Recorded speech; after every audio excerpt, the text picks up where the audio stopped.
Chapter 1. The Earth is besieged by an unknown virus. The protagonist, Yao Yuan, leads thousands of survivors aboard the Hope to embark on a journey through the cosmos. The spacecraft encounters an assault from an alien civilization, marking humanity's first encounter with the brutal laws of the universe. Some individuals awaken as Cosmic Adaptors NT, endowed with extraordinary abilities such as sensing danger, foreseeing the future, and manipulating technology. They are categorized into Level S, such as Seers, Sensitives, and Clarity Bearers, and Level SS, such as Eternals and Originators. Yao Yuan manifests as a rare omnivore Eternal, capable of merging various NT abilities. In a bid to protect the ember of Earth civilization, Yao Yuan's team ventures into the Azure Planet, battling the dark will that seeks to consume the universe, ultimately seeking a path for civilization survival amidst the intertwining of reality and illusion. Chapter 2. The Distant Homeland in Chaos. Yao Yuan strained his ears to carefully listen to the sounds beyond the door. Hours had passed, and outside, there was not a single whisper. It was a stark contrast to the Madnesso. Days prior. Now, the entire neighborhood resembled a ghost town, devoid of any living soul, even in broad daylight. The tumultuous forces had ravaged this urban area. Turning back, Yao Yuan surveyed the room he occupied, a street-side shop belonging to a friend, which had been thoroughly looted. Indy left in utter disarray. Indeed, prior to the upheaval, his friend had already taken his wife and children to the countryside. However, as the custodian of the shop's key, Yao Yuan made a bold decision. When the situation reached its most dire state, he swung open the shop's entrance and arranged the entry, or to appear as though it had been thoroughly ransacked. Subsequently, he proceeded to vandalize the doors of all the rooms within the establishment before retreating into the basement. And as anticipated, the circumstances swiftly deteriorated. When the military lost control and soldiers began to indiscriminately slaughter, the populace erupted into chaos. The shop was indeed plundered and vandalized with alarming ease. Ironically, the complete devastation of the shop led passers-by to overlook it entirely. In the following days it had been stripped bare, leaving not a single item behind. It had suffered extensive damage and even been set ablaze, though with little to fuel the flames. The exterior was reduced to haired remnants, rendering it a desolate ruin that garnered little attention. In this bleak environment, Yao Yuan quietly spent 5 days in the basement. On the 6th day, he emerged early in the morning to lower the rolling iron gate at the shop's entrance. Only then did he exhale deeply, experiencing a moment of relief. Throughout the morning, he listened intently to the myriad sounds emanating from beyond the door. Silence prevailed. There was not a soul in sight. Those who have witnessed the recent days of madness have either perished, fled the city, or concealed themselves in hiding. The frenzied soldiers are predominantly meeting their demise through mutual slaughter or forming factions to abandon the city. The population within the entire city is now less than a mere fraction of what it was during peacetime. Yao Yuan could have departed the city long ago. As a veteran, his sensitivity to the horrors of war and bloodshed far exceeds that of the average person. Approximately half a month prior, when heads of state from around the globe, high-ranking military officials, elite special forces, numerous renowned scientists, many of the world's wealthiest individuals, and several outstanding talents along with strikingly handsome men and women had been confirmed missing for about 2 weeks, he sensed that something was SS. It was then that he foresaw the potential upheaval that could engulf the world. He indeed foresaw all of this, yet he found himself powerless to alter the course of events, as if he were ensnared in a dream. Why had those who wielded power over the world suddenly vanished? If it were merely the disappearance of these high-ranking officials, it might have been tolerable. However, why did such rumors begin to circulate? If all of this were true, Yao Yuan's heart sank into despair. As he became ensnared in his own thoughts, a faint sound of footsteps reached his ears from a distance. Instantly, every muscle in his body tensed, akin to a tiger poised to pounce, ready to strike at any moment. As Yao Yuan lay quietly in ambush, poised to confront any imminent peril, a sudden flurry of delicate quail calls echoed from afar. His heart fluttered, and instinctively, he mimicked the quail's call, engaging in a brief exchange of their unspoken avian dialect. It was only then that he exhaled a sigh of relief. Hastily, he drew back the iron roll-up door, revealing a figure partially obscured beside a heap of refuse in the distance. The figure exhibited remarkable agility upon the door's opening. He lunged forward with the grace of a feline or canine, seemingly propelled by all fours, covering a distance of over 30 meters in mere seconds before darting into the establishment. Yao Yuan swiftly pulled down the iron door, and only then did they both release their pent-up breaths. Shaoli, since when did you become the vanguard? What of old Wang and the others? Yao Yuan inquired anxiously, pulling the young man closer. The individual was a youth of 18 or 19, exuding a steadfastness that belied the urban chaos surrounding them. With a chuckle, he replied, "Old Captain, why mock me? I've been a scout for over a year now." Old Wang and the others remain outside the city. Currently, dozens of disorganized factions are congregating in the city center. While they pose little threat to us, the sound of gunfire may attract even more of these rogue elements. Therefore, they decided to make their way in under the cover of night, allowing me to scout ahead.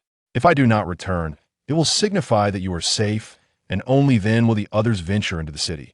Yao Yuan nodded, exhibiting an air of nonchalance, seemingly oblivious to the fact that Xiao Li's absence would cause concern among the remaining members of the team. It is essential to recognize that Xiao Li is a member of the Black Star team. Although still relatively new, he is more than capable of handling those unruly soldiers. If he cannot win a battle, no one could possibly hinder his retreat. Thus, Xiao Li's failure to return could only signify his safety, rather than an indication of any misfortune before ailing him. The Black Star team remains obscure on a global scale, and even within the military of the country, it is largely unrecognized, in stark contrast to several illustrious special forces that begin with the character Dragon. The Black Star team lacks any significant renown. However, Yao Yuan is acutely aware that the Black Star Special Forces are no less formidable than those esteemed units, and may even surpass them. Unfortunately, due to political circumstances, the Black Star Special Forces are often treated like a neglected stepchild, facing numerous challenges. Interrupting his own train of thought, Yao Yuan shook his head and said, "Xiao Li, please refrain from calling me Captain. I retired over 2 years ago. In truth, I have not had the opportunity to mentor you in any capacity. You may simply call me by my name, or you may refer to me as Brother Yao." Xiao Li, taken aback, responded with urgency, "That simply cannot be. Captain Wang would surely have my head for such insolence. Besides, during several challenging times, it was your assistance that helped our team navigate through difficulties. To us, you will always be our esteemed captain." Yao Yuan let out a bitter smile. Choosing not to elaborate further, he glanced at Xiao Li's disheveled attire, which still bore traces of wet mud, and gently patted Xiao Li on the shoulder. "Come with me to the basement. First, change into some dry clothes. Then we shall enjoy a hearty meal. Once everyone arrives in the evening, I will explain the purpose of your summons." Xiao Li responded with a hearty laugh, amiably trailing behind Yao Yuan. They navigated through the wreckage of shattered shops and several rooms, arriving at the entrance of the basement, where the door had been severely damaged. Upon reaching the bottom, Yao Yuan suddenly lifted a steel cover from the ground and plunged downwards. Without hesitation, Xiao Li followed suit, only to be greeted by a dazzling brightness. Their astonishment. This basement concealed an entirely different world within. Yao Yuan had transformed the space into a sprawling room of nearly 100 square meters, equipped with ample lighting, numerous boxes of food and water, computers, and various other machinery. There were also several boxes of clothing and an assortment of weaponry. Xiao Li, whose full name was Li Haiyun, jubilantly performed a somersault before diving towards a box of drinking water and food. Unreservedly, he opened it and began to indulge, exclaiming between mouthfuls, "The old captain is faring quite well. Unlike us who just a few months ago were dragged out to the desert for training. If it weren't for the old captain's warning, we might have fallen prey to Longsing's forces, eliminated in the vastness of the desert. After navigating our way back, we had to hide and make our way to this city, enduring countless hardships along the way. Now this is what we call life." Yao Yuan forced a bitter smile. He patted Li Haiyun on the shoulder, only to inadvertently send him tumbling over. Alarmed, Yao Yuan swiftly reached for Li Haiyun's neck, relieved to find his heartbeat and pulse steady, with no visible injuries. It appeared that he had fallen asleep whilst eating and drinking, a testament to the hardships he had endured in recent days. As a newcomer in the Black Star Special Forces, he had likely faced more tribulations than others. Now, Yao Yuan understood why Old Wang had sent this lad to him. First, it was to allow him a moment of respite, for otherwise, this young man might truly have been unable to withstand the strain. Yao Yuan promptly moved Li Haiyun to a makeshift bed. Listening to the sound of his snores, he busied himself at the computer, typing away. Soon, a series of numbers appeared on the screen, accompanied by a few lines of English. He gazed intently at the digits and text, remaining unresponsive for a considerable time. As the days slipped away, Yao Yuan continued to wait quietly behind the iron door, embodying the calm and composure he had maintained as the captain of the Black Star Special Forces. There was no hint of panic or disorder in his demeanor. Occasionally, distant sound from the street reached his ears: shouts, cries, and gunfire. These noises deepened the gravity of his gaze, for he understood all too well their implications. They represented the backlash of human civilization in its despair, the outpouring of anguish when hope had been irrevocably lost. They epitomized the darker nature of humanity. As night descended, a singular, radiant star shone brightly in the distant sky, its luminescence potent enough to rival that of the moon. Beneath this celestial glow, in the heart of the city, a group of robust men cautiously navigated through the urban landscape. They moved silently, undisturbed by any onlookers, and stealthily entered the abandoned shop where Yao Yuan resided, eventually making their way to the basement. Each man bore the marks of hardship upon their faces. Among them, the eldest appeared to be in his 30s, older than Yao Yuan, and was named Wang Guangjing, the current captain of the Black Star Special Forces. Despite his rank, he exhibited a demeanor of utmost respect towards Yao Yuan. The others, varying in age, all exuded an air of competence.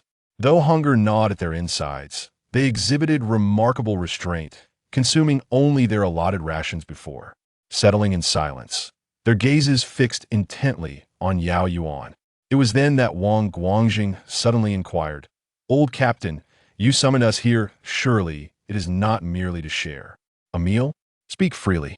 After all, we have a maximum of 8 months. What is the situation? Are we to cleanse this city of those vile brigands? We are more than capable of such a task." The surrounding men erupted into laughter, particularly one imposing figure, a giant of a man resembling a black iron tower, towering at least 2 meters in height, his muscles taut and formidable, akin to a robot rather than a mere human. With a gravelly voice, he declared, "As we journeyed here, we witnessed those wretches rampaging unchecked. Old Captain, just give the word, and tomorrow we shall claim their heads." Yao Yuan sighed deeply and shook his head, saying, "Indeed, they are wretches. Yet, this is not the time to address them. We must rescue more souls rather than temporarily save them, only to await the impending doom 8 months hence. This is the purpose for which I summoned you." He turned the computer towards everyone present, revealing a series of numbers and letters. Confusion washed over the attendees, save for Wang Guangjing, whose expression shifted as if a realization dawned upon him. Without hesitation, Yao Yuan continued, "These are coordinates, and the accompanying English text refers to an allegory known as Noah." Chapter 3. Hope. The development of humanity commenced in the distant epochs of ancient primates. Initially, through sheer chance, they struck stones, resulting in sharp flint tools. This progressed to the refinement and creation of sophisticated stone implements, the igniting of the first bonfire, and the rudimentary recording of symbols, ultimately leading to the advent of written language. The march of human advancement has never faltered. It has merely accelerated or decelerated due to various factors, be it warfare, genocide, or cultural renaissances and technological explosions. It is amidst these myriad tribulations that humanity has journeyed into the 21st century, on the brink of venturing into the cosmos.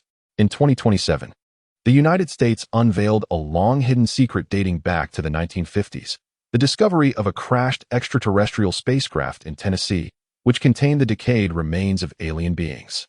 This incident was classified and buried in secrecy, while extensive research on the spacecraft ensued. However, the disparity in technological advancement was insurmountable, resulting in a lack of significant progress over the decades. As time elapsed, we entered the 21st century, a period marked by an unprecedented explosion of technology following the first industrial revolution, through the subsequent Second Industrial Revolution and the emergence of the Third Industrial Revolution with computers. Various innovative technological theories flourished, culminating in a notable escalation of scientific advancement until the late 2020s, when signs of gradual deceleration began to emerge. As humanity's pace of advancement appeared poised to decelerate, the United States unexpectedly unveiled the truth behind the alien spacecraft incident in 2027, simultaneously proclaiming that they had mastered the technology of spatial leaps. They announced that by the end of 2027, the inaugural leap experiment would take place, heralding a moment when humanity would step beyond the confines of Earth to conquer the solar system and venture into extraterrestrial realms. This represented a monumental leap for mankind. Yao Yuan gazed at the dozen or so brothers and comrades before him, and in a solemn tone, he recounted, "At the time, I paid it little mind and did not ponder deeply. I merely assumed that this elderly gentleman was testing my proficiency with his novel code. However, it wasn't long before the internet erupted with a multitude of doomsday proclamations. It was then that I suddenly noticed the significance of that sequence of numbers and letters. Seizing an opportunity, I traveled to Italy to visit his family. Upon my arrival in that quaint town, I was startled to discover that they were under surveillance by certain factions. The patterns of monitoring suggested the methodologies of American and British operatives. Fortunately, I had disguised myself as a European, which allowed me to evade detection and escape unscathed, albeit after considerable effort to divert their attention. At that moment, I realized that this sequence of numbers and letters was far from ordinary. Nevertheless, I did not delve deeply into the matter, merely assuming that the elderly gentleman's novel password had been exposed. Perhaps this password held benefits far beyond my imagination, prompting both the United States and the United Kingdom to vie for it, leading to the situation I witnessed. It was already spring of 2029, and I was contemplating ways to rescue the old man. However, by the time I had prepared my informants, surveillance, weaponry, and escape routes, approximately a month had passed. You all are aware of what transpired, are you not? At that moment, as I intended to travel abroad, news swept across the globe regarding the mysterious disappearance of government officials, wealthy elites, and dignitaries in various nations. Astonishingly, no government issued any denial, and the world continued its course as if on autopilot. I realized then that the situation might not be as I had envisioned, but rather a far more dreadful scenario. As Yao Yuan recounted this, he rubbed his brow, a hint of anguish evident in his voice. I have a modest understanding of European mythology, particularly the tale of Noah's Ark. According to legend, God, observing the world rife with sin, resolved to bring about its destruction by unleashing a great flood. Only one individual received divine forewarning, prompting him to construct an ark. This vessel housed pairs of every animal, male and female, along with his family.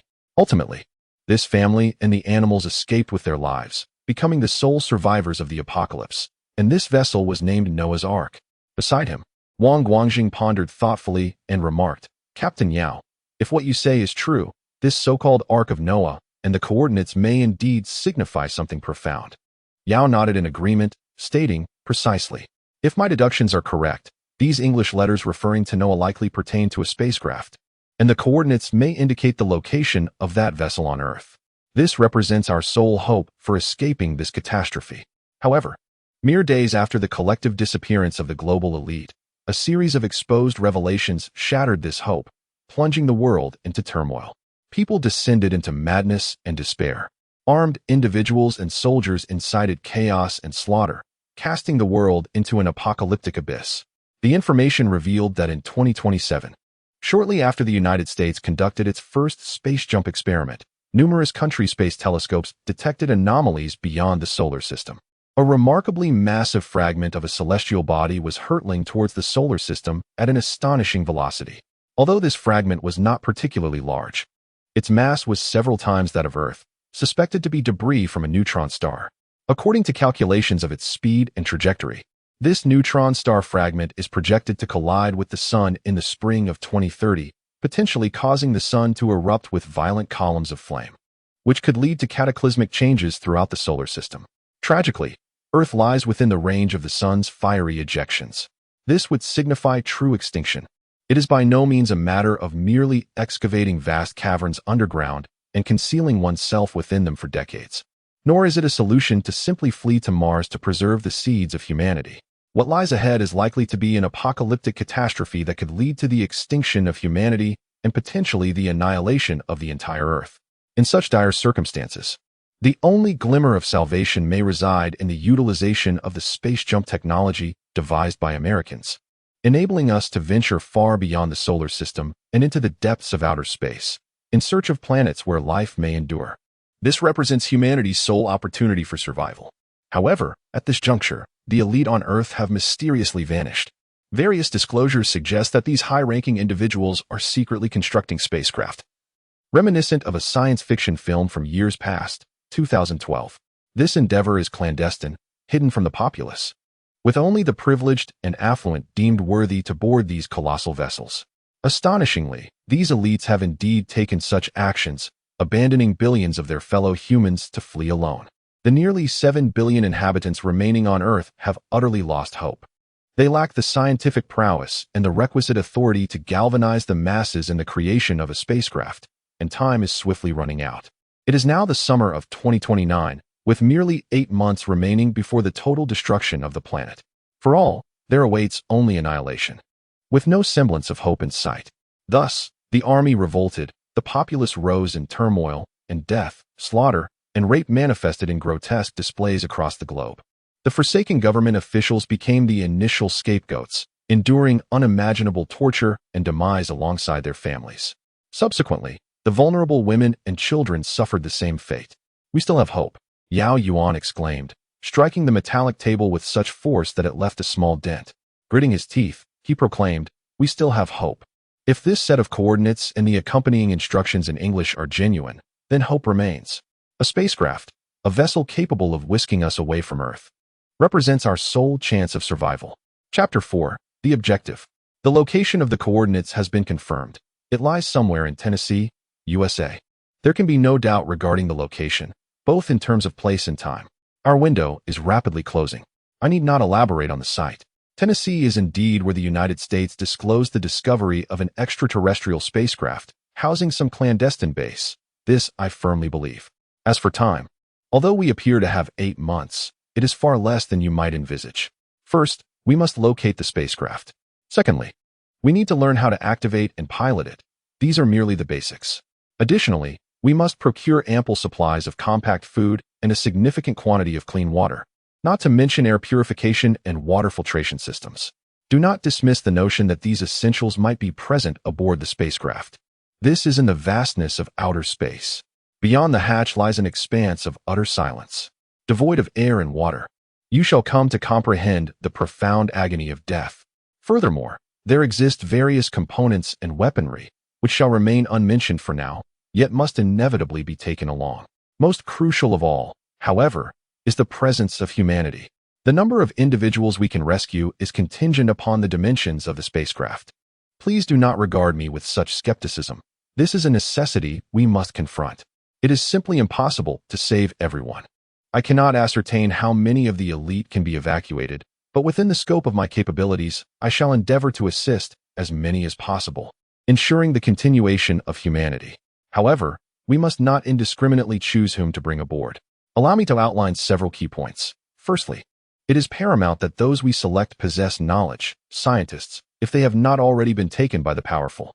We must gather all remaining individuals we can find. Next, we should seek out technical workers or educated individuals, followed by those with no criminal records. Lastly, we must include individuals like ourselves, military personnel who, despite the despairing circumstances, have not harmed others. All of these are essential.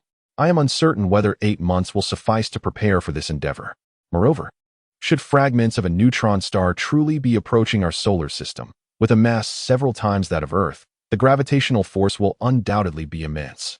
While I am unaware of the principles underlying the LEAP technology developed by the United States, I do know that excessive gravity can cause numerous technologies to malfunction, potentially altering physical properties and rendering our escape impossible. Thus, we may only have 6 months, or even 4, as a final window for departure. These are the conclusions I have drawn over the past month. Our immediate objective is to reach Tennessee, ideally within 5 to 6 days, and then locate the spacecraft within a fortnight. We must strive to learn how to operate this vessel within a month. Only then do we stand a chance of escape. Remember, This matter transcends our mere survival. It is pivotal to the potential continuation of humanity. Regardless of the challenges we face, we must succeed. As the Black Star, victory without regret. The rest of the team stood at attention and shouted in unison, yes, victory without regret. As long as we triumph, death holds no sorrow. That night, exhausted members of the Black Star Special Forces rested quietly in the basement, truly letting down their guard and finding deep solace in their slumber. The following morning, each individual awoke naturally, and after a hearty meal, they began to heed the directives of Yao Yuan. As I mentioned last night, we require swift and efficient means of transportation, and nothing surpasses the utility of an aircraft. However, at present, it is evident that military planes are far from intact. Even if they exist, they may be stationed at some distant base, potentially obstructed by chaotic forces. In the realm of conflict, bullets are indiscriminate, regardless of our elite status. If it can be avoided, we should refrain from engaging in reckless battles. The loss of even one among us could jeopardize the entire operation. Therefore, I urge everyone to remain vigilant. You performed admirably last night, infiltrating under the cover of darkness. Today must be no different. Only after we locate the spacecraft shall we unleash our full might. Yao Yuan regarded all the standing team members with a stern expression and declared, City S is home to 3 civil aviation airports. One is situated on the edge of the bustling city, while the other 2 lie in the suburbs. I have relinquished any hope for the airport on the city's periphery, as it seems to have suffered a violent explosion during the 5 days of chaos, and my surveillance system has been rendered inoperative. The likelihood of locating an aircraft there is exceedingly slim. As for the 2 suburban airports, I believe there exists a greater chance of discovery. Therefore, we shall divide into teams. I will lead half of the personnel to inspect the southern civil aviation airport of City S, while Captain Wang will guide the other half to the northern airport. Regardless of whether we locate the aircraft, we must reconvene here by 9 o'clock this evening. Wang Guangjing immediately stepped forward and saluted, affirming, we will accomplish the mission. He saluted once more, reiterating his commitment. Now disperse. Each individual, a soldier and among the elite, exchanged no superfluous words nor emotional farewells. They departed the street-side shop in silence, each gripping their weapons firmly, proceeding cautiously through the various alleys towards their designated paths. After a quinquennial sequestration within his modest storefront, Yao Yuan ventured forth for the first time, cautiously leading the vanguard. Despite maintaining a heightened state of vigilance, the urban panorama evoked a visceral reaction of profound anguish. The streets were macabre tapestries, their surfaces stained umbrageous with congealed blood. The oppressive summer heat exacerbated the fetid effluvium emanating from the countless cadavers, which teemed with swarms of flies and nascent maggots. This was no longer a city. It was a veritable inferno. 5 days of unbridled pandemonium had extinguished all hope. The veracity of the disseminated information, the exodus of the elite, and the impending cataclysm wrought by an extrasolar neutron star fragment had plunged the populace into a maelstrom of despair. 9/10 succumbed to madness, unleashing the primal savagery that had long lain dormant within their subconscious. Drawing upon his expertise, Yao Yuan discerned the approximate time of death of the scattered corpses. Initially, the majority of the deceased were women, though their visages were often marred beyond recognition. Children followed. And then the men. The distribution of bodies and the charred facades of the surrounding edifices painted a grim tableau. At least 80% of the city's inhabitants had perished, including many who appeared to be military personnel. Despite the fury and indignation churning within Yao Yuan's heart, his rationality prevailed, suppressing his emotions.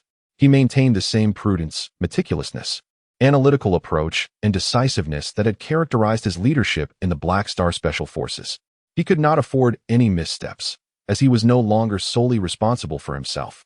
He had over a dozen comrades, and potentially thousands more lives depended on him in the future. This was a unit entrusted with preserving the embers of humanity, demanding his utmost care. During their advance, the team encountered several bands of disorderly soldiers. These stragglers were often heavily intoxicated or consumed by a frenzy of violent outbursts. Some groups consisted of only a few individuals, while others numbered 20 to 30. They often held captive hundreds of men and women, with women being more prevalent. Along their path, Yao Yuan personally witnessed one group engaging in indiscriminate slaughter, another participating in an unrestrained orgy, and several others embroiled in violent clashes. One of these factions even appeared to be a criminal organization, raising questions about how they had acquired firearms. The exterior entrance of the civil aviation airport was completely sealed off, marked by extensive charring that indicated a fierce conflagration. Peering through the blackened glass, the interior seemed to have suffered even more severe fire damage, with numerous corpses reduced to charred remains. Yao Yuan's heart sank. After carefully surveying the surroundings, he emitted a subtle quail-like call to summon his team. Once all 7 members had gathered, he gestured to indicate their roles, dividing them into vanguard, support, and sniper squads. With utmost caution, they proceeded into the civil aviation airport. The entire civil aviation airport was truly devoid of life, save for countless charred remains, reduced to mere carbon. This was a massacre, the perpetrators of which remained unknown. It appeared as though thousands had been forcibly confined within the airport's upper levels, only to have the entire terminal ignited with fuel. Here lay nothing but the charred corpses, nothing else existed. Fiends. Beside Yao Yuan, the youngest among them, Li Haiyan could no longer contain a low curse. Yao Yuan's gaze was profound. He remained silent, leading the way toward the airport's hangar. After navigating several intersections and breaking through a number of large doors, the group finally arrived at the hangar's edge. As the hangar was opened, none noticed that Yao Yuan's hands seemed to tremble ever so slightly. At last, the hangar doors swung open, revealing a disheartening sight. Not a single aircraft was present. Indeed, not one plane remained. Only the shattered remnants of those that had been bombed or smashed lay before them. There is nothing, absolutely nothing, Wang Guangjing reported grimly. Either destroyed by explosions or rendered to ruin. All the aircraft have been obliterated. Yao Yuan's countenance grew increasingly grim as he gazed at his laptop. After a prolonged silence, he finally spoke. We must immediately make our way to Tennessee, USA. I suspect that we are not the only ones privy to this set of coordinates. It was careless of us. We should have anticipated this. If that cryptographer was able to access the coordinates and send them to me, it stands to reason that others may also be aware of them. This could very well be the last spacecraft on Earth. And we cannot allow anyone else to seize it ahead of us. Tell me, did you mention that during our training exercises in the desert, we were attacked by the Longxing team? When did this occur? Wang Guangjing was momentarily taken aback. But a particularly cold man beside him suddenly interjected. That was 27 days ago. Prior to that, the Longxing team was also engaged in training exercises, and they did not strike us. However, 27 days ago, they unexpectedly attacked us, resulting in the death of 3 of our members and leaving 2 severely injured. Ultimately, those 2 also perished. Yet, they will not emerge unscathed. They likely lost around 6 of their own, leaving them with roughly 20 remaining. 27 days ago, indeed. Yao Yuan's expression darkened as he spoke. Although the Longxing team is not part of the upper echelon's direct lineage, they nonetheless have someone watching over them. It is unlikely that they would easily be abandoned. A month ago, the higher-ups went missing, and it is possible that their disappearance occurred even earlier. But the information has been concealed. The Longxing team attacked you 27 days ago. In other words, they must have received orders from the higher-ups. Although the Longxing team is comprised entirely of orphans raised by the state, human nature is intricate. In such a dire situation where survival seems impossible, it is improbable that they would all remain loyal to the higher-ups. This implies that they must have a means of escape, which is why they were able to carry out the orders to attack you. Wang Guangjing responded with sudden realization. So, they are aware of this coordinate location? Is it related to the aircraft they destroyed? Were they attempting to prevent us from reaching Tennessee in the United States, and then seizing that spacecraft? Almost certainly, but not necessarily to obstruct us. Firstly, they may not be aware that I possess the coordinates, and secondly, they may not know that we are in this city. It is likely that this is merely a habitual action on their part. Among the 4 special forces that begin with the character Long, the Longxing team is the most brutal, often engaging in rampant destruction. That said, it seems we still have a chance. As Yao Yuan spoke, he suddenly raised his head to gaze at the crowd, declaring, "Tomorrow, we shall commence the clearing of a street, seeking out a truck. Our first destination will be the Southern Civil Aviation Airport, where we will search for the most intact aircraft or significant components thereof. Following that, we shall proceed to the Northern Civil Aviation Airport to assess the condition of the aircraft wreckage. Provided that there has been no deliberate destruction on their part, we may have a chance to restore 1 or 2 planes, nothing extravagant, merely sufficient to fly to the United States. If this route proves unviable, our only recourse would be to venture into the nearby military base." The group contemplated silently. They were a special forces unit, among the most elite. Though occasionally suppressed due to political reasons, This did not detract from their expertise as genuine Special Forces soldiers. Each possessed a fundamental understanding of machinery, and several among them were adept at repairing a majority of weapons and mechanical devices. Although they had never serviced medium to large civilian aircraft, they had previously conducted emergency repairs on helicopters and fighter jets during drills, thus they were not entirely in the dark. Upon reflection, this indeed could be their greatest opportunity. The day passed without further conversation. At the break of dawn the following day, the entire Black Star team sprang into action, each individual assigned specific roles. The trio of snipers, led by the composed gentleman, operated alongside the group of 3 firepower specialists, headed by the man from the Black Tower.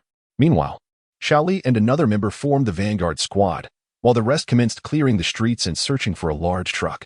The team began their meticulous operation within the city, tackling not only the abandoned vehicles strewn across the roads, but also the riotous soldiers and armed mobs. It is essential to note the stark contrast between special forces and conventional military units. The latter typically engage in positional warfare, attrition, and conventional battles, while the former excel in small-scale skirmishes, operations in complex environments, or undertaking specialized missions.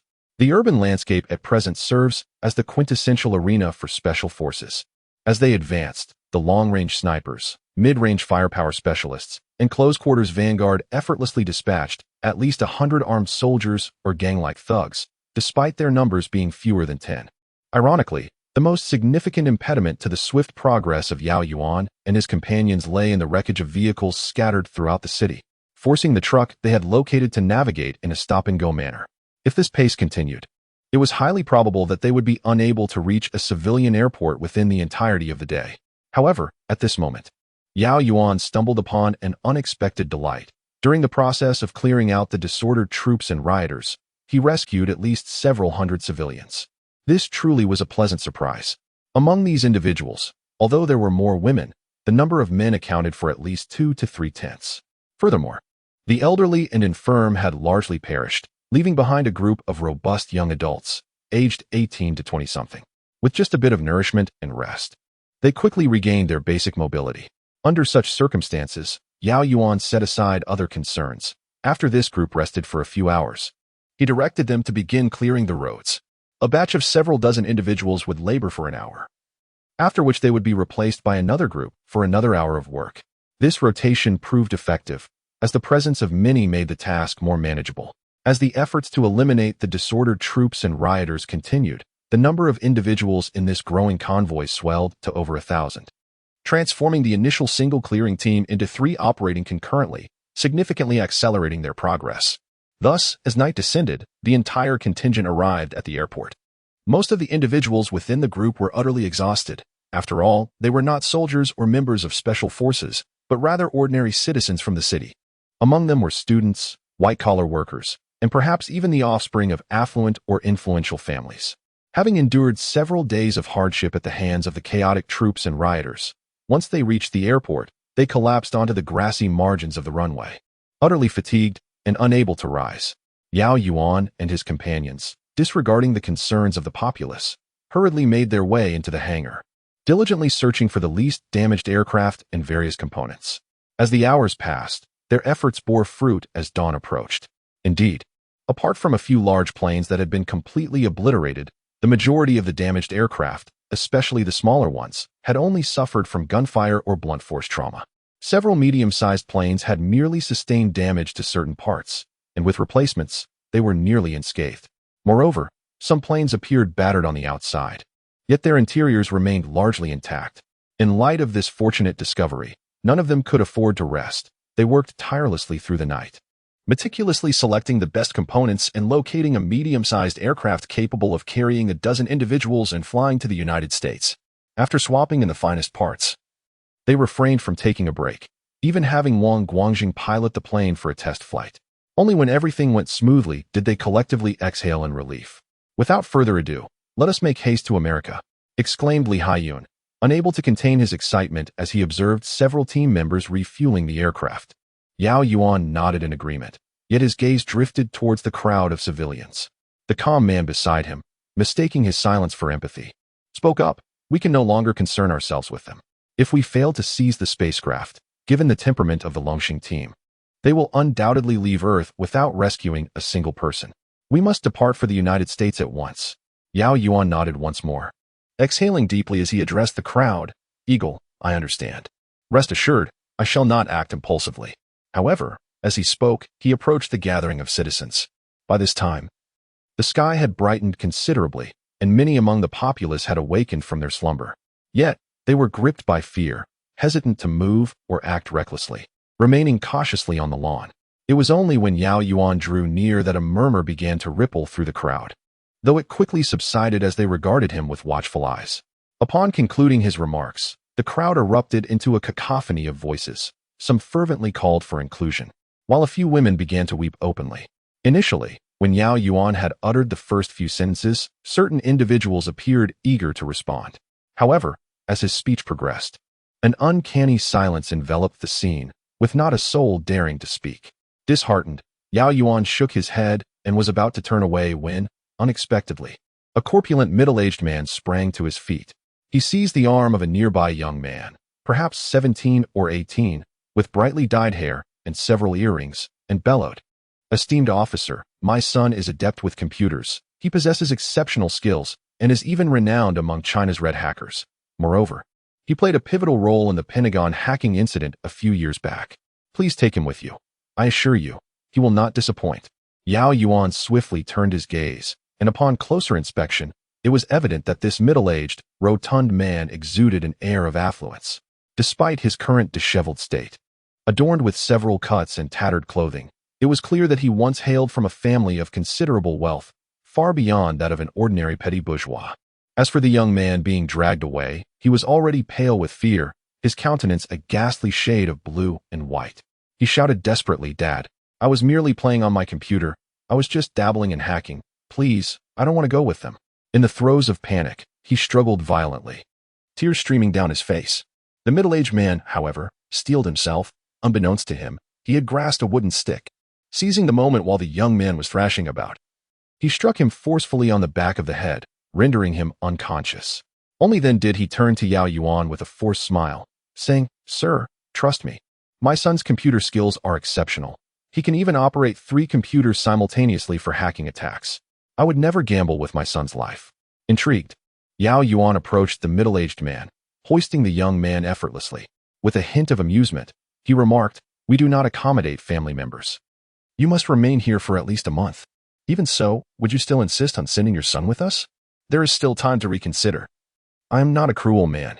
The middle-aged, portly man gently caressed the back of the young man's head, whispering, "Commander, although I do not know your intentions, I trust that there is a path to survival for you.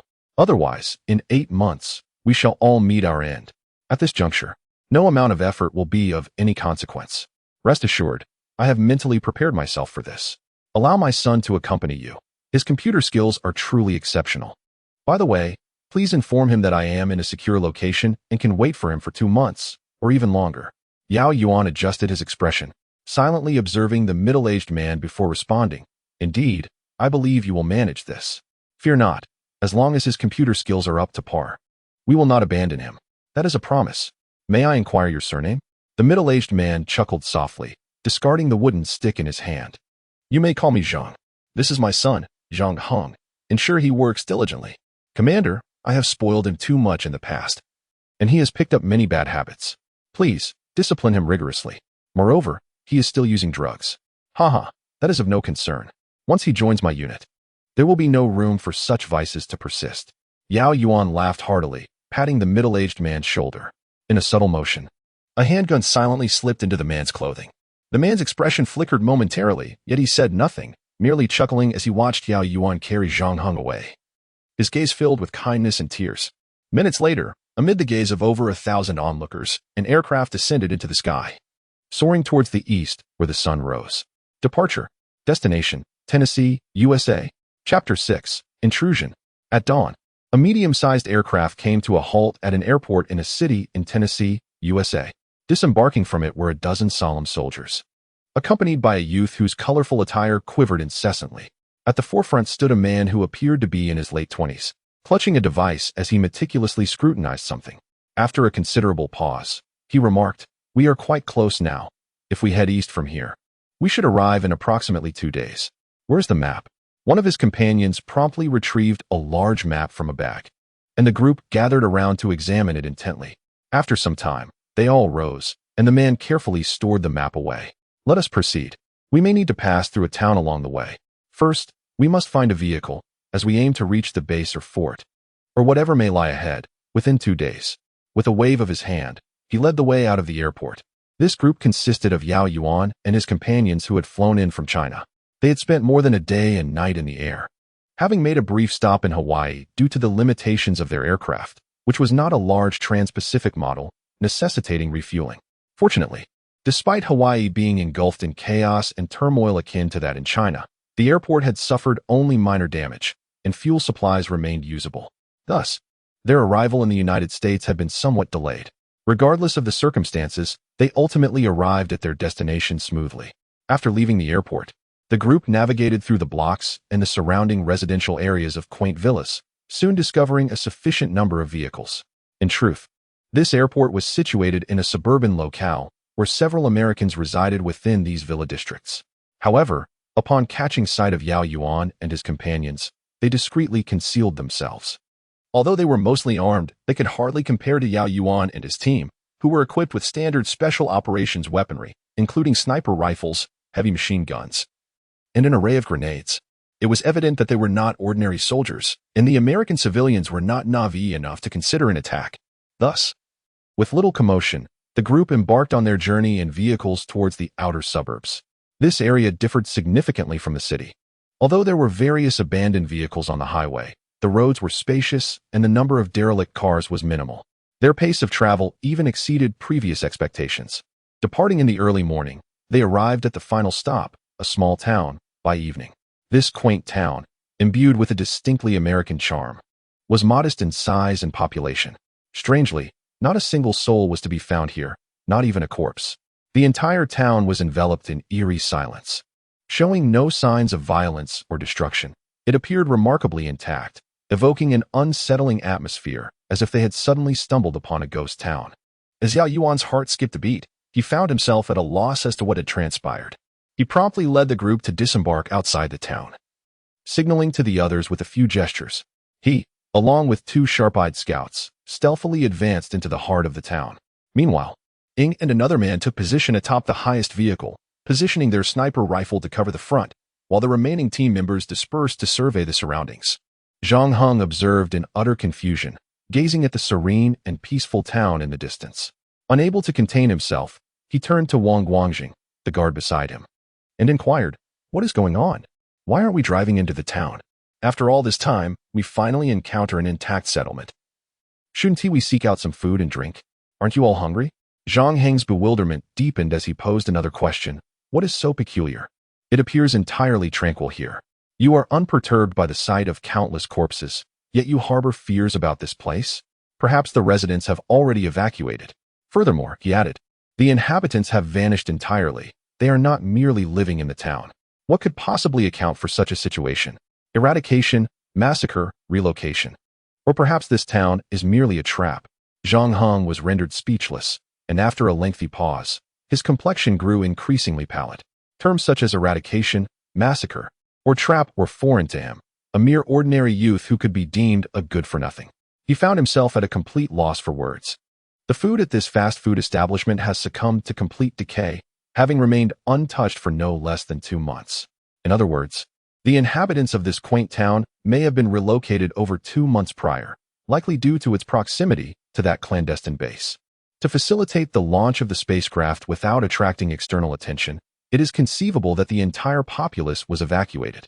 This scenario seems plausible, although one cannot entirely dismiss the possibility of a covert cleansing operation. Nonetheless, such matters no longer concern us. Let us traverse the town and hasten to that secret facility. An unsettling sense of foreboding lingers in my mind, as if some formidable challenge awaits us there. Yao Yuan consumed a can of food salvage from the town, wiping his mouth as he spoke. The entire group partook in a modest evening meal within the town, forgoing any rest and continuing their journey. They drove steadily towards their designated coordinates, progressing along the highway for several hours before veering onto a road that led past a military checkpoint. Of course, No soldiers remained at this checkpoint. Thus, around 3 in the morning, the convoy arrived in a profoundly secluded valley, a region conspicuously absent from any map. In fact, according to the American maps carried by the group, this area should have been void of mountainous terrain. Yet, before them lay a small, unexpected valley. As the convoy traversed the final checkpoint, a palpable tension seized the group, their senses heightened by the scene before them. The concrete expanse was marred by the ravages of explosions and gunfire, with several cadavers and remnants of spherical machines strewn about. The freshness of the corpses suggested the carnage had occurred within the past day or two. Alert! Yao Yuan commanded, his voice sharp and urgent. Eagle, prepare for sniper duties. Li Haiyan and I will take point. Wang Guangjing, lead the squad in a dispersed perimeter. Black Iron, stand ready to provide covering fire. Yao Yuan swiftly exited his vehicle. Cautiously approaching a nearby corpse, he examined the body, his fingers probing for clues, assessing the blood with a practiced sniff. Once the team had fully mobilized, he carefully inspected one of the spherical machines. The team dispersed, each member vigilant and wary. Li Haiyun and another soldier spearheaded the advance, their senses on high alert. Within moments, a piercing eagle cry echoed from ahead, momentarily startling the group. Weapons were immediately trained on the origin of the sound. But the cry soon morphed into a softer, quail-like call. Without hesitation, Yao Yuan sprinted towards the sound. Several hundred meters ahead, near a bunker, he discovered a man gasping for breath. The man was ruggedly built, with thick eyebrows and large eyes. His chest and abdomen were stained with blood, bearing the crude markings of a makeshift bandage. However, the extensive blood loss had rendered him unconscious, perhaps even deceased. Yao Yuan's brow twitched. He recognized this man as the captain of the Longxing Special Forces, an old adversary of his. He swiftly retrieved a bottle of mineral water from his package and poured several mouthfuls down the man's throat by gripping his windpipe. The man coughed a few times, gradually opening his eyes, which were initially unfocused as they gazed vacantly at Yao Yuan. After a prolonged moment, his eyes finally found clarity. Yao Yuan, what are you doing here? This is America's field. Ah, I see. You must have received information about this place from the higher-ups, right? Indeed. There is a spacecraft here, the last of its kind. But how tragic it is. They intended to eliminate us. This base is under martial law, completely sealed off. All the codes have been entirely replaced, and even the intelligent robots have been activated. My squad has been wiped out entirely. Ha ha ha. We fought tooth and nail for them, engaging in all manner of unspeakable deeds, only to end up being betrayed and purged. Ha ha ha. Yao Yuan, I await you underground. You know the Black Star. The man, initially startled, then erupted into a fit of laughter, but his voice gradually grew more subdued. Before he could finish his thoughts, he ultimately succumbed to excessive blood loss and the lack of treatment, perishing amidst his roaring laughter. Yao Yuan gazed intently at his unyielding adversary, who lay with eyes unclosed in eternal repose. With a resigned sigh, he gently closed the old man's eyes before rising to address his comrades. Prepare yourselves, check your weapons, and equip your ammunition. Additionally, ensure that Zhang Heng is ready. Provide him with the laptop and the necessary hacking tools. We are about to assault this clandestine stronghold. As members of the Black Star, we shall face death without regret. The remaining members, save for Zhang Heng, erupted in a fervent roar, rallying behind Yao Yuan as they charged toward the ominous entrance of the darkened base. Chapter 7, Codename, Noah, Part 1. Yao Yuan was acutely aware that, in comparison to the 4 prominent Dragon Special Forces units, the Black Star Special Forces were somewhat lacking in prowess, primarily due to their limited numbers, which peaked at just over 20 during their strongest phase. Furthermore, their weaponry and equipment were inferior to those of the other 4 teams. Ultimately, they suffered from political disadvantages. Yet the disparity in strength between the Black Star and the 4 Dragon units was not insurmountable. The annihilation of the Longxing team within this very base underscored the formidable defensive capabilities of the stronghold. It was plausible that their sudden ambush and the discrepancy in the base's security codes contributed to their demise. Regardless of the circumstances, Yao Yuan felt an overwhelming sense of vigilance. He was not alone in this battle. The lives of his dozen or so companions hung in the balance, and the stakes could very well extend to the survival of thousands in the future. He could not afford to be careless. A throng surged through the gates of the base, led by the valiant Spearhead Squad under the command of Yao Yuan. The formation that followed was strategically arranged for a surprise assault, emphasizing the potency of their firepower at varying distances. The entire base was shrouded in darkness. Yet as the group stepped inside, the corridor illuminated instantly, its light sources responding to the sounds and stimuli around them. Upon entering, they found themselves in a spacious hall, accompanied by several passageways and staircases, initially resembling the ground floor of an ordinary building, devoid of any remarkable features. However, the hall bore witness to the presence of 7 or 8 corpses, their bodies either shattered or grotesquely disfigured, each met with a harrowing demise. The sight was enough to draw furrowed brows from the onlookers, and Zhang Heng, overwhelmed by the gruesome scene, retched violently, nearly collapsing to the floor. Beside him, a towering figure known as He Tai hoisted him up and remarked, "What a disgrace. It seems you are lacking in training. Next time, I shall toss you into a pile of corpses to linger for several days and nights, feasting in the presence of maggots. Then, you shall no longer be inclined to vomit." As Yao Yuan spoke, he followed the footprints and blood trails forward, eventually reaching one of the imposing metallic pillars in the hall. He began to circle the gleaming column, scrutinizing it intently after completing several rotations. Beside him stood another team member, a strikingly handsome young man exuding a certain delicate charm. However, one side of his ear was merely a remnant, which marred his otherwise appealing visage. This man approached the pillar directly, wielding a bottle of white spray from the package, and directed it towards the smooth metallic column. Within moments, a multitude of visible fingerprints emerged upon the surface of the pillar. Yao Yuan exchanged a glance with the handsome youth, both intently scrutinizing the marks. In a swift motion, Yao Yuan began to press on the pillar, and after a series of crisp sounds, the entire column suddenly opened, revealing an elevator within. This was their final hope, perhaps even humanity's last chance of survival on Earth. While it was improbable that it could accommodate all the living souls, it remained their sole path to salvation. Even if the descent led to perilous depths, there was no alternative. They had to forge ahead regardless of the dangers that lay below. Without further ado, Yao Yuan stepped into the elevator, followed closely by 4 others, including He Tai with Zhang Heng. Yet, Yao Yuan shook his head and declared, "Zhang Heng stays above. He Tai, you are tasked with his protection. That's final." He Tai hesitated for a moment and countered, "But, Captain, isn't this kid adept with computers? Perhaps we will need him below." Yao Yuan interrupted firmly, "He Tai, I do not wish to elaborate. This is an order." Instantly, He Tai straightened, his heels firmly planted as he responded, "Understood. I will obey the command." With that, he led Zhang Heng out of the elevator.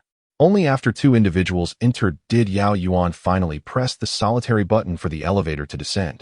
Instantly, the metallic columns converged seamlessly, leaving the occupants within the elevator feeling a tinge of trepidation. In truth, Yao Yuan was acutely aware that the elevator posed little danger, for the deceased individuals, along with the corpses outside the base, evidently did not comprise the entirety of the Longxing team. It was certain that some members had perished within the actual confines of the base, while a dozen others had seized the opportunity to escape, making their way to the elevator and ascending to the hall. However, it was highly plausible that the hall harbored alternate channels leading to the true inner sanctum of the base, allowing the intelligent machines, those shattered metallic spheres, to materialize directly within the hall. The bodies he had glimpsed appeared to be in disarray, suggesting that the assault must have originated from all directions. Yao Yuan rubbed his aching temples, steadied his resolve, and silently calculated the distance they had descended into the earth, 100, 200, 300, until the elevator reached nearly 800 meters below ground. At last, the elevator doors swung open, revealing 7 or 8 corpses, riddled with wounds, sprawled across the corridor ahead. Deep within this subterranean realm lay a singular passage, extending straight ahead. Beyond this corridor, aside from the elevator, was a vast cavern, shrouded in darkness. Yet, it was evident that this cavern was man-made, as the floor was paved with concrete, gradually sloping upwards, resembling a broad thoroughfare designed for vehicles to directly access the base from the surface. Yao Yuan meticulously surveyed his surroundings, while the 4 individuals behind him gripped their weapons, standing on alert. After a few moments, he addressed one of them, instructing, "Ascend and summon them down. By the time you reach them, it will likely have been 5 minutes. I wonder if they will engage in any foolishness. Go now." The individual immediately saluted and hurriedly took the elevator to the upper hall. Yao Yuan, however, remained cautious, merely gazing intently at the imposing metal gate in the distance of the grand corridor. This gate was colossal, standing approximately 50 meters tall, and over 100 meters wide, making a person beneath it appear akin to an ant. It was an electronically coated gate, the thickness and material of which were unknown, yet its exterior design unmistakably resembled the fortified doors of an underground base meant to withstand nuclear warfare.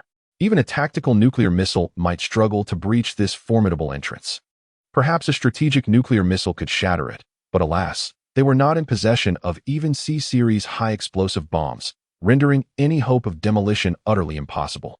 Yao Yuan's sole opportunity lay in the singular protrusion at the base of the gate, a digital input platform. This was presumably the electronic password mechanism connected to the gate. If the correct code were entered, access would be granted. However, an incorrect entry could lead to a fate akin to that of the Longxing Special Forces.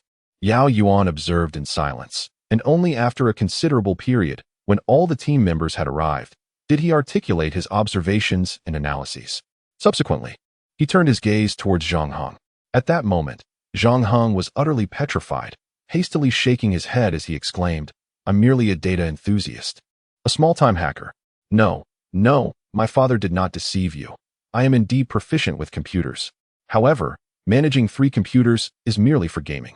While I can execute multi-threaded attacks on program data, my expertise does not rank me as the foremost hacker in China, nor do I hold any significant ranking globally."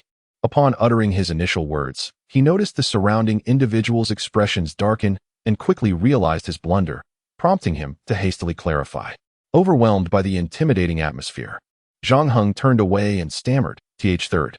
Yao Yuan felt a surge of elation in his heart, yet he maintained a serious demeanor as Zhang Heng gazed blankly at the electronic station, his face a mask of sorrow.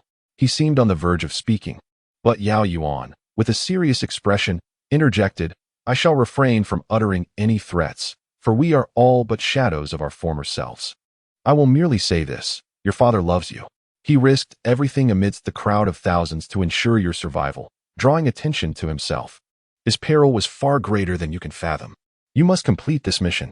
Once we breach the interior, I assure you, there lies a spacecraft. If you enter it, we shall endeavor to rescue your father and depart this planet together. Tell me, do you wish to save your family?" Tears streamed down Zhang Heng's cheeks as he fervently nodded. Yet, he hesitated and asked, "Do I have any medication? A pill would help sharpen my focus."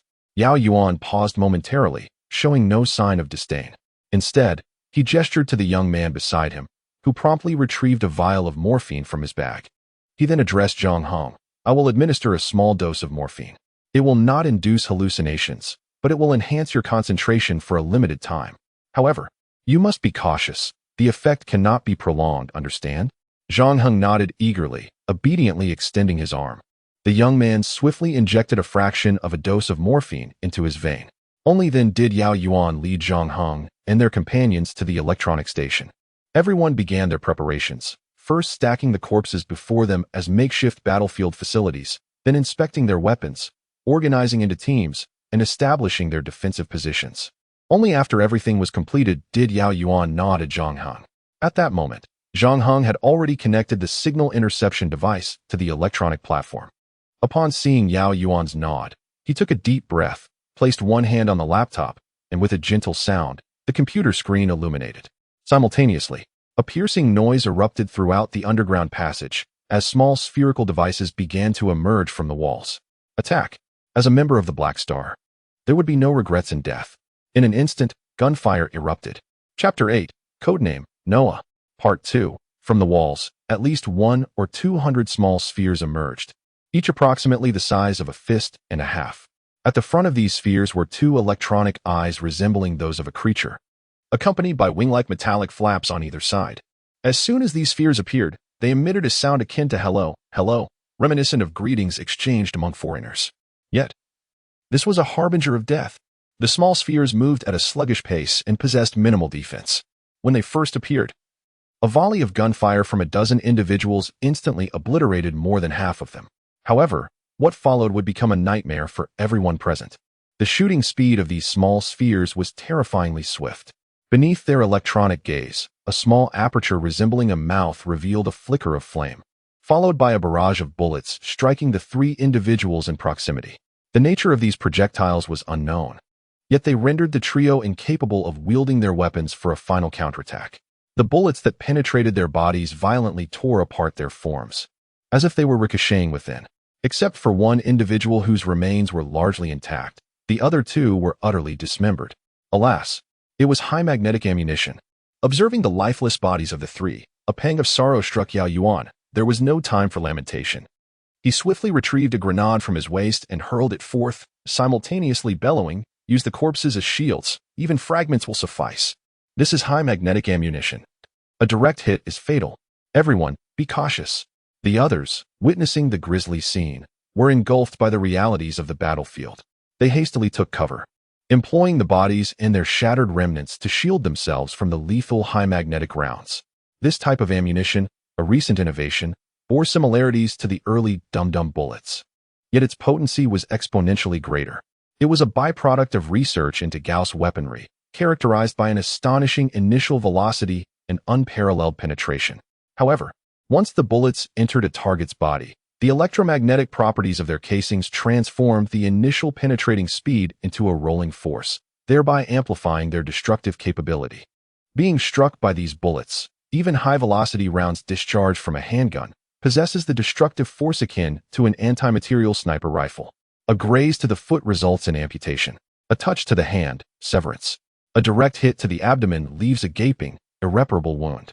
However, these projectiles are limited in that their extreme devastation is reserved solely for the initial point of impact. In essence, should a cadaver be interposed, the bullet would be largely ineffective against subsequent targets unless the corpse were utterly annihilated. Currently, Yao Yuan and his team are employing precisely this tactic, utilizing the remains of their fallen comrades, alongside those of the Dragon Rising squad, as shields. A barrage of gunfire ensues, with the corpses absorbing the brunt of the high-velocity rounds, resulting in their reduction to fragmented flesh. Yet, this brief delay allows Yao Yuan's grenade to detonate. Accompanied by the fusillade of his remaining team members, particularly the concentrated fire support led by He Tai. These men, of considerable stature, wielding handheld heavy machine guns, unleash a torrent of over 1,000 rounds in the mere seconds following the blast. Consequently, the chorus of enemy voices directly ahead is silenced entirely. Only then do the survivors exhale in relief. Li Haiyun, overcome with grief, collapses upon the mangled remains of his three comrades, tears streaming down his face as he cries out their names. The three individuals belonged to the Vanguard squad and were the closest companions of Li Haiyun. Their sudden demise plunged Li Haiyun, still a mere child, into profound sorrow. With a sigh, Yao Yuan cautiously approached Li Haiyun, kneeling beside him as he meticulously retrieved 3 identity tags from the mangled remains. He then spoke softly, "Comrades, rest well. You have endured much. We shall carry on in your stead." After uttering these words, he rose without a change in expression, devoid of tears, though in a hidden corner. His bloodstained hand turned pale as his fingers pressed against the identity tags. As the remaining team members prepared to encircle Li Haiyun to offer comfort, a sudden alarm blared throughout the underground passage. Startled, they beheld the corridor ahead slowly parting, revealing dozens of mechanical spiders, each approximately half a meter in diameter. "Damn it! How many layers of security are there?" Yao Yuan exclaimed, pulling out a grenade and hurling it while shouting. "Damn it!" he cursed again, as he witnessed at least 10 grenades launched from within the ranks. Just as he aimed to fire his weapon, a blinding flash erupted before him. The 10 or so grenades detonated midair.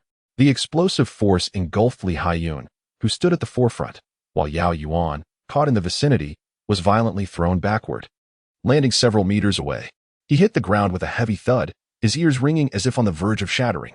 In a moment of desperation, Yao Yuan struggled to rise, yet he found himself utterly immobilized, not due to paralysis, but rather a concussion that rendered him temporarily devoid of movement. He yearned to articulate his thoughts, but even his tongue betrayed him, leaving him in a state of profound anxiety as he witnessed his comrades engaging in gunfire. Just as the entire team appeared on the brink of annihilation, an unexpected stillness enveloped him, an eerily familiar sensation reminiscent of a prior experience during a mission aboard a space station. At that moment, Wang Guangjun was firing frantically, when suddenly, Yao Yuan's voice echoed in his ears. "This is a laser. The spider is small, and its ammunition is surely limited. We must throw more grenades. Do not fear the depletion of grenades or the risk of intermediate fire. Our objective is merely to exhaust the energy within the spider." Without a moment's hesitation, Wang Guangjing bellowed, "Throw more grenades. Everyone, throw more grenades." The others were momentarily taken aback. They recalled the futility of throwing grenades from earlier incidents. However, Wang Guangjing, being the second in command of the Special Forces, commanded their instinctual obedience. Thus, without further contemplation, they resumed hurling grenades. In that very instant, two individuals in the front had just launched their grenades when a blinding flash ensued, leaving them with two large, charred wounds on their bodies. As the grenade was hurled once more, it was predictably detonated by a sniper after flying a mere dozen meters. However, Wang Guangjing remained undeterred, continuing to shout and throw. Soon, the second wave and then the third wave of grenades were launched until the last of the explosives were cast. Remarkably, no further beams of laser appeared. The grenades swiftly exploded in the distance, and amidst the billowing smoke, dozens of mechanical spiders were obliterated. At this moment, Yao Yuan had only just risen from the ground, his body still trembling slightly, his head spinning as if the very heavens were quaking. He managed a faint smile, yet words eluded him. He could hardly control his tongue. 3 more had perished. The remaining individuals stood in solemn silence, their grief indescribable. These were comrades who had shared countless missions, rigorous training, and wild antics together. Now, 6 of them had fallen in an instant. The pale-faced youth, missing half an ear, was momentarily taken aback, but joy soon illuminated his features. He rushed forward, and indeed, he found Li Haiyan sprawled in a pool of blood, his body riddled with shrapnel. Despite significant blood loss and severe injuries, he was still alive and intact. Without hesitation, he produced a syringe and injected it into Li Haiyan's body. Then he shouted, "2 of you, lift him to the back. I have a few bags of blood here. He has type AB, so it should be straightforward. I will provide immediate treatment." 2 individuals were needed for the task at hand. Just as the pale-faced man had finished shouting, the burly figure of the blacksmith charged forward, effortlessly scooping up Li Haiyan as if he were lifting a large dog. In a few swift strides, he reached Zhang Heng's side, casting a silent glance at him before gently placing Li Haiyan on the ground. The pale-faced man promptly followed suit, crouching down to perform a rudimentary surgical procedure on Li Haiyan. However, at that moment, the third alarm blared once more. In the gaze of the onlookers, the passage ahead was completely breached, revealing 7 or 8 mechanical bodies that resembled robots, with tank treads beneath them. Each of these machines bore arms resembling automatic cannons, and there were cavities on their chests reminiscent of honeycomb structures. It was evident, based on the collective experience of those present, that these were likely the launch points for small missiles. Each machine stood approximately 2 meters tall, and their robust construction suggested that ordinary bullets would be ineffective against them. A wave of despair washed over the crowd. Suddenly, a gunshot rang out, and a sniper bullet struck one of the machines squarely in its chest cavity, resulting in a thunderous explosion. Even those gathered over 100 meters away could feel the searing heat wave wash over them. The composed man, Eagle, bellowed, "Where are the snipers? Are you all fools? It's such an easy target, and you can't even shoot? I won't repeat myself. Aim for their chest and fire." Suddenly, the 2 equally composed men crouched down, positioning their sniper rifles, and began a series of shots in succession. Remarkably, within mere seconds, the 7 or 8 machines failed to even pull their triggers and were completely neutralized, a feat that appeared less strenuous than the previous 2 battles. Once these machines were dismantled, another 7 or 8 identical units emerged from the corridor. Gradually, beads of sweat adorned the brows of the trio. "Is it not over yet? Zhang Heng, we are nearing our breaking point." Upon witnessing the dire situation, Yao Yuan did not provide fire support like the others. Instead, he dashed to Zhang Heng's side and shouted fervently. A sudden realization struck Yao Yuan as he heard the distant cry of an eagle. "We're out of bullets. Damn it. Fire support. Xiao Bai, toss over the ammunition." The absence of the sniper's destructive capabilities became increasingly evident as a dozen machines advanced through the smoke and flames, raising their dual-barreled cannons, with pointed missile heads emerging from their chests. "Noah. It's Noah." Yao Yuan felt an eerie stillness enveloping him. His mind flashed with a sudden thought, and without hesitation, he bellowed, "The final layer of the code is Noah." Yao Yuan nearly shouted at the top of his lungs. Zhang Heng instinctively entered the English translation of Noah, and at that moment, a sharp sound pierced the air. The blaring alarms abruptly ceased, and the machines poised to fire halted as if they had lost all power, coming to a standstill in the corridor. On the other side, behind the crowd, the enormous and exaggerated gate began to open slowly. Layer by layer, 3 layers in total, An astonishing 7 formidable doors continuously swung open, revealing an impressive thickness of nearly 10 meters. Beyond these gates, a long, cone-shaped spacecraft, towering like a small mountain and measuring several thousand meters in length, stood majestically at rest. Everyone was rendered speechless, their eyes wide with shock and disbelief as they gazed upon this spectacle. Before them lay an immense underground chamber, a vast plaza that seemed to stretch into infinity, as if a world resided beneath the earth. In the center of this subterranean expanse, an equally colossal spacecraft was stationed, while the spectators found themselves positioned at the entrance of the gates, approximately 1 to 200 meters above the plaza below. Before them lay a vast array of steps and a simple elevator. However, even from this height, as they looked downward, the boundaries of the spacecraft were nearly indiscernible. Judging by their visual estimation, the length of this spacecraft was at least 10,000 meters, possibly extending into the tens of thousands, dwarfing aircraft carriers by immeasurable magnitudes. Akin to a small city in size, the height of the spacecraft surpassed at least 1 to 200 meters as they gazed straight ahead, astonished to find that its pinnacle extended beyond their line of sight. In other words, it was at least taller than the platform they stood upon. The sheer enormity of this vessel left one to ponder the mystery of its construction. Could humanity's current technological prowess truly conceive such an extraordinary craft? Moreover, how could such a colossal spacecraft ascend into the heavens?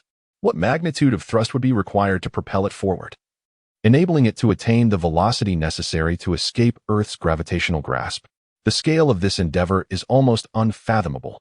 Although not a scientist, Yao Yuan, like most present, was beset by myriad questions, for they possessed at least a modicum of fundamental knowledge.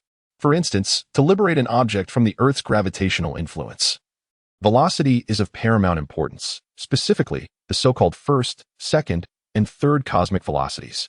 Yet, before him loomed a spacecraft as vast as a city. What force could possibly elevate it to such speeds? It seemed utterly implausible.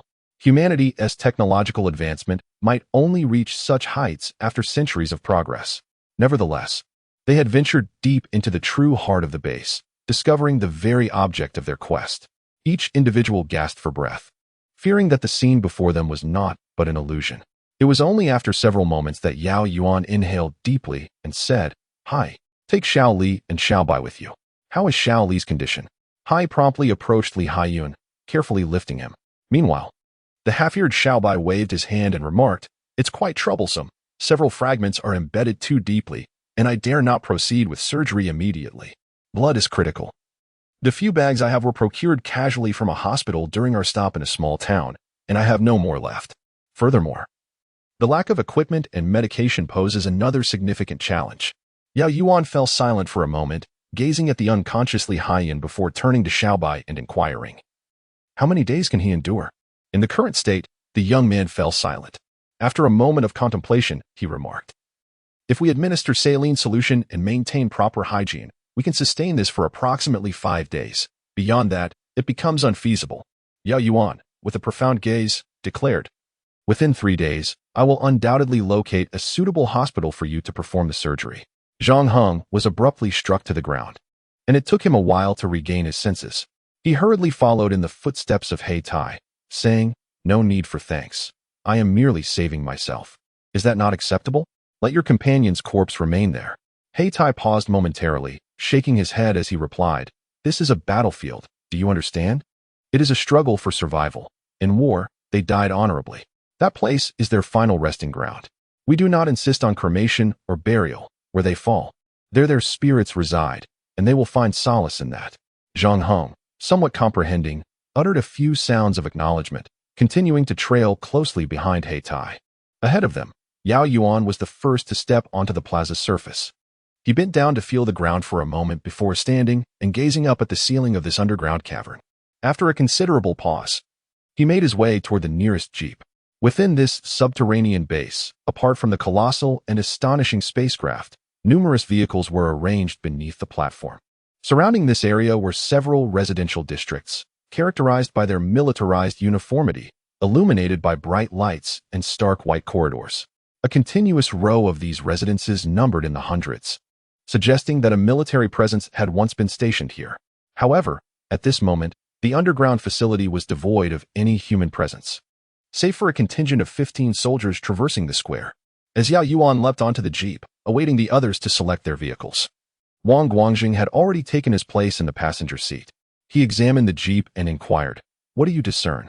Yao Yuan extended his hand, revealing a thick layer of black ash accumulated from his earlier touch upon the ground. It was evident that no one had visited this place for at least a month and a half. Nevertheless, the power supply remained intact, indicating that this might be a permanent base, possibly housing a nuclear reactor. Furthermore, if the spacecraft were genuine and intact, its sole means of flight would likely be through anti-gravity technology. Yao Yuan gazed up at the cavernous ceiling and remarked, "Anti-gravity." Wang Guangjing paused momentarily, his eyes wide with astonishment. Anti-gravity? The kind found in science fiction novels and films? Indeed, that very concept, Yao Yuan affirmed. Yao Yuan nodded and remarked, "We can ascend directly to observe the apex of the cavern. The surrounding areas consist of natural rock formations. It appears this plaza is situated within a colossal subterranean cavern. However, directly above the spacecraft, there exists a metallic structure, which I suspect may be operable. Yet, even so, how could the spacecraft ascend vertically? By expelling flames? That is preposterous. What kind of fire could possibly lift such a massive vessel skyward? Solar flames, perhaps? Thus, the only feasible explanation must be the presence of an anti-gravity mechanism," Yao Yuan stated earnestly. Wang Guangjing hurriedly turned his gaze toward the cavern's ceiling.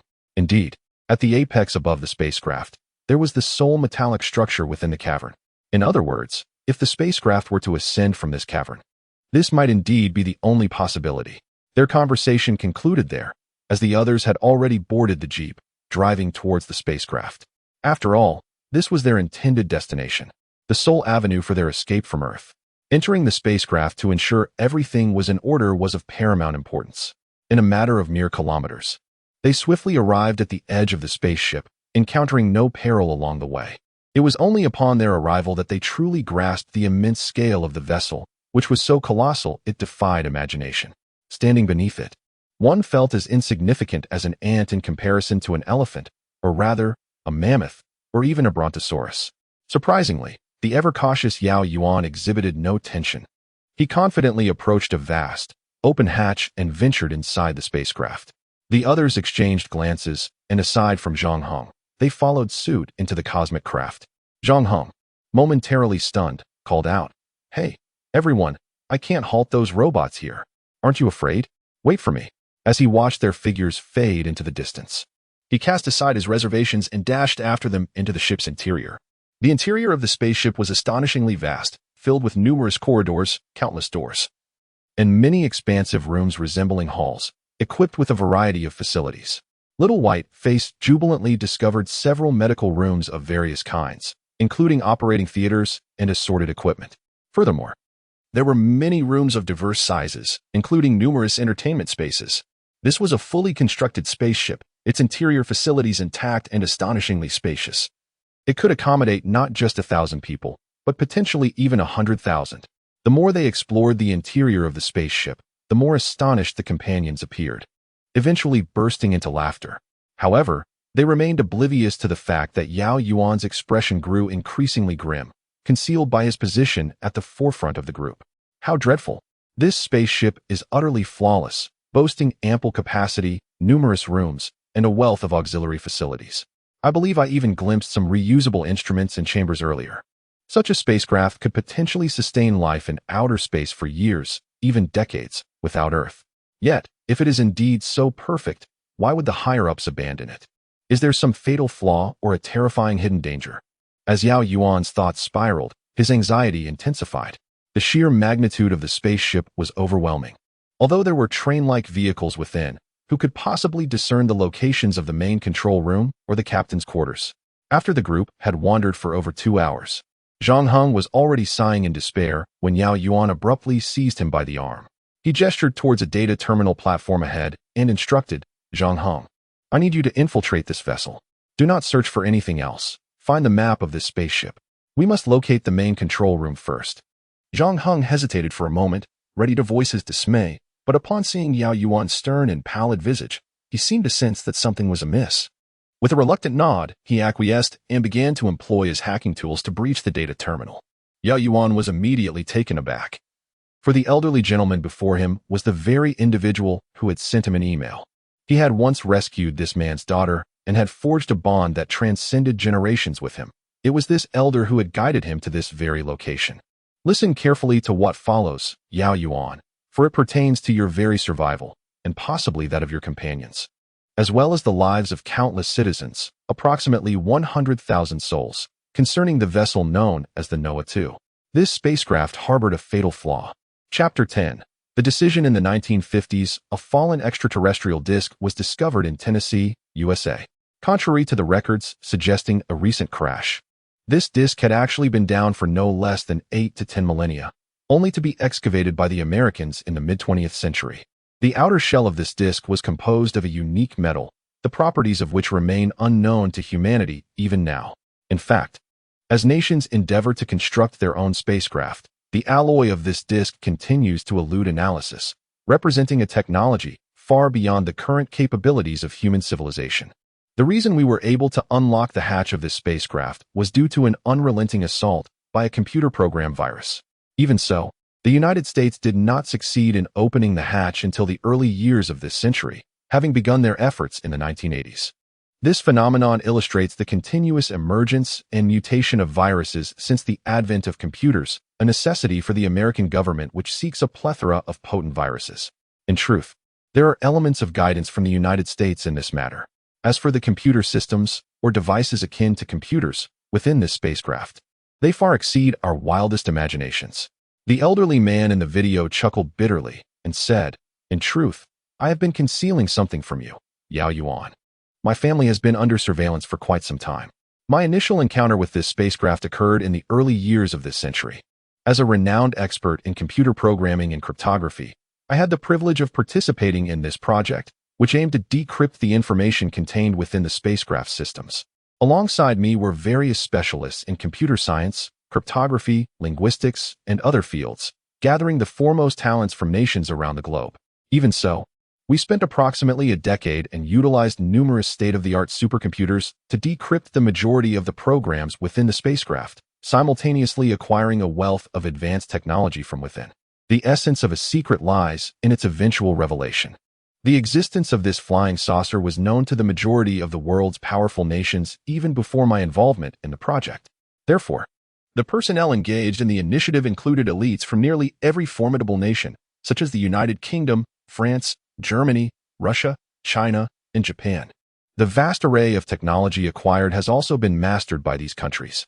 Undoubtedly, I suspect that these nations have made certain sacrifices to the United States. For instance, I am aware that China has paid a considerable price by purchasing an immense quantity of American debt. Political matters aside, I am familiar with certain technologies, such as a gravity system capable of generating and counteracting considerable gravitational forces. The impressive size of the Noah 2, along with its ability to breach the atmosphere, is attributable to the presence of this gravity system. However, the nations did not obtain the weaponry technology they sought, as this flying saucer appears to serve as a reconnaissance vessel or something akin to it, containing only one alien corpse. I have documented detailed information within the central computer of this spacecraft, which can be extracted using the advanced code I taught you. The truly paramount technology, capable of altering the trajectory of humanity's future, is the epoch-defining technology of spatial leap. This is the most significant acquisition for all nations involved. Thus, led by the United States, developed nations across the globe began, around the year 2004, to labor tirelessly and invest resources into the construction of two colossal spacecraft, each being fabricated at distinct locations simultaneously. However, the individual production of each vessel required a minimum of 2 decades due to the complexities of calibration and size constraints. Regardless of the manpower and materials allocated, the pace could not be hastened. These vessels, known as Noah I and Noah 2, symbolized the future of humanity, embodying the hope that even in the event of Earth's destruction, human existence could endure. Yet, the endeavor met with failure. In 2027, Noah I embarked on its maiden voyage, carrying a coalition of 30,000 soldiers from various nations, along with numerous scholars and experts. It was only upon initiating the transition that they realized the energy consumed by the spatial leap escalated geometrically with the increase of mass in the transitioning material, rather than in a proportional manner.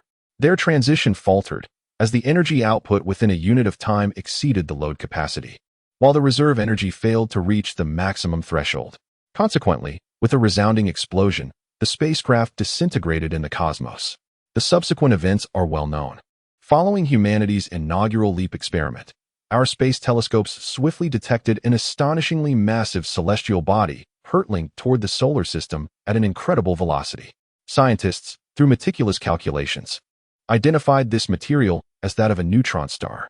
A neutron star, aside from the enigmatic interiors of black holes, is the densest known substance in the universe.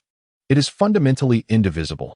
Even the collision of two neutron stars does not result in fragmentation. This particular neutron star material appeared abruptly, with no prior indications, signifying a profound enigma. What does this represent? There exists but one possibility. The material of this neutron star has been transferred here, an assault by extraterrestrial beings upon humanity. At this juncture, the old man's face was suffused with fury as he bellowed. Many scientists have previously asserted, who decrees that extraterrestrials must be peaceful. It is a fallacy to suggest that the advancement of technology correlates with a more harmonious society. Such notions are mere self-deception.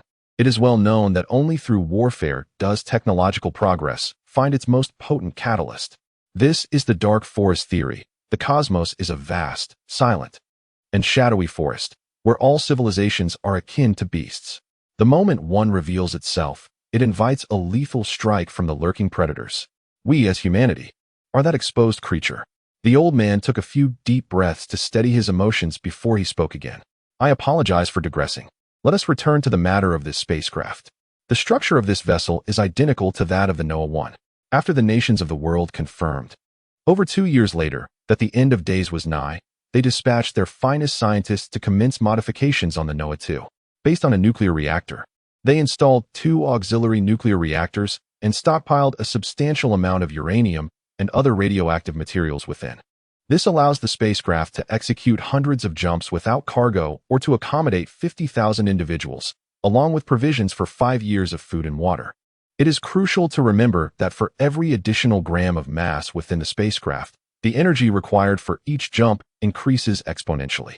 The central computer houses a set of conversion formulas. You may consult scientists with the relevant expertise to ascertain the number of people and materials you intend to carry. Furthermore, the immense energy required within a given time frame will inevitably cause some components to malfunction or be destroyed. This is unavoidable, as our human craftsmanship cannot possibly match the technological level required for such leaps. We have advanced at least a millennium ahead in our pursuit of cosmic travel. It is as if a primitive man, wielding a firearm, remains utterly oblivious to its operation, thus inadvertently aiming the muzzle at himself. Upon realizing this predicament, governments across the globe abandoned the spacecraft, setting it aside in favor of constructing smaller spacecraft, ranging from those accommodating hundreds to those capable of carrying thousands. Are these fools unaware that a more confined living environment is more susceptible to catastrophic disasters? Nevertheless, these smaller spacecraft, due to their minimal mass, can comfortably sustain thousands of individuals in the cosmos for decades, and the vessels can execute thousands of jumps, or even more, as long as their nuclear reactors provide sufficient energy and the energy consumption remains within limits. Humanity's highest technological achievements barely allow for this. Therefore, I surmise that on the Earth you currently inhabit, all governmental authorities have vanished, have they not? At this juncture, the old man sighed and suddenly addressed the void ahead with solemnity. Yao Yuan, or any other fortunate souls who may arrive here, may the divine grant you protection. Our technological standards are woefully inadequate. We are incapable of controlling the destination of our jumps. In other words, these spatial transitions are purely a matter of chance. The universe is so vast that locating a habitable planet at the precise endpoint of a jump is an endeavor more improbable than astronomical figures suggest. May the divine safeguard you, and may the divine protect humanity. Amen. With that, the video concluded, and the entire screen returned to normal, leaving the assembled crowd in a state of stunned disbelief. However, Yao Yuan's reaction was rather perplexing. His previously pallid complexion had vanished, and astonishingly, he even sighed in relief. After a considerable pause, he finally spoke. The situation is better than I had anticipated. This spacecraft is intact and capable of flight, possessing the ability to escape the solar system. Now, everyone, let us commence our actions. Zhang Heng, Please locate the internal map of the spacecraft leading to the central control room. We must first secure control of the vessel, followed by a team meeting to deliberate our next course of action. Yao Yuan surveyed each individual present, continuing, next. We must initiate the search for and rescue of countless individuals, along with various supplies and equipment. Our objective is to bring along 100,000 people, scientists, scholars, technicians, administrators, a multitude of healthy men and women, individuals of self-discipline, and soldiers who, even in the face of despair, have consistently safeguarded the innocent. Then, we shall depart from Earth. Chapter 11. Salvation. Alron hurriedly gathered the papers on the table, while a blonde girl behind him shouted, "Hurry, Dad. Those people are approaching this neighborhood." The golden-haired girl named Garcia was consumed by a profound sense of urgency, her mind far removed from any thoughts of data papers. Without hesitation, she dashed to Elrin's side, pulling him from his place and racing towards the back door of the room. Elrin barely managed to grasp the box in his hand before stumbling after her into the garden through the back exit. Together, they hurried into the garage. And it was only when he settled into the passenger seat that he fell into a daze, murmuring, "It's all gone. Everything is gone." Garcia cast a sympathetic glance at her father as she steered the vehicle onto the road ahead, saying, "No, Dad, at least we are still alive." Alive? No, we are not truly alive. This is the end of the world. Elrin's gaze was vacant as he stared out the car window, his focus locked onto the sky, observing the blue expanse, the white clouds, and the warm sun. In just over 8 months, that sun would transform into a harbinger of annihilation. As a renowned astrophysicist, not just in Britain but globally, Elrin, despite being in his 50s, had attained a level of accomplishment that many could only dream of in a lifetime. He has a daughter. Although his beloved partner has long since departed, he still finds happiness, akin to the flavor of the steak she prepares for him. While it may not rival the exquisite creations of renowned chefs, it embodies the taste of home, the essence of joy. His daughter has continuously endeavored to replicate the flavor of the steaks her mother used to make, which happens to be the one that Alan cherishes most. This matter has vexed Alan for over a year. Helpless, he resorted to secondary channels to gather data on spatial transition, intending to assemble a team for research. However, before he could complete his data collection or even form the team, a dramatic shift in global affairs occurred. About a month ago, the elite of nations suddenly vanished without a trace, followed by an overwhelming leak of sensitive information from government intelligence agents. It is said that these high-ranking officials had utilized spacecraft, powered by spatial transition technology, to flee Earth, abandoning billions of ordinary citizens. The reason for this exodus lies in a fragment of a neutron star, which had been observed as early as 2027, hurtling towards the solar system with the intent to collide with the sun. A neutron star? How could it possibly produce fragments? Moreover, why would it be on a direct course towards the sun from outside the solar system? What speed could it be traveling at? To have been observed before 2027. Could it truly have traversed such a vast distance in just over 2 years? What kind of velocity is that? Elrin's initial reaction was one of disbelief. However, as more evidence and data emerged, he found himself increasingly overwhelmed. As an expert in his field, he scrutinized the images captured by the radio telescope and compared them with the data. The realization struck him like a thunderbolt. In the ensuing weeks, he conducted a plethora of inferential experiments within the confines of his university laboratory, only to arrive at a disheartening conclusion. There was no escape. As long as humanity remained tethered to the solar system, Earth, along with its inhabitants, was doomed to annihilation. Shortly after he reached this grim conclusion, chaos engulfed the world. The impending apocalypse left no avenues for escape, and hope dwindled. Over 90% of the populace descended into frenzied despair, with even the military now reduced to mere armed mobs, joining the mayhem, as the government had crumbled into oblivion. In the midst of this turmoil, Elrin and his daughter abandoned their villa, steering their vehicle toward the countryside. Yet, the rural refuge proved no sanctuary, as it too succumbed to madness. A flood of refugees inundated the area, bringing along with them violent marauders. The horrors of murder, rape, and brutality persisted, unabated. Elrin lay in a derelict logging cabin, his eyes vacant and devoid of hope. Suddenly, a soft sound emanated from the cabin's door, jolting him upright, though his body felt leaden and unresponsive. Before he could comprehend the situation, a girl entered, her face smeared with dirt, golden hair matted and filthy. As she stepped inside, she exclaimed, "Dad, how come you're sitting up? Lie down quickly." You still have a high fever, father. I have discovered a sweet potato field, but there is a group of marauders nearby, and I dared not approach. I plan to find a way to sneak in tonight. Surely I can steal some sweet potatoes. Elrin, slowly reclining, immediately rasped, No, I cannot permit you to go. Have you not witnessed the cruelty of those marauders towards their own kind? That 12-year-old girl, she was dismembered and roasted. Do you not recall such a scene? Elrin, in his agitation, coughed more violently, struggling to articulate his thoughts, while Gacia, undeterred, declared, I am stubborn. You know me well. I will sneak out tonight, and you will be none the wiser. After a prolonged silence, Elrin finally managed to catch his breath, lacking the strength to argue further. His eyelids felt unbearably heavy, and he could only weakly assert before succumbing to slumber, I will accompany you. I shall keep watch. Otherwise, if you dig without caution, they might hear you. As he uttered these words, he drifted into a half-conscious state. Gacia gazed at her father's face, which had grown gaunt and aged over the past 20 days, and her eyes welled with tears as she began to weep softly. That night, Elrin indeed forced himself to follow Gacia, and fearing that she might run off alone, he stubbornly kept pace. With his failing eyesight, who could predict where he would end up? What if he encountered those marauders? In that case, she would deeply regret it. Thus, with no other option, she reluctantly allowed Elrin to accompany her to the sweet potato field. The two individuals ambled along, gradually depleting the remnants of their strength. After more than 2 hours, they finally arrived at the sweet potato field. Indeed, in the rural expanse devoid of electricity, the faint moonlight barely illuminated the surroundings, rendering the dark corners utterly impenetrable. Elrin cautiously seated himself on a slightly elevated patch of land, observing as Garcia crawled through the ditch, inching her way towards the sweet potato field.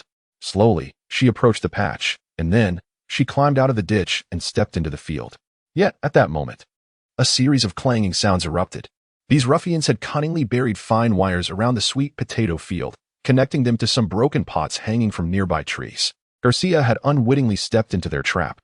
Instantly, the shouts of a dozen men echoed, and Garcia's face turned ashen with fear, while Elrin felt a swirl of dizziness threaten to overwhelm him. Ha ha ha, we've caught her. Looks like a woman. It's been days since we had fresh meat. We could have some fun for a couple of days, ha ha. Hurry, seize her. At the forefront stood a towering figure, a man of imposing stature, who, in a fit of frenzy, brandished his shotgun and pulled the trigger towards the distance. Meanwhile, Garca was desperately fleeing when, all of a sudden, a sharp pain surged through her calf, causing her to collapse onto the ground, her cries of anguish echoing in the air. In that moment, Elrin disregarded everything else and rolled down from his elevated position, swiftly enveloping his daughter in his embrace. Positioning his own body as a shield between her and the approaching mob, he was acutely aware of the futility of his actions, fully cognizant that death awaited him. Yet the thought of his daughter facing a fate worse than death ignited a fierce determination within him. Ah, but look, we have an old man here, gentlemen. Let us use him as kindling, shall we? One of the marauders bellowed with manic glee. The group of a dozen or so ruffians advanced menacingly toward Elrin and Garca, their eyes bloodshot, their faces twisted with malice. They were no longer human, but rather demons clad in human flesh, their essence corrupted to the core. Daddy, I'm scared, Garca sobbed, her voice trembling. She was merely a girl of 17 or 18, who just a month ago had basked in the allure of youth, pursued by many admirers, living a life of bliss. Yet at this moment, she was just a frightened child seeking refuge in her father's arms. Elrin tightly embraced his daughter, watching as the mob drew ever closer. He muttered fervently, "O God, if you truly exist, grant me a glimmer of hope and enlightenment. I beseech you, help me, help my daughter." Just as the leader of the mob raised his shotgun, aiming it menacingly at Elrin's head, a gunshot rang out, not shattering Elrin's skull, but rather obliterating it. Following that, several more shots echoed, and within an instant, 5 or 6 of the marauders collapsed, while the remaining ones prostrated themselves on the ground, paralyzed by fear. At that moment, beams of light approached from a distance. Elrin and Gacia stared in astonishment at the source of the illumination, where 5 or 6 soldiers clad in immaculate uniforms, untarnished by mud, advanced. Among them were individuals of diverse ethnicities, Caucasian, African, and Asian. Leading the group was a stoic Asian officer. Elrin stood there, dumbfounded and at a loss for words. Though merely a month had passed, it felt as if an eternity had elapsed since he had heard such civilized discourse. As the lieutenant, known as Eagle, furrowed his brow, Elrin suddenly shouted, "Yes, I am willing. I am Elrin Burt. This is my daughter, Gacia. I require you and your team to provide us with protection. Do you have any means of transportation? My daughter has been shot in the leg and may not be able to walk far. She needs immediate medical attention." The Hawk's icy visage finally broke into a smile as he assisted Elrin to his feet. He gestured to a nearby African-American soldier, instructing, "Please attend to this young lady urgently. We shall discuss matters further once we are aboard the aircraft. The current environment is unsuitable for her severe condition. It is evident you may be running a fever. Rest assured, the base is well-equipped and staffed with competent medical professionals." Elrin cast a wary glance at the soldiers surrounding him. Each soldier was uniformly attired in what appeared to be American military garb, exuding an air of discipline and readiness. They indeed seemed to be representatives of the government. Suddenly, a rush of air pierced the darkness, and though Elrin could not discern its source, it was likely the sound of a helicopter. It became increasingly clear that these were organized and orderly troops. At that moment, Elrin felt a wave of relief wash over him, and he succumbed to unconsciousness. Unbeknownst to him, the Hawk calmly instructed his men to deal decisively with the now pleading rioters. The old captain's methods proved effective. After enduring the chaos of a tumultuous era, the populace yearned for order and structure. If we can demonstrate the government's authority and regulation, they will inevitably seek our guidance. Indeed, sir, the soldiers responded in unison. Soon, as dusk fell the following day, Yao Yuan awoke from his slumber. Upon propping himself up, he was greeted by the sight of a pristine, luminous ceiling, while a soft, white blanket enveloped him. Simultaneously, he noticed an intravenous drip attached to his wrist. Beside him, his daughter occupied another hospital bed, engrossed in music from her device, humming along as she read a novel. She had been cleaned up and had returned to her former beauty. Yao Yuan chose not to disturb his focused daughter. Instead, he reclined contentedly in bed, savoring the happiness he had once lost and now regained. He sighed with satisfaction, determined to prolong this joy, even if it remained for only 8 months. Regardless of what experiments the government demanded of him, he resolved to safeguard this happiness. Chapter 12. The last human government under the leadership of Yao Yuan and the Black Star team, along with the recently joined hacker Zhang Hong. They had located the Noah 2 spacecraft after more than 3 months had passed. The current global situation had seen some individuals retreating to rural areas or forming small groups, protected by conscientious soldiers. After enduring over 3 months of turmoil, they began to reach out to other small teams in their vicinity.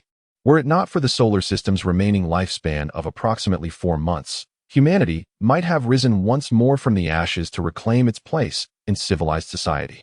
In such circumstances, whispers of a rumor have subtly circulated among small teams in major cities and their surrounding rural areas worldwide. It appears that there exists a final government of humanity on Earth, possessing a solitary spacecraft, which has yet to depart the planet as they continue to select so-called candidates. This information is largely dismissed by the majority as mere fantasy and gossip. However, many secretly yearn for the existence of such a government and to be chosen as one of its select few, for that would bestow upon them a glimmer of hope for survival. At this moment, the principal members of what is referred to as the last government of humanity consist of a mere 15 individuals, 14 members of the Black Star Special Forces, and 1 temporary external member, Zhang Hong. Thus, the core of this human government comprises only these 15 souls. Liu Bai, known colloquially within the Black Star Special Forces as Little Bai or Pretty Boy, epitomizes the archetype of a privileged offspring. Initially defying his family's wishes, he forcefully enlisted in the military. Despite his strikingly handsome appearance and fair complexion, which render him the quintessential pretty boy, his skin remains remarkably unblemished regardless of sun exposure. When he first joined the military, he was met with indifference. Although he was spared from being bullied by veterans due to his background, he nonetheless faced a palpable sense of isolation. However, Liu Bai was indeed resolute. Diligently honing his skills for 2 years, not only did he master firearms, but he also excelled in close-quarters combat and grappling techniques, rivaled by few. Coupled with his specialized training in military medical techniques and the support of his family's influence, he successfully entered one of the 4 prestigious dragon-themed special forces, becoming a member of the Longing Special Forces. However, subsequently, his family misaligned in political struggles, leading to a sudden downfall. Although they had not reached a point of total annihilation, their power had significantly diminished, and they became objects of suspicion from those in authority. Consequently, he was reassigned from the Longing Special Forces to the Haisheng Special Forces, assuming the role of a military medic known as Xiaobai. At this moment, he was leading 7 soldiers aboard a hovercraft, safeguarding a family of 5 as they flew towards a secret base in Tennessee, USA. Among this family, the eldest gentleman was his target for this mission, the renowned German physicist Seelevate Stein. The remaining 4 were Seelevate's wife, son, daughter-in-law, and 1 granddaughter. This fortunate family had managed to evade disaster by hiding in the basement of a villa in the outskirts, enduring months of turmoil with neither starvation nor death among them. However, these 5 individuals had grown increasingly despondent, even going so far as to select a day for their collective ascent to paradise through suicide. Fortunately, Liu Bai arrived early, and the presence of 7 well-equipped elite soldiers, along with their hovering airship, completely dispelled the concerns of Dr. Zilewei and his companions. They consented to serve the government at a secret base, with the sole condition being that their status would be duly recognized. Liu Bai gazed at Zilewei, who was meticulously organizing his documents in the distance, and said, "Dr. Zilewei, rest assured that our base is highly organized, governed by order and law. Furthermore, we would like to appoint you as the leader of our physics team and chief physicist. You and your family shall receive excellent treatment, with your own private quarters, ample nourishing food, and a variety of beverages provided daily. You need not worry." Zilewei, embodying the quintessential German meticulousness, diligently arranged his manuscripts and various documents within his suitcase. Not lifting his gaze as he replied, "I trust your words. Ordinary civilian organizations could not possibly possess such a hovering airship. In fact, I am unaware of any national government that has achieved such advanced technology. The anti-gravity device should not be within the reach of a nascent technological tree." Liu Bai smiled and said, "That is beyond my knowledge. As you know, I am merely a junior lieutenant, and the affairs of those in higher positions are not within my grasp. However, one thing you can be absolutely certain of is that you and your family will reach a place of order, and within a month or 2, we shall escape from Earth." Liu Bai let out a few bitter laughs, choosing silence thereafter, for he was merely a soldier in a special forces unit, not a scholar or scientist. Engaging in discussions on physics with a world-renowned physicist like Schiller was akin to a pig and a cow debating the merits of pork chops versus steaks, a mere figment of imagination.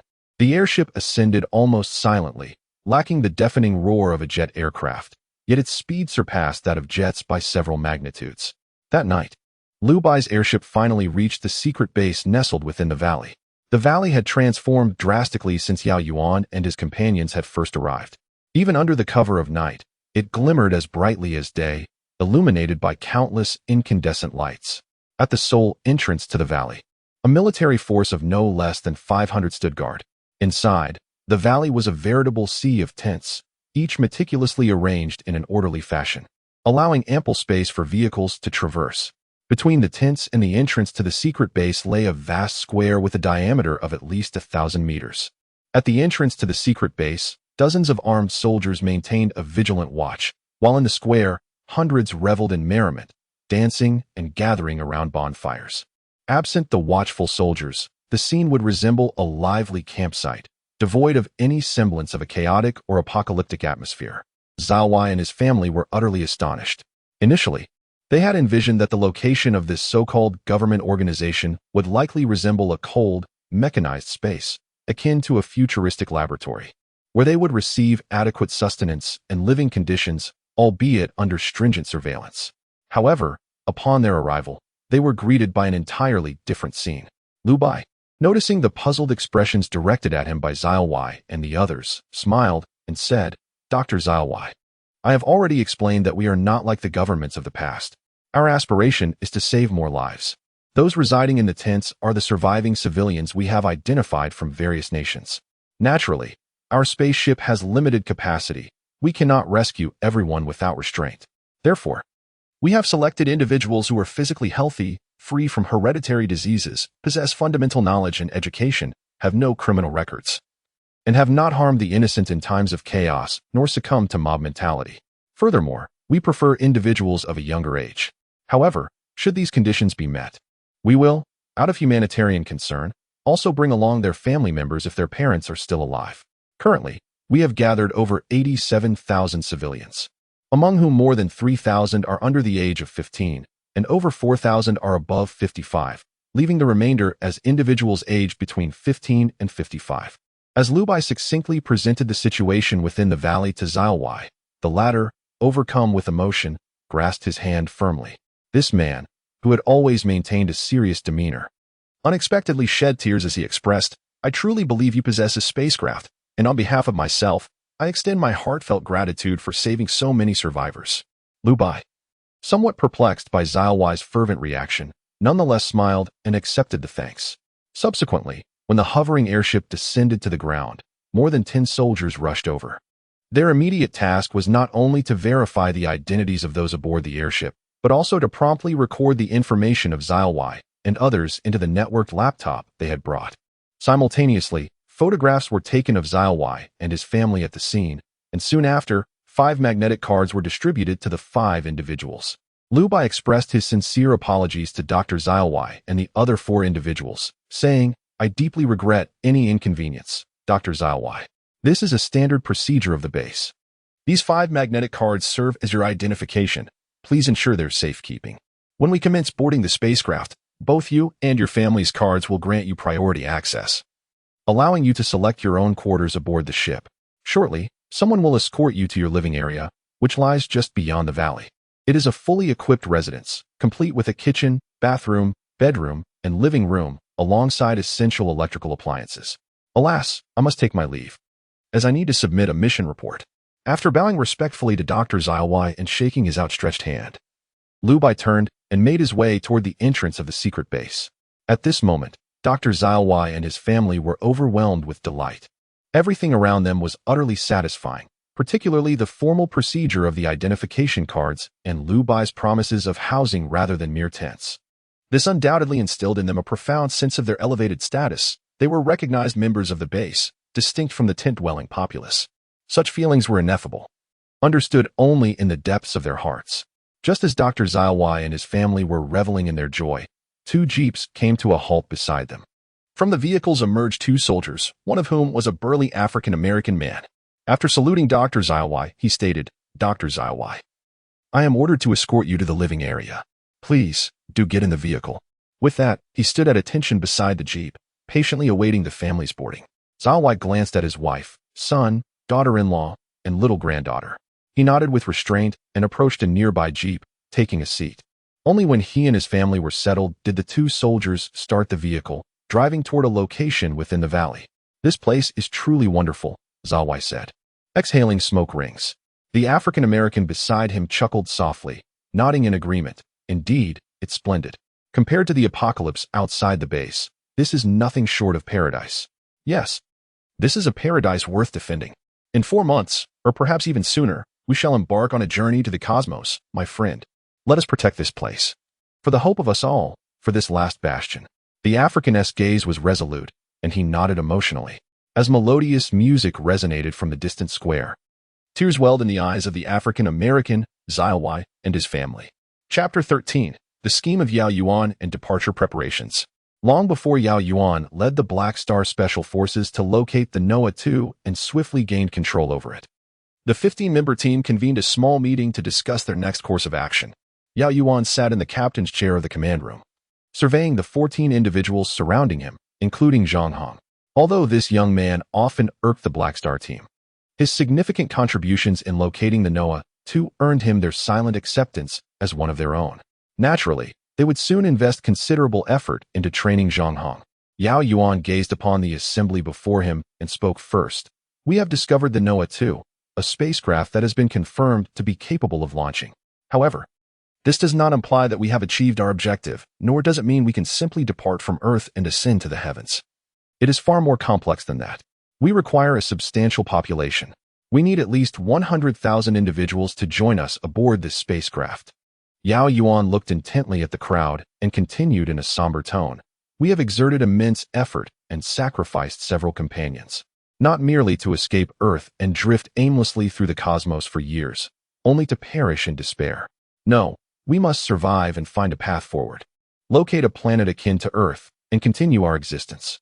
However, all of this hinges on one crucial factor. We need sufficient people. Talent is fundamental. With a sufficient populace, we can amass the strength, knowledge, and lineage necessary for survival.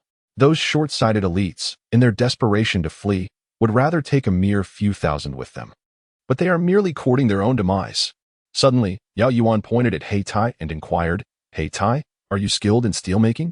Heitai paused, scratching his head as he replied, "Captain, are you asking how steel is produced? I have indeed read a book on that subject." Yao Yuan chuckled softly and shook his head, saying, "No, I mean the pure process of smelting iron and steel. Are you adept at it?" Heitai straightforwardly shook his head and confessed, "I cannot. I have never studied that. How could I possibly know? However, I might be able to try my hand at blacksmithing." Yao Yuan smiled once more and suddenly pointed to Wang Guangjing, saying, "Old Wang, are you familiar with the formula of the law of mass energy equivalence? How is it derived and demonstrated?" Wang Guangjing appeared taken aback, after pondering for a considerable time. He replied, "I can only recall the most fundamental aspect, which pertains to the speed of light, but beyond that, if you have something to say, just say it. I am not a physics student, so why should I remember the law of mass energy equivalence?" Yao Yuan remained silent and turned to the fair-skinned fellow, inquiring, "Xiaobai, are you knowledgeable about the synthesis of pharmaceuticals and chemistry? As a military physician, this should be somewhat related to your field of study, right?" The fair-skinned fellow chuckled lightly and gestured dismissively, saying, "There is no connection whatsoever. While I am indeed a military doctor, my expertise lies solely in knowing how to stop bleeding, perform surgeries, and administer emergency treatments. As for drug synthesis, if you were to ask me about cancer treatment, I would be completely at a loss." Yao Yuan erupted into a hearty laugh, and after a considerable pause, he solemnly remarked, "Indeed, my friends, just as you are unaware, I too remain in the dark. While I can engage in discussion, if you were to request me to elucidate the process of steel production, the derivation of the laws of relativity, or the synthesis of pharmaceuticals, I would scarcely fare better than any of you. In fact, I might be even less knowledgeable. There is no shame in this. At the very least, the means of expeditiously taking a life have evolved beyond the primitive societies of millennia past or the feudal era. Our world has undergone an intricate division of labor, with each discipline branching into countless specialized subfields. A person with a general understanding may indeed navigate these waters. Yet should you ask them to articulate specifics, it is likely that over 99% would find themselves at a loss. What shall we encounter in the cosmos? This remains a mystery to all. For instance, if a component of a spacecraft malfunctions, what then? We replace it. But with what part? How do we execute the replacement? Or, in the absence of the necessary component, what can we utilize as a substitute? These considerations must be meticulously addressed. Furthermore, even if we discover a new planet, what follows? Shall we regress to a primitive state and begin our ascent anew? I must confess, I have grown accustomed to modern society and have no desire to relive the hardships of a primitive existence. Thus, we require individuals. A multitude of individuals, including talented professionals, scholars, and scientists, along with a considerable number of experienced technicians, as well as a robust and qualified workforce of young men and women, are essential. Furthermore, should we require a source of recruits in the future, these individuals and their descendants will also serve as the guardians of this spacecraft. At this point, Yao Yuan rose from his seat and earnestly addressed everyone present. In order to locate these scientists, we must first ensure we have sufficient manpower. Relying solely on our small group of a dozen individuals is insufficient. Not only is it uncertain whether we can find them, but even if we do, how can we earn their trust and persuade them to willingly accompany us on this vessel? Moreover, as our population grows, potentially reaching thousands, tens of thousands, or even over 100,000, how shall we ensure our safety, prevent unrest from erupting around us, and shield this spacecraft from harm? These are the urgent matters we must address immediately. First and foremost, we require a stringent order. In the wake of this chaotic era, every individual who has endured such turmoil yearns for order, as long as that order does not render their existence untenable. Within this framework, we shall establish our inaugural leadership team. The paramount objective is to prevent civil unrest among the populace, ensuring that the soldiers we recruit adhere to our commands. To achieve this, we must formalize and legitimize our authority, instilling in them the belief that we are a genuine government, rather than a mere assembly of special forces soldiers, easily replaceable at a moment's notice. Subsequently, we shall embark on a quest for talent under the banner of a legitimate organization, rescuing capable individuals and providing them refuge in the valleys, while simultaneously augmenting the ranks of our military, ideally to around 1,000 personnel. Over the next 2 to 3 months, our efforts will be dedicated not only to talent acquisition and citizen rescue, but also to the extensive collection of resources, food, water, and all essential supplies. The specific items needed for our endeavors in the cosmos will require the insights of true experts in their respective fields. Henceforth, I shall hold the rank of major, while Wang Guangjing will serve as captain, and all others shall be appointed as second lieutenants. Zhang Heng, although not yet a member of the Black Star team, is nonetheless considered our comrade. Therefore, I bestow upon you the rank of sergeant. You must first overcome your addiction, then engage in physical training and acquire combat skills and firearms knowledge. Once you attain proficiency, you will officially join the Black Star team, at which point you shall be promoted to second lieutenant. Do you have any objections? Yao Yuan concluded, casting a glance towards Zhang Heng. Zhang Heng was both astonished and elated. To be candid, upon entering the spacecraft, his greatest fear was that the soldiers before him might turn hostile.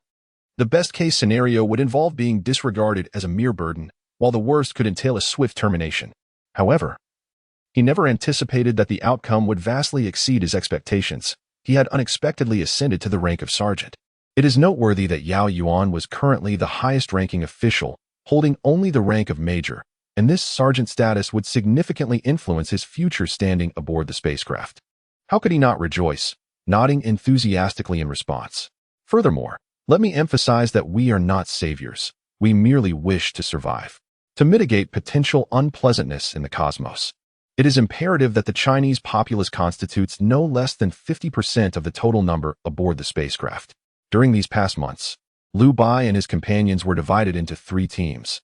One team was dedicated to locating scientists and scholars from various nations, while another was tasked with gathering people from around the globe, initially assessing their behavior during the apocalypse, whether they resorted to criminal acts, and subsequently evaluating their physical condition and age to determine their eligibility for boarding the spacecraft. The third team was engaged in scouring urban areas for valuable resources. Liu Bai is a member of the talent search team. Over the past few months, he has scoured through hundreds of individuals, some of whom have met their demise, others have departed Earth alongside government elites, and several remain missing. Only a mere 20 or so have been located. But each of these individuals has been meticulously identified by Yao Yuan as a significant talent, great scientists and esteemed scholars, each of whom was once a treasure of the nation during peaceful times. Throughout these months, Liu Bai has thoroughly validated Yao Yuan's assertion regarding the importance of formalization and order, akin to the ancient symbolism of raising a royal banner, which naturally compels the soldiers to obey commands, swiftly pacifies the populace, and encourages experts to willingly converge at the base, immediately commencing their work. Up to this point, this so-called organization, initially founded by a mere handful of individuals with an air of deception, has now established itself as a legitimate entity. Boasting over 1,200 soldiers from various nations, nearly 100,000 civilians, more than 600 scientists and scholars from diverse fields, and over 7,000 skilled technicians.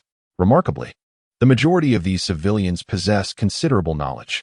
Such an organization, indeed, stands firm in its legitimacy.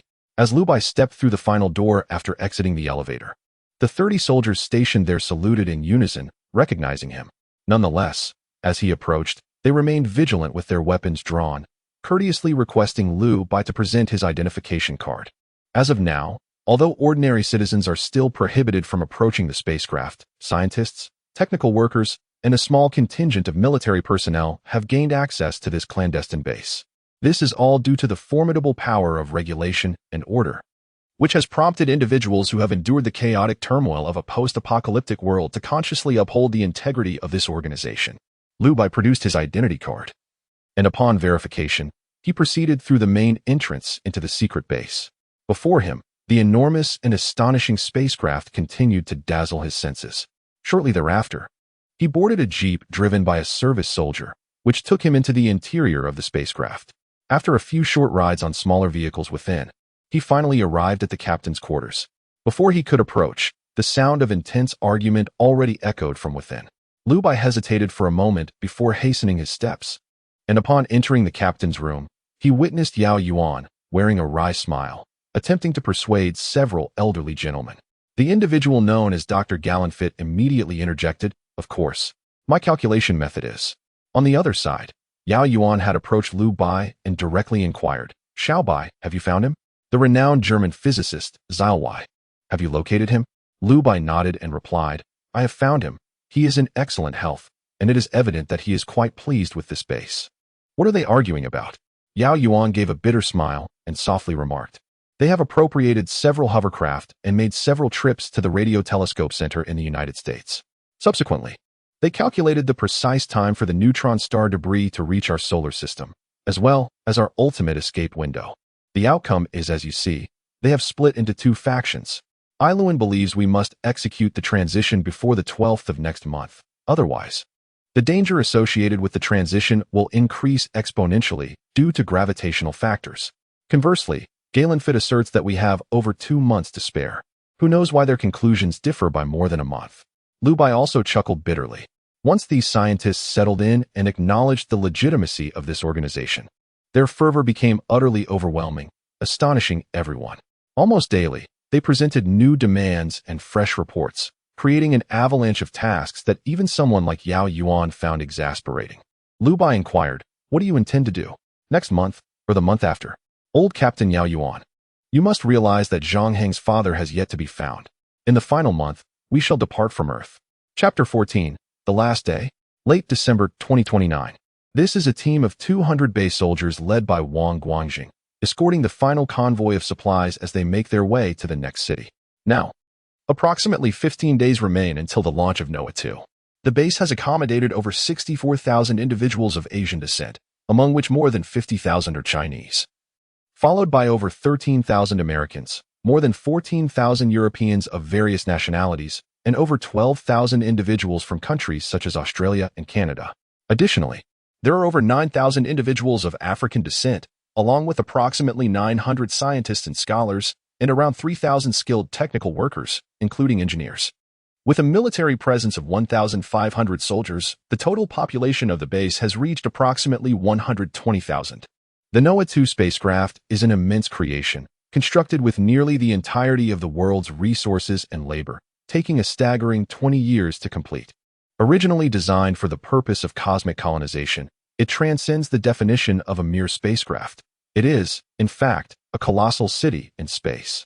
Its dimensions are astonishing. A length of 35,000 meters, equivalent to 35 kilometers, width of 2,400 meters, and a height of 370 meters. Such a spacecraft embodies a technological marvel of modern civilization, earning its place as the ninth wonder of human history. The maximum safe capacity of its inhabitants is 200,000, and with a complete reserve of food and water, it can sustain this population in the vastness of space for an entire decade. Indeed, the energy required for spatial transition escalates exponentially. Consequently, this spacecraft has been deemed impractical due to its excessive size and mass. Even with Yao Yuan now at the helm, he hesitates to transport the entirety of 200,000 individuals. Initially, his intention was merely to accommodate 100,000. However, over the course of nearly 5 months of selection, the number inevitably surpassed expectations. As it stands, the 120,000 selected represent the CR de la CR of potential candidates. None among them are rabble or miscreants. They have neither harmed nor plundered their fellow beings, even in the face of impending doom, exhibiting neither violence nor chaos. Moreover, the majority of these individuals are young men and women, possessing commendable levels of education, including over 900 scientists and more than 3,000 skilled technicians.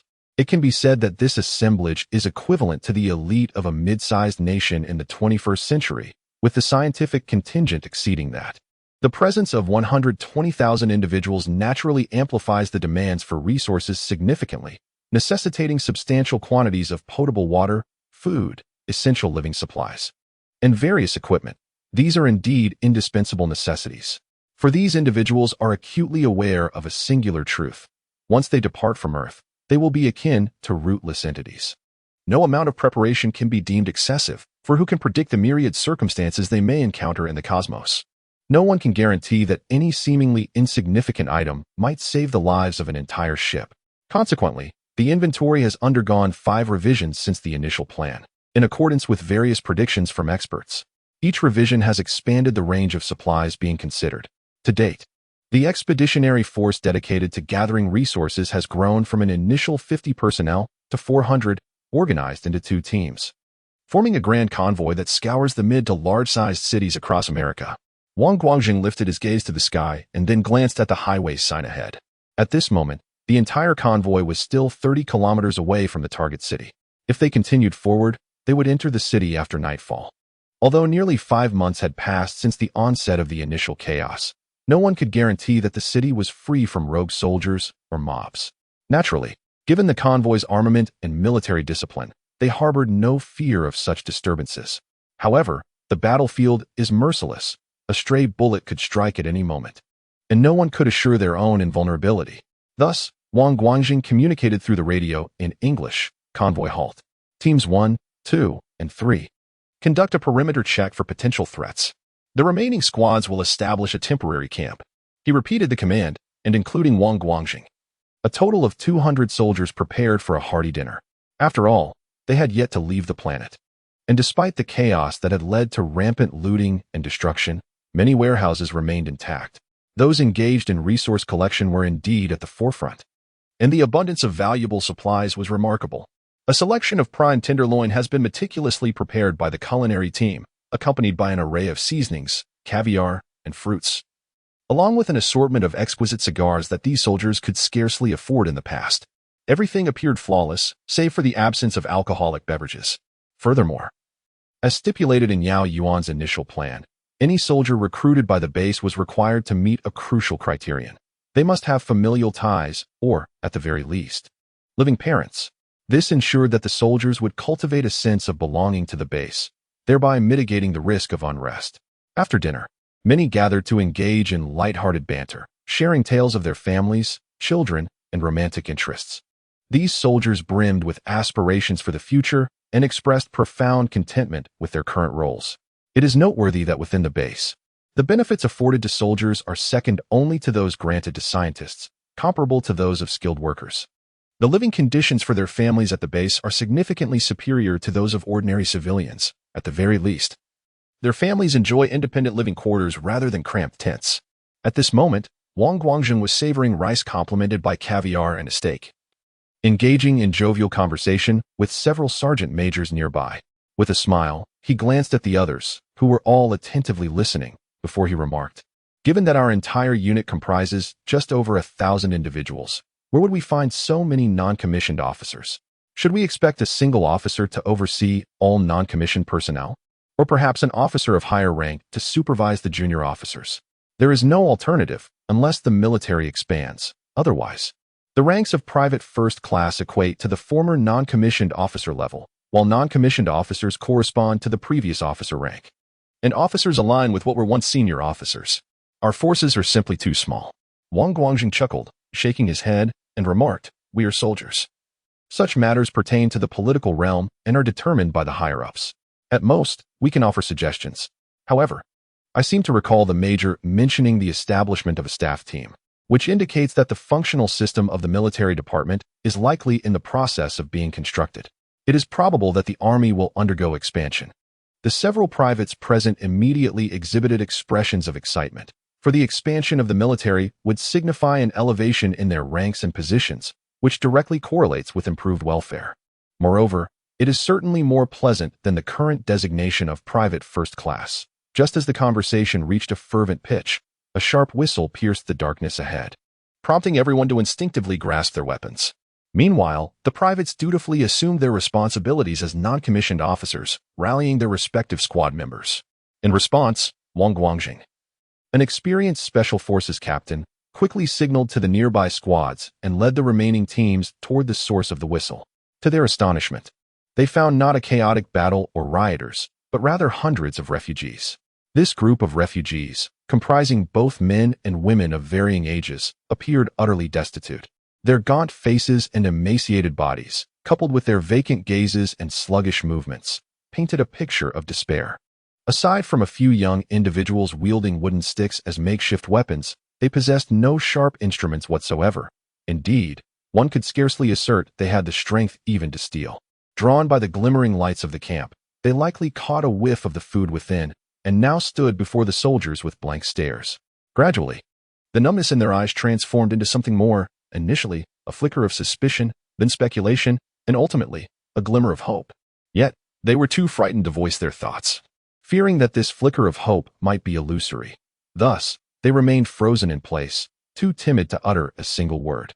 The soldiers surrounding them cast their glances towards Wang Guangjing.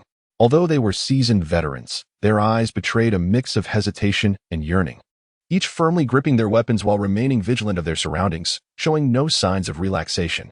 After a brief moment of contemplation, Wang Guangjing addressed a nearby corporal, instructing, "Assign 2 squads to accompany them. Let them establish a separate encampment beside our military base, distribute additional tents, and provide them with food and water. Furthermore, in accordance with base regulations, inquire among them to ascertain if any qualify for entry into the facility." The corporal's face brightened at this directive, and he immediately saluted, responding, "Yes, sir." Wang Guangjing was filled with perplexity. These hovering airships, discovered from the NOAA-2, were creations of future technology, equipped with anti-gravity flight systems. The entire base possessed only over 30 of these vessels, primarily designated for the search of significant scientists. Why, then, were they dispatched to find him at this moment? Could it be that the base was undergoing changes? At this juncture, Wang Guangjing dared not delay. He swiftly cleared a space for landing. Once the hovering airship descended, several soldiers promptly emerged. After saluting Wang Guangjing, they urged him to utilize the communication device aboard the airship, stating that the High Command had an urgent matter to discuss with him. As anxiety and confusion mounted within him, he hastened aboard the airship. Grasping the microphone, he soon heard the voice of Yao Yuan from the other end. While searching for Zhang Heng's father in China, their team had been ambushed by a military force, resulting in the annihilation of the entire group. Ying was gravely wounded but managed to escape, while Zhang Heng was captured. This army seemed to be aware of their base's possession of a spacecraft and demanded to board it. Such a request could not be acquiesced. This was a rabble of soldiers. Chapter 15, born of the same root. Before Zhang Heng sat a man with several scars etched across his face. This burly figure exuded a certain masculine charisma, yet his countenance bore an insidious undertone. Zhang Heng was seated on a wooden bench within a small, enclosed room, a makeshift interrogation chamber within the police precinct. 3 days prior, he and the search team led by Ying had fallen victim to an ambush in H City. An assault so sudden and bizarre that even Ying, an expert in ambush tactics and sniper warfare, had been caught off guard. The encounter had nearly decimated the entire team. Ying had sustained a gunshot wound to the abdomen but managed to escape through the sewers, while Zhang Heng was captured after being shot in the arm.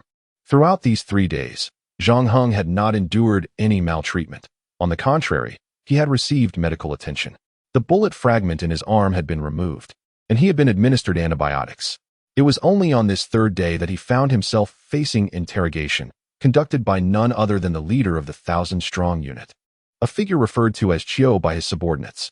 Gazing at Qiu, Zhang Heng took several deep breaths, suppressing the tremors and fears that churned within him. After a prolonged silence, he finally spoke. I have nothing to tell you. I do not know any members of the Black Star Special Forces." Qiu paused for a moment, then smiled, showing no signs of anger. Instead, he regarded Zhang Heng and said, "No, I did not ask you. I was merely confirming to myself that you are not a member of the Black Star Special Forces. The old members are not, and as for the new recruits, I even suspect you are not a soldier at all. I have no intention of interrogating you." Zhang Heng was taken aback. After a lengthy silence, he could no longer restrain his curiosity and inquired, "Aren't you here to interrogate me?" Qiu chuckled softly and replied, "No, why would I interrogate you? What you are aware of, I am also largely cognizant of, such as the fact that in the base from which you operate, there lies one of the last spacecraft on Earth, does it not? This is hardly a secret anymore." Zhang Heng was taken aback, as the revelation was so astonishing that he found himself at a loss for how to respond. The adversary, with a smile, remarked, "Do not be afraid. I have no intention of eliminating you. In truth, I am not here to interrogate you. As for the situation within your base, you have been actively recruiting so-called candidates worldwide, while simultaneously seeking scientists and scholars from various fields. Even amidst these chaotic times, and despite the lack of information flow, your affairs have managed to circulate widely. A simple logical deduction reveals that your base appears almost transparent. What is there to be astonished about? If it were members of the Black Star team, they would likely not require me to articulate this." Zhang Heng shifted uneasily on the bench, pondering for a considerable time before finally asking, "If you are not here to interrogate me, then why divulge so much?" He then pressed urgently, Where did you obtain this photograph? I recall it being one from my father's wallet. Xiao nodded and continued. Indeed, I have heard of your team's objective. Over the past 3 days, I have leveraged my connections to assist you, but regrettably, this man seems to have succumbed to the plague that ravaged the city over 3 months ago. His physique was quite peculiar, and he was found with a firearm, leaving a profound impression on my subordinates. I managed to procure this photograph for you. Zhang Heng promptly and cautiously tucked the photograph away, then inquired, What do you require of me? I must clarify that my standing within the base is rather insignificant, lacking the status of the Black Star Special Forces. However, I can certainly vouch for several individuals. Are you seeking to board a spacecraft? Qiu laughed derisively, and once his laughter subsided, he spoke with a menacing expression. Board a spacecraft? No. If it were a vessel I had secured, I might entertain the idea, but since it was found by that hypocrite, I would rather perish than step aboard. I require nothing from you. Simply remain quietly seated here. You are a bait.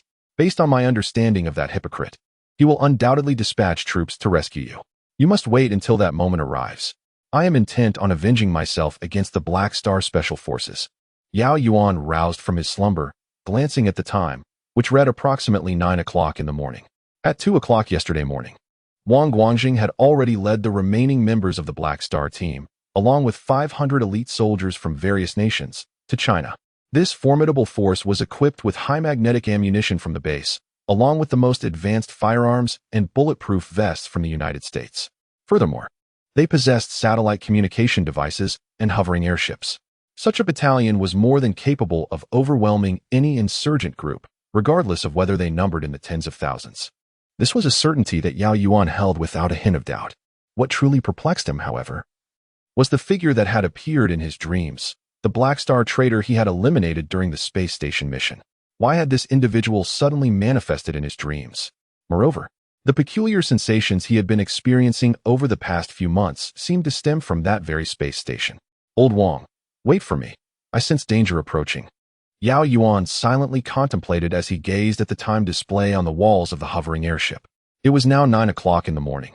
He was half an hour late for Wang Guangjing's departure. They were likely already engaged in combat with the enemy.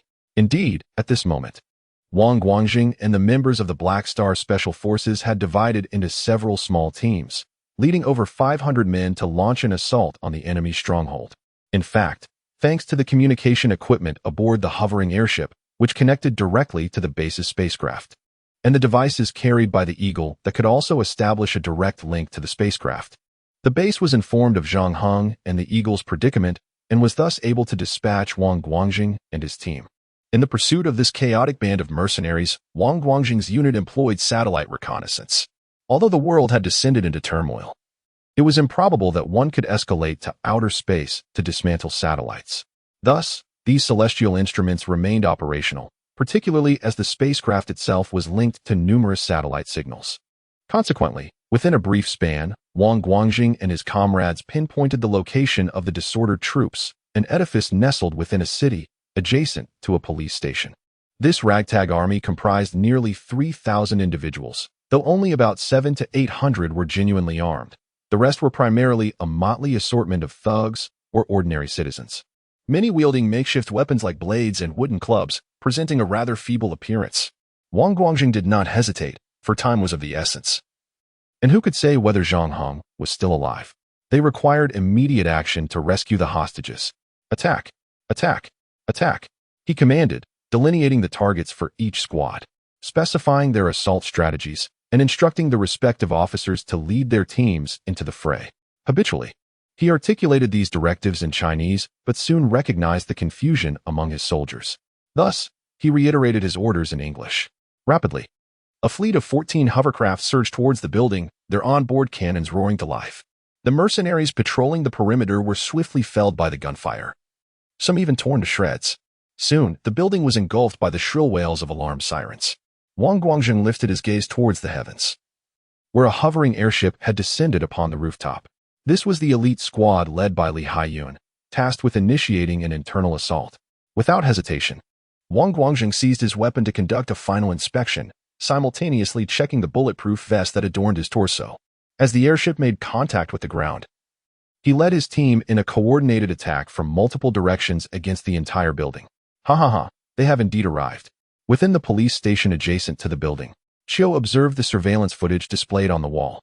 The footage captured the interior of the building, revealing Wang Guangjing's team deploying smoke grenades and grenades to forge a path. They occupied a position of overwhelming superiority, armed with firearms that far outclassed the makeshift militia and disorderly civilians, who were no longer considered soldiers. Their strength was undeniably formidable, effortlessly breaching the building's defenses and swiftly clearing the lower floors, making their way upward with increasing momentum. Chiu, with a malevolent glint in his eyes, fixated on the screen and remarked with a sinister grin, "Do you know? I am an undercover agent infiltrated into the Black Star organization, yet such occurrences are rather commonplace." Prior to Yao Yuan ascending to the role of captain, there had already been several undercover operatives. The higher-ups are well aware of the team's undertakings, which ultimately benefits both parties. With suspicion dissipated, the higher authorities are inclined to allocate greater budgets, equipment, and perks to the Black Star team. This is indeed a positive development, fostering mutual trust. However, Yao Yuan, this individual, utterly disregards the contributions I have made to the Black Star team. He audaciously conspired against me. During a mission at the space station, he had the audacity to target me for elimination. He fails to consider that I have a family of my own, who would willingly take on the role of an undercover agent unless absolutely compelled.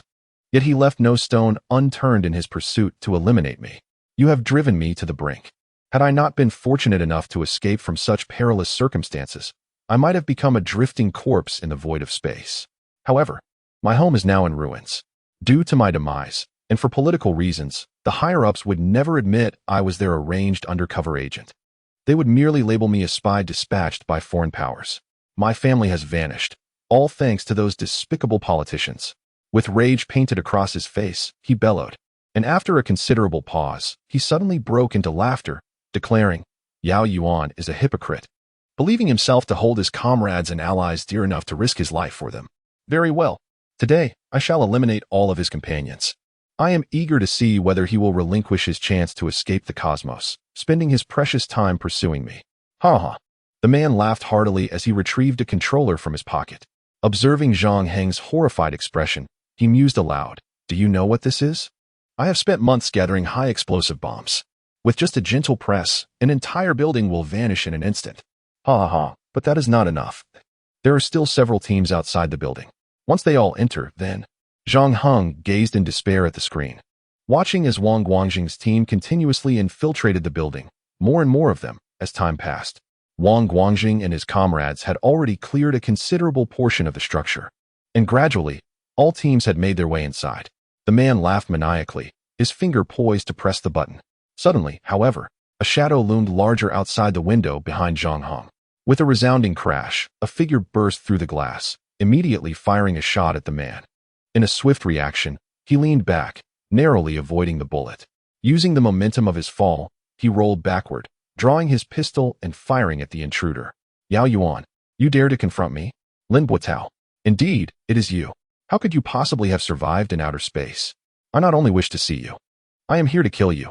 Amidst their fervent exchanges, both parties evaded bullets in ways that Zhang Heng could scarcely conceive, simultaneously firing upon one another as if they possessed an innate understanding of the bullets' trajectories. In an instant, the room was engulfed in a tempest of gunfire. Chapter 16. The New Humanity. Yao Yuan keenly perceived that his speed of movement was not as extraordinary as he had imagined. In reality, it was merely a fraction faster than his previous self, placing him at the pinnacle of elite special forces, yet still within familiar bounds. However, he found himself capable of dodging bullets, not due to an unprecedented velocity or superhuman reflexes, for in truth, he could hardly discern the bullets' paths. It could only be said that his speed and neural response had indeed quickened, albeit slightly, without reaching any exaggerated extremes. His ability to evade bullets stemmed from a profound sense of malice. Each time a bullet was fired at him, he felt an overwhelming aura of lethal intent, a potent amalgamation of murderous energy.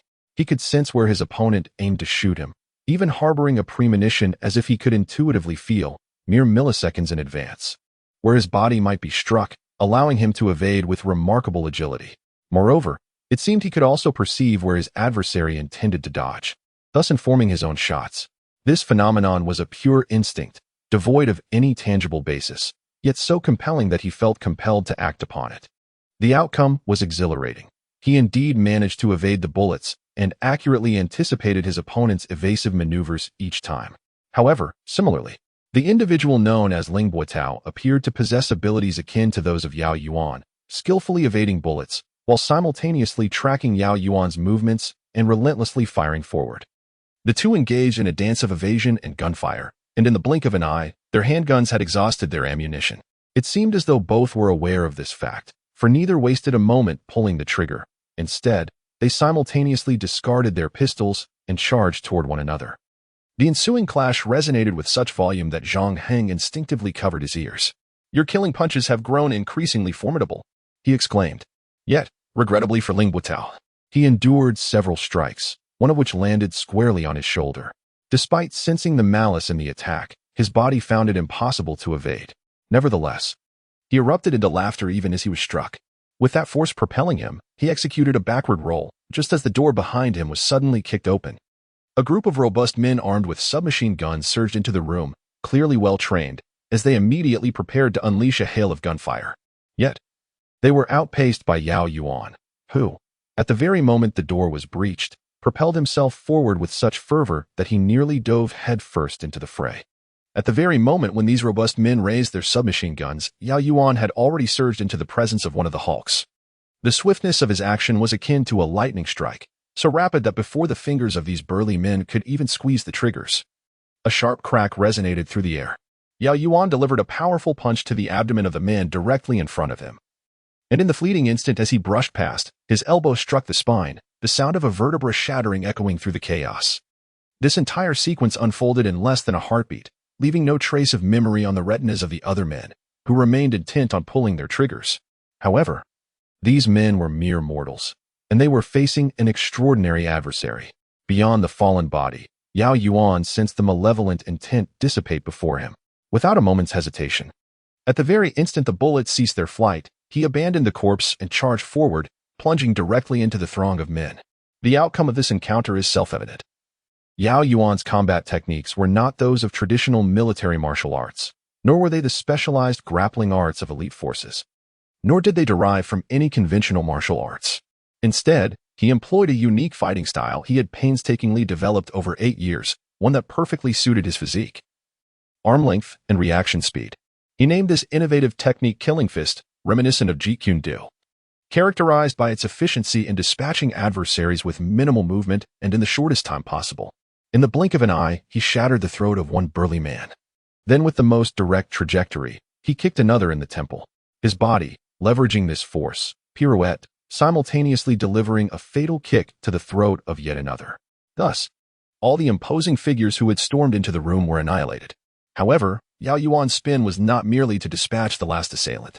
In truth, he could have effortlessly extinguished him in an instant.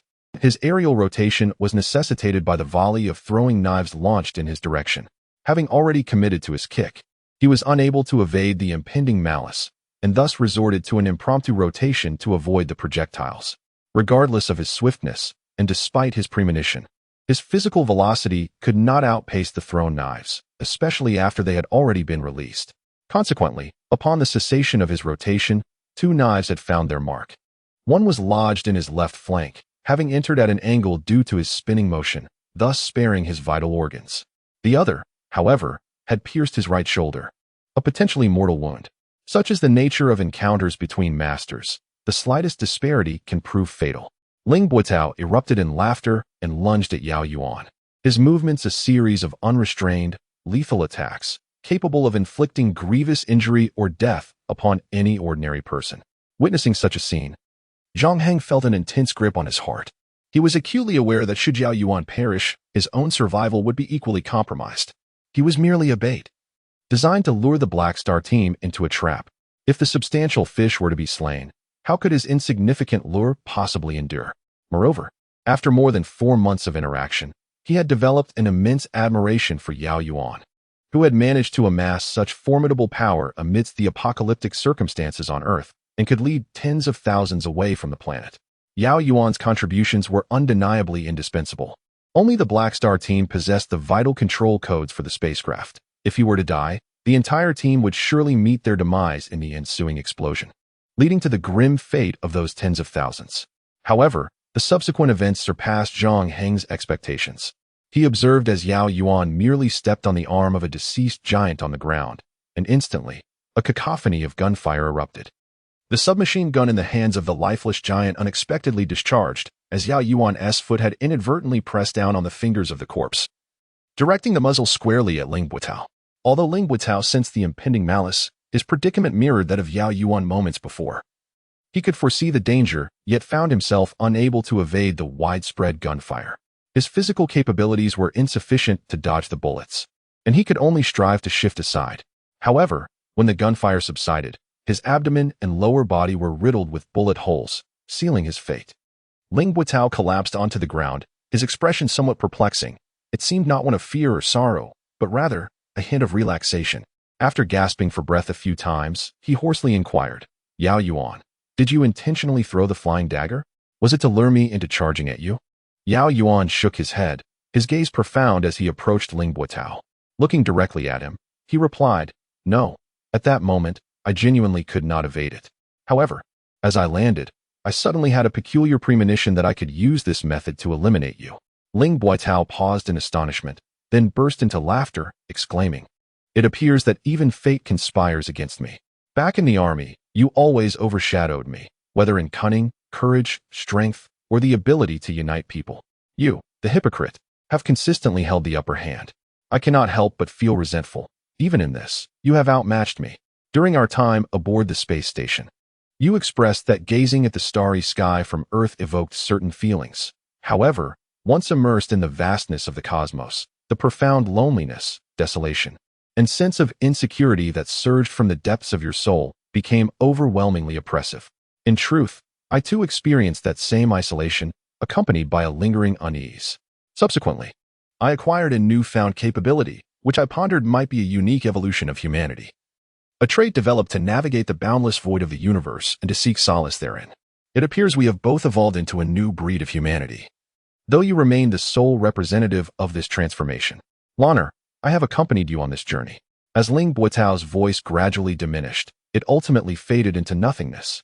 He had succumbed on the floor. Yao Yuan cast a lingering glance at him, rummaging through his belongings until he unearthed an identity tag. He silently tucked the tag into his own garment before turning his attention to Zhang Heng, inquiring, "Can you still move?" Yao Yuan felt a sudden jolt of alarm. But upon noticing the shattered remnants of the control panel in the corner, he exhaled with relief, stating, "It is of no consequence. Without the control panel, those explosives are unlikely to detonate easily." Ling Buitao, being an elite among special forces, would not have placed the explosives in a conspicuous location, rendering it almost impossible for them to be triggered by stray bullets. At 6 o'clock this afternoon, the spacecraft will depart from Earth. Have you located your father? Zhang Heng's expression darkened, tears welling in his eyes. He shook his head and said, "My father has already passed away." Just as he was about to respond, a sudden jolt of realization struck him, and he exclaimed, "Wait, Yao Yuan, I implore you for a favor. Within this police station, there are many women who have been ravaged by those chaotic soldiers. They are in a dire state. Please save them. Their numbers are not substantial, merely a little over 100. Rescue them and take them aboard the spaceship, will you?" During the 3 days I was captured, 3 girls tended to me, providing me with water, changing my bandages, and caring for my wounds. One is named by Ningxue, another is Luo Maomiao, and the last, who I do not know by surname, calls herself Polly. It was these 3 who looked after me. I beg you, I am willing to exchange my military rank for their passage onto the spaceship." Yao Yuan gazed intently at Zhang Heng, and after a prolonged silence, he turned to leave, saying as he walked away, "This is the last time I will entertain your requests for exchanges based on rank. You are a soldier. And even a reserve soldier is still a soldier. You must regard your honor as your life. Do not let me lose respect for you. Inform them that the hovercraft will wait for them only 10 minutes.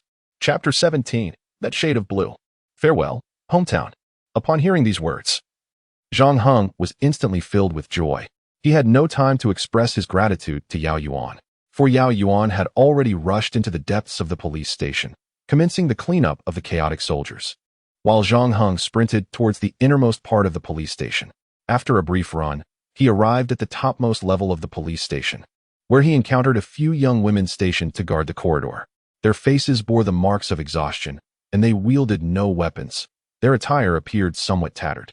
Rather than serving as guards, it seemed more accurate to say that they were simply on duty, tasked with managing the unruly individuals who came to this floor. Furthermore, the over 100 imprisoned women were all remarkably youthful and beautiful, each one akin to the belles of a peaceful society, class representatives, campus queens, and professional elites. Upon spotting Zhang Hong, their expressions shifted to one of astonishment. They all recognized him, having seen him during the 3 days he was held captive after being shot. During that time, he had been placed in this uppermost level, attended to by 3 women, and the imprisoned ladies had all come to meet him. They were curious as to why a man of his stature was confined on the 3rd floor. At that moment, Zhang Hong unexpectedly dashed toward them once more, and the distant sound of gunfire echoed outside. An instinctive sense of foreboding gripped the young women. They trembled in anticipation, gazing at Zhang Hong with hope. He did not disappoint them. Upon seeing them, he shouted exuberantly, "Regular troops are here to rescue you. Quickly gather your personal belongings. Do not take too much. Only essentials such as photographs and rings for keepsakes. Hurry, hurry. This army will only grant you 10 minutes to prepare. After 10 minutes, they will leave immediately. Spread the word to everyone." After a brief moment of stunned silence, the women immediately erupted into exclamations, vociferously calling out as they dashed towards the corridor. Having been confined here for at least several months, they must have formed some semblance of camaraderie, and thus, the atmosphere was charged with a sense of urgency as they summoned their acquaintances. Soon enough, more women appeared in the corridor, with some unable to contain their anticipation. Hastening down the stairs, Zhang Hong, however, refrained from joining them in their descent. Given their differing circumstances, he understood that should the 10-minute mark arrive, Yao Yuan might abandon those yet to arrive. Nevertheless, he was confident that as long as he was not excessively late, Yao Yuan would wait for him. This incident had deepened his understanding of Yao Yuan, alleviating his concerns about tardiness as long as it did not stretch into an outrageous delay. He swiftly entered the corridor, catching sight of numerous disheveled beauties, some even changing into their most preserved and aesthetically pleasing garments in a state of partial undress. Zhang Hong merely cast a hurried glance before making his way to the room where he had previously been detained. As expected, he found 3 women seated within. One of them, a striking beauty with golden hair and porcelain skin, was cradling a trembling girl of about 15 or 16 years. This girl, with her inky black hair, peered out cautiously, resembling a timid kitten. In contrast, another woman sat at a distance, her gaze vacantly fixed on the window, seemingly oblivious to Zhang Heng's entrance. Lost in her own world, Zhang Hong had grown accustomed to the peculiarities of the situation. Over the course of 3 days, he had become acquainted with the 3 young women. The stunning beauty with alabaster skin was named by Ningxue, while the timid girl, resembling a frightened kitten, went by the name Luo Maomiao.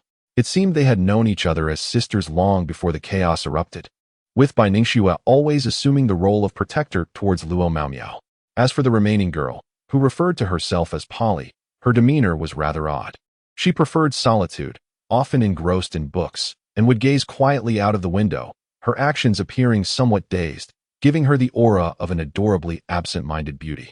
Upon entering the room and confirming the presence of the 3, Zhang Hong exclaimed loudly, "Hurry, follow me. The chaos has been subdued by the regular army, and they have granted us 10 minutes to evacuate. We can leave together." Bai Ningxue and Luo Maomiao exchanged glances, their initial shock transforming into joy, and they cheered in unison as they began gathering their belongings. However, Zhang Hong would not allow them to dawdle. He swiftly seized both of them and urged, "What are you doing packing? We need to board the hovercraft to escape. It has weight limits, and we only have 10 minutes.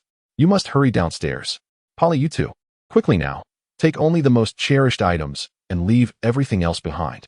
Bai Ningxue and Luo Maomiao both wore expressions of reluctance. Ultimately, it was Bai Ningxue who rummaged through their belongings and discovered their wallets, a few photographs, and some trinkets. Without uttering another word, she grasped Luo Maomiao's hand and darted towards the exit. Meanwhile, the remaining Polly maintained her aloof demeanor, showing no inclination to search for anything. She simply walked towards the door. Zhang Hong paused momentarily, then seized Polly's delicate hand, asking, "Do you not wish to take any mementos with you? Rest assured, there are still at least 7 or 8 minutes left." Polly cast a silent glance at Zhang Hong, shaking her head.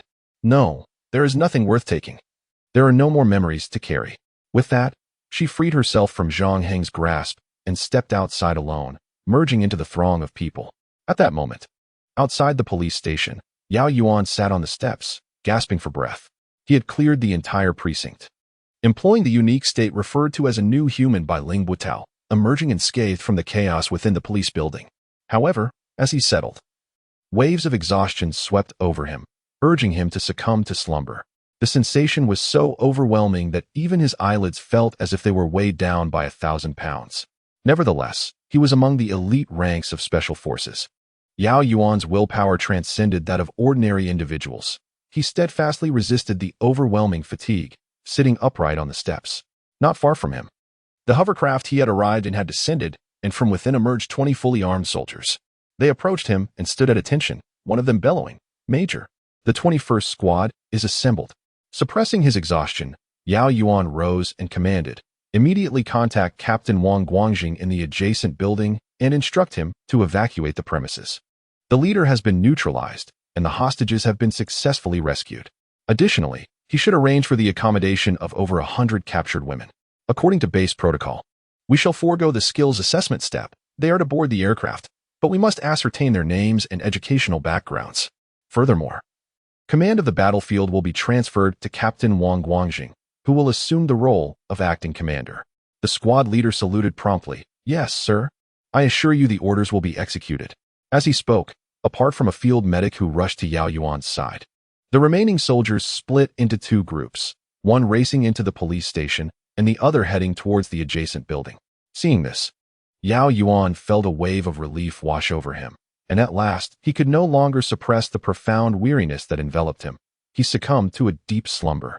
When Yao Yuan awoke, he found himself lying on a makeshift battlefield cot, his gaze meeting the metallic walls of the hovercraft. Beside him sat the remaining members of the Black Star team, including Zhang Heng, who was also at his side. Yao Yuan sat up and discovered that the wounds inflicted by the flying daggers had been treated and bandaged. He paid little heed to this and immediately inquired, "What time is it? Have all those women been secured?" Only then did Yao Yuan breathe a sigh of relief. As he moved his left hand, feeling the pain from the dagger's impact, Wang Guangjing suddenly asked, "Is it Ling Buitao? I learned that upon your arrival, you meticulously searched that building and uncovered numerous concealed high-explosive materials. This method bears his signature, does it not?" Yao Yuan paused for a moment before nodding. "Indeed, it was he, but this time he is truly dead." Wang Guangjing sighed and said, "Are you all right? You have been unconscious for over 7 hours. During that time, I had Xiaobai examine you, but it appears you have not sustained any fatal injuries."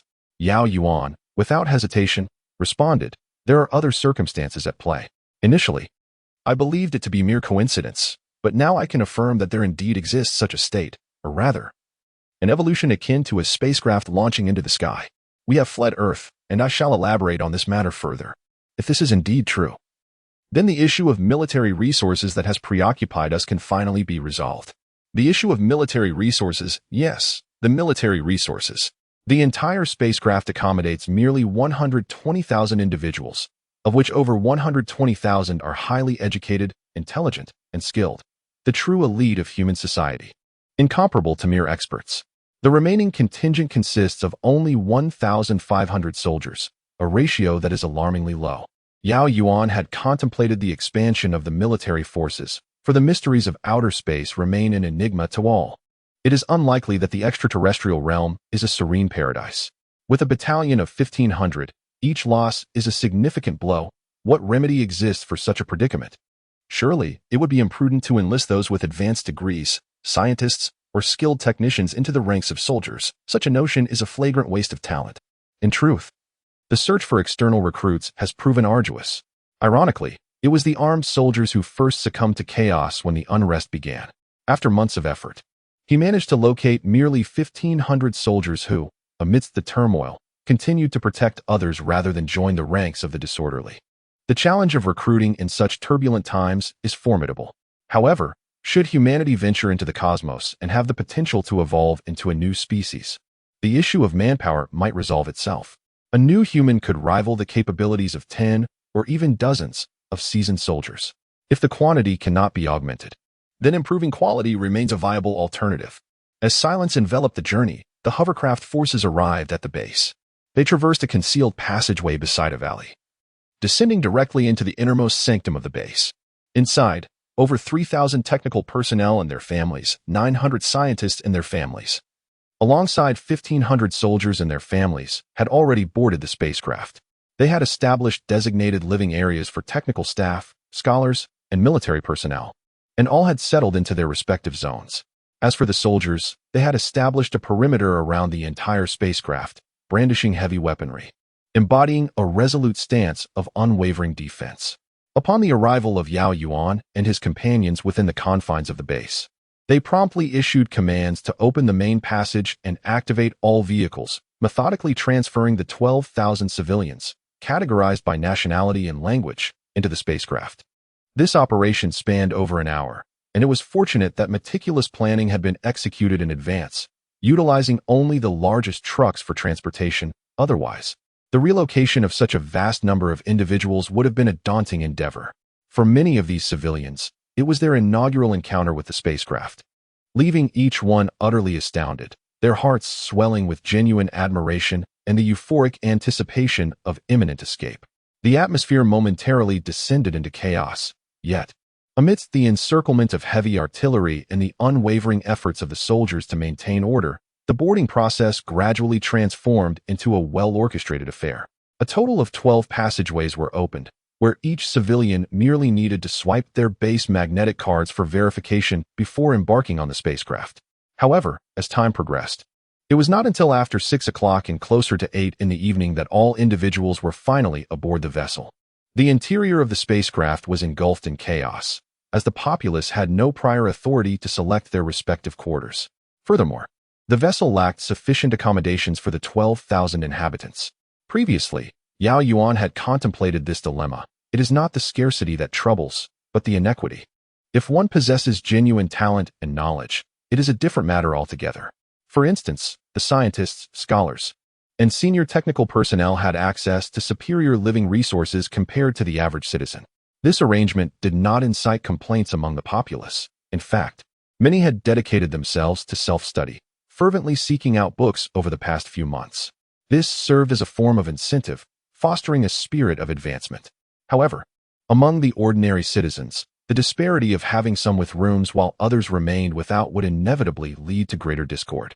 Consequently, Yao Yuan resolved that all ordinary citizens would be without rooms, and the accommodations aboard the spacecraft would consist solely of tents, arranged in various plazas and spacious corridors. At this moment, Yao Yuan and his colleagues, along with several hundred selected scientists, scholars, technical staff, and military personnel, were seated at their designated posts, while Yao Yuan and the members of the Black Star team, including Zhang Hong, congregated in the captain's quarters. "I command you to open the upper base passage," the captain ordered.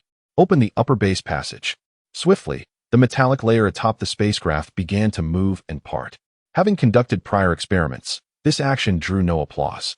Moments later, a vast void emerged above the spacecraft, ample enough to facilitate its ascent. "I command, initiate the spacecraft's anti-gravity system. Countdown commencing at 10 seconds. The captain's orders echoed. "Initiate the spacecraft's anti-gravity system. Countdown commencing at 10 seconds. 10, 9, 8, 7. As the final second elapsed, all 3 nuclear reactors within the base surged to life simultaneously. The entire vessel trembled slightly before it began to ascend slowly, yet resolutely, towards the heavens. Within the confines of the ship, the crew, unable to behold the exterior, held their breath as the vibrations resonated through them. They understood that the moment of decision had arrived. Before the eyes of Yao Yuan and his companions, the vessel's velocity increased, propelled by the anti-gravity system, defying gravity as it soared higher and higher, reaching thousands of meters, tens of thousands of meters, until the entire ship had ascended beyond the Earth's atmosphere, continuing its ascent into the void. Yet, its speed began to decelerate. "I command, activate the pulse propulsion system. Increase our velocity away from Earth," the captain declared. "Activate the pulse propulsion system. Enhance our speed of departure from Earth." The pulse propulsion system was engaged, with total output raised to 0.23%. The system functioned optimally. As the spacecraft distanced itself from Earth, everyone in the captain's chamber gazed through the expansive window before them. There, in the dark cosmos, lay a planet shimmering like a blue gemstone, breathtakingly beautiful, evoking awe and wonder. That profound shade of blue stirred a deep melancholy within each heart. And even Zhang Heng could no longer suppress his tears. I command the activation of the spatial jump engine, adjusting the program to a 30-second progress, with standard output load values. The captain commands the activation of the spatial jump engine, adjusting the program to a 30-second progress, with standard output load values. The spatial jump engine is now activated, the program adjusted to a 30-second progress, with the total output at 93.23%. All energy interfaces are functioning normally, though a slight energy fluctuation has been detected in the third energy compartment. Yao Yuan cast one last lingering glance at the Azure Planet, his heart stirred by an indescribable emotion. Farewell, my homeland. I command the spatial jump. Chapter 18. The first leap. Humanity's understanding of spatial jumps remains rudimentary, verging on negligible. The concept of instantaneously transporting from one location in the universe to another, separated by thousands, tens of thousands, or even millions of light years, had long been deemed a mere fantasy within the realm of human science. Yet, in 2027, this astonishing phenomenon abruptly unveiled itself to all of humanity. Given the current technological advancements of mankind, our comprehension of the universe still resides at a remarkably primitive level. All existing knowledge about the cosmos has been derived from observation, speculation, or calculations.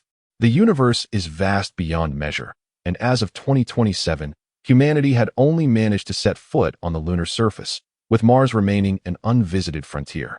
However, humanity possesses a profound awareness that its future lies solely within the cosmos.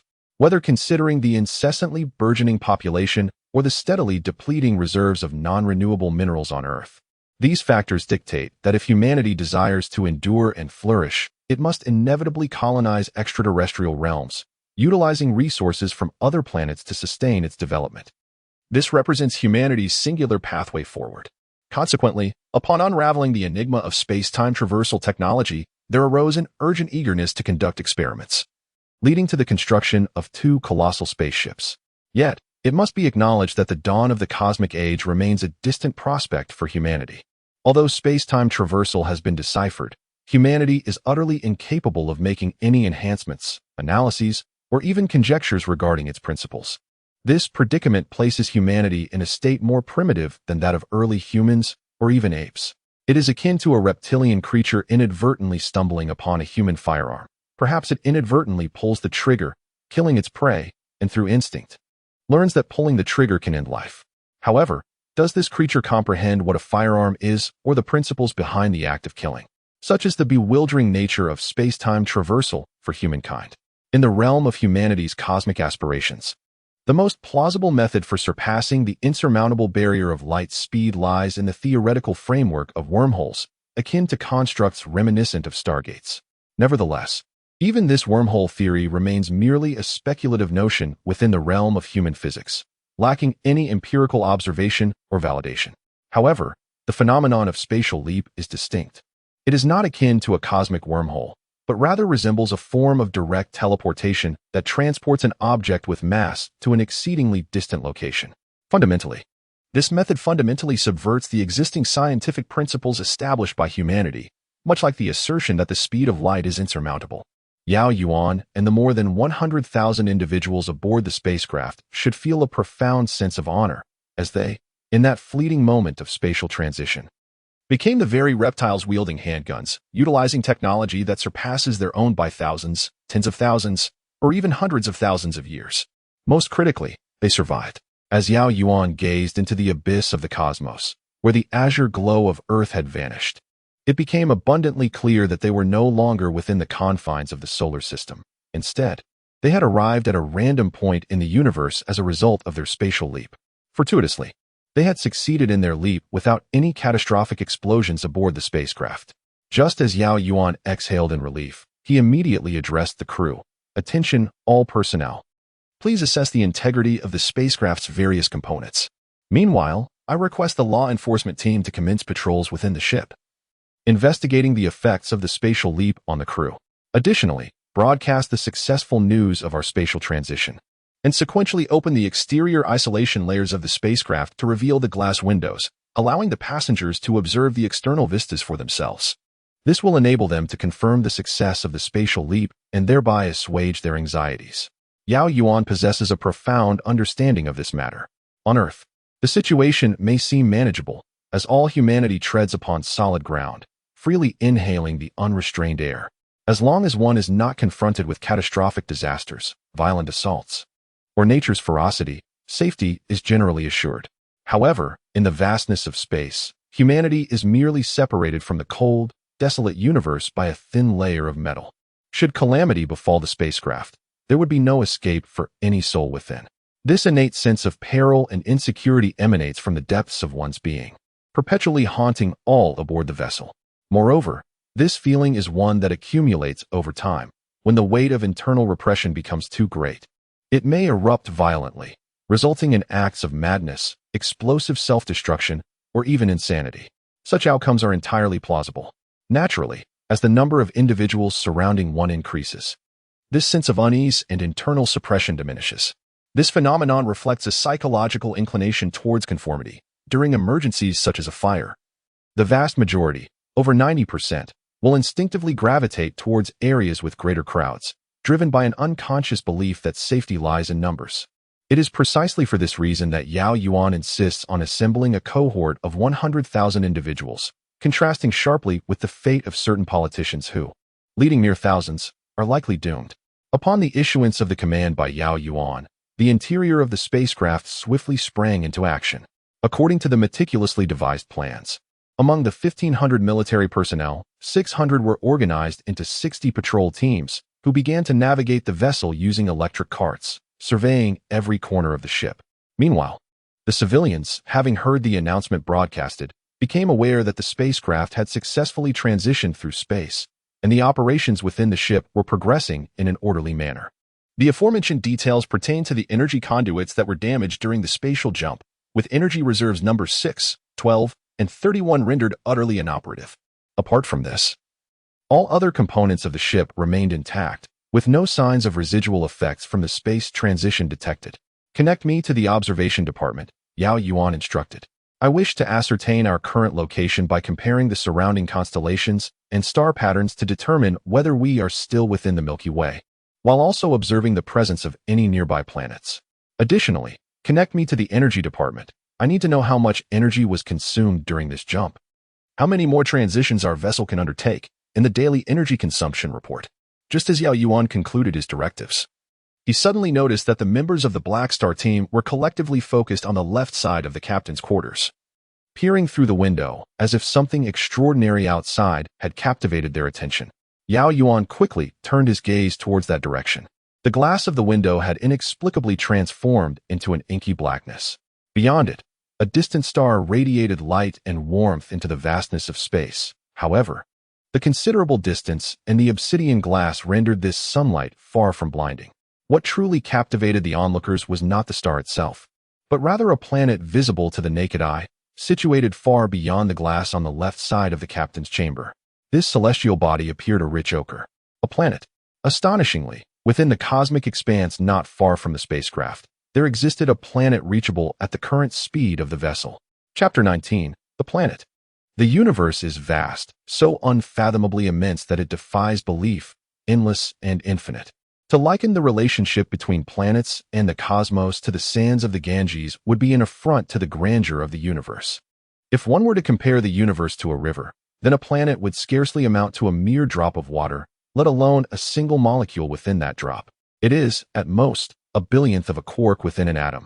In such a colossal universe, the likelihood of a spacecraft making a random spatial leap from one point to another, where nearby lies a galaxy, and, astonishingly, a planet, is so infinitesimal that it could be described as one in an incomprehensible number, n. The so-called astronomical figures fail utterly to capture the minuscule nature of this probability. In this regard, not only is Yao Yuan aware, but many scientists are also cognizant, and indeed, an even greater multitude of the public share this understanding. They embarked on the spacecraft merely in pursuit of a glimmer of hope, albeit one that is significantly fainter than winning the lottery 100 times in a row. Yet, it remains a threat of the unknown, does it not? Thus, none anticipated that the initial leap would unveil a planet. In truth, once the energy expenditure was calculated, it became evident that the vessel could only execute 3 jumps. Only Yao Yuan, the members of the Black Star team, and a handful of physicists privy to this information were aware. Not even Zhang Heng was informed. They refrained from disclosing this knowledge to others, fearful of inciting chaos within the spacecraft. 3 opportunities. What a minuscule probability that is in the vastness of the universe. Yet, against all odds, they had indeed stumbled upon it. It was akin to a pie falling from the heavens, one that was neither too hot nor too cold, ready to be devoured in an instant. Even Yao Yuan gazed out at the distant yellow planet with overwhelming excitement, his elation threatening to burst forth. Before he could utter a cheer, the remaining members of the Black Star team, along with Zhang Heng, erupted in jubilant shouts, each expressing their emotions fervently, celebrating their escape from despair. In that moment, it seemed as if the continuous roar of cheers resonated throughout the spacecraft, as if all 12,000 inhabitants were united in exultation. It is essential to recognize that the existence of a planet signifies the potential for spacecraft to land, which is merely the most fundamental aspect. Furthermore, it offers countless advantages for human survival. Firstly, this location is devoid of neutron star debris bombardment, allowing for a well-organized allocation of time by individuals like Yao Yuan. Secondly, the presence of a planet, particularly one of substantial size rather than a mere asteroid, implies the likely discovery of radioactive mineral resources within its core, specifically uranium, a vital energy source for fusion reactors.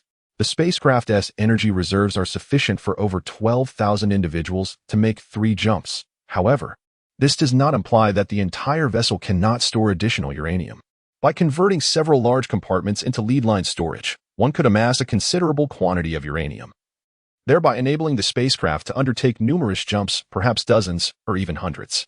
Thus, even if the planet lacks a breathable atmosphere or has an atmosphere unsuitable for human respiration, these challenges can be surmounted. Human technology has significantly advanced since the early 21st century. We now find ourselves in the year 2030. With years of progress in extraterrestrial survival technology, space suits have evolved into state-of-the-art equipment, complemented by a spacecraft capable of entering and recycling essential resources such as oxygen and water. Once we land on this planet, we can extract uranium while simultaneously harnessing solar energy to cultivate adequate food supplies. After 3 to 5 years, the spacecraft's capabilities for cosmic travel could expand exponentially, far exceeding the mere 3 jumps currently feasible. This planet is truly a beacon of hope. Operator, disseminate this command immediately. All remote sensing systems aboard the spacecraft must commence an immediate scan of the planet nearest to our vessel. I require a comprehensive report on all celestial data regarding this planet within 24 hours, including its gravity, rotation, revolution, atmospheric presence, meteorological conditions, and various other intelligence. Furthermore, please ensure that the news of this planet's discovery is broadcasted to everyone aboard the ship. Is there truly a guiding force in the universe? Are we still under the protection of some higher power? If so, may that protection continue, allowing this last flicker of hope for humanity to endure. One day after the spatial leap, he was neither a scientist nor a skilled technician. He had not even attended university. The notion of being an elite was entirely foreign to him. He was merely a charlatan, a professional swindler. The military personnel had uncovered information online and through databases that claimed he was a Harvard graduate with multiple doctoral degrees, all of which were fabrications he had commissioned years prior. Little did he realize that what he once deemed a frivolous expenditure would ultimately save his life years later, granting him entry into this spacecraft under the guise of an elite individual, thus providing him with a lifeline. Jewel smiled wryly at his own predicament. He crawled out of his tent, donned his attire, arranged his bedding, and tidied his instruments before emerging from the confines of the tent. Observing the dense cluster of tents surrounding him and the myriad of figures bustling about, he smirked to himself. Indeed, he was among the elite now. How ironic that he had become part of this ridiculous elite. At that moment, a voice suddenly emerged from beside him. Javi turned his head swiftly to discover a young girl, perhaps 18 or 19 years of age, gazing at him with twinkling eyes, her words spilling forth in a rapid stream. Javi felt a twinge of headache. He could comprehend no language other than English. Thus, he inquired, "Do you speak English?" The girl blinked and replied, "Do you not understand French? What is your major in university?" "Never mind," I was saying. "Excuse me, sir, do you have a moment? Could you help me carry a bucket of water? I wish to clean my tent. It has been raining for several days." I had planned to tidy up once the weather cleared, but with the urgency of boarding the spacecraft, my tent is now covered with dried mud. So I intend to give it a good wash. This is why I despise foreign languages. With a smile, Javi pondered this as he nodded. Certainly, no problem. May I ask, miss, do you know where I might find a water source? Additionally, could you please inform me of the nearest restroom to this square? The girl's eyes appeared exceptionally large, glistening with a dewy softness that exuded both charm and innocence. She continued to blink and said, Goodness, did you not have dinner last night? During dinner, everyone received a map of the surrounding area. All the important locations can be found on it. By the way, you wouldn't happen to be unfamiliar with Chinese, would you? Indeed, the map is inscribed in Chinese, devoid of any English translation, suggesting that the official language of the spacecraft's governing body might be Chinese. Just a moment, I shall fetch the map for you. I have already translated the Chinese terms, albeit into French. Thus, I harbor a disdain for foreign languages. Javelin continued to smile, though as the young girl turned away, he felt a surge of frustration manifesting as veins bulged on his forehead. After a considerable wait, the girl returned, clutching a piece of paper, her hand busily scribbling with a ballpoint pen as she ran. She handed the paper to Javelin while extending her hand toward him. Javelin accepted the paper and scrutinized it closely. It soon became clear to him the locations of various nearby facilities: 12 large public restrooms, 6 bathing areas, equally divided between genders, for laundry rooms, and 2 expansive dining halls. At that moment, Javelin noticed the girl's outstretched hand and curiously inquired, Are you not asking me to fetch a bucket of water? I need this map for reference. The girl, looking up earnestly, replied, I require that map from you. I shall assist you with the translation, for it is my map, and you must return it to me. I am helping you out of pity, given your lack of proficiency in foreign languages. Her words were delivered with such conviction, prompting Javelin to smile once more. Thus, I abhor foreign languages. Thus, Javelin grasped the map and commenced his quest for a water source. The map indicated 3 points of water distribution, 1 for drinking water and 2 for domestic use.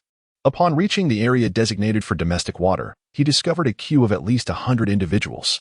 Fortunately, they were predominantly well-educated and exhibited a commendable level of civility, with no instances of cutting in line. Furthermore, 6 soldiers were stationed at the distribution site, overseeing 6 faucets, ensuring that the line advanced swiftly. The young girl resided in the tent adjacent to Javelin's, seemingly alone and without family. Upon noticing Javelin's arrival, she joyfully rushed towards him with a smile. Just as she received a water bucket, Javelin suddenly felt a wave of darkness envelop him, causing him to collapse forward. He had developed a high fever. In his hazy consciousness, he perceived himself still aboard the spaceship, surrounded by an endless void of darkness, so desolate, so lonely, so perilous. Chapter 20, Landing Plans and Crises, Part 1. The afternoon following a day's space leap, numerous scientists gathered in groups at the community dining hall, engaging in discussions regarding the planet in question. From the photographs, it was evident that the planet possessed an atmosphere. However, the cloud cover was unexpectedly sparse and thin. Thus far, observations of the planet's surface revealed no oceans or similar water sources, nor was there any evidence of ice caps at the poles. Indeed, it resembled a planet akin to Mars. An elderly scientist, his hair as white as snow, gazed thoughtfully at a photograph while savoring a plate of beef stew with potatoes. Beside him, another scientist furrowed his brow and remarked, There is a significant discrepancy. The geological surface of this planet, magnified, reveals it to be composed entirely of sand. Where are the hills? The highlands? The valleys? It appears that none exist. At least, from our current observations, the entire planet resembles a vast ocean of sand. Yet, this contrasts starkly with the meteorological phenomena we have observed, which do not seem violent at all. There are no terrifying wind speeds to erode the highlands and hills. How could the entire planet be composed solely of grains of sand? At that moment, a female scientist, indulging in pasta, nodded in agreement and added, Indeed, from a natural perspective, this is entirely inconsistent with the process of planetary formation. Unless there has been relentless erosion over billions, no, hundreds of billions of years, which seems implausible given the relatively young age of the universe. However, it is also possible that our understanding of physics is fundamentally flawed. Perhaps the universe is far older than our current calculations suggest. Just then, a scientist passing by with a plate of steak overheard their conversation and, with a huff and a frown, exclaimed, Why would you claim that our current physics is erroneous? This knowledge has been accumulated over millennia. Do you dare assert that classical physics is absolutely incorrect on a grand scale? Do you dare to deny the existence of gravity? Come now, Silo. Let us go over there to eat. Any disputes can be addressed at the academic conference later. We have a meeting at 2 o'clock. At that moment, an elderly gentleman in his 50s hurriedly grasped Silu's arm, casting a glance at the other scientists. I beg your pardon. This is my friend Silu, a German physicist. Being German, he possesses a rather stern and serious demeanor, and he cannot abide any disparagement of physics. My sincerest apologies. After this brief introduction, the old man bowed slightly and led Silu toward the exit, while Silu continued to express his concerns. Iluan, you are aware of the current state of physics, are you not? The concept of space-time jumps fundamentally undermines the foundational principles of existing physics. If this continues, our understanding of physics will be jeopardized. Indeed, the concept of space-time jumps poses such a dilemma for modern physics, which often elicits the impassioned outbursts of physicists, particularly those of German descent, he added. Resuming the previous discourse, the female scientist who had been enjoying her pasta chuckled softly and remarked, personally, I believe we must set foot on this planet to comprehend why it presents such an entirely contradictory state to its historical trajectory. I find it utterly fascinating. Such research could significantly enhance the existing empirical data within the realm of natural sciences. Frankly, I can hardly contain my excitement. A younger scientist beside them suddenly remarked, I fear that those in higher positions may not consent. They place immense value on order. Outsiders cannot even access our Academy of Sciences enclave. And even skilled technical personnel are barred from entry. Those from the military must submit formal requests to gain access.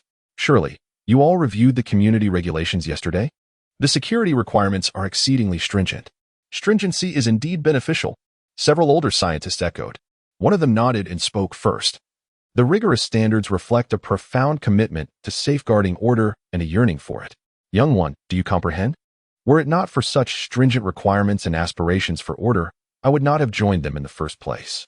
In this era, what we require is precisely this order. As long as it does not devolve into brutality, it shall be our greatest fortune. In that moment, the group recounted their harrowing experiences prior to entering the base, and everyone expressed their astonishment and relief, feeling fortunate about their current lives. Amidst this discourse, the scientists realized that their lunch hour had elapsed, and they began to prepare materials in their respective rooms or designated laboratories, ready to articulate their viewpoints in the forthcoming meeting. Time swiftly passed, and the relevant scientists gradually arrived at the conference venue. Meteorologists, geologists, astrophysicists, chemists, and even virologists, all individuals connected to the celestial sphere, were essentially included in the invitation list. Ultimately, a substantial number of scientists gathered, with hundreds present in the conference hall, forming small groups to deliberate on the specifics of the planetary matters at hand.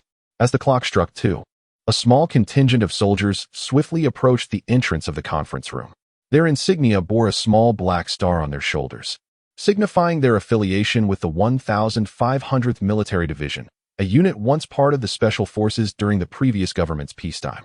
This division was renowned for its tenacity, comprising merely over 80 soldiers, restructured by Yao Yuan into a kind of elite guard specifically tasked with safeguarding scientists and pivotal figures like Zhang Hong, who possessed little martial prowess.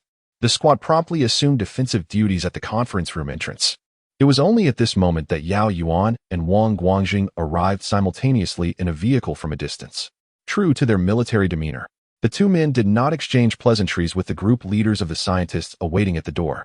Instead, Yao Yuan declared, let us proceed inside. We must commence the meeting immediately. Time is of the essence, and we must determine today whether to land on the planet. We cannot allow the spacecraft to linger indefinitely in the vastness of space. The leaders of several scientific teams were momentarily taken aback. Despite their scientific temperament and indifference towards political affairs, they were seasoned scientists who had attended numerous significant conferences. Naturally, they exhibited a certain decorum towards heads of state, particularly those from powerful nations such as the United States, China, and Russia, who undoubtedly sought opportunities for public relations. However, they found themselves aboard a spacecraft, and Yao Yuan was not one of those national leaders. It dawned on them, and they hurriedly followed in Yao Yuan's wake. One elderly scientist, over 60 years of age, suddenly remarked, Major, I wish to utilize a portion of the preserved seats. We are no longer within the solar system. We are in the vicinity of different stars, where variations in light and wave patterns could potentially alter seed development. Moreover, We are in a simulated gravitational environment in space. I hope to conduct an initial experiment on the growth of 1/10 of the preserved seeds from various species. In fact, prior to departing Earth, when Yao Yuan had rescued several biologists, agronomists, and even sociologists, he had acquired from these experts reference materials on future modes of existence in the cosmos. One crucial aspect being the artificial cultivation of food in outer space. The entire spaceship spans several dozen kilometers in length, several kilometers in width, and rises hundreds of meters in height, comprising 6 levels, each capable of accommodating over 100,000 individuals if densely populated. The vessel's overall dimensions could potentially house up to 500,000 people. However, this is an impractical notion, as an increase in population necessitates a corresponding exponential rise in the required supplies. Consequently, the energy consumption during spatial transitions escalates geometrically. Currently, only the first 3 levels are inhabited by a significant number of civilians. The 4th level is designated for scientists and technical personnel. The 5th level houses military personnel and individuals like Yao Yuan, along with numerous essential facilities, including small-scale steel forging workshops and weapon manufacturing factories. This level also stores vital resources such as seeds, a limited selection of living biological species, and an extensive collection of electronic literature, all of which have been integrated into the central computer of the spaceship. The 6th level primarily consists of nutrient-rich artificial soil, quietly resting within various large artificial ecological zones. Here, the upper wall of the spaceship allows sunlight to filter in, as long as there are stars in the cosmos. It is possible to cultivate sufficient food to sustain over 100,000 individuals. Furthermore, this setup enables the natural circulation of oxygen within the spaceship and allows for the husbandry of certain edible animals, such as pigs, cattle, and sheep, which, during the Great Retreat, were carefully selected based on expert recommendations, ensuring the acquisition of the finest genetic stock from Earth. At this moment, Yao Yuan was walking towards the conference hall. Upon hearing the remarks of the scientific team leader, he momentarily paused before resuming his stride, stating, 10% is excessive. As of now, we remain uncertain whether the stars of this galaxy will induce mutations or harm to the plants we carry. However, sustenance poses a significant dilemma. We cannot indefinitely rely on portable or frozen food. Therefore, I authorize the use of a 5% allocation of seeds, corresponding to a suitably sized ecological area. Ladies and gentlemen, our time is limited. Every minute in space demands considerable energy from our spacecraft to sustain the cycles of oxygen, vapor, waste liquid, and exhaust. Let us delve into the substance of this meeting. I trust you have all received the relevant materials. We are presented with a planet located a month and 5 days away from our vessel. I shall now disseminate all the observations we have gathered regarding this planet. And I seek your consensus. Shall we land on this celestial body? Chapter 21, Landing Plans and Crisis. Part 2, During the afternoon meeting. Zhang Heng was naturally exempt from attendance. In fact, most members of the Black Star team were also not required to participate, as they were primarily focused in a training room on the 5th floor, honing their skills in marksmanship and hand-to-hand combat. As for Zhang Heng, due to his unhealed injuries, he was unable to engage in training and thus had the liberty to manage his time as he saw fit. It was only at this moment that Zhang Heng truly recognized the advantages of his sergeant rank. It was indeed a privilege of the highest order. Since the afternoon, he had been expressing his astonishment repeatedly. The spacecraft comprised a total of 6 levels, with the civilian populace confined to the lower 3 tiers, permitted only to venture to a nearby community within their designated area, lest they face warnings and subsequent detention for exceeding these boundaries. In contrast, scientists and technical personnel enjoyed the liberty to navigate between the 1st and 4th levels. However, when accessing the 1st to 3rd levels, they were accompanied by an aide-de-camp. The total number of soldiers was limited to 1,500, necessitating notifications for their descent to the lower 3 levels. While access to the 5th level required similar declarations or identification as members of specific groups. Soldiers on duty were typically engaged in their tasks and had little opportunity for leisure, yet those without assignments could traverse freely between the 1st and 5th levels, with the 6th level remaining strictly off-limits. Only those holding military ranks, comprising the 14 members of the Black Star Squad along with Zhang Heng himself, are entitled to enter any location of their choosing without prior declaration. Moreover, Zhang Heng possesses a unique privilege. 2 stunning female soldiers from the Special Forces, adorned with small black stars on their shoulder straps, accompany him at all times. As soon as he departs from the 5th floor, these two will follow him wherever he ventures. Zhang Heng savored this delightful reality inwardly, though his visage remained impassive as he meandered through the various communities on the 3rd floor. Observing the chaotic yet orderly scenes around him, he noted the smiles illuminating the faces of many. Unbeknownst to him, his attention became ensnared by the populace before him. Individuals of Asian, Caucasian, and African descent intermingled, shedding the despondency and hopelessness that had once pervaded their existence, whether within the confines of the base or scattered across the globe. Now, these citizens were meticulously calculating their hopes for the future. As Zhang Heng passed by, he overheard a few Chinese individuals discussing the daily rations of food they were entitled to, which were generally more than sufficient, barring a few notably rotund individuals. However, should one of these larger men seek to report their condition, they could potentially have their daily food allocation increased upon verification. He pondered when the government would finally establish a currency system. One slightly portly young man remarked, "I apologize, my background is in economics. Currently, there are over 120,000 individuals aboard this spacecraft, which is akin to the population of a city. The existing rationing system may only be sustainable for a brief period. In the long term, say a year or two from now, such a system will inevitably engender laziness and fatigue. Consider the soldiers who previously distributed water and those who provided food. Their daily workload is exceedingly demanding. Although they reside in the special quarters on the 5th level, their living conditions do not commensurate with their efforts. While there may be no immediate issues, I worry that if their treatment remains inadequate for an extended duration, unforeseen and regrettable consequences may arise." Another man, nearing 30, accompanied by his young daughter and wife, nodded in agreement. "Indeed, on this spacecraft, we fear nothing. We can confront challenges together. What we truly dread is the malice that can dwell in human hearts, especially among those wielding weapons within the military. Should any upheaval occur among them, we would find ourselves in a dire predicament. Fortunately, the leadership comprises our fellow countrymen. We can take solace in that." The audience surrounding them nodded in thoughtful acknowledgement. As for Zhang Heng, he was thoroughly taken aback. Previously, he had been merely a wealthy scion, indulging in fleeting romances, dabbling with recreational substances, and engaging with technology. He had little understanding of the profound truths of society. However, as he listened to the discourse of a few individuals, their words appeared to hold substantial merit. Anxiously, he cast a fleeting glance at the two enchanting female bodyguards behind him. Fortunately, they seemed oblivious to the Chinese language, their expressions betraying no change as they remained vigilant of their surroundings. Suddenly, darkness enveloped his vision, and he collapsed forward. He was succumbing to a high fever.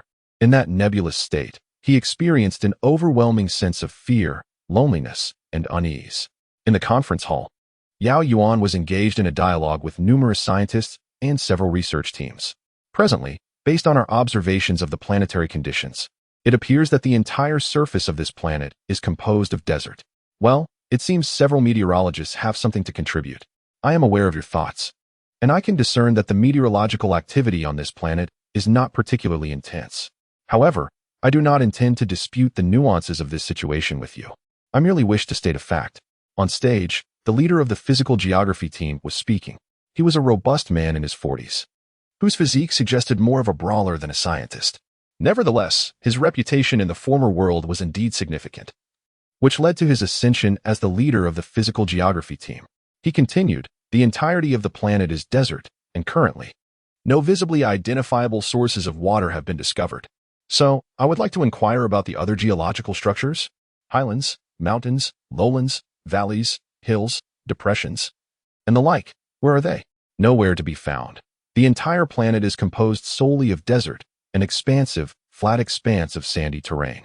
Furthermore, it is impossible for such geological features to have been shaped by prolonged erosion, for the astronomical team has already calculated, based on the data observed this morning, that the lifespan of this star is comparable to that of Earth.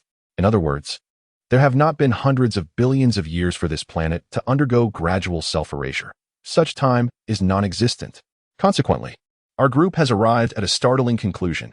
The atmosphere of this planet is comprised of corrosive gases that can erode any material that ventures within, reducing it to particles, dehydrating it, and transforming it into sand. To enter this realm would be akin to piloting a spacecraft into a cauldron of aqua regia." Upon concluding his remarks, The speaker was met with a wave of gasps from the audience. Many individuals rushed to converse urgently with those beside them. The speaker, having taken a bow, descended from the stage in silence, leaving behind a tumultuous assembly. Yao Yuan furrowed his brow as he glanced at the leader of the meteorological team who was engaged in urgent discussions with her colleagues. It appeared that she would not be able to take the stage in the immediate future. Left with no alternative, he resolved to ascend the platform himself, mentally rehearsing his remarks. He hoped to temporarily mitigate the impact of the scientist's earlier conjecture, regardless of its veracity. The spacecraft desperately required a glimmer of hope, one that was tangible. Should that hope shatter, the consequences would be unbearable, not just for him, but for all involved. Landing was imperative, even in the face of immense peril. This first planet encountered must be explored. That was his unwavering decision. As Yao Yuan approached the podium, he cast a quiet glance at the small windows nearby, through which the enveloping darkness of space loomed, a stark reminder of the unique solitude and stillness of the cosmos. How perilous it was. Once outside the spacecraft, humanity felt as fragile as ants. No, even more so. It was a solitary, desolate, and treacherous confinement, this vast universe. Before he could reach the stage, a group of soldiers burst through the door. Ignoring the astonished scientists, they hurried to Yao Yuan's side. One soldier leaned in and whispered urgently in his ear. The nearest scientist caught only a fragment of the exchange, hearing the words 73 individuals, including 12 black. Yao Yuan's expression shifted slightly, but he quickly regained his composure. He murmured a few words to the soldier before signaling to Wang Guangjing. Wang Guangjing, ever vigilant, swiftly approached and inquired in a hushed tone, "What has transpired? Your countenance is quite distressing. Is there a riot?" Yao Yuan immediately shook his head, responding, "No. I suspect that an unknown virus has infected the majority of the crew aboard the spacecraft. The Black Star team, aside from you and me, has 12 members afflicted, all currently suffering from high fevers. Zhang Heng has also contracted the illness. I fear that Ling Wutao may have deployed some form of virus within the building and the police station. Additionally, there are 73 civilians exhibiting similar symptoms. They require immediate isolation. Old Wang, you must act with urgency." As Yao Yuan spoke, darkness suddenly enveloped his vision. However, his extraordinary willpower prevailed, and in that fleeting moment, he realized the gravity of the situation. He urgently declared, "This is dire. I may have contracted the virus as well. Please isolate me too, Old Wang. Maintain control over the military." Before he could finish his sentence, Yao Yuan succumbed to complete unconsciousness. In his hazy state, he faintly perceived a cacophony of gasps surrounding him, followed by an overwhelming void of awareness. Yet, amidst the obscurity, he felt his corporeal existence, suspended in the cold, dark vastness of the universe. He experienced profound solitude and trepidation. He envisioned himself as a radiant source of light, surrounded by 73 other luminous entities, with even more emerging. Among them, he shone the brightest and was the most formidable. Chapter 22, Awakening. In a most wondrous manner, Yao Yuan felt a profound sense of peace. Indeed, within his nebulous perception, the entirety of the universe appeared cold, desolate, solitary, perilous, replete with elements that render humanity profoundly uneasy. Humanity is, in truth, exceedingly distant from truly venturing into the cosmos. We are merely at the dawn of the 21st century. We have, in fact, leapt into the universe over a millennium in advance. In such a vast expanse, humanity's comprehension of the cosmos is rudimentary, preliminary, even naively flawed. Under these circumstances, humanity is compelled to enter the universe, and moreover, to do so as the last remnant of humankind. Thus, it is only natural to surmise the intensity of the resulting insecurity. To illustrate with a simple analogy, imagine being confined within a small box equipped with a room, a restroom, a kitchen, and opportunities for communication, only to be cast into a sea of molten lava.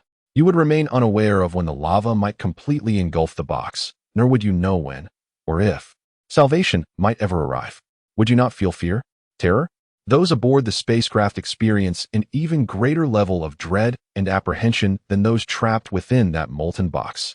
At least that individual possessed the awareness that magma surrounded their enclosure. Conversely, those within the spacecraft remained oblivious to the perils that lay ahead. The most profound terror stems from the unknown. Yao Yuan exhorted himself to remain resolute and not succumb to fear. From the inception of his elaborate scheme on Earth, he had steeled himself against trepidation. Just as he had avowed to her years ago, he would not be cowed. He would persevere, not only for himself, but also in her stead. However, once adrift in the cosmos, his burdens as the supreme arbiter, verging on autocrat, of the entire vessel became almost unbearable. Since the discovery of the spacecraft and the commencement of the mission, he had scarcely managed more than 4 hours of repose each night. He was inundated with an endless stream of data, consultations with and reassurances to scientific luminaries, audiences with military personnel from various nations, bestowing upon them recognition and assignments. He oversaw the logistical complexities of sustaining a population of 120,000 within the base, meticulously calculating the remaining space and approximate mass within the vessel, and making agonizing decisions about who to include and who to leave behind. Such an immense burden, akin to the weight of Mount Tai, would have driven another to the brink of collapse. Yet, he refused to yield. For he was determined to survive for the sake of his oath, his comrades, and the ultimate hope of humanity. Perhaps, in the eyes of the Black Star Squadron, he was a figure of great resourcefulness, strategic brilliance, magnanimity, and an exceptional leader, friend, and comrade. With him present, any adversity could be confronted and conquered. Yet, none perceived the vulnerability and insecurity concealed within the depths of his being. For he was the leader, the shepherd of over 120,000 souls. And he had to maintain a facade of strength, regardless of the inner turmoil. One must feign greater strength and reliability than all others, proclaiming a singular truth: as long as he exists, everyone shall survive.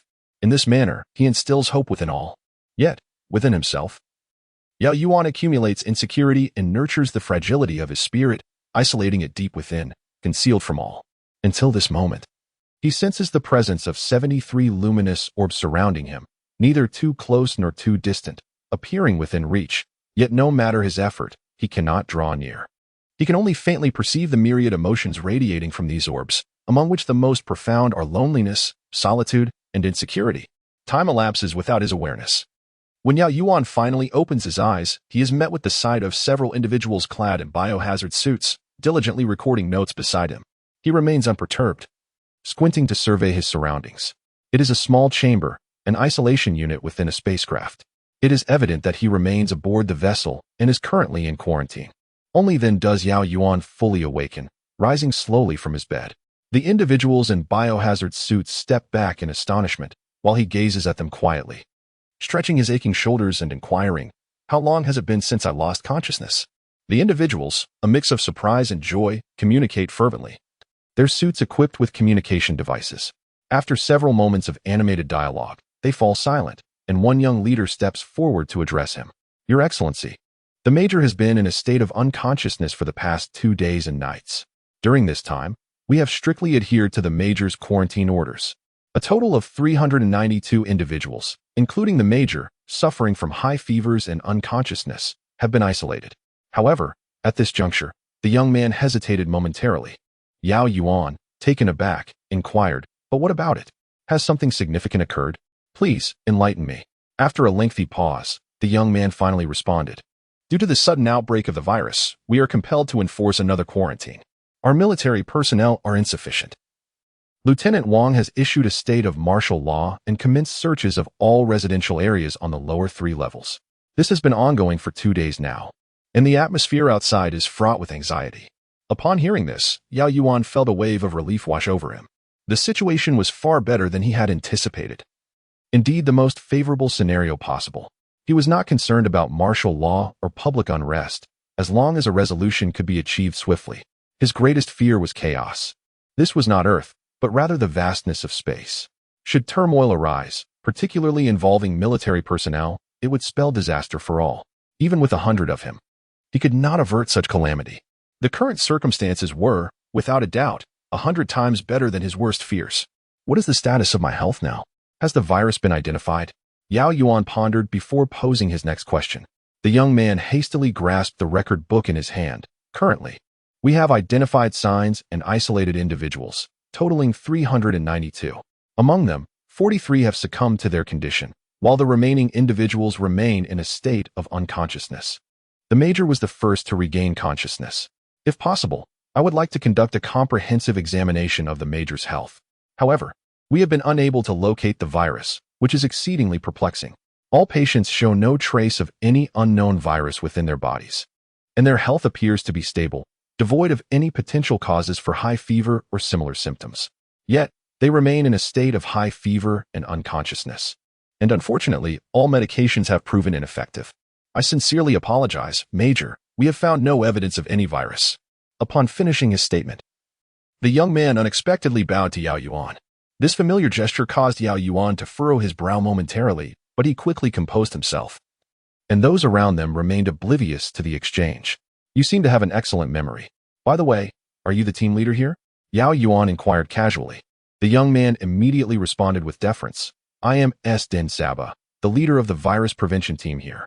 It is truly embarrassing that I have not been able to detect any virus or provide treatment. After this operation concludes, I shall resign from my position as leader, as it seems I am not a competent leader. In that fleeting moment, Yao Yuan's mind was awash with thoughts. In truth, in the pursuit of fairness towards all individuals aboard the spacecraft, his selection of Asian individuals was not confined solely to Chinese nationals.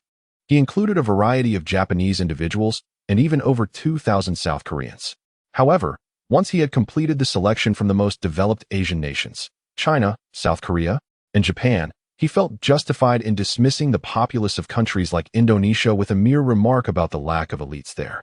This way, the remaining ethnic groups aboard the spacecraft would not voice any discontent. To his surprise, a Japanese scientist emerged as the leader of the virus prevention team, a position not easily bestowed through administrative decree. Typically, the leaders of each project team were universally recognized as top-tier scientists or scholars within their respective fields, commanding both respect and credibility for their expertise and reputation in the global scientific community. Consequently, apart from the most crucial teams, namely the astronomy and physics team, the chemistry team, and the biology team, Yao Yuan allowed the members of other teams to select their own leaders, as he was overwhelmed with responsibilities and could not oversee every detail. Little did he anticipate that these haughty Westerners would appoint such a young Japanese individual as their leader. It seemed this individual possessed genuine knowledge and skills. Very well, he thought, you may continue in your role as leader, for since none of the personnel have detected the virus, the responsibility does not rest upon your shoulders. As Yao Yuan spoke, he shifted his body slightly and said, you may begin conducting examinations on me, including biochemical tests. Additionally, please contact Second Lieutenant Wang Guangjing and inform him that I have regained consciousness. I require him to communicate with me immediately. The team members were filled with joy and promptly executed the orders. One by one, the test commenced with Yao Yuan's cooperation, and after a few minutes, Wang Guangjing's voice resonated in the room. Old Captain Yao Yuan, Colonel, Wang Guangjing is here awaiting your command. Proceed with these 3 directives. Chapter 23, Stability and the Landing Team. Yao Yuan mentally reiterated the key points he needed to convey before addressing the intercom in front of his hospital bed in English. Greetings, everyone. I am Major Yao Yuan, currently the captain of our spacecraft. I sincerely apologize for the distress caused over the past 2 days. However, I wish to express my gratitude to all of you. Yes, not an apology, but gratitude for the unexpected incident that occurred aboard the ship. 2 days ago, several crew members experienced sudden high fevers, followed by episodes of unconsciousness. In light of these events, Acting Captain Wang Guangjing issued a state of emergency for the entire vessel. This reflects a responsible attitude towards the well-being of all aboard, and it is imperative for each of you to cooperate. For every unquarantined patient, the risk of jeopardizing the entire crew increases. Thus, I believe Second Lieutenant Wang Guangjing acted quite appropriately, and there is no need for apologies. However, due to everyone's strict adherence to discipline, the state of emergency was successfully executed. Although this imposed certain personal restrictions on you, it undeniably safeguarded your lives. Thus, I wish to express my heartfelt gratitude to all the friends aboard the vessel. At this juncture, Yao Yuan paused momentarily, reflecting before continuing. Indeed, you have not misheard. The order was issued by the acting captain. I, the captain, have already begun to exhibit symptoms of fever and faintness, and am currently in isolation. Therefore, if any of you have relatives who are quarantined or showing symptoms yet to be isolated, I urge you to immediately notify the local military. This is not about creating concentration camps or humanitarian annihilation, but rather about prompt and effective treatment. Even I am here. What is there for you to fear?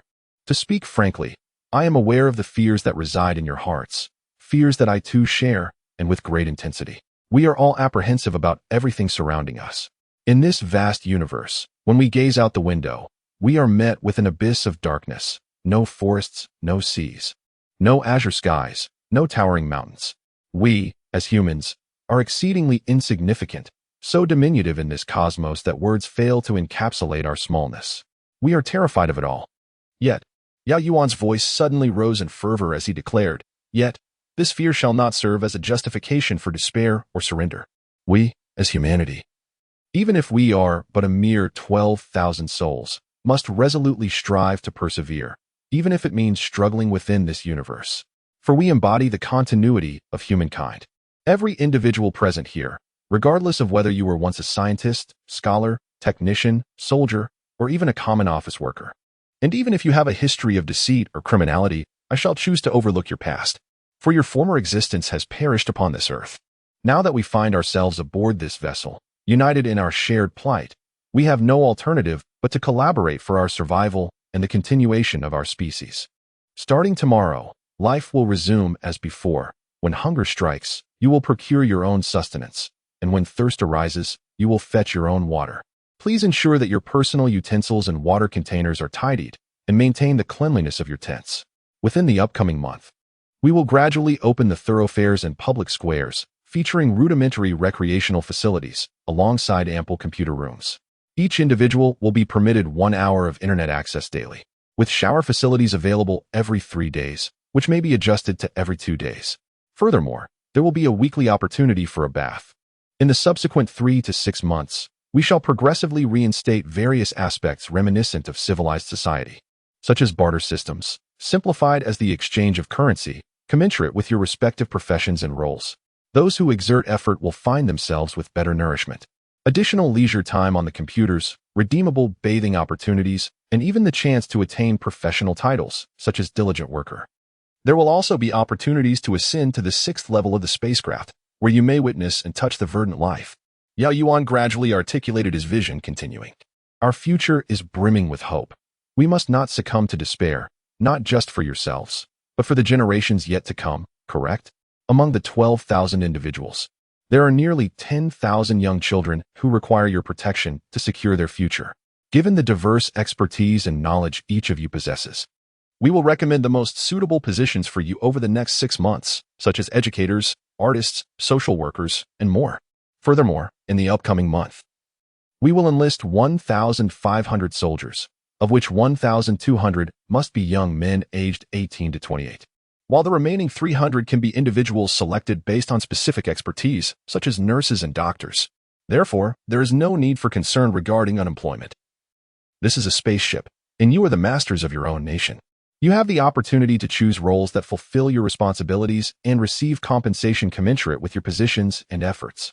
Moreover, exemplary workers who serve the spaceship's government for over a year, or those who make significant contributions, will have the privilege of relocating with their families to residential areas, not mere tents, but genuine living quarters complete with rooms, bathrooms, and kitchens. So, let us strive together to embrace all the challenges that lie ahead." Yao Yuan's speech came to a close, serving to elucidate the previous martial law while simultaneously outlining his meticulously crafted vision for life aboard the spacecraft. This was the pinnacle of what he could achieve, for he was no politician. He harbored a hope that this crisis could be weathered. However, as the saying goes, within every crisis lies a hidden opportunity. Perhaps this juncture could facilitate the alleviation of the disparities among the various ethnic groups aboard the vessel, as well as mitigate the pervasive sense of insecurity that resided within them. Indeed, hope is of paramount importance, Yao Yuan murmured softly to himself. Contemplating for a moment before addressing the group of virologists beside him, "I kindly ask for your assistance in expediting the analysis of my bodily condition. Furthermore, the quarantine must remain in effect, including for myself. Should there be no sign of viruses, and if our bodily fluids, particularly blood, can be safely administered to other animals without adverse reactions, then we may consider emerging from isolation after a month. A month later, we shall soon approach that distant planet. At that time, preparations for our descent shall commence, and with it, hope shall flourish." In the midst of this conversation, Yao Yuan had already succumbed to a deep slumber. The atmosphere within the spacecraft, since Yao Yuan had uttered those words, gradually began to improve, surpassing even the previous state of affairs. Those passengers who had been consumed by anxiety since boarding the vessel now sensed a newfound sense of stringent order amid the current state of alert. The 120,000 souls had long since endured the tribulations of chaos. Though this strict order curtailed their freedoms, it ensured their very survival. Indeed, their foremost concern had been the potential unraveling of order aboard the ship. Now, witnessing the spacecraft return to a semblance of normalcy, they too began to find solace in their hearts. As Yao Yuan articulated, hope is of paramount importance, and what he promised them was this tangible hope, symbolizing a future that would steadily improve. Time passed gently in such a manner, one day, then another. The members of the Black Star team endured the peak of their fevers, gradually awakening one by one. Following them were Zhang Heng and the remaining 80 or so men and women. Ultimately, out of over 500 individuals who experienced high fevers and fainting spells, only 102 survived, including 13 members of the Black Star team, with Yao Yuan and Zhang Heng among them. The mortality rate exceeded 80%. Yet no viral remnants were discovered, and those who recovered displayed no signs of illness or infection. The sudden onset of the disease, its abrupt cessation, and the staggering death rate all conveyed to the informed that the universe is far more terrifying and mysterious than they had ever imagined. Some scientists speculate that it may be cosmic rays, while others suggest it could be a side effect of spatial transitions. And yet more propose the existence of a novel virus akin to the size of an atom. However, regardless of the conjectures, no evidence has been found to substantiate any of these theories. Since the survival of the 102 individuals, no further signs have manifested in anyone else. Zhang Heng stepped out of the sterilization chamber, inhaling deeply. Although the air within the spacecraft was purified, this sensation allowed him to relish the freedom he had longed for. Oh, at last, liberation. A month spent confined to his small room for all basic needs, who could fathom the depths of his suffering? It was an ordeal 1,000-fold more challenging than overcoming addiction, or perhaps even 100-fold, at the very least rivaling the agony of withdrawal. In that moment, Zhang Heng found himself at a loss for words. He could only scratch his head and chuckle. Haha, sorry to keep you waiting. I've just been released. And I couldn't help but become a bit exuberant, haha. Unexpectedly, Bai Ningxue seized his collar, turning him around to face Zhang Heng. I apologize. She has such a disposition. A few days ago, she even locked herself in for 4 or 5 days, oblivious to when she ventured to the cafeteria for meals. Perhaps she was lost in her studies. Zhang Heng, we are here to express our gratitude. Thank you for your care. It is because of you that we are able to reside on the 5th floor.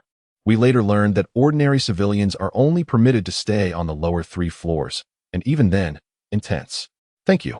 Beside them, Luo Maomiao lowered her head. Speaking softly, Zhang Heng, thank you. Her cheeks flushed with shyness as she spoke. Zhang Heng began to scratch his head, at a loss for words. Fortunately, at that moment, Heitai approached him. The towering figure playfully slapped Zhang Heng on the shoulder, laughing heartily. Not bad, kid. Your skills with the ladies are indeed impressive. Truly befitting of a former rich heir and a dandy. This only deepened Zhang Heng's embarrassment. However, Heitai's subsequent words made his heart race, and he immediately ceased his laughter. Heitai declared, the captain has issued a command. Zhang Heng is to be instantly promoted to the rank of 2nd lieutenant and will join the ranks of the Black Star team as a computer technician to combat alongside the squad. Instinctively, Zhang Heng brought his feet together and exclaimed loudly, Yes, sir. Orders acknowledged. Heitai chuckled again. All right. No need to be so serious. The old captain isn't here anyway. Zhang Heng, you need to start training seriously in various firearms techniques. You have a maximum of 5 days, at the very least. You should learn to handle a pistol. What? Zhang Heng was taken aback. Why do I only have 5 days? Because the commander has decided that the first troop to land on the planet will be led by the Black Star team as the vanguard. In 5 days, we will be the first human army to set foot on an alien world. Chapter 24. Descent. The spacecraft is expected to reach the near-Earth 3rd orbit in 30 seconds. The countdown begins. 29, 28, 27. After more than a month of cosmic travel, at approximately 11 o'clock this morning Earth time, the spacecraft Hope finally arrived in the outer space orbit of the desert planet. In 30 seconds, the vessel will hover just beyond the atmosphere of this celestial body. It is worth noting that the name Hope was adopted after a speech by Yao Yuan, transitioning from a reference used by 120,000 individuals to an officially recognized name, supplanting the previous designation of Noah 2 with the essence of Hope. Without digressing further, it should be acknowledged that after a journey lasting 1 month and 8 days, Hope has reached this desert planet, the only nearby celestial body accessible to the spacecraft. This planet possesses an atmosphere and material substance. Increasingly detailed observational reports reveal that it is entirely composed of sand. The internal composition remains unknown, yet the surface is covered with a thick layer of yellow sand. The planet features an atmosphere and has a volume approximately 1.007 times that of Earth, with gravitational values nearly equivalent to our own. However, the rotation of this desert planet is somewhat swifter, completing a day in roughly 16 hours, while its orbital period around its star spans over 270 days in Earth time.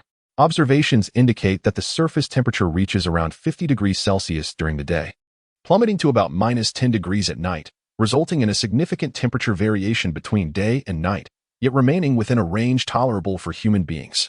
Due to the likelihood that this planet will serve as the landing site for the Hope spacecraft in the coming year, or even several years, various astronomical research teams have exerted considerable effort, utilizing the supercomputers aboard Hope to conduct extensive calculations.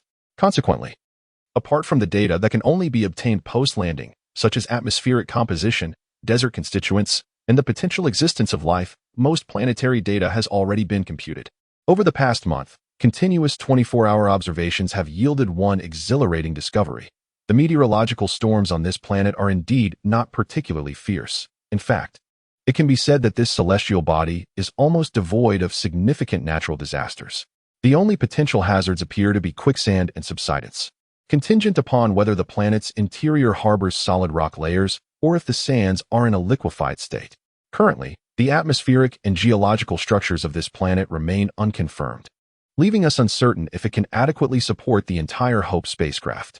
Thus, we must dispatch an elite exploration team, traveling in a small shuttle, to embark on the inaugural expedition into the planet's interior. Yao Yuan gazed at the 4 individuals before him: Ying, Heitai, Lu Bai, and Zhang Heng. The first 3 were seasoned members of the Black Star team, while Zhang Heng was a recent addition. This landing mission will be spearheaded by these 4, accompanied by a total of 20 elite soldiers and 8 scientists. Yao Yuan continued, expressing his hope that there would be only 3 spacecraft aboard the Hope, capable of penetrating the atmosphere to access the planet's interior or emerging from within the planet to soar beyond the atmospheric confines.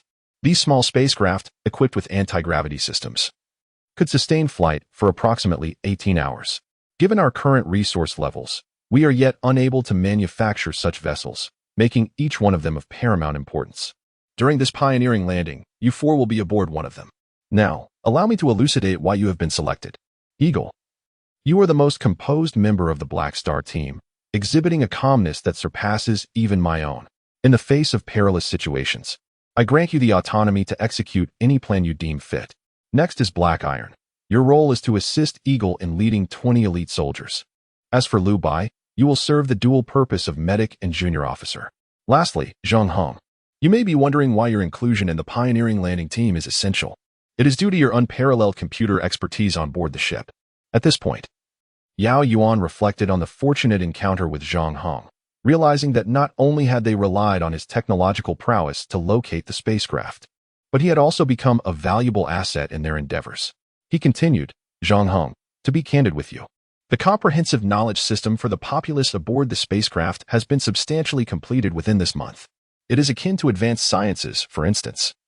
Quantum physics is well represented by numerous scientists. Practical technologies, such as steel and iron smelting or polymer plastics, also have skilled technicians and scientists proficient in them.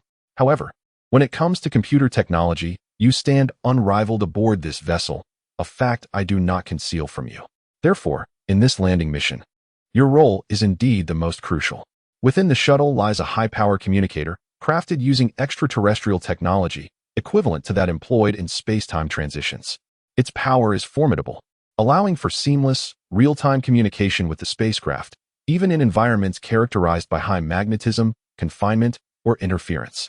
Yet, there is one critical aspect. It operates on an encryption program that cannot be compromised, an intrinsic feature of its technological framework. Although this encryption has been significantly weakened by relentless viral assaults, it still changes approximately every 10 minutes, marking the primary shortcoming of this high-power communicator. As Yao Yuan sighed at this point, he remarked, "In truth, the spatial leap engine is equipped with such an encryption program. However, the Hope vessel boasts humanity's most advanced supercentral computer from the 21st century, along with a novel decryption program left by the Doctor. This allows us to crack the code after each transformation. Yet, this high-power communicator cannot operate in the same manner, thus I must entrust it to you. The new decryption method left by the Doctor is something you have also studied, and it seems to align perfectly with the encryption of UFO technology, making it undoubtedly crackable. However, considering the time required for decryption and other factors, I can only rely on you, the most competent computer expert aboard this spacecraft, even if you are a newcomer." Zhang Heng then experienced a moment of clarity, finally understanding the rationale behind his inclusion in the advanced landing team. But what could he say? Decline? What a farce.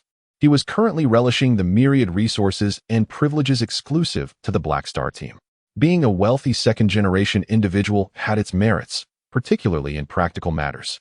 Presently, he was on the run in the cosmos, and everything depended solely on his own efforts. There was no affluent father to rely on. Thus, he could only nod in acknowledgement of the situation. Furthermore, there was something you all needed to be mindful of. It was not until over 10 minutes later that the four of them boarded the electric cart to the shuttle launch pad.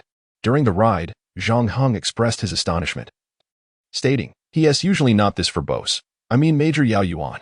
The Eagle remained silent, meticulously inspecting his sniper rifle while carefully examining the high magnetic sniper ammunition, one round at a time. Meanwhile, He Tai, disassembling his revolver machine gun, chuckled heartily and remarked, "That's just the kind of person he is. Generally quite aloof. Comparable to this Eagle fellow, but as soon as a mission approaches, he becomes quite chatty, urging everyone to be cautious. Eagle, don't glare at me. I understand this is called prudence. Many of our previous missions were survived thanks to his caution. I've always known this, though I find it somewhat nagging," he laughed. Lu Bai, standing nearby, smiled and added, "Zhang Heng, as a new member of the Black Star team, you may not yet be familiar with the old Captain S character. He is exceedingly cautious, unwilling to let any member of the Black Star team fall victim to his mistakes. You will gradually come to know him. He is a good man." As the conversation unfolded, on a large platform ahead, 20 elite soldiers and 8 scientists awaited, while behind them stood a shuttle resembling a human spacecraft, albeit larger and more elongated. The four of them ceased further discussion, beginning to organize their respective belongings, be it the weapons of Eagle and He Tai, Lu Bai's medical kit, or Zhang Heng's laptop along with various necessary computer tools. After conducting several checks, they led the 20 soldiers and the 8 scientists, their faces flushed with excitement, into the shuttle, silently awaiting the moment of launch. The main gate of the first bridge is about to be sealed, prompting nearby personnel to vacate the area immediately. 30 seconds later, the outer hatch of the vessel opens to facilitate pressure equalization. The first launch platform shifts into position on the bridge track, with the outer end of the track scanned and confirmed to be 100% clear. The charging procedure for the first launch platform is initiated, expected to conclude in 30 seconds. The countdown to launch begins. 30, 29, 28. At this moment, aboard the Hope, nearly 120,000 eyes are fixated on the image of the shuttle. All have learned that the advanced team will be the first to land on an extraterrestrial planet, one whose distance from Earth is unfathomable, yet possesses a breathable atmosphere. Each individual silently prays, invoking their diverse beliefs and faiths, wishing for the shuttle's operations to proceed flawlessly for a successful landing on this planet, which they hope will become their sanctuary. Countless hopes, the collective aspirations of 120,000 souls, converge upon this diminutive spacecraft and the 30-member advanced team, bearing the weight of their dreams. At last, the 30-second countdown concludes. Electric currents surge from the rear of the shuttle, propelling it swiftly along the track and out of the Hope. Subsequently, guided by the central computer's pre-calculated atmospheric entry angle, the shuttle begins its descent into the atmosphere, enveloped in flames as it experiences intense friction, transforming it into a brilliant crimson spectacle. On board the spacecraft, all souls were taut with anticipation. However, no unforeseen incidents unfolded. The shuttle penetrated the planet's atmosphere, piercing deep within. At this juncture, the pilot, Eagle, assumed control, while the shuttle's anti-gravity system engaged.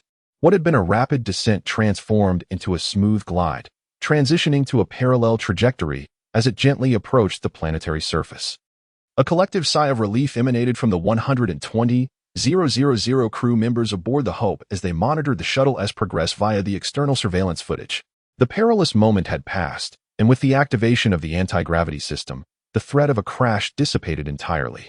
Cheers erupted throughout the vessel, with many embracing one another in tears of joy, transforming the Hope into a veritable ocean of elation.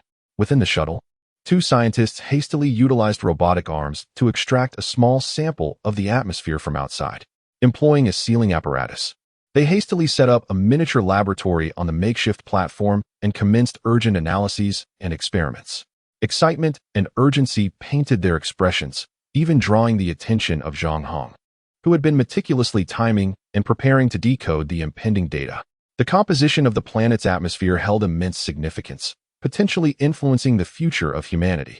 This revelation was unfathomable. It simply could not be. In the atmosphere, astonishingly, there exists a 20% concentration of oxygen. At this moment, Yao Yuan finds himself in a grand conference hall, surrounded by nearly all the scientists and the remaining members of the Black Star team.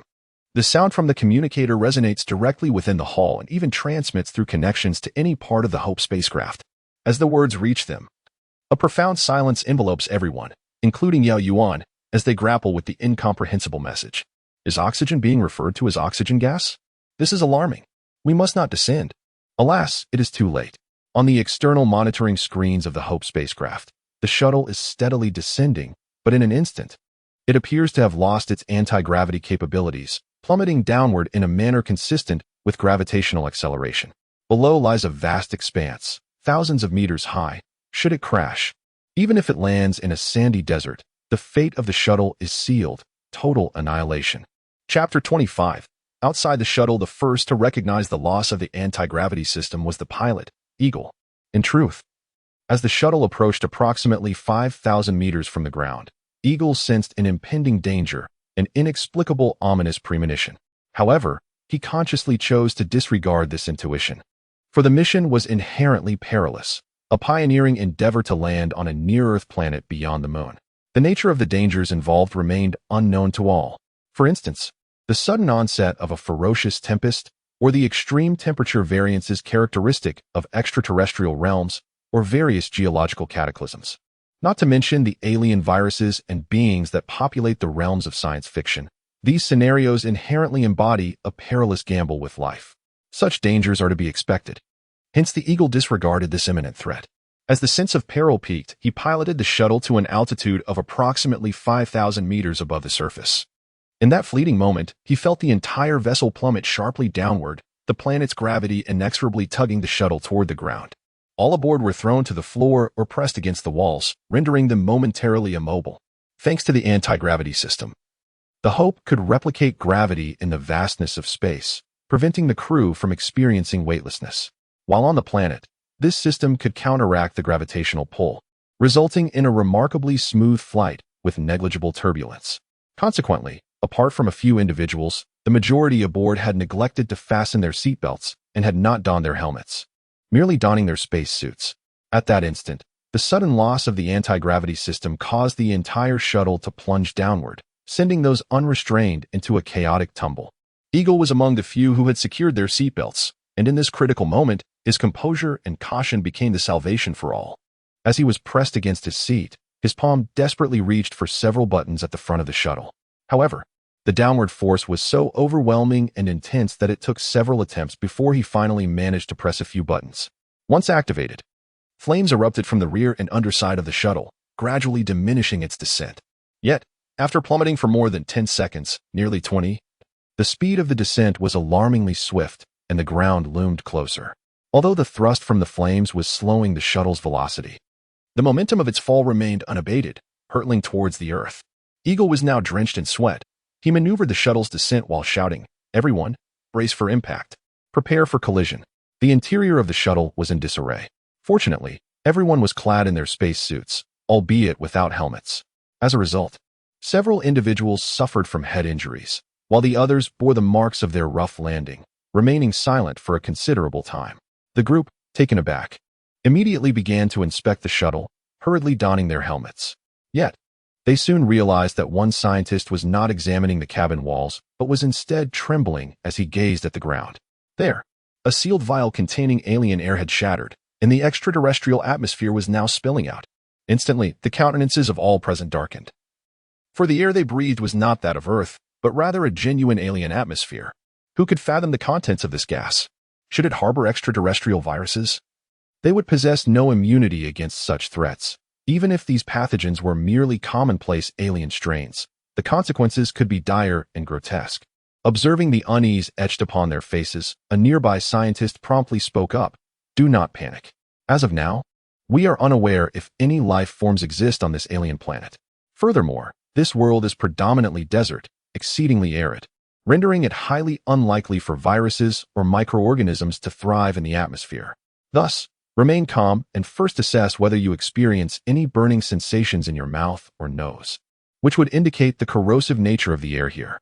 Upon hearing these words, the group collectively exhaled in relief and proceeded to check their mouths, noses, and eyes.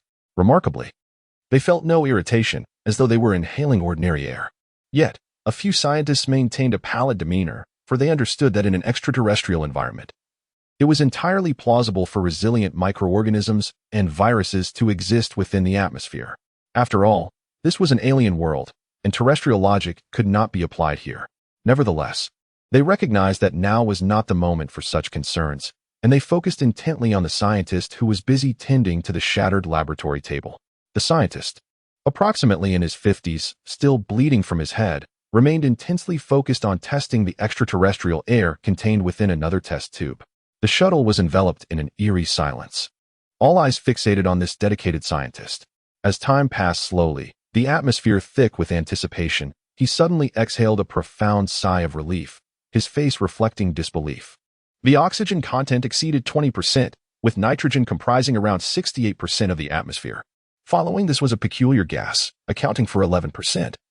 Alongside rare gases and carbon dioxide, the composition of this unique gas remained unknown, yet it exhibited no acidic or basic reactions.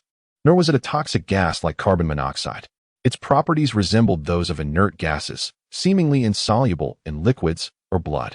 With palpable excitement, the scientist exclaimed, "Do you comprehend the implications of this? This air is breathable. Humanity can inhale in this environment. We stand upon a planet that harbors the hopes of our future. The presence of breathable oxygen suggests the existence of photosynthetic plants, likely hidden in certain locales. Although we have yet to discover them, the atmospheric composition already speaks volumes. We humans can thrive on this planet." At this point, tears welled in the scientist's eyes as he began to vociferously celebrate this monumental revelation. The remaining individuals departed as instructed, each scientist accompanied by 2 soldiers. The surplus soldiers, under the guidance of Liu Bai and He Tai, prepared to be the first to disembark the shuttle. Within the entire cabin, only Ying and Zhang Heng remained. It was at this moment that Ying spoke. Zhang Heng, immediately decrypt the code. I need to establish communication with the Hope. Zhang Heng, not daring to delay, hurriedly took his place at the shuttle's control console, where he began the decryption process. After approximately 4 to 5 minutes, he finally exhaled, just as a voice resonated within the shuttle. Ying promptly addressed the communicator. "Hope, this is the Pioneer. Ying, are you all right? What is the status of the personnel? Can the shuttle still operate? What transpired earlier that caused the shuttle to plummet?" Came the voice of Yao Yuan through the communicator. Ying's expression was grave as he replied, "When we descended to an altitude of 5,000 meters, the shuttle's anti-gravity system suddenly malfunctioned, and it remains inoperative even now. However, the shuttle's self-diagnostic revealed no faults in the anti-gravity system. Mechanically, energetically, everything appears intact. Strangely, although the anti-gravity system is operational, it fails to generate any anti-gravity or simulated gravity, as if all forces have vanished. Transmit the data from the shuttle's anti-gravity system through the communicator. What are the others? Can the shuttle still take off? What is the status of the personnel? Did you encounter any unusual circumstances?" Yao Yuan continued to inquire. "So far, no extraterrestrial life has been discovered, and the sandy ground is sufficiently solid, devoid of quicksand phenomena. They are currently testing the load-bearing capacity of the surface. Shortly, I will transmit the data via the communicator." Yao Yuan fell silent for a moment before saying, "All right, I shall await your data. You have worked hard, as we lack the means to create a gravity-repelling system, and the small unmanned probes equipped with such technology are also beyond our fabrication capabilities. This has led to the unforeseen incident. Rest assured, I will undoubtedly rescue you." Eagle nodded, as if it were a matter of course, and responded, "Certainly, just as you have always done in the past. I have unwavering faith in your promises. Thus, we shall await rescue here." The communication with the pioneer was concluded. At this moment, outside the shuttle, a group of soldiers led by Tai Lu Bai cautiously stepped out of the shuttle's hatch, genuinely setting foot on alien soil. The thick layer of yellow sand felt soft and plush beneath their feet, imbued with the unique, fine scent of sand. The ground below was remarkably firm, offering no sensation of sinking. Once the first person stepped out, the others followed suit, armed and vigilant, scanning their surroundings. However, they observed no signs of movement.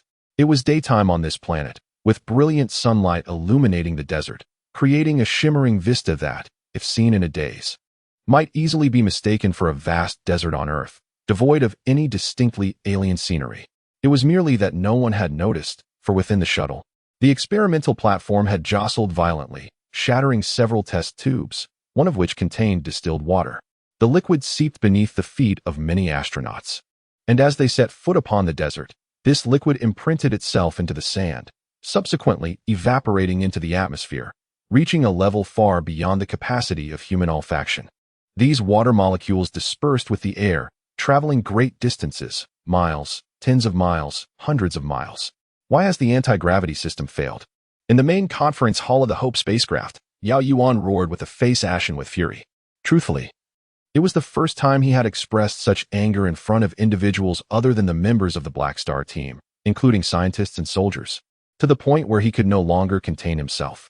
Prior to this, he had contemplated numerous potential sources of danger, including issues related to the shuttle's integrity, the corrosiveness of the planet's atmosphere, various disasters that might arise from within the planet, and even the threat of extraterrestrial life.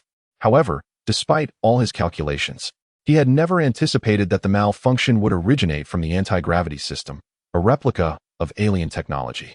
This was undeniably his oversight. As a soldier, Yao Yuan was not one to be overly sentimental. He understood that with every mission and every danger, fatalities were an unavoidable reality. Just as when he had resolved to enter the base to search for the spacecraft, losing several comrades, he had not felt such rage. As the motto of the Black Star team proclaimed, as a Black Star, one would have no regrets in death. Indeed, as long as victory is attained and sacrifice holds value, the members of the Black Star team shall not fear sacrifice. However, this does not encompass unnecessary sacrifices, especially those stemming from the errors of their entrusted leader. Standing at the podium in the conference hall, Yao Yuan spoke with a pallid complexion. All data has been transmitted. Esteemed colleagues, I understand this may be asking too much, but time is of the essence. Below, we have 8 scientists and over 20 elite soldiers, among whom are 4 lieutenants. The shuttle is equipped with oxygen tanks, yet with 32 individuals relying on them. The oxygen supply can only sustain us for 8 to 10 hours. We are running out of time. The multitude of scientists present, each with expertise related to planets, shuttles, biology, and meteorology, were all attentively listening. Additionally, in another large conference room, over 1,000 skilled technicians were engaged via video, earnestly absorbing Yao Yuan's every word. I will succinctly address 3 points.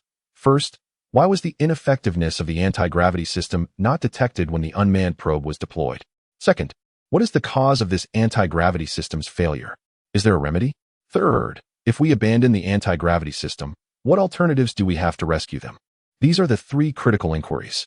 An hour and 20 minutes had elapsed since the shuttle's mishap. In the biological laboratory, frustration mounted. This is futile. Images are merely images.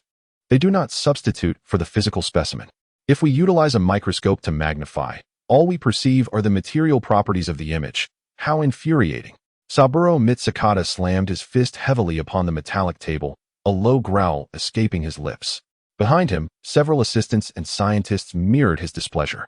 Their task was to ascertain whether the atmosphere of this planet harbored microorganisms, viruses, or analogous minuscule particles. No one could fathom the true nature of extraterrestrial microorganisms and viruses. Could they possibly exist as non-carbon-based entities resembling fine dust? If such non-carbon-based life forms, like silicon-based organisms, were to exist, they would not require water, implying that they could thrive in arid atmospheres. The cosmos is vast beyond comprehension, And who can assert with certainty what extraterrestrial life must be like? Humanity, along with the vast majority of life on Earth, exists as carbon-based organisms, reliant on carbohydrates, oxygen, and water for energy acquisition and exchange with the environment. Typically, humans obtain energy through food, composed of organic compounds made up of oxygen, hydrogen, and carbon elements. The concept of silicon-based life forms is merely a hypothesis proposed by scientists on Earth or featured in science fiction literature and films. Given the enormity of the universe, how can we be certain that life cannot be constituted of silicon or other elements? Such beings could potentially survive without oxygen or water, leading one to ponder, who can guarantee that life does not exist on planets devoid of oxygen and water? At this moment, esteemed biologists, virologists, and epidemiologists, including Mitsuki Sakamoto, are confronted with a formidable challenge. They must discern whether extraterrestrial air harbors microorganisms and viruses, all while eschewing terrestrial knowledge as a frame of reference. The most daunting aspect is that they possess only a handful of data regarding the atmosphere of the distant planet, along with a few photographs of this air. Beyond that, they have no tangible specimens to conduct experiments. How can they possibly perform their analyses under such circumstances? Behind Mitsuki Sakamoto, a Caucasian man sighed and remarked, "We should inform the Major. Under these conditions, proper testing is simply unattainable. At the very least, we require some physical samples." Another individual, a dark-skinned mixed-race scientist, added, "Indeed, we are merely scientists, not superheroes. How can we ascertain the presence of extraterrestrial microorganisms and viruses from mere photographs and data? This is truly an unreasonable demand. Team leader, let us seek out the Major." The remaining members echoed similar sentiments, expressing their helplessness and yearning to convey their difficulties to Yao Yuan. Today, many were unnerved. It was the first time they had witnessed Yao Yuan in such a fury. As the ultimate authority aboard the spacecraft, he wielded near absolute power, leaving many feeling a sense of trepidation. They now hoped to hasten their explanation, wishing to avoid drawing Yao Yuan's attention at this critical juncture. Yet, Mitsuki Sakamoto, in a moment of exasperation, slammed his fist onto the metal table and nearly bellowed, "No. This involves 32 lives. Human life is priceless. We cannot allow our abandonment to plunge them into peril or lead to their utter demise. The reason I am studying virology and biology is precisely for moments like this. I shall not evade once more, absolutely not." It has been approximately 1 hour and 50 minutes since the shuttle mishap occurred. In the physics laboratory, particularly within the division dedicated to the analysis of the anti-gravity system, the efforts to comprehend the anti-gravity system installed aboard the Hope have never ceased since numerous scientists were rescued to the base. Indeed, humanity has indeed managed to fabricate an anti-gravity system. However, the principles, physical foundations, and mechanisms that underpin it remain shrouded in obscurity. We can only mimic its construction in a rudimentary fashion, akin to a child drawing a gourd. And even slight variations in the size of the anti-gravity system can render it ineffective. The establishment of this laboratory is aimed at elucidating the various principles and mechanisms of the anti-gravity system. And a thorough analysis of its physical foundations would be even more advantageous. This could potentially enable humanity to make a significant leap forward in our scientific understanding. At this moment, within the confines of this laboratory division, over a dozen scientists and numerous assistants are tirelessly calculating the data transmitted from the shuttle and conducting experiments on a particular anti-gravity system. Yet, much like ancient individuals who, upon acquiring a pistol, could only replicate it through the efforts of master craftsmen akin to Ganjiang and Mo Yi, they will forever remain oblivious to the precise principles governing the firearms operation. The current situation mirrors this sentiment, as everyone gazes with furrowed brows at the minuscule anti-gravity system, which is approximately the width of a thumb yet elongated, resembling wires intricately coiled within the walls of the spacecraft. Encased in a layer of rubber, it houses countless minute components that form intricate circuit boards. When electric current traverses this assembly, it is miraculously converted into gravity or anti-gravity, a feat that seems miraculous given humanity's current technological prowess. One elderly scientist, his hair a testament to time, sighed and remarked, "There is nothing we can do. We cannot decipher the cause of the anti-gravity system's failure in such a short time frame. This requires extensive simulation experiments. Inform the Major that we are at an impasse." As he spoke, he removed his glasses, seemingly preparing to meet with Yao Yuan in person. At that moment, a cool, clear voice interrupted the stillness. It was Polly. As she spoke, every individual present turned their attention to her, many astonished by her audacity, and a few assistants even approached her, hoping to escort her from the laboratory. However, the lead scientist immediately interjected, "What did you just say? Please clarify your statement. What do you mean by resistance?" In that instant, Polly found herself enveloped in a profound silence, yet she could distinctly hear the scientists' voices and sense their anxiety, along with the jealousy and surprise emanating from many. At that moment, an inspiration surged within her mind, compelling her to articulate the words that followed.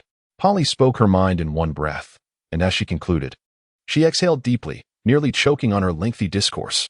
The chief scientist furrowed his brow, pondering intently for several minutes, before decisively stating, "Reduce the laboratory voltage by 5%. And then conduct experiments on the anti-gravity system here.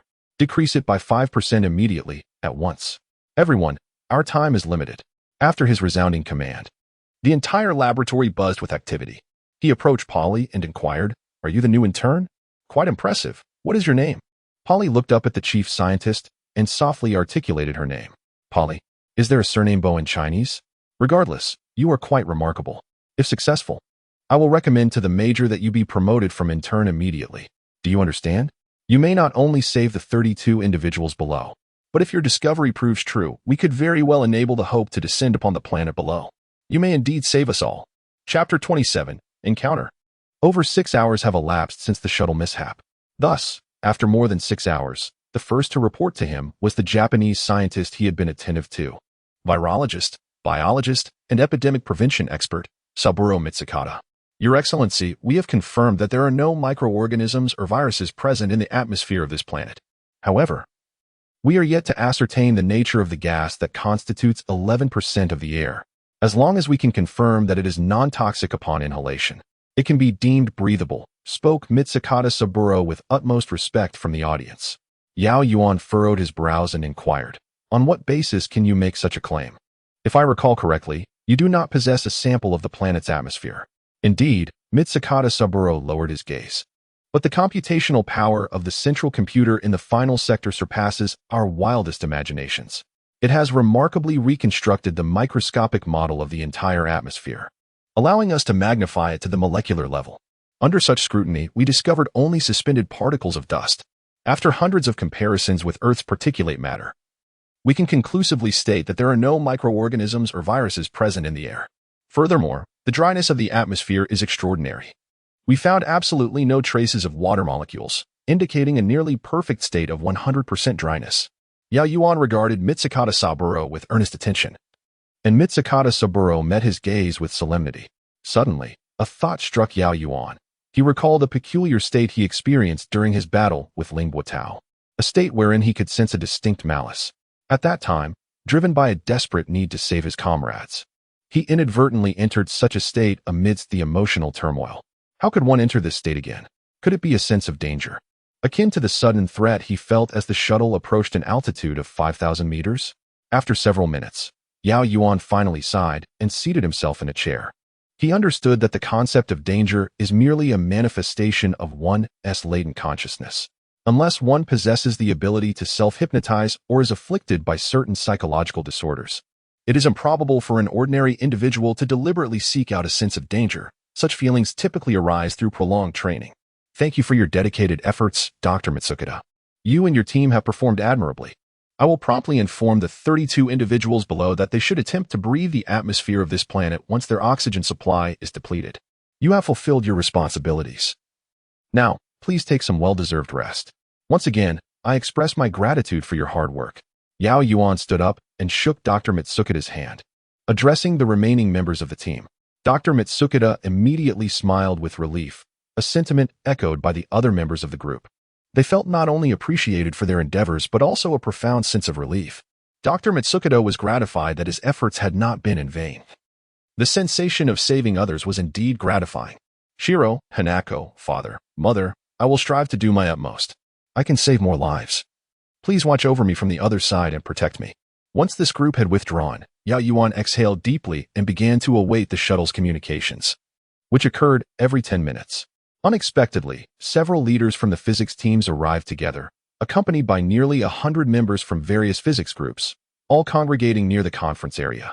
Physics is a vast discipline, encompassing astrophysics and advanced physics, yet collectively referred to as physics. At this moment, upon witnessing the arrival of numerous individuals, Yao Yuan promptly rose to greet them, for the physics group was most likely to tackle the current predicament. They were the only ones potentially capable of addressing the issues surrounding the anti-gravity system. After a brief exchange, Yao Yuan furrowed his brow and remarked, "Are you suggesting that the resistance of the anti-gravity system has changed?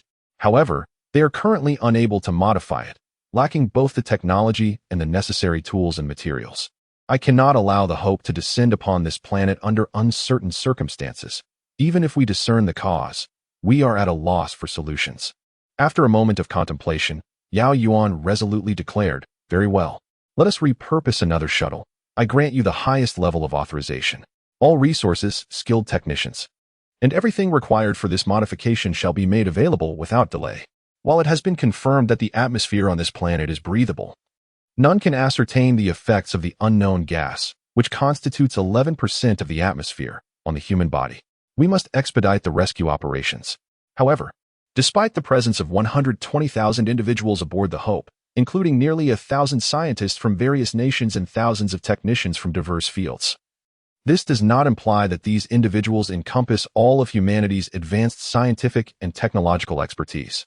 At least among this group, there are no technicians skilled in the fabrication of anti-gravity systems, nor are there creators of spatial transition engines. Similarly, personnel adept in high-end technologies such as spacecraft and interstellar shuttles are also absent.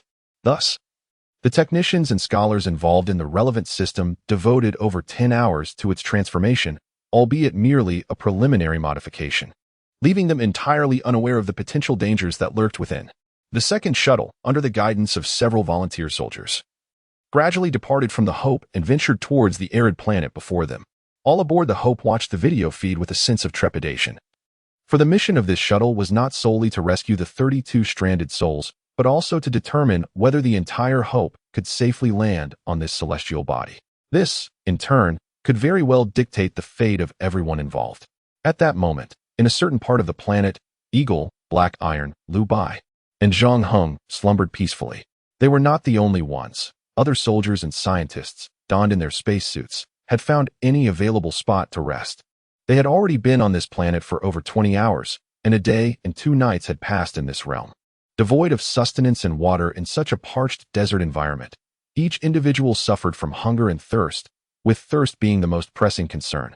In fact, according to Lu Bai, in such arid conditions, they had merely 12 hours left before succumbing to severe dehydration, and should they endure for another 24 hours, none of the 32 present would survive. Meanwhile, the shuttle's energy had been entirely depleted due to the excessive consumption of the anti-gravity system, as well as the supercommunicator. The only remaining energy reserves were the fuel for the propulsion flames, while the electrical power was nearly exhausted. The anti-gravity system had shut down, and the heating system followed suit. Likewise, the supercommunicator was also inoperative, leaving only a signal transmitter for positioning operational, rendering the entire shuttle devoid of any functional instruments. They found themselves in a dire predicament. At that moment, Eagle, Zhang Heng, Black Iron, and Lu Bai simultaneously opened their eyes, abruptly sitting up from the ground. Yet, an inexplicable sensation washed over them. They were bewildered by their sudden awakening. Despite their overwhelming hunger and thirst, they felt an unexpected surge of excitement. A faint sound echoed through the silence, drawing their attention. It seemed to emanate from outside the shuttle, likely near the entrance. They exchanged glances, a chill running down their spines. Even the typically unflappable Black Iron was rendered speechless. After what felt like an eternity, Eagle finally spoke, "Awaken everyone. We must investigate the source of that sound outside." Zhang Heng chuckled nervously. Could it be merely the wind blowing sand against the hatch? It's still dark outside. Perhaps we should refrain from venturing out. Height disregarded Zhang Heng entirely, rising to awaken the others. Lu Bai murmured, "No, we must venture out to investigate. We are the vanguard. It is imperative that we ascertain the complete circumstances of this planet, including any extraterrestrial life forms. Are you aware of their rescue plan? Should it be confirmed that the inefficacy of the anti-gravity system is due to a resistance issue, the Hope will descend upon this planet. We are 32. Yet there are 12,000 awaiting us. We cannot remain idle." As he spoke, 20 soldiers steeled themselves, preparing their weapons, while 8 scientists stood in a daze. their physical condition deteriorating due to severe dehydration, rendering them almost feeble. Thus, led by Height, followed by Ying, the soldiers, and Lu Bai, Zhang Heng hesitantly trailed at the rear. The other 3 members of the Black Star team paid him no mind, proceeding directly to the hatch. After exchanging a few hand signals, they took their positions, weapons at the ready. Height then forcefully opened the hatch, leveling his submachine gun towards the unknown. Before them lay an expanse of impenetrable darkness, a desert illuminated solely by the faint emergency lights within the shuttle. The outside was nothing but sand. Nothing else could be discerned. A collective sigh of relief echoed in their hearts. Yet Height cautiously stepped beyond the hatch first, followed closely by several resolute soldiers, as well as Ying and Lu Bai, who also emerged into the open. It appeared that there was nothing amiss after all. The crowd cautiously surveyed their surroundings, scrutinizing the marks left by the desert. After a considerable time without any discoveries, Heidi nonchalantly remarked, "Commander, perhaps you are all too tense." The other soldiers began to relax, and among them, a private named Chen Wei, who appeared to have a good rapport with Heidi, stepped forward and chuckled. However, at that moment, just as Zhang Heng was about to step out of the cabin, his expression suddenly shifted to one of alarm, and he shouted, "Be careful." No sooner had his warning echoed than several brown, metallic-like tendrils erupted from beneath the sandy surface, piercing through the spacesuit and impaling Private Chen Wei, lifting him high into the air. Within a mere second or two, his body transformed into a desiccated husk as the moisture was violently siphoned from him. In the gaze of the onlookers, a flat creature emerged from the sandy depths, measuring around 8 meters in length and 3 to 4 meters in width, yet only a thin layer thick. Its brown shell bore a metallic sheen, devoid of any mouth or limbs, save for a wide array of metallic-like tendrils encircling its form. Strikingly, this entity seemed to lack even eyes. After draining Chen Wei of his life force, the creature did not lunge at the remaining soldiers. Instead, a bulge formed in the middle of its flat body, and within mere seconds, dozens of miniature creatures, shrunk to 1/100th of the original size, began to emerge from beneath it. These diminutive creatures surged towards the crowd with astonishing speed. In the blink of an eye, they traversed a distance of over 10 meters, with the foremost of them pouncing upon the 2 soldiers ahead. They were nearly pressed against the astronauts' suits, their appendages piercing through the fabric. In contrast to Chen Wei, these 2 soldiers finally began to struggle and scream, yet it was utterly futile. Their bodies visibly shrank before one's eyes, while the small monsters attached to them expanded at an alarming rate. The rest of the creatures bypassed them, continuing their relentless advance towards the others. Fire! Fire! The alien beings unveiled their grotesque visages before humanity for the first time. Chapter 28. Arrival. Hope. What manner of monster is this? It resembles a creature that has emerged from a nightmare. Its body is as flat as a sheet of thin steel, devoid of eyes or mouthparts, lacking any external organs to indicate its orientation. Only ghastly appendages, reminiscent of steel straws, encircle its form. The thick astronaut suits seem no more substantial than paper before these straws, easily punctured with a gentle poke. Even more terrifying were the dozens of smaller creatures that followed, moving with even greater speed and measuring merely the size of a palm. Bullets were difficult to aim at them, as they darted so swiftly that they were nearly invisible to the naked eye. As the crowd unleashed a barrage of gunfire, many of the small monsters were obliterated. Yet 7 or 8 managed to breach the gunfire's blockade, launching themselves towards the formidable Black Iron and several other soldiers. At this moment, Hei Tai felt an overwhelming strangeness enveloping him.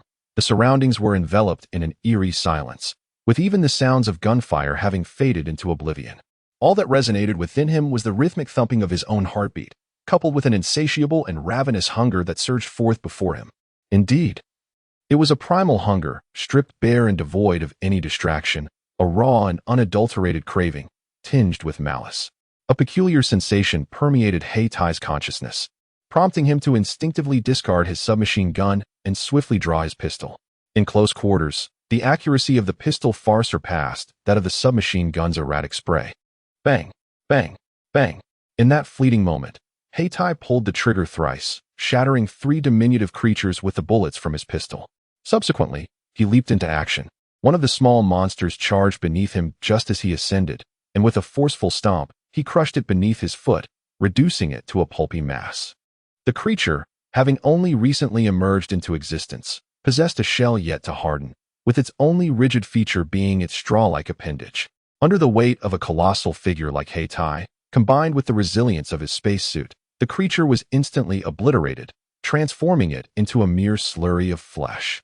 In stark contrast to the black iron, the other 4 soldiers found themselves in a dire predicament. Their submachine guns failed to strike the approaching minuscule creatures. And amidst the cacophony of gunfire, these diminutive fiends latched onto their spacesuits. As they extended their siphons, the 4 soldiers began to wither before our very eyes, their cries echoing in despair. The creatures clinging to them swelled at an alarming rate, transforming from the size of a palm to that of a washbasin in mere seconds, with no signs of cessation in sight. In the distance, even more horrifying events unfolded. The largest monstrosity began to bulge ominously in its center, from which dozens of smaller creatures erupted, darting outwards. The 2 soldiers who had been ensnared by the minuscule fiends had been utterly reduced to desiccated husks. Each of these newly emerged creatures measured 1 to 2 meters across, as thin as a pancake, yet spanning a considerable length and width. They released the 2 corpses and advanced menacingly towards the remaining survivors. As the others opened fire and retreated into the shuttle, Black Iron, who had just leaped to the ground and taken a few steps, suddenly let out a heart-wrenching scream. The onlookers bore witness to the plume of thick smoke rising from the foot that had crushed one of the small creatures. It was dissolving at a visible pace, as if subjected to a potent acid that corroded it mercilessly. As Black Iron collapsed in agony, the lower part of his left leg had completely vanished from sight. Everything was vividly imprinted in his mind, so clear that he instinctively halted his steps. The submachine gun slipped from his grasp, and he effortlessly drew the sniper rifle from his back. Without the need for aiming or bracing, he squeezed the trigger, firing a shot into the distance, then another, operating the sniper rifle with the speed of a handgun. When the gunfire ceased, Liu Bai had reached Heitai's side, hoisting him onto his back, staggering as he exerted every ounce of strength to make his way toward the shuttle. Meanwhile, several soldiers crowded at the hatch, along with the trembling Zhang Hong, each one rendered speechless. The shots fired by the Eagle had struck true, each bullet finding its mark at the center of the monstrous beings, which rolled a few times before coming to a halt on the sandy surface, motionless. They had narrowly escaped death. No, perhaps death itself was not the worst fate. Those few moments must have been more harrowing than death itself, experiencing the excruciating sensation of their bodily fluids being drawn out in mere seconds. Was that truly an extraterrestrial creature? Zhang Heng trembled violently, his voice quaking as he murmured. The others swiftly sprang into action, first lifting Heidi into the cabin, then hastily extracting him from his spacesuit. It was only then that they were horrified to discover that Heidi's left foot was completely absent from the ankle down, devoid of any bone. Above that point, tendons, muscles, blood vessels, and flesh were all visible to the naked eye, and it seemed as though something was still corroding that area, producing a continuous hissing sound. Liu Bai wore a grave expression. He remained silent, merely retrieving a medical kit and extracting a scalpel from within. He then urgently addressed Heidi. "Brother, hold on. Damn it, I know you can do this. You must not lose consciousness. You've lost too much blood and are in a state of dehydration, so please, do not faint on me." At that moment, Heidi's complexion was ashen, and he weakly replied, "Go ahead, cut. My life is tough. I won't die easily. Rest assured, my name is Heidi, and I am harder than any stone." Liu Bai exchanged a knowing glance with Ying, who understood and promptly dragged over Heidi's spacesuit, stuffing part of the glove into his mouth. Liu Bai then began to operate with the scalpel, slicing away fragments of flesh and sinew until there was no longer any sound or sign of corrosion emanating from Heidi's leg. Only then did he hurriedly retrieve a white powder from the medical kit, mixing it with blood and applying it to Heidi's calf before swiftly bandaging the wound. At that moment, he finally exhaled deeply, turning his gaze towards Heidi. The Black Iron demonstrated remarkable resilience, enduring the situation without the benefit of anesthetic. He managed to hold on, yet was utterly exhausted, rendered incapable of even the slightest movement. Among the trembling scientists nearby, one stepped forward, scrutinizing the ground where fragments of flesh lay. To his astonishment, he noticed tiny indentations in the metallic layer of the shuttle, a testament to the corrosive effects of the liquid residue, which had been diluted beyond measure. The others remained silent, each burdened by despair. Although they had previously felt trapped, at least they were not confronted by the terrifying creature outside. The Eagle glanced at Zhang Heng and sighed. "We have no energy left. The supercommunicator is inoperative. We must prevent their arrival, my friends. If we perish, it will only be 32 lives lost, but aboard the Hope, there are 120,000 souls, along with your families and friends. We must, Zhang Heng interjected, his expression a mixture of hope and concern. No, there is a shuttle approaching us, transmitting the same signal feedback. Our shuttle has completely run out of energy, and the communicator is utterly non-functional. As his words settled, everyone stared blankly at Zhang Heng, while Lu Bai murmured, "A shuttle is heading our way. According to the rescue plan we received earlier, this means that as long as the anti-gravity system can be activated by increasing the voltage, the Hope is on its way to descend." Chapter 29. The search. Upon reaching the conclusion that the Hope vessel was on the verge of arrival, every individual within the shuttle experienced a tumultuous blend of joy and trepidation. The elation stemmed from the prospect of potential salvation, a feeling that transcended their personal thoughts, rooted merely in the instinctual desire for survival inherent to all living beings. Conversely, the anxiety arose from the horrifying realization that such dreadful creatures existed on this planet. Should the Hope vessel descend, how many unprepared soldiers and civilians would suffer grievous fates? Among them were their own loved ones. Eagle, in a fit of frustration, slammed his fist against the cabin wall and declared fiercely, "Locate that approaching shuttle. Utilize the communicator aboard to instantly alert the Hope vessel, instructing them to refrain from landing." At that moment, Black Iron's voice trembled as he remarked, "The alien creatures outside exhibit no possibility for communication." Eagle rushed to Black Iron's side, scrutinizing him closely. After a prolonged silence, he spoke, "Your previous movements were remarkably astute, were they not?" Black Iron forced a strained smile, replying, "It is a mysterious state."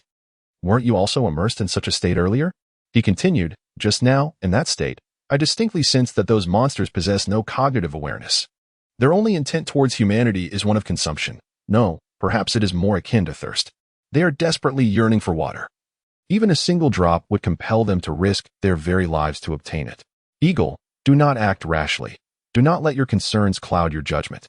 Upon hearing these words, Eagle rose abruptly and struck himself fiercely across the face. After taking several deep breaths, he spoke, "Height, I too have entered that enigmatic state. Yet I did not perceive the monstrous consciousness you described. Instead, I beheld everything with remarkable clarity, as if all around me was vividly imprinted in my mind. So much so that I could strike with precision merely by pulling the trigger. It is challenging to articulate, but that encapsulates the essence of my experience." At this juncture, Eagle turned to the group of scientists and continued, "Esteemed colleagues, allow me to delineate the monstrous form I observed so meticulously. And I implore you to ascertain how this creature discerns our human presence." He then elaborated on every detail of the creature he had witnessed, while the scientists listened intently.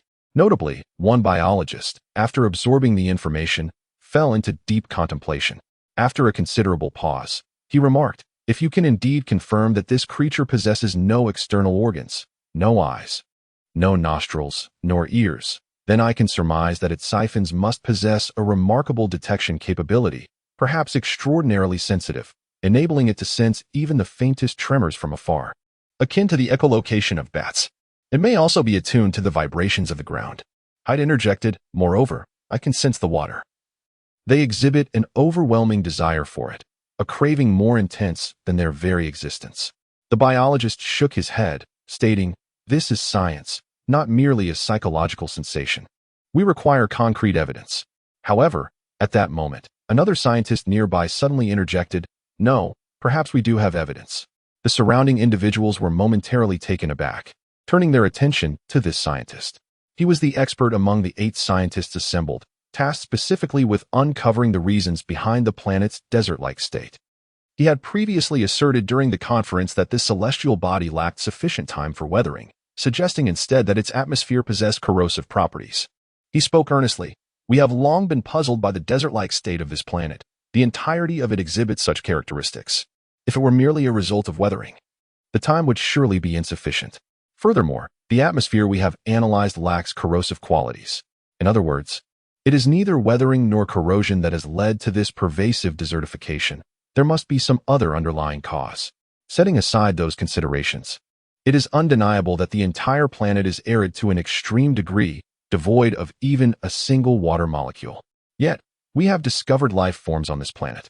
He turned to the biologist and said, You must be aware that as living entities, organisms either require water for survival, like us humans, or are entirely independent of it. Akin to the silicon-based life forms we speculate about, these creatures clearly necessitate water, as they immediately reproduce and grow upon its availability, indicating their profound thirst for it. From a biological perspective, the evolution of a species is inevitably aligned with its capacity to sustain life. Therefore, the pressing need for water among these extraterrestrial beings, to the extent that it impacts their reproduction, suggests the evolution of specialized organs for seeking water. If we analyze it thus, their proboscis should have evolved for the purpose of locating water, rather than attributing their behavior to vibrations. I am more inclined to believe they are detecting the moisture released by our speech and breath. The biologist stood in a daze for a moment before finally nodding and stating, "Indeed, you are quite correct. However, I still maintain my perspective that its siphon possesses the capability of sensing vibrations." After pondering for a considerable time, the eagle remarked, "If we were to don the spacesuit helmet and solely breathe the air contained within, how long could we sustain ourselves?" The surrounding individuals were momentarily taken aback, but they swiftly sprang into action. A few of them donned the spacesuits to conduct an experiment, and the results were rather satisfactory. Nearly 15 minutes had elapsed by the time the air had become utterly tainted. At this juncture, Liu Bai shook his head in disapproval, asserting, "Such calculations are flawed. A person's breathing rate varies when they are seated in stillness compared to when they are walking or running, and the oxygen consumption during respiration is also distinct. Therefore, it cannot be conclusively determined in this manner." Eagle, I comprehend your notion. If one were to traverse the desert while wearing a helmet, the air within the spacesuit and helmet would not last beyond 5 minutes, at most. That would be the limit, after which the helmet would need to be opened for ventilation. Prolonged denial of this necessity could lead to suffocation and unconsciousness. Zhang Hong, startled, exclaimed, "Do not use me as a subject for experimentation. I am far less capable than any of you, having never undergone military training." Zhang Hong hesitated for a moment before nodding and saying, "It is indeed peculiar. You may find it hard to believe, but when he stepped outside, I suddenly sensed an overwhelming silence enveloping us, a silence so profound that it felt as though both your voices and the very sounds of the world had ceased to exist. In that instant, an indescribable premonition flooded my mind, and I felt as if I had glimpsed the moment of Qianwei's demise a second or two in advance. It is truly difficult to articulate, yet I know you would not believe me if I tried." The eagle, however, breathed a sigh of relief and solemnly stated, "I believe you.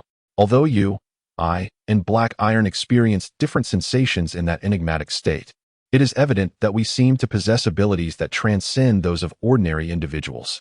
Black Iron sensed malice and evaded it, while I distinctly felt everything, imprinting it all in my mind. "As for you, it seems you may be endowed with a premonition. Thus, our actions can indeed be justified. Ladies and gentlemen, please listen attentively to my proposal. You must decide whether to accompany me in the search for that shuttle. I understand that this endeavor is fraught with peril, even risking our very lives. However, believe me, the lives of the 32 of us, no, now we are scarcely 20, are insignificant compared to the lives of the 120,000 aboard the Hope. Even the smallest creatures strive to survive, yet we are humans, bound by our connections to family and comrades aboard the Hope. Even in death, we cannot allow them to succumb to despair alongside us. Everyone, the choice is yours. In half an hour, dawn will break, and by that time, you must decide whether to follow my lead." With that, the eagle moved directly to the wall of the cabin, closed his eyes, and fell asleep, even snoring, as if he harbored no worries. Meanwhile, the remaining soldiers were burdened with anxiety. Zhang Heng opened his mouth several times but ultimately refrained from uttering a word. He felt too weak, too fearful, apprehensive that a refusal would lead to his immediate demise at the hands of the eagle. His instincts warned him that the eagle would indeed act upon such a thought. As dawn approached, 12 soldiers resolved to join the search mission, driven by the fact that all had loved ones aboard the Hope, be it children, wives, or even parents. Liu Bai also chose to participate in this endeavor, for the Black Iron no longer required his presence. Lacking medication and any equipment, this physician rendered himself nearly useless in this context. As for the 8 scientists, the eagle insisted they remain behind, for they were the linchpins of this mission. While everyone else could perish, the scientists must survive, at least until the very end. As all stepped out of the cabin, Black Iron lay on the floor, summoning his last strength to roar, as a black star, In that moment, two individuals were the first to cross the threshold of the hatch. Chapter 30. Resignation. This is a gamble with fate. Each person, including the eagle, understood the dire consequences that awaited them once they stepped outside the shuttle. As no one can ascertain the precise nature of the monstrous beings inhabiting this planet, questions abound regarding how they detect the presence of humanity. Is it through sight, thermal vision, auditory perception, or perhaps the vibrations of the ground? Might they even possess the astonishing ability to sense the presence of water molecules? No one can say for certain. Currently, their only course of action is to guard against the latter possibility. Should any other scenario arise, their fate is likely sealed, complete annihilation. With no exceptions for Ying or Zhonghong, despite their enigmatic prowess, they remain bound by the limitations of the physical form. Human frailty persists. And unless transformed into transcendent beings capable of flight and evasion, encountering a horde of such terrifying creatures would inevitably lead to death. Tension hangs heavy in the air. As they find themselves on Earth, primarily comprised of remnants from various national militaries. Among them are 2 German soldiers, a French soldier, a British soldier, 3 American soldiers, and 2 Chinese soldiers, none of whom are particularly elite. Many may not have even faced the true horrors of battle. However, they possess a solid understanding of firearms and battlefield protocols. Thus, despite the prevailing anxiety, they adhere to Ying's directives, cautiously dividing into 3 small teams centered around Zhonghong as they advance warily into the unknown ahead. Every individual treads cautiously, even the eagle, resulting in a more rapid consumption of oxygen within the confines of the spacesuit's helmet than anticipated. Among them, Zhonghong suffers the most. Previously a mere delinquent and a drug addict, he had only recently undergone rehabilitation and possesses a physique weaker than that of his peers, especially in comparison to the formidable soldiers around him. In the low-oxygen environment, his complexion began to take on a pallid hue. Liu Bai was the first to notice this alarming situation. He promptly halted the team and rushed to Zhang Heng's side, hastily removing his helmet. He then shouted, "Eagle, instruct everyone to cease immediately. Open your helmets at once and breathe oxygen while resting." Eagle furrowed his brow as he glanced at the timer, which indicated that only 3 minutes had elapsed. He hesitated to speak, merely casting a cold stare at Zhang Hong. Having been thrown more than 2 meters away, he rolled to his feet and sighed, "I apologize. It was my oversight. Let us rest for 2 minutes while remaining vigilant." "Zhang Hong, are you still able to sense anything?" Startled by Eagle's earlier display of intensity, Zhang Hong hurriedly gasped, "No problem. I can still feel it." "Good," Eagle nodded. Offering no further words, not even an apology to Zhang Hong, he settled into position, rifle in hand, remaining silently vigilant. At this moment, Zhang Hong finally caught his breath, and his complexion began to improve. Liu Bai approached him, retrieving a small black pill from the medical box, advising, "Place it in your mouth. Initially, it may taste somewhat bitter, but it will soon become much more bearable." "Zhang Hong, do not take offense at that fooling. He is simply a simpleton. You may even call him an idiot. Rest assured, you are a direct member of our Black Star team, and none among us would ever harm you." Zhang Heng nodded weakly, then shifted his focus to his surroundings, scrutinizing everything with great care. However, all he could perceive was a blinding white light, rendering it impossible to discern any irregularities. He endeavored to immerse himself in a tranquil state of silence enveloping him, but regrettably, he had no knowledge of how to attain such a condition. Thus, he could only remain there in silence. The desert planet was oppressively hot during the day, and although he was already somewhat dehydrated, sweat continued to pour down his brow. 2 minutes swiftly elapsed, and fortunately, the group encountered no monsters. A sense of luck blossomed in everyone's hearts, with some speculating that perhaps there were not many creatures on this planet, given its desert nature.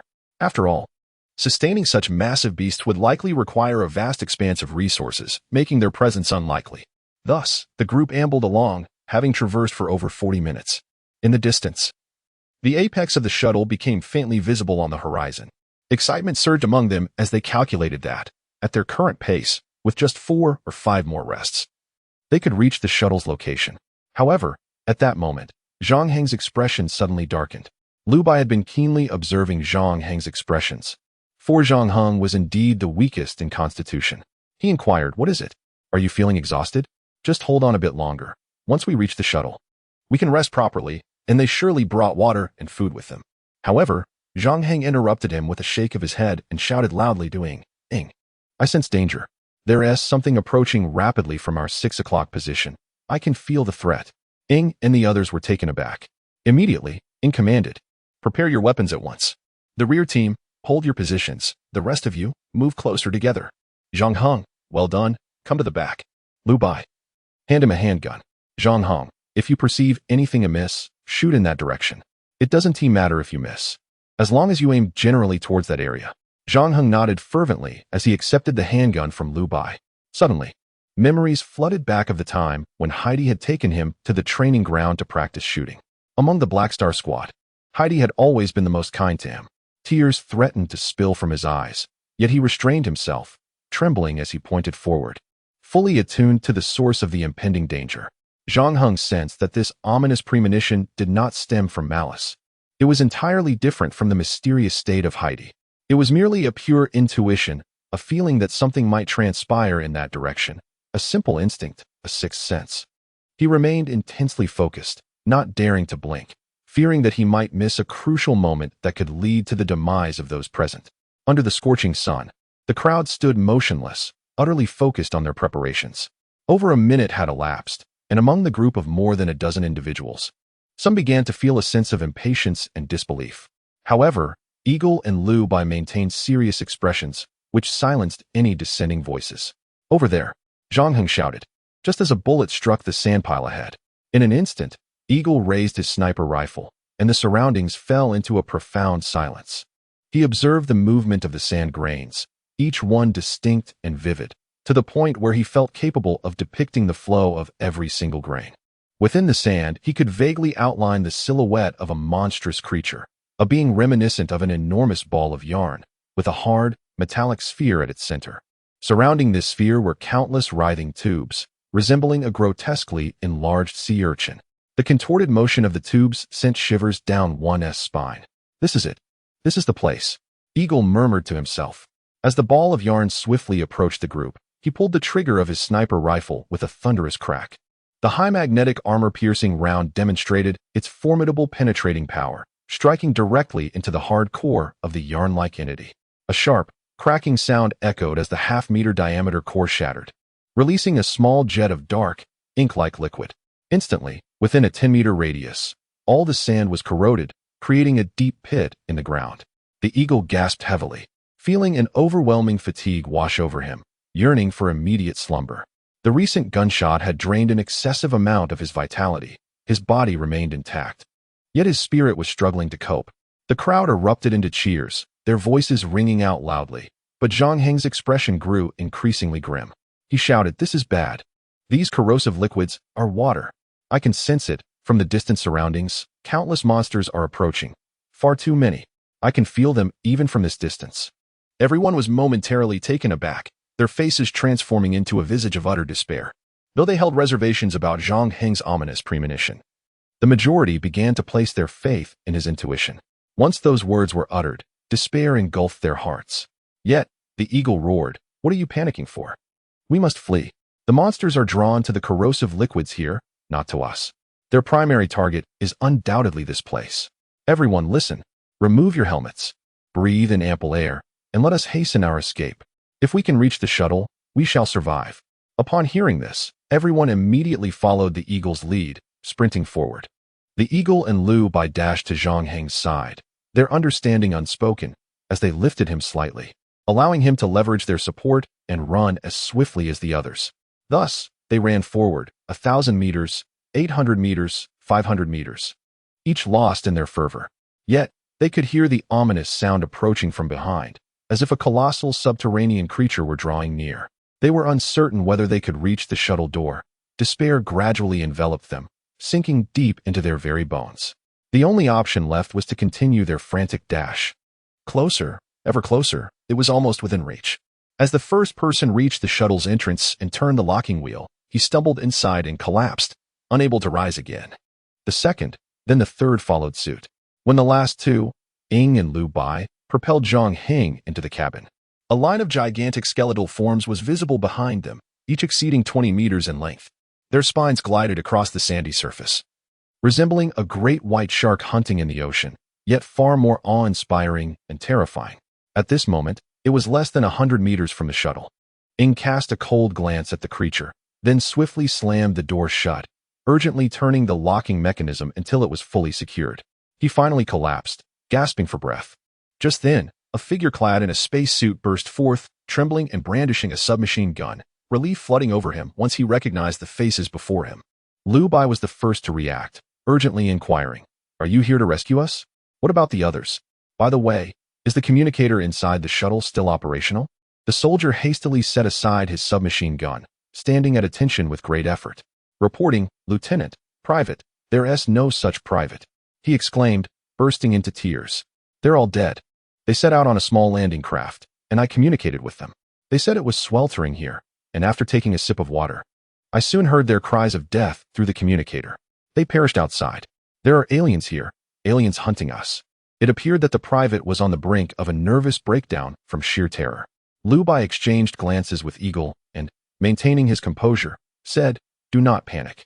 Private, we are here. There are no aliens, merely the perils of the desert. Listen closely, Private.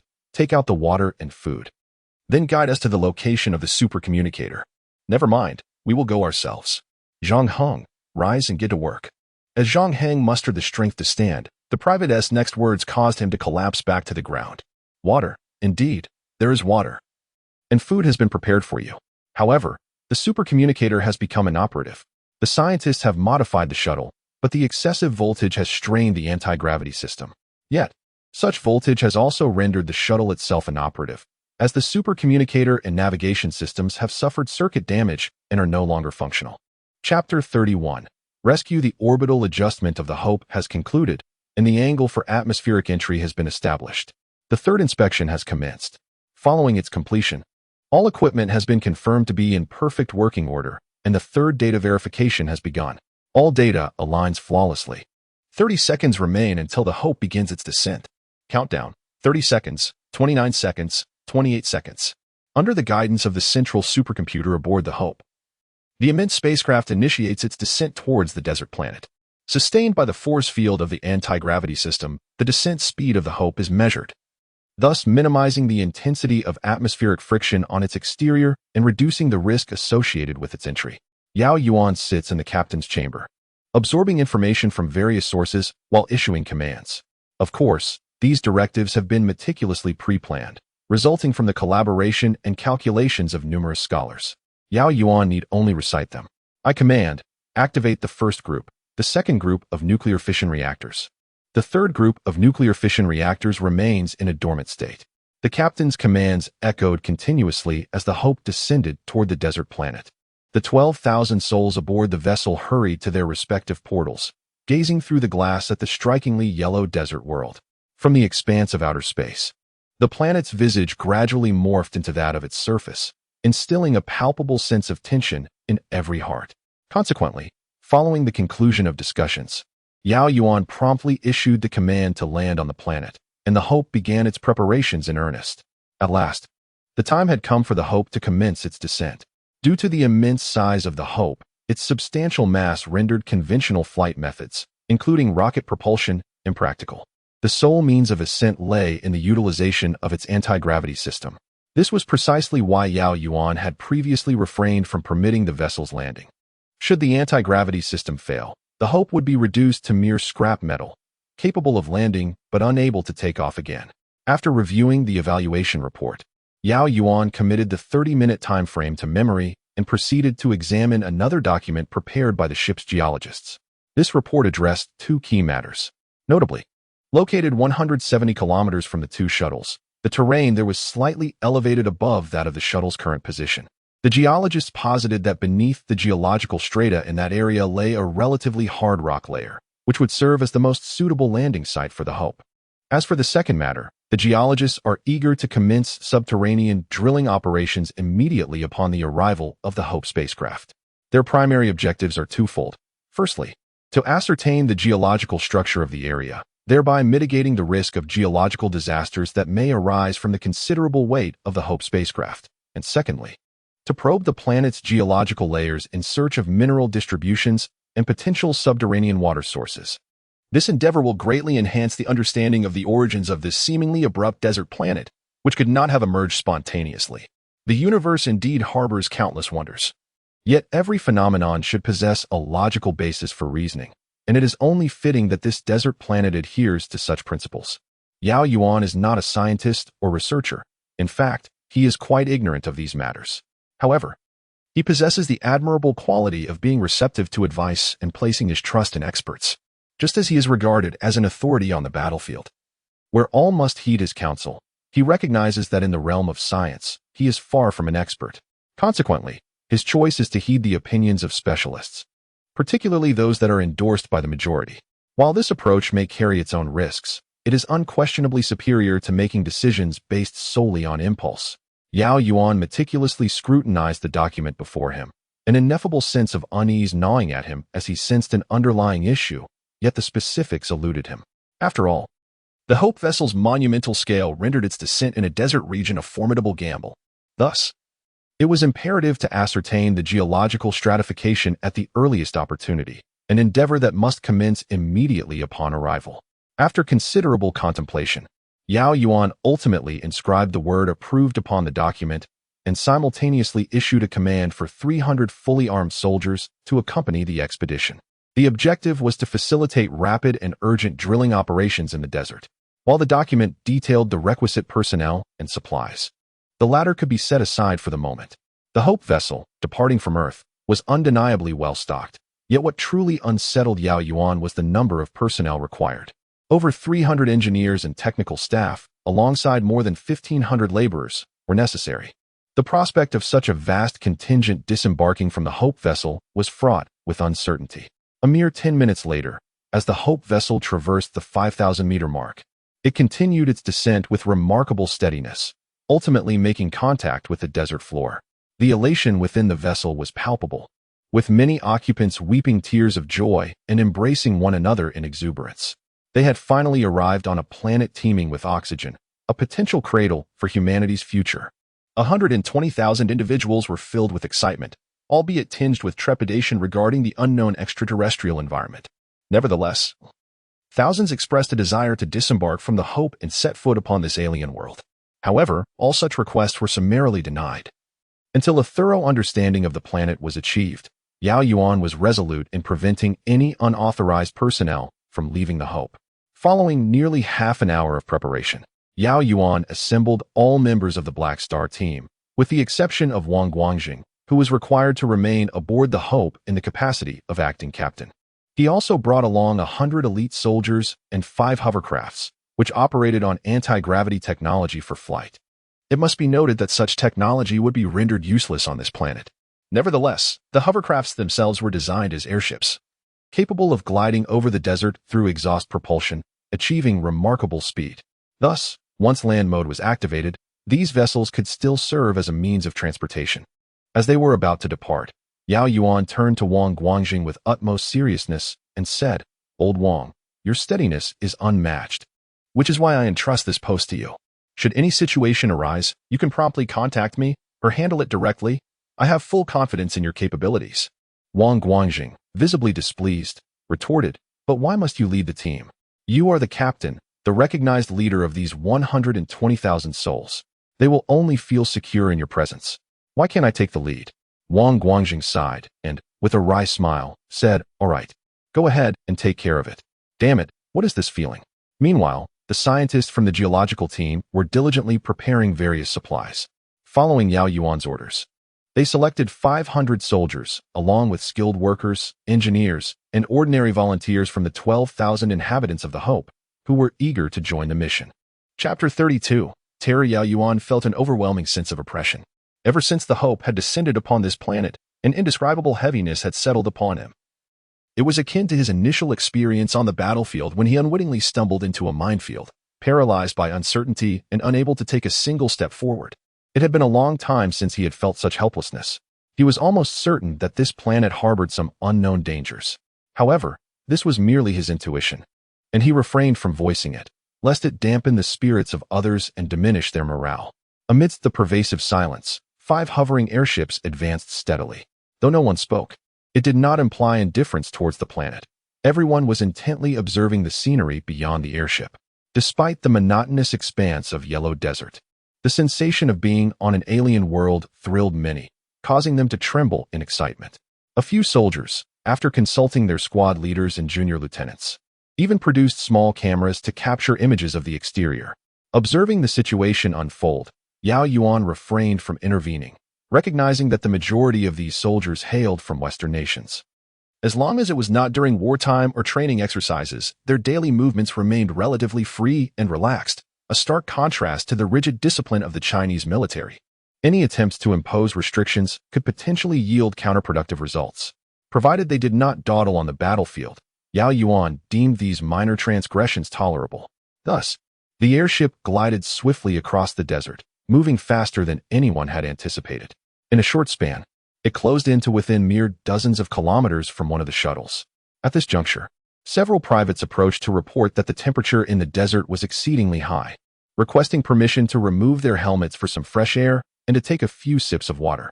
They noted that the atmospheric conditions on this planet were akin to those of Earth, suggesting that breathing should be feasible. However, Yao Yuan remained adamant on this matter, firmly prohibiting anyone from unfastening their helmets. Although no microorganisms or viruses had been detected in the planet's atmosphere, it contained an unknown gas constituting 11% of its composition, the effects of which on the human body were entirely uncertain. The soldiers found themselves in a dire predicament, as any discomfort was preferable to the suffocation that could ensue.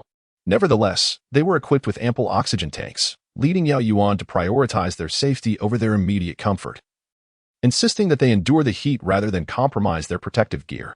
At this juncture, it is imperative to mention the advancements in human technology by the year 2029, which have markedly evolved since the early 21st century. Innovations in nanotechnology have led to significant enhancements in various materials, including metals, plastics, glass, ceramics, coatings, and even certain fibers, particularly following the year 2020.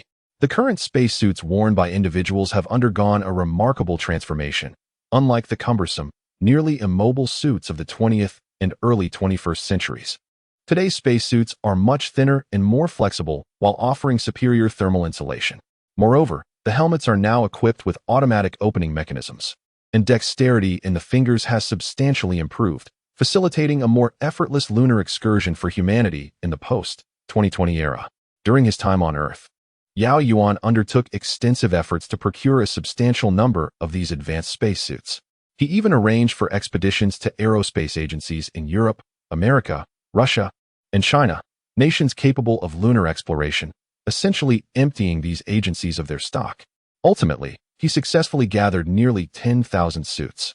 This information was relayed by several scientific research teams, who have meticulously analyzed the atmospheric composition of this planet.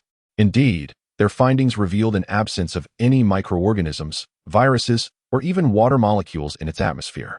Aside from a peculiar 1% of a unique gas, the remaining inert gas composition is nearly equivalent to that of Earth, particularly the oxygen levels, which bear little difference from those found on our home planet. What truly captivates Yao Yuan's attention is the peculiar gas, with a concentration of 11. The scientists have come to report on the molecular structure of this gas to ascertain whether it poses any threat to humanity. We have successfully determined the molecular formula of this gas, which is nothing short of astonishing. In the communicator, one scientist fervently expounded on the subject, while Yao Yuan, though he grasped little, recalled his basic chemistry knowledge. Upon hearing the molecular formula, he curiously inquired, "Why is the molecular formula so extensive? Is it still classified as a gas? Are you certain there has been no mistake? Does the molecular formula contain metallic elements?" The scientist, still fervently animated, replied, "We have confirmed beyond doubt that there is no error. We are equally astonished. This gas is indeed composed of such an array of elements forming a large molecule, and the presence of metallic elements in the formula is both marvelous and enigmatic. We cannot explain it and can only classify it as a wonder of the universe. In fact, Major, we do not hesitate to inform you that with humanity's current technological capabilities, even with knowledge of the molecular formula and its elemental composition, we are utterly unable to synthesize this gas molecule. Indeed, our technology is simply incapable of such synthesis. It is essential to understand that the so-called gases are primarily composed of molecules formed by single elements, such as oxygen molecules made up of 2 oxygen atoms, denoted as O2, representing oxygen, or nitrogen gas, represented as N2, as well as smaller molecular formulas like carbon dioxide, C02. It is indeed miraculous that we have never encountered gases composed of metallic elements in the atmosphere. Scientists seem to grow increasingly fervent, and Yao Yuan had to intervene, stating, "I comprehend your enthusiasm. However, the wonders of the universe are abundant, and our human understanding is regrettably limited. Therefore, you and your team may conduct experiments with this gas at your leisure, but for now, I wish to ascertain whether this gas poses any danger to humanity." The scientist promptly responded, "Harmful? How could it possibly be harmful? This gas contains trace amounts of metallic elements, such as iron, and is only slightly soluble. You might only absorb about 1% of what you inhale in a day, which will not lead to any metal poisoning. On the contrary, this gas can help restore the balance of trace metallic elements in the human body, proving even more beneficial than food. Thus, I recommend, Major, that if possible, you allow everyone on board to begin inhaling this gas immediately. It is indeed advantageous for humanity." Thank God. Clearly, this scientist appeared to be of Western descent. As he began to express gratitude to God during his speech, Yao Yuan, remaining non-committal, simply inquired, "Have any experiments been conducted? What became of the cloned ZH-type white rats cultivated by the biological team prior to the arrival of the Hope?" Upon hearing this, Yao Yuan finally exhaled, expressing his gratitude for their efforts. He requested that the situation regarding the planet's atmosphere be communicated to Lieutenant Wang Guangjing, urging him to open the Hope spacecraft's ventilation hatch, allowing everyone to breathe in the natural air rather than the mechanically purified gases sustaining them. Once the communication concluded, Yao Yuan acquiesced to the request for everyone to remove their space helmets. Subsequently, bottles of mineral water were distributed, and many promptly opened theirs, hastily gulping down several mouthfuls. Thus, the hovering airship continued its advance, and in the distance, the top of a shuttle gradually came into view. Within a few minutes, they would reach the shuttle's entrance. However, at that moment, beneath the 5 hovering airships, a whirlwind of dust erupted, swiftly enveloping one of the vessels. Before their very eyes, a flower composed of skeletal petals burst forth from the ground, unfurling its petals. In an instant, a massive airship vanished within the center of this floral formation, as if the enormous skeletal blossom had merely consumed a fly. As the colossal bone flower erupted violently at its core, the engulfed floating airship was obliterated into countless fragments. Chapter 33, Rescue. Yao Yuan's ominous premonition had reached its zenith. As the ground gave rise to a ground-level tornado, he sensed an overwhelming and malevolent force, a pure, unadulterated malice devoid of any impurities. It was a simple yet profound desire, an insatiable hunger aimed solely at devouring the humans before it. This malevolence was so overwhelming that it enveloped Yao Yuan, nearly suffocating him. In that moment of impending asphyxiation, he instinctively bit down on his lower lip, the sharp pain bringing him back to clarity and liberating him from the oppressive malevolence. He finally took a moment to scrutinize the enormous bone flower before him. This grotesque creature resembled a floral form, with its lower region akin to a stem, while its apex bore a gaping maw reminiscent of petals. Its entire being was composed of a bone-like exoskeleton, fierce and terrifying. Most alarming was its sheer size. When upright, it towered at least 100 meters, with the petal-like maw spanning around 20 meters in diameter, expanding to an even more formidable scale when agape. It was no surprise that it could effortlessly consume an entire floating airship in one bite. However, the hovering airship is not a living entity. When consumed, it is instantly crushed or subjected to strong acids, resulting in a cataclysmic explosion that obliterates the colossal floral monstrosity, severing the connection between its petals and stem. In an instant, the stem writhes and convulses wildly as a dark liquid begins to spray everywhere, and corrosive gases swiftly permeate the air, turning the sandy ground into a pockmarked wasteland. Most terrifying of all was the hovering airship that was positioned closest. It was drenched in that liquid. In a mere moment, it felt as though an inferno of tens of thousands of degrees descended upon it, causing the metal to liquefy and various materials to disintegrate. Even the occupants within were reduced to nothingness. The agonized screams echoed from the 3 nearby airships as the doused vessel vanished from sight within 2 or 3 seconds. Its occupants unable to react in time. "Move away. Retreat the hovering airships. Avoid contact with that liquid," Yao Yuan bellowed. "Everyone, don your space helmets and do not remove them. These corrosive gases may be toxic." The pilots of the 3 hovering airships finally grasped the gravity of the situation and swiftly maneuvered their crafts away, while every individual aboard hastily donned their helmets.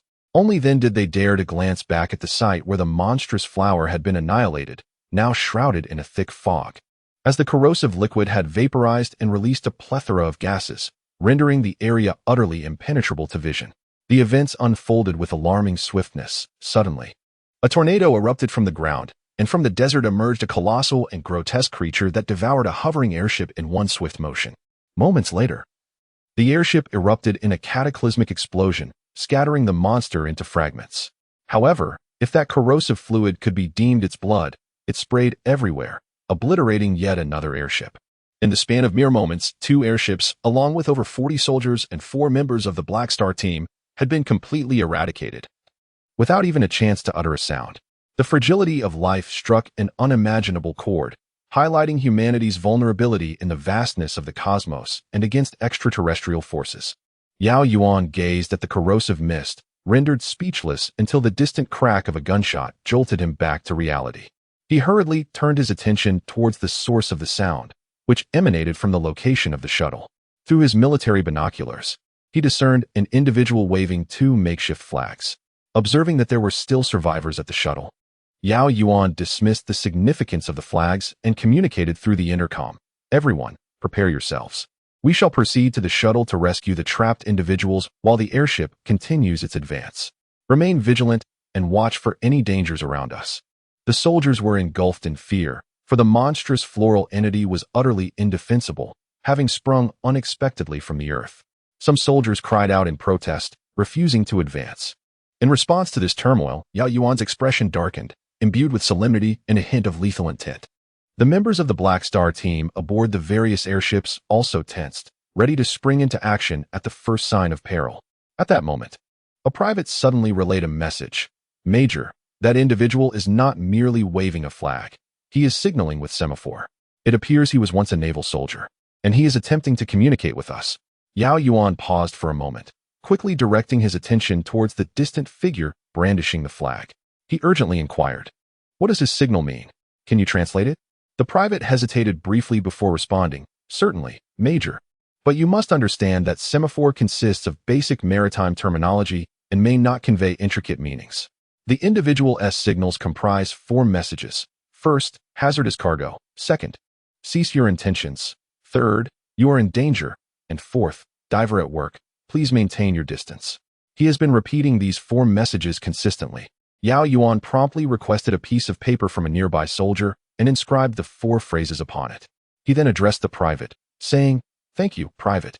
Please continue to monitor the actions of that shuttle soldier and inform me of any irregularities." Having said that, he focused intently on the white sheet. The 4 phrases conveyed through semaphore lingered in his mind as the airship was now merely minutes away from the shuttle. But could they truly proceed without hesitation?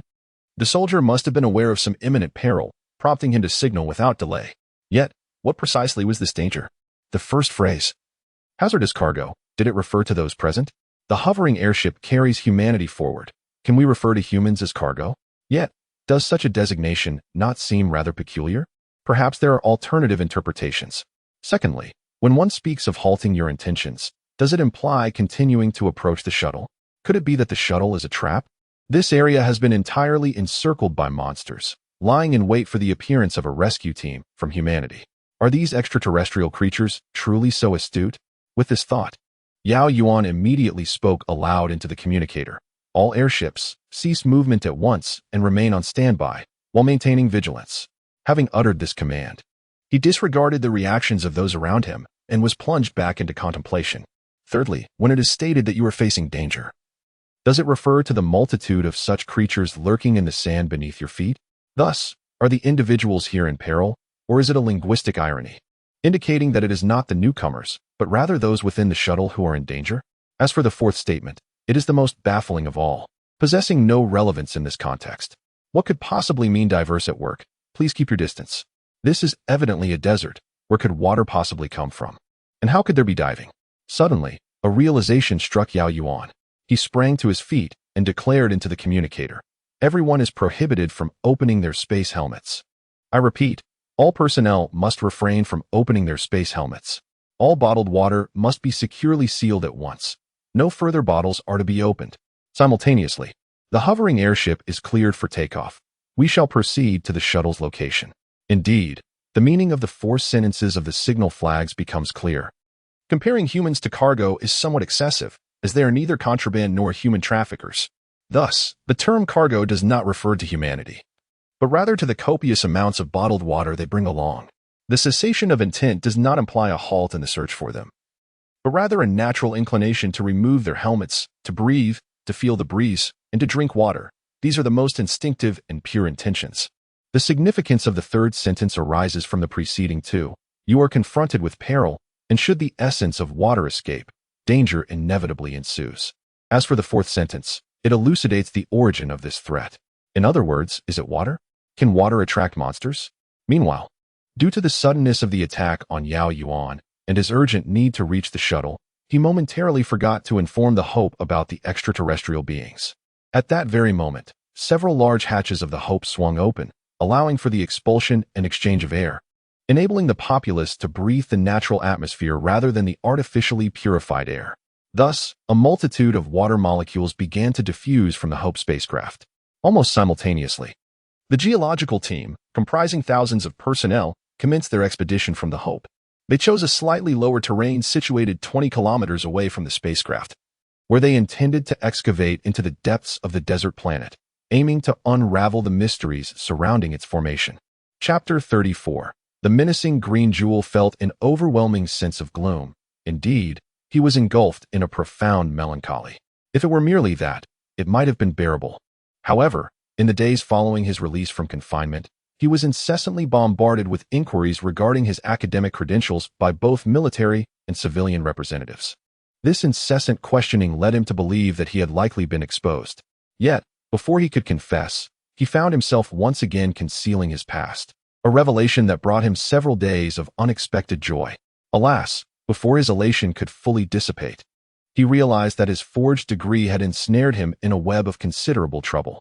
A geological exploration team summoned him, destined to be the first official group to step out of the Hope and onto the alien terrain. Their mission was to swiftly assess the geological structure beneath the Hope, determining whether the site was secure and whether the immense weight of the spacecraft could provoke catastrophic geological disasters. The urgency of this geological team's task was paramount, as it directly impacted the safety of the 120,000 inhabitants aboard the Hope. Consequently, it was imperative for Yao Yuan to deploy this team before the various dangers of the desert planet were thoroughly investigated. What troubled Zhueli the most was this predicament. Before boarding the Hope spacecraft, he had resolved that he must ensure his degree bore no connection to aerospace or any related fields. Disciplines such as chemistry, biology, physics, or astronomy were to be entirely avoided, as were translation, personnel management, and business fundamentals. These were all domains that would undoubtedly be utilized aboard the Hope, and he sought to dissociate himself from them entirely, fearing that his lack of genuine expertise would be exposed and lead to his downfall. After much contemplation, Zhueli settled on geological exploration, groundwater detection, and subterranean biology as his fields of study. After all, they were venturing into outer space, into the vast cosmos. Who would concern themselves with geology? This knowledge seemed as though it might never be of practical use throughout his lifetime. However, as fate would have it, he was soon summoned to join a geological exploration team, and remarkably, he assumed the role of a squad leader, responsible for the classification and analysis of the geological structures and various minerals on Earth. "Is it you?" he exclaimed, momentarily taken aback. The young girl before him was none other than the neighbor who had asked him to fetch water before he lost consciousness. With a cheerful smile, she pointed to her own nose and declared, "My name is Feng Xiaoqing." Zhueli, momentarily bewildered, mumbled, "Feng and Little Orange? Why is your name so peculiar?" The girl, instantly incensed, retorted, "What do you mean, Feng and Little Orange? Do you possess any linguistic awareness? It is Wind, Little Orange. This is the Chinese name I have chosen for myself, pronounced as Feng Xiaocheng in Mandarin. As it stands, with the official language soon to be established as Chinese, there will undoubtedly be an influx of various Chinese names everywhere, so I must preemptively register this as my own." Zhueli patted his forehead, his mind drifting to his disdain for foreign languages. However, he did not linger on that thought and directly inquired, Very well. Wind and little, Feng Xiaocheng. Is that how it is pronounced? What brings you to the team? ISNT. The entrance and exit of the Hope number 1 under strict control? Aside from the geological exploration team, the general public is prohibited from entering or leaving.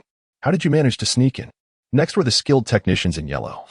Various technical advisors, and some translators, all distinguished by the yellow armbands that Feng Xiaocheng wore. Following them were the green armbands of lower management and the gray armbands of numerous conscripted workers.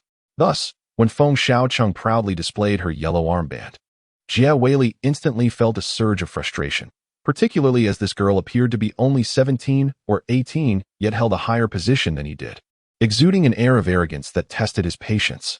After a considerable pause, he finally remarked, "Very well, you are the boss, the boss. May I inquire what you require of me?"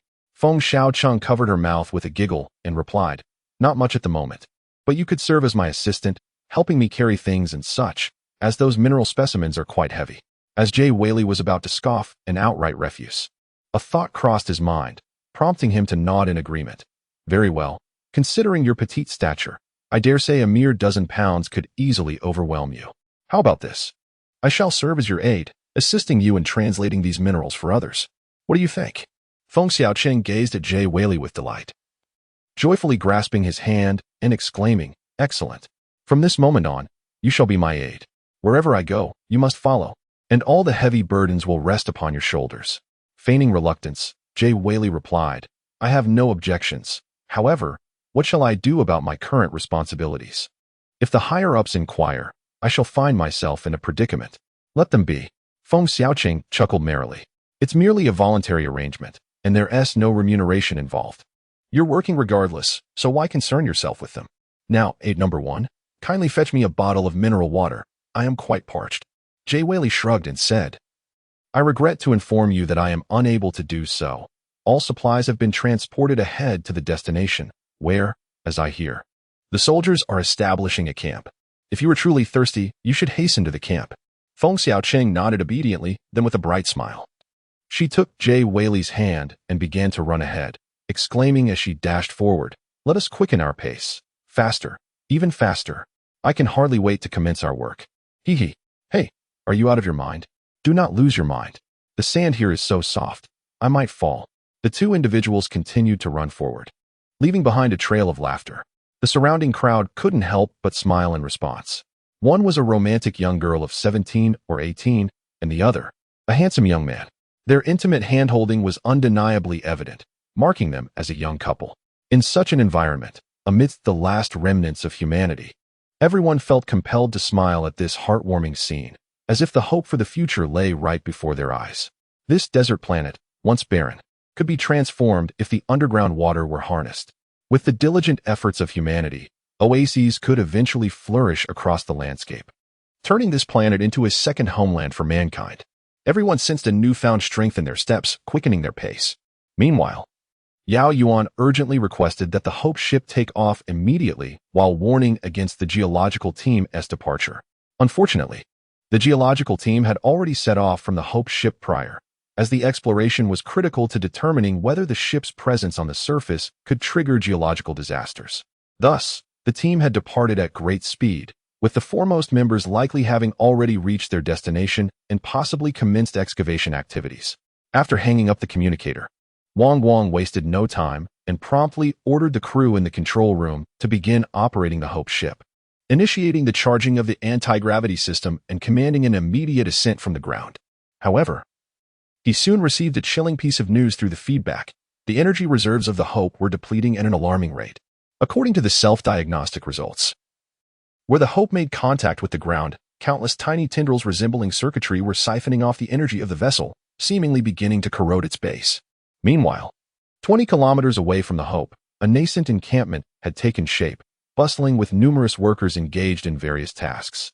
At the center, an enormous drilling machine was tirelessly boring into the sandy layers beneath. Yet, the progress of the drilling operation was far from satisfactory, inexplicably. As the drill reached approximately 200 meters below the sandy surface, its energy was mysteriously drained. This phenomenon occurred with multiple machines, leaving the scientists and technicians present utterly perplexed. In exasperation, they ordered the extraction of the drill bit to ascertain what lay beneath. when the bit was finally retrieved.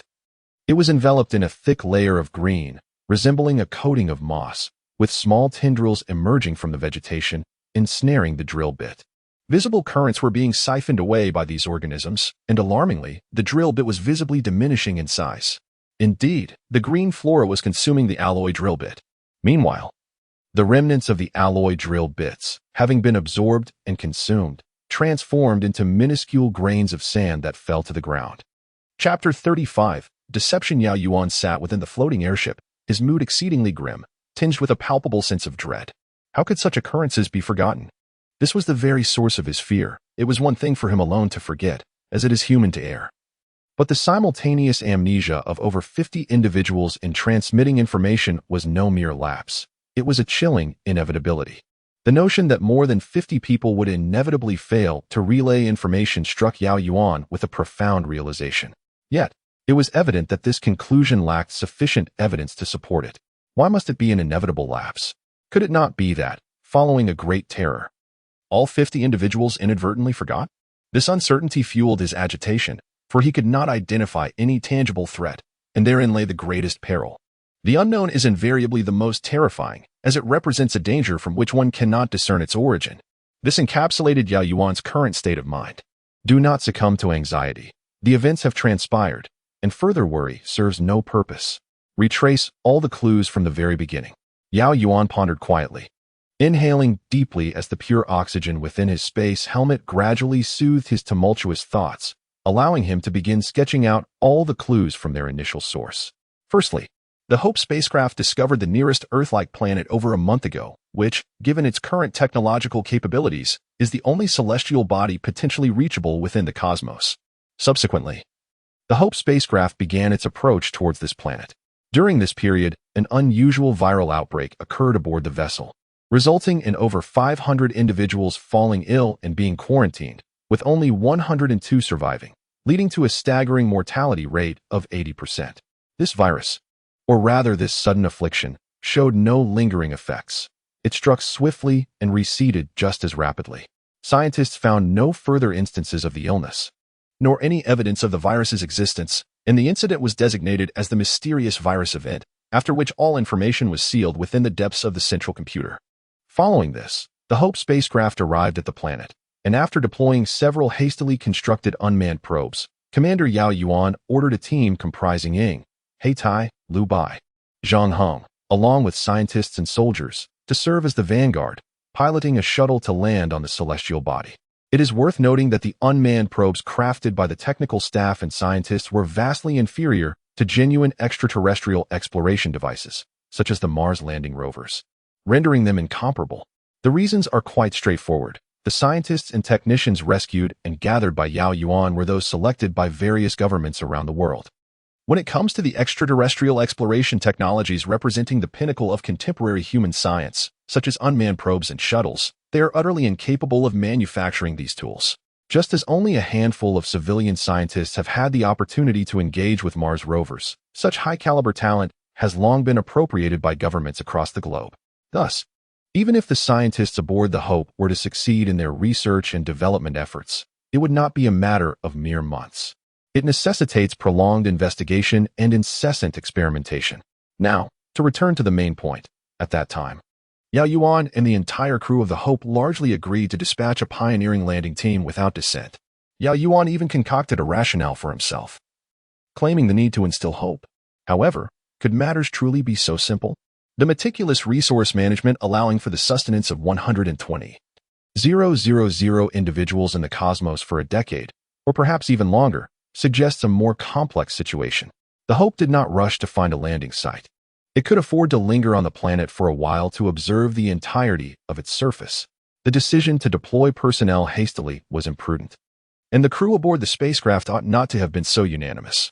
It is essential to recognize that most of these scientists were from Europe and America, and many of the soldiers were also from Western nations, with nearly half of the civilian populace being of similar origin.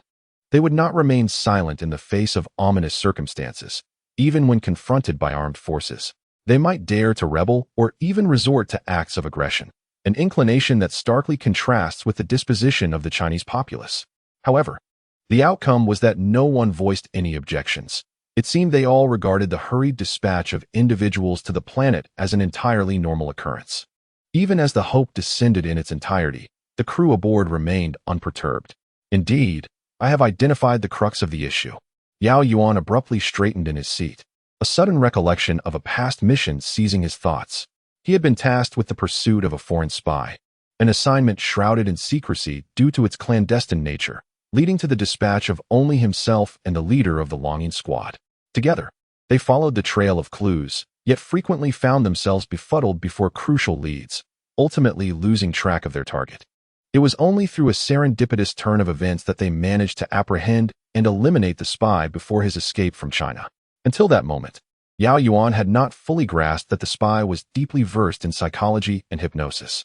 He could manipulate individuals into a trance-like state through colors, words, decor, and language, leading them to erroneous judgments without their awareness. Most critically, when individuals made such mistakes, they often conjured justifications for their actions, much like his current reasoning, which suggested that the reckless decision to send people to the planet was merely to offer hope to those aboard the Hope, or perhaps a fleeting lapse in memory regarding the transmission of information, dismissed as overly perilous. In other words, he and the 12,000 individuals aboard the spacecraft had all been hypnotized. "Connect me to the Hope," Yao Yuan suddenly exclaimed, addressing the operator at the control console. Unexpectedly, at that moment, the signal from the Hope spacecraft illuminated, prompting Yao Yuan to hurriedly grasp the communicator and inquire, "Old Wang, what is it? Why have you suddenly transmitted a message?" Wang Guangjing's voice, tinged with urgency, replied, "Old Captain, it's over. We have encountered something terrifying beneath the Hope." As Yao Yuan contemplated this, he felt a chill run down his spine, for the Hope spacecraft represented the collective hope of 120,000 souls. Should the Hope suffer any damage, humanity would be irrevocably stranded on this planet, sealing the fate of those 120,000 individuals. The horrifying extraterrestrial creatures that lurked on this planet posed an imminent threat. If humanity were to abandon the Hope, or if the Hope could not ascend, these beings would inevitably consume every last human. What of those monsters? Apart from these peculiar green plants, are there extraterrestrial entities attacking the Hope or the geological exploration camp? Yao Yuan pondered aloud. Wang Guangjing, perplexed, responded, "This is precisely our conundrum. While you suggest that extraterrestrial beings might attack us based on the scent of water, in reality, we have not experienced any assaults. Aside from the sudden emergence of these green plants, we have found no evidence of extraterrestrial life. Plants absorb energy and transform excess impurities into sand. Extraterrestrial beings possess highly acidic bodily fluids and exhibit an intense thirst for water, a fervor that surpasses their very existence." It seemed as though Yao Yuan had grasped a vital thread. He felt he was but a step away from the truth. With just a final fragment of evidence, he could unravel the mystery of why this planet was entirely composed of sand, why he and over 100,000 others had so hastily decided to land here, and why those alien entities refrained from attacking the Hope and its encampment. He sensed he was on the verge of seizing the most crucial element. Yet he still lacked that last piece of the puzzle. At that moment, it appeared Wang Guangjing was receiving some urgent report. After several seconds, his anxious voice came through. "This is bad, Captain. The green plants at the camp have drained the energy from the drill, and they have completely consumed the metal drilling machine, vanishing deep underground. Subsequently, the area was assaulted by extraterrestrial entities. Our troops have established a position there, but the casualties seem severe. What should we do? Do you need me to send reinforcements?" After relaying this information, Yao Yuan suddenly inquired of Wang Guangjing, "Old Wang, have you ever heard of collective consciousness?" "Without asking, I would like to inform you that you should have the biologists on standby aboard the Hope vessel. The answers are about to be unveiled. We merely need to dissect this extraterrestrial organism, and we shall immediately lift the veil of mystery surrounding this planet. If my conjectures are accurate, these plants." Chapter 36. Dissection. Around 3 o'clock in the afternoon, Earth time, the Hope vessel discovered the location of the flora on the desert planet, provisionally named. It was a subterranean plant resembling algae, exhibiting a verdant hue, with tiny particles extending minuscule tendrils from within its green cells. These tendrils possessed a unique ability to absorb energy and could also decompose metals through an unknown process, provided that all energy was completely absorbed before the disintegration of its metallic structure commenced. Simultaneously, at approximately 3 o'clock and 5 minutes in the afternoon, at the Geological Exploration Team's campsite, multiple subterranean drilling machines had their energy entirely depleted. Subsequently, these drilling devices were entirely consumed by the plant, leaving behind a substantial amount of sand particles composed of impurities, until one squad of soldiers was ordered to pour out drinking water. Those monstrous entities exhibited a form of unimaginable frenzy. They not only devoured the ground where the water was spilled, but also mercilessly tore apart the personnel involved, leaving nothing but fragments in their wake. This led to a conclusion. These extraterrestrial beings possessed not only the ability to detect moisture molecules, but also other means of perceiving their surroundings. It seemed that in the absence of water molecules, they were not as ferocious and maniacal. Time was running short for Yao Yuan. I understand. Only 6 hours remain? After attentively listening to all the reports, he promptly summoned biologists and related scientists, entrusting them with the nearly complete alien specimen at his disposal. This is the only intact extraterrestrial body we have acquired thus far. I urge you to commence dissection immediately. By the way, have we obtained specimens and data from those alien plants currently absorbing energy from the spacecraft? Yao Yuan inquired of the relevant scientists, among whom were experts in biology, chemistry, genetics, and several other disciplines. Nearly 100 individuals gathered in the small conference hall, their faces etched with urgency. It was evident that they were acutely aware of the precarious situation the Hope was facing, teetering on the brink of catastrophe. One of the scientists remarked, "Indeed, we endeavored to collect a small sample of this extraterrestrial flora. However, it is a voracious entity that can consume everything. Upon absorbing metallic substances, impurities are transformed into granular sand, rendering metals, plastics, glass, and ceramics utterly incapable of containment, save for energy. In the presence of energy, it refrains from decomposing any matter. Yet such energy stimulates the plant's self-replication. Once it has absorbed its fill, additional specimens will decompose further substances. Acid, Yao Yuan suddenly interjected. A potent and highly concentrated acid, be it aqua regia or any other variant, is the only known agent capable of suppressing this plant's growth and consumption abilities. Acid? A multitude of scientists exchanged puzzled glances, struggling to comprehend the connection between the plant and acid. Nevertheless, with Yao Yuan providing a potential avenue of exploration, several scientists hastily exited the conference room to commence experiments in this regard. The remaining scientists, having received specimens of the alien organism from Yao Yuan, gradually followed suit, leaving only a handful of biologists behind. Gentlemen, I have retained your presence to seek your counsel on a matter. Do you believe that plants possess consciousness? After a moment's contemplation, Yao Yuan directed his inquiry toward the remaining biologists. These esteemed biologists, all distinguished scholars over the age of 50, far surpassed the so-called experts from domestic circles. After a brief moment of contemplation, one of the venerable gentlemen spoke up. Major, we can assure you with utmost certainty that plants possess consciousness. This conclusion is supported by numerous classic experiments. For instance, plants can alter their fluid distribution in response to the scorching of flames and exhibit emergency responses akin to living organisms. Furthermore, certain plants communicate with one another through the volatilization of specific chemical agents, perhaps originating from their roots. At this juncture, Yao Yuan promptly interrupted the scientist's elaborate exposition, inquiring, "What I mean to ask is, do plants possess a consciousness akin to that of humans? For instance, can they devise traps, await their prey, and subsequently engulf it? Do plants harbor such a concept?" Several scientists exchanged glances, perplexed by the true intent of Yao Yuan's expression. One of them remarked, "It seems unlikely. Even considering certain unique plants on Earth, such as the Venus flytrap, which indeed captures insects, its response is merely an emergency reaction of the plant. In essence, when an insect lands on its leaves, the force triggers the flow of liquid within the plant's stem, resulting in the opening and closing of its leaves. This phenomenon is akin to that of the sensitive plant. It does not signify that the plant possesses a concept of self or food to consume. Plants lack the neural pathways characteristic of animals, as well as any neural conglomerate, such as a brain, rendering such a concept impossible." Upon hearing this, Yao Yuan pondered over his choice of words for a considerable time before replying, "Ladies and gentlemen, I merely offered an analogy. Please entertain the possibility that a certain plant, through the course of prolonged evolutionary development, might suddenly develop a collective consciousness, much like that observed in ants or bees. A single plant or a small cluster may not amount to much, but when a substantial number of such plants congregate, each individual may function akin to a brain cell, collectively forming a complete consciousness. I find myself at a loss for how to articulate this concept, dear friends. Allow your imaginations to soar. We are amidst the vast cosmos. No longer on Earth. We have not only encountered extraterrestrial beings, but have also come across alien flora that absorbs energy and metal.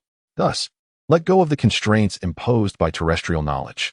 Consider the possibility. Could plants evolve to such an extent? A colossal collective consciousness, possessing a rudimentary form of intelligence, yearning for energy and metals, has the potential to manipulate all living creatures, draining the planet of its essence and transforming it into the arid wasteland we observe today. Furthermore, due to their immense numbers, this consciousness is formidable and terrifying. When life forms pilot their spacecraft near, it can sense the presence of energy and metal, thereby exerting a captivating or deceptive allure akin to that of a Venus flytrap, compelling these beings to unconsciously draw closer. Could such a scenario truly unfold? Yao Yuan was at a loss for words. He endeavored to clarify, saying, "No, perhaps there has been a misunderstanding regarding my words. What I mean is that this plant has developed a collective consciousness, yet this awareness is rather, primitive, akin to that of ants or bees. It merely seeks to pursue reproduction, sustenance, and evade predators, lacking the concepts of I, you, or he. Is such a state conceivable?" A group of scientists, still wearing expressions of disbelief, were suddenly interrupted as several others burst through the door, their faces alight with excitement. "Major, the dissection of the extraterrestrial organism has commenced. Within this alien body, we have discovered an abundance of green flora. No, rather, the juvenile forms of such plants, existing akin to spores. They require only a minuscule amount of water to rapidly mature. Indeed, it is the very type of plant that absorbs energy and metals. We immersed it in a potent acid and, as anticipated, all its life functions were suppressed to the utmost limit. It ceased to absorb energy or consume metals. Yet, astonishingly, it remains alive. The vitality of this plant is terrifying. We can substantiate that it is the plant manipulating the life forms of this planet."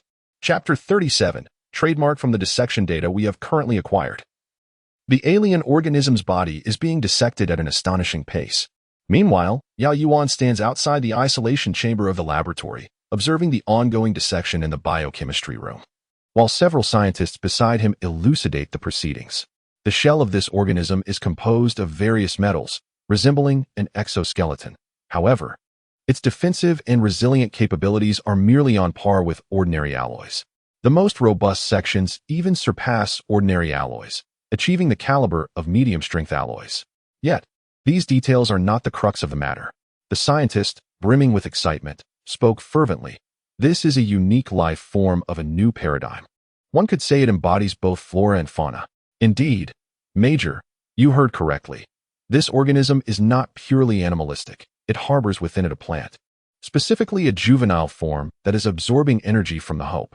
The amalgamation of animal and plant physiology has culminated in the extraordinary life form we observe today.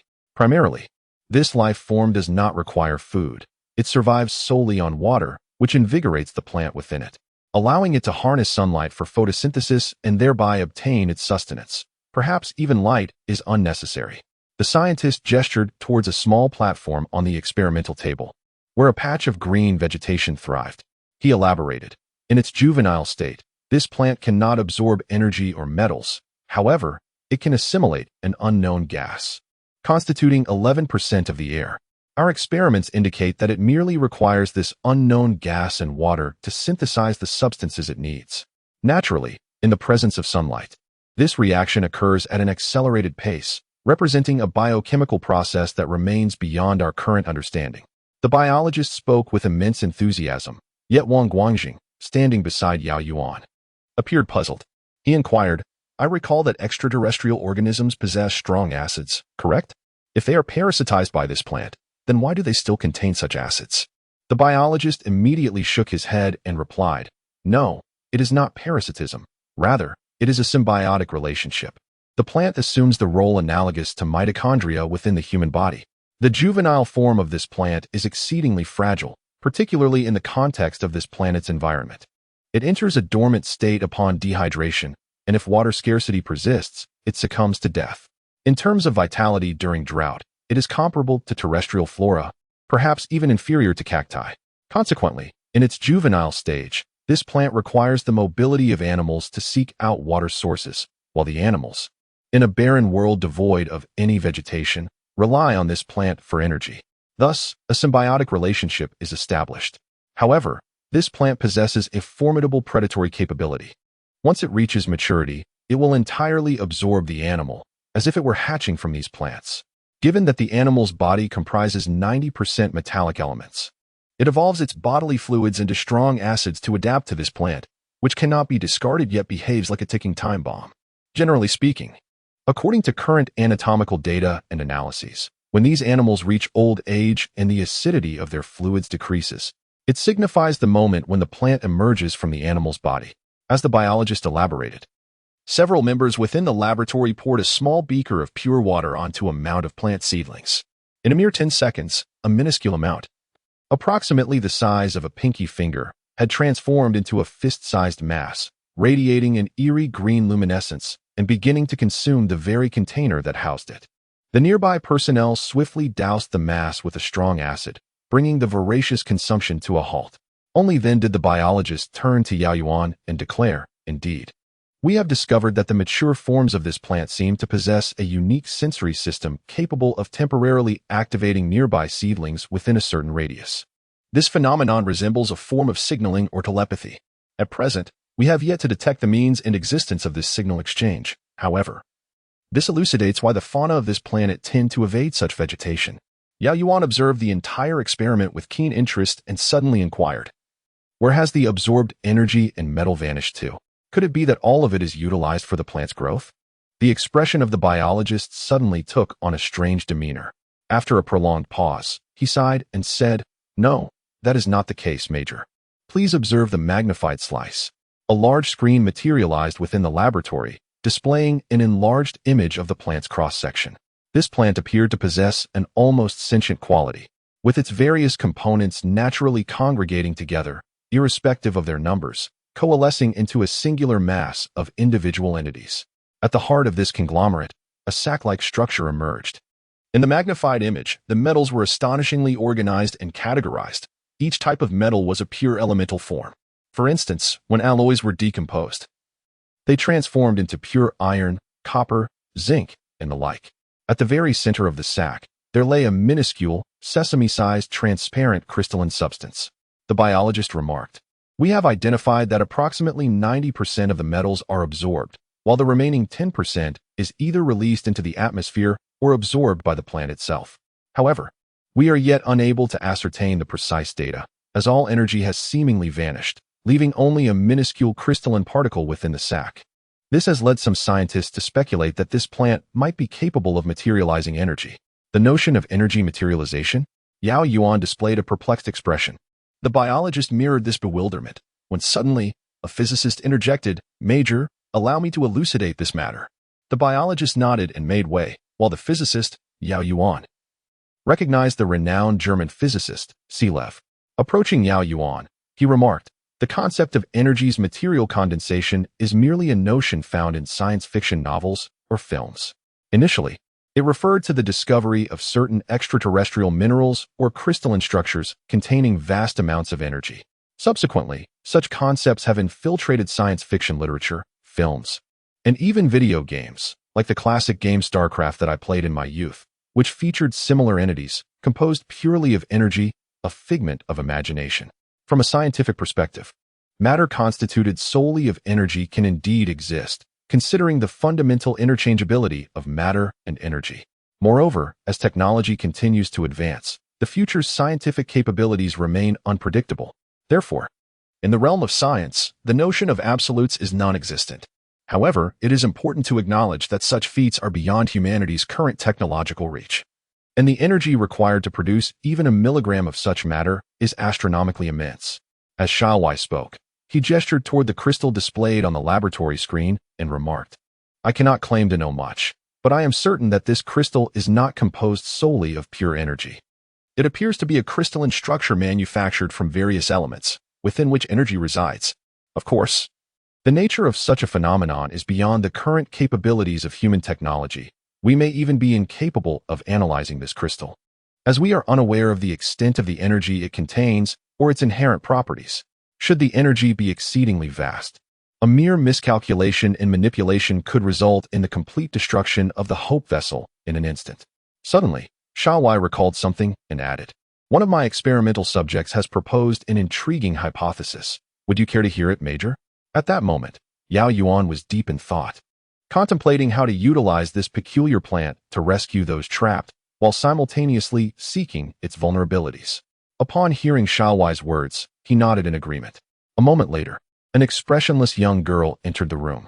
Yao Yuan recognized her as one of the 3 girls Zhang Heng had previously encountered. And among the few civilians residing on the 5th floor, Boli acknowledged Yao Yuan with a nod and, foregoing pleasantries, stated, "I believe this plant possesses characteristics that make it unlikely to have evolved naturally. It is a product of artificial creation." Yao Yuan stood in astonishment, perplexedly inquiring, "Artificial creation? Are you suggesting genetic modification?" Yet, humanity lacks the technological prowess to achieve such a feat. Polly cast a glance at Yao Yuan, as if to imply his foolishness. Before continuing, let me rephrase that. It is the creation of extraterrestrial beings. Yao Yuan promptly inquired, "What is their purpose? If these aliens have fabricated such a device capable of annihilating an entire planet, what could their intentions be? Could it be a laboratory leak that has precipitated a biohazard?" He continued, "Do you not find this method of collection far more advanced and widely utilized than ours?" Upon hearing this, Yao Yuan felt a chilling sensation coursing up his spine. If all these speculations held any truth, to what extraordinary level had the technology of such extraterrestrial beings ascended? It seemed almost akin to that of a creator. In the presence of such entities, humanity would scarcely rank above ants. The notion of an alien species targeting an entire planet for collection was indeed terrifying. Just then, a sudden commotion erupted within the laboratory.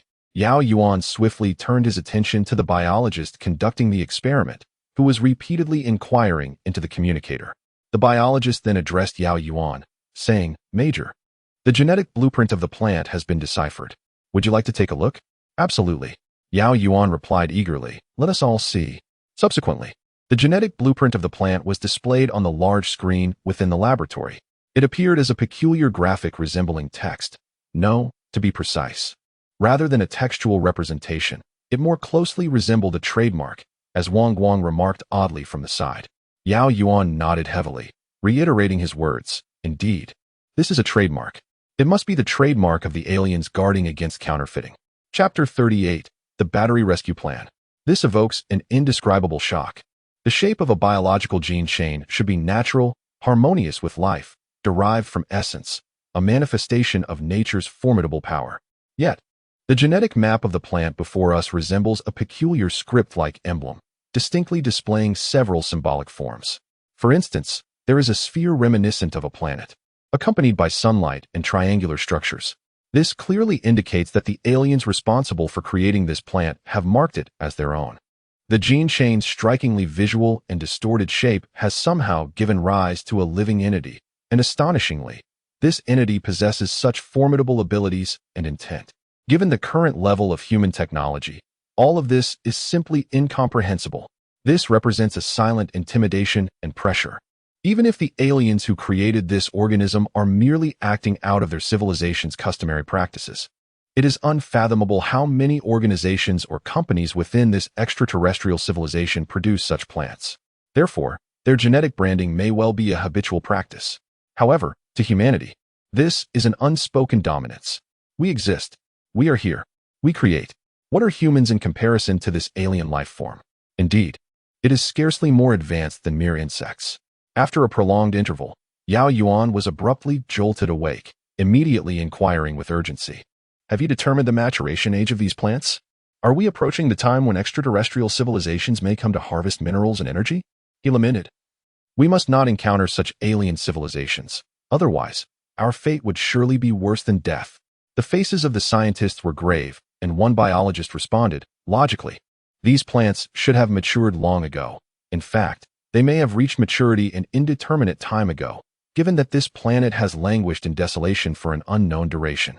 However, beside him, Polly interjected directly, "The alien race responsible for creating these plants must have perished, or at the very least, they have forgotten this planet. Thus, we need not fear an attack from that alien species." Yao Yuan seemed to ponder this revelation but continued to question, What gives you such certainty? Have you uncovered something? Polly pointed to the alien biological specimen within the laboratory and explained, the relationship between these plants and the planet's fauna is symbiotic rather than parasitic. This indicates that the native organisms have adapted to the presence of these plants and have gradually adjusted to the planet's extreme transformations, leading to a form of biological evolution that likely could not be accomplished in merely a century or a millennium. It is only when measured in tens of thousands of years that one can truly grasp the situation, regardless of the civilization in question. If the fruits have matured after countless millennia and remain unharvested, it is reasonable to doubt the existence of this extraterrestrial civilization, which may have already perished. After a thorough contemplation, Yao Yuan finally nodded in agreement. Indeed, it may not merely be the evolution of plants. Those flora, originally intended solely for mineral extraction and energy collection, may have also undergone evolution, giving rise to a collective consciousness. Esteemed colleagues, most matters have become clear to us. I must ascertain how to rescue the trapped personnel and how to eradicate those plants that are siphoning energy from the Hope. A profound silence enveloped the room. It was not just the scientists who felt despair. Yao Yuan himself harbored a deep sense of hopelessness upon witnessing the genetic blueprint of those plants. An overwhelming pressure akin to confronting a divine extraterrestrial civilization washed over him. The flora, which feasts upon the very essence of the planet, poses an insurmountable challenge to humanity's current technological capabilities. How could humankind possibly inflict harm upon it? How could they hope to escape its grasp? With a sigh, Yao Yuan remarked, "Now, I urge you to deliberate and discuss how to eliminate these plants. I shall grant you 1 hour. Remember, only 1 hour. If you find yourselves at an impasse, consider consulting the 1,200,000 citizens. Perhaps, by pooling our collective intellect, we may unearth some unique insights." With that, Yao Yuan turned and exited the laboratory. Wang Guangjing followed closely behind, posing the question, "What shall we do now? Are we not to wait for them to devise a solution?" "Oh." Wang Guangjing observed the tranquil expression on Yao Yuan's face, a visage he had encountered numerous times before. Each time they found themselves on the precipice of despair, Yao Yuan would don such an expression, and invariably, it heralded the resolution of their dilemmas. "Have you devised a means to restrain those extraterrestrial beings? Their numbers seem considerable," he inquired. Yao Yuan nodded with certainty. "Indeed, their ranks are vast. Concealed within the sandy terrain, large in stature, with rapid attack speeds, rendering them nearly indefensible and exterminable. However, every creature has its vulnerabilities. Do you comprehend why I spent over 10 minutes in this laboratory, observing their dissection process? It was to identify their weaknesses. Now that I have discerned this critical flaw, it is time for us to act. This operation shall be dubbed the Battery Rescue Plan." Moments later, in the command conference room on the 5th floor of the Hope, all the privates and all officers except for Heidi, including Yao Yuan, the sole colonel present, gathered. Yao Yuan stood before them to unveil the details of the operation. The aforementioned points encapsulate the entirety of the mission plan, with the most pivotal aspect being the deployment of this battery. Yao Yuan gazed intently at the diligent private and the members of the various Black Star teams below, before earnestly articulating in English, "At present, we are tasked with rescuing 2 teams. One is situated in a camp a considerable 20 kilometers away from the Hope, comprising approximately 200 soldiers and over 300 scientists and technicians, totaling nearly 600 individuals.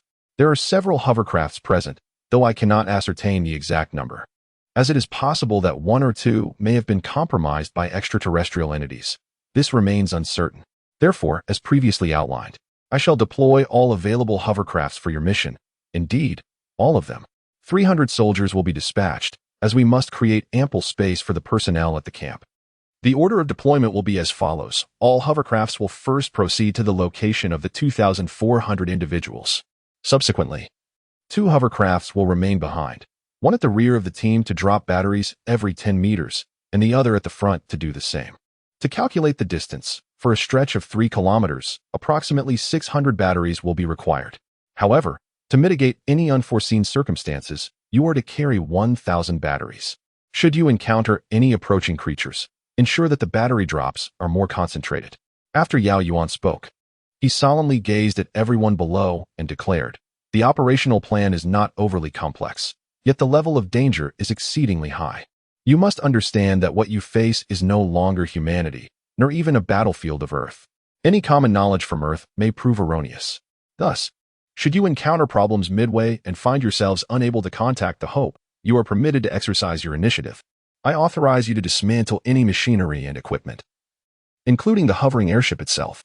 However, no matter the circumstances, you must rescue those trapped. Remember this, the entirety of humanity now rests upon our shoulders. Just 12,000 of us. We cannot afford to lose, nor can we afford to die. Each individual may determine the survival of humanity's future. Dismissed. We commence operations in 10 minutes. Instantly, all personnel rose to their feet, saluting Yao Yuan, while loudly affirming in their respective native tongues, "Yes, Commander." We pledge to accomplish the mission. Chapter 39, Counter-Deception, Little Z Request Recommendations. Jewel was exceedingly disheartened, indeed, to the point of despair. At this moment, the large contingent found themselves ensnared in the heart of the desert, unable to advance or retreat. Monstrous beings of this planet loomed around the entire formation, and even the ground beneath their feet occasionally shifted, a clear indication of the creatures prowling beneath the sandy surface. The situation is utterly horrifying. The extraterrestrial beings possess a grotesque appearance, primarily characterized by their exoskeletal forms, which serve to prevent the loss of bodily moisture. Their colossal size starkly contrasts with that of terrestrial life forms. This is not merely a scene from a science fiction film or a horror novel.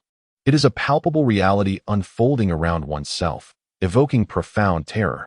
What amplifies the sense of despair is the utter helplessness of the 200 soldiers, who find themselves incapable of inflicting any harm upon these monstrous entities, let alone defending against them. Setting aside the sheer enormity of these creatures, their ability to conceal themselves within the sandy layers poses an immense threat.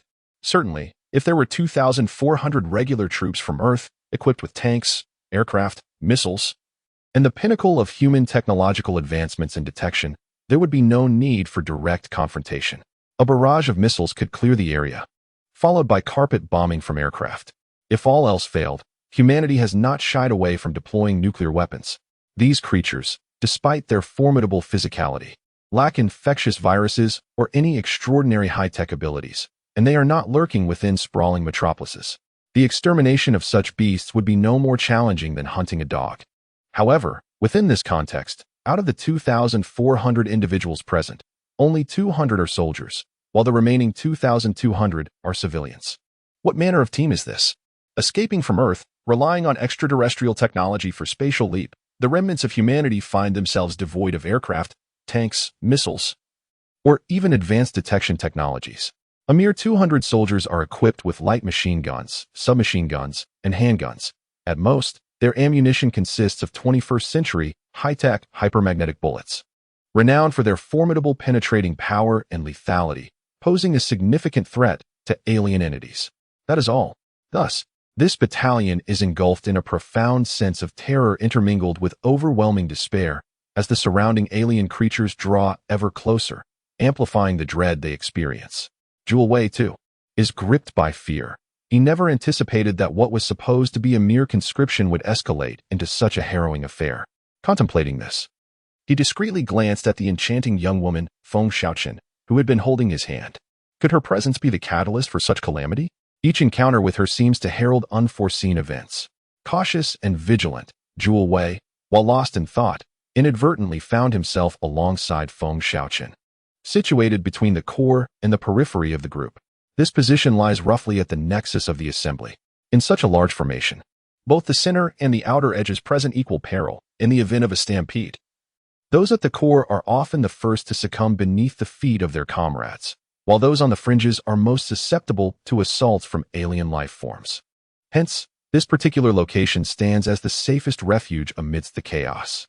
Jewel and Windy Orange both shook their heads in dismay. As Windy Orange noticed the soldier about to depart, she hastily inquired, "Our belongings were taken when we boarded the ship. Aside from the tent that has been covered, we have yet to receive any of our items. Why do we need these? Could you enlighten us on the necessity of these things?" The soldier, clearly anxious, responded instinctively as he walked away, "I am unaware. However, the information relayed from the Hope indicates that reinforcements are en route, and those extraterrestrial creatures seem to fear energy sources. Essentially, possessing batteries and energy will ensure our safety." With that, he disappeared into the crowd.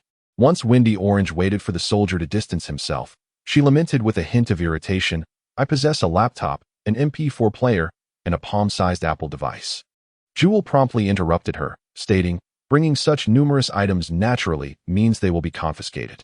Some trivial belongings may no longer be on the Hope, having been left behind on Earth. Each individual is permitted to carry no more than 20 kilograms, a regulation you are undoubtedly aware of." As Jia Weili's forehead throbbed with tension, he reflected momentarily on the character of Feng Xiaocheng, who, he realized, possessed genuine talent and knowledge. His foremost concern was the potential exposure of his true identity to the individuals aboard the spacecraft. Should they ascertain that he was indeed a fraud, lacking any real skills, the consequences could be dire. He might even be cast off the vessel without a second thought. Thus, the prospect of forming an acquaintance with someone of real merit seemed fortuitous, as it could prove beneficial in times of need. With this thought, he inwardly lamented his lineage, while outwardly he merely chuckled softly. Suddenly, a cacophony of gunfire erupted from the periphery, accompanied by distant, agonizing screams, though the latter were fleeting and left one wondering about the unfolding chaos. Surrounded by the crowd alongside Feng Xiaocheng, Jia Weili found himself unable to discern the source of the turmoil. The atmosphere quickly descended into pandemonium. The civilians were no match for soldiers in terms of discipline. The unsettling sensation of shifting sand beneath their feet only exacerbated the panic, compelling the masses to scatter in all directions, despite the futility of their efforts. Instinctively, they fled, resulting in numerous individuals being trampled underfoot. The soldiers stationed at the outskirts endeavored to restore order, yet their attempts were in vain. In a single surge, they too were swept away, lost amidst the frenzied crowd. A multitude of soldiers engaged in fierce combat with the outermost alien creatures. Previously, a colossal, sea urchin-like monster had launched an assault on two soldiers, resulting in their immediate demise. In retaliation, the remaining soldiers unleashed a barrage of gunfire, transforming the creature into a sieve and causing a deluge of corrosive liquid to spill forth. Fortunately, the soldiers had been forewarned through their communicators and kept their distance, preventing further casualties. However, this did not signify an improvement in the situation. The death of one monster and the subsequent leakage of its bodily fluids heralded the spread of moisture in the air, prompting the remaining creatures to descend into a frenzy. A myriad of monstrous entities, upon visual inspection, numbered at least in the dozens upon the sandy expanse. Among them, several possessed imposing dimensions, spanning over 10 meters in length and breadth. One creature bore a resemblance to the bone dragons of Western fantasy, encased in a carapace that evoked the appearance of a skeletal structure, measuring 30 to 40 meters. Its head was a massive maw, devoid of eyes or nostrils, emerging from the sand to snap shut, engulfing both sand and humans alike with a single bite, consuming over a dozen individuals at once. As the initial assault by the first beast commenced, in a mere span of minutes, 200 soldiers dwindled to merely a few dozen, desperately struggling for survival. The civilian toll was even graver, with several hundred casualties among those at the periphery and the center. Panic ensued as many began to flee, yet they barely covered any ground before subterranean tendrils emerged, draining them into desiccated husks. Gradually, the courage to flee dissipated, and the throng constricted inward, leading to a harrowing crush of bodies, further exacerbated by the appearance of monsters within the crowd. The carnage was beyond description. Energy, energy, energy. At this moment, Jawairi was gripped by an overwhelming terror, the palpable sense of danger pressing upon him, causing his hand to tremble uncontrollably in Wen Xiaocheng's grasp. Indeed, this too was energy. In a sudden burst of resolve, Jawairi removed his space helmet, reaching inside his garment. After several seconds of rummaging, he procured a pen, rather extravagant in design, featuring a small bulb at its tip that emitted a faint glow when pressed. Wen Xiaocheng gasped in alarm, instinctively attempting to secure his helmet while exclaiming, "Are you out of your mind? Those monstrous beings possess the ability to sense moisture. You risk your life by removing your helmet." Suddenly, the ground trembled beneath their feet, and both they and those around them collapsed to the earth. In that moment, a gaping maw of skeletal jaws emerged from the depths. A creature reminiscent of the fantastical bone dragons of Western lore. Its immense jaws, having already devoured several individuals, rose high, poised to strike. It was drawn to the moisture released when Julie removed his helmet. "This is energy. Damn it. Are you not afraid of energy?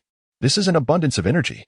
The colossal jaws were on the verge of crashing down, and the terror of death, The profound insecurity of life surged with unprecedented intensity. In that fleeting instant, Julie perceived an eerie silence enveloping him. All sounds seemed to vanish, leaving only his voice echoing into the distance, particularly the final words, an abundance of energy. Concurrently, the surrounding monstrosities appeared to be driven by some unseen force, utterly disregarding the defenseless humans present as they swiftly submerged into the sands, retreating far from Julie. From the center of Julie's presence, the ground erupted with a dense growth of vegetation, their tendrils swaying in the void as if yearning to absorb something. Yet, in reality, they succeeded in gleaning nothing. Chapter 40. Rescue and Strategy, Part 1. When the rescue team arrived, they were met with a scene both tragic and terrifying. Steeped in a surreal atmosphere, more than 2,400 individuals awaited the arrival of the rescue team, yet only approximately 1,800 remained, with over 600 suffering grievous injuries or losing their lives in mere moments. Among them, nearly 100 perished due to trampling, a devastating toll indeed. As Jevalai observed the approach of the hovering airships, he found himself utterly indifferent to their presence. His fear had escalated to an indescribable level. The alien entities lingered just beneath him, seemingly searching for something unknown, rendering him paralyzed with terror. He dreaded the thought that these green beings, with their outstretched tendrils, might suddenly draw him in like a desiccated husk. Beside him, Feng Xiaoqing was equally terrified, yet her demeanor was somewhat more composed than Jevalai's. Trembling throughout, her small head managed to turn freely, and she even dared to glance downwards, observing the writhing green flora that appeared to be in pursuit of something. The soldiers who came to their aid also hesitated to approach this area. Although it was unclear why, the two found themselves amidst the vegetation, which had not absorbed or devoured their spacesuits. However, this did not imply that the alien flora was harmless. Current experiments suggested that, unlike the alien creatures, these extraterrestrial plants posed no threat to human beings. Yet, they exhibited a formidable capacity for consumption of any non-human object or life form, including items such as spacesuits, which deterred the soldiers from advancing. However, they all understood that they could no longer linger in that place. Time waits for no one. Currently, with the presence of the flora, those extraterrestrial beings dared not approach. Yet, once the vegetation vanished, those alien creatures would not be so easily deterred. Among the Black Star team, 2 members remained. One was Lin Feibiao, a man of modest stature and unremarkable appearance, but his eyes bore a fierce intensity. The other was Yang Yuan, a seemingly frail gentleman whose soft-spoken nature belied his position as a lieutenant in the Black Star team, making him appear anything but a soldier. These 2 individuals commanded a hovering airship, each discarding batteries at the front and rear of their formation. Strangely, once the batteries landed upon the sandy terrain, the plants seemed to sense something amiss. They abruptly ceased their futile search and descended into the ground, vanishing from sight. Both Jia Weili and Feng Xiaoqing exhaled deeply, feeling as though they were on the verge of collapse. At that moment, soldiers disembarking from the hovering airship began to organize their ranks. The 2 men appeared to receive some special consideration as they were escorted into the midst of the soldiers, who then guided the group towards the Hope. At this juncture, the 2 remained in a state of shock, having narrowly escaped the clutches of the alien creatures and endured a prolonged encirclement by the extraterrestrial flora. Anyone would be filled with trepidation under such circumstances. Remarkably, they had not yet succumbed to unconsciousness, which was a testament to their bravery. They moved forward in a daze, and after a considerable time, they finally regained some awareness and began to survey their surroundings. In the midst of the soldiers, Jia Weili appeared notably constrained. However, Feng Xiaoqing remained unfazed. She seized a soldier and directly inquired, "What was lost? Why does it attract those plants? Furthermore, what is your intention behind luring the plants?" The soldier, a black private, furrowed his brow upon being accosted. Yet, noticing he was conversing with a beautiful young lady, he restrained his irritation and replied, "This is a result derived from the scientists' experiments. These extraterrestrial plants can exert a restraining effect on alien organisms. As long as such plants exist, extraterrestrial beings will dare not approach. To attract these alien plants, one requires energy and a substantial amount of metal. Now, madam, may I be released? I have a mission to attend to." Feng Xiaoqing stuck out her tongue and finally released the soldier.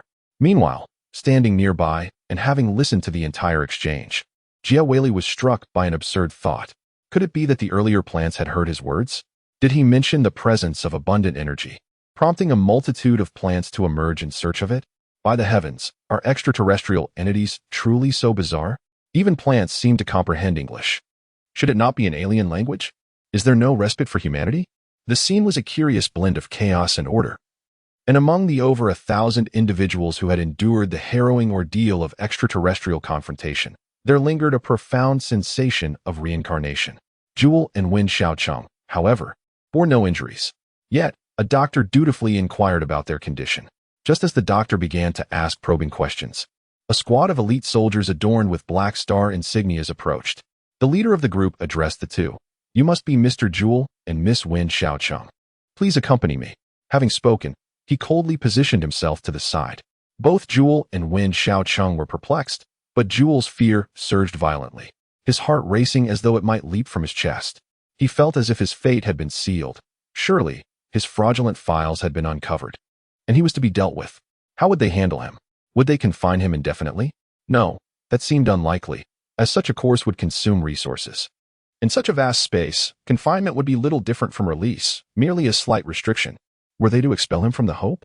Good heavens! He would rather end his own life than feed those extraterrestrial monstrosities. He had witnessed firsthand the horrific fate of those turned into desiccated husks. The mere thought of such agony was suffocating. Perhaps he could resort to deception? After all, that was his forte. But what if they demanded he demonstrate his skills on the spot? For instance, regarding geological exploration? Goodness, who could discern one mineral from another? How could he possibly showcase such talents? What to do? What to do? The commanding soldier, showing no hesitation, stated directly, "I apologize, Doctor. But this is an order from the Major concerning a grave issue regarding the survival of the Hope. I give you 30 seconds. Immediately, quickly. Our time is limited." At that moment, in the conference room, Yao Yuan was listening to several scientists recounting their recent discoveries. "Major, we have conducted numerous experiments on this extraterrestrial plant. It poses no threat to human beings, is highly resistant to extreme temperatures, and can withstand strong acids and bases. Moreover, it is remarkably resilient. Conventional weaponry cannot destroy it. Perhaps high-powered lasers could cut through it, or we would require an abundant supply of highly concentrated acid to diminish its vitality." One of the leading scientists addressed Yao Yuan. Yao Yuan, furrowing his brow, gazed at the steadily decreasing energy levels of the spacecraft on the screen. This was the cumulative energy output of 3 nuclear reactors. The crucial point was that he neither dared nor could afford to sever or halt the reactors, for doing so would likely allow the plant to begin consuming and absorbing the Hope itself, a scenario utterly intolerable. What other options do we have? We cannot possibly procure a large quantity of strong acid, nor can we instantly manufacture high-powered lasers. These are simply impractical. He continued, "Are there alternative methods? For instance, do you have any insight into how these aliens manage to control such plants? Surely they do not have to fill up a spacecraft every time they harvest." Yao Yuan inquired, his anxiety palpable. The scientists exchanged glances, their faces etched with helplessness. The disparity in technological advancement was vast. They knew too little about this plant, and time was of the essence. There seemed to be no feasible solutions that could be conjured in such a short time. Suddenly, Yao Yuan exclaimed, "Come and take a look at this." Upon finishing his words, he pressed several buttons on the screen, which instantly displayed the scene of Jia Weili and Feng Xiaocheng amidst a pile of plants. At that moment, the situation was dire. Extraterrestrial beings were attacking, and the lives of all were at stake. These 2 individuals were on the brink of being slain by the alien creatures. Suddenly, the man produced a ballpoint pen and exclaimed that there was an abundance of energy here. Consequently, a multitude of alien plants began to emerge. Yao Yuan elaborated on the matter and then turned to all the scientists present, stating, "I must understand how he summoned those plants, why they appeared despite lacking energy. Moreover, I previously mentioned the possibility of a collective consciousness among the plants. How plausible is this? Most critically, why do these alien plants consume extraterrestrial life forms yet refrain from absorbing human beings? Do we not also contain metallic elements within our bodies? Could this be related to the method by which the aliens control the plants?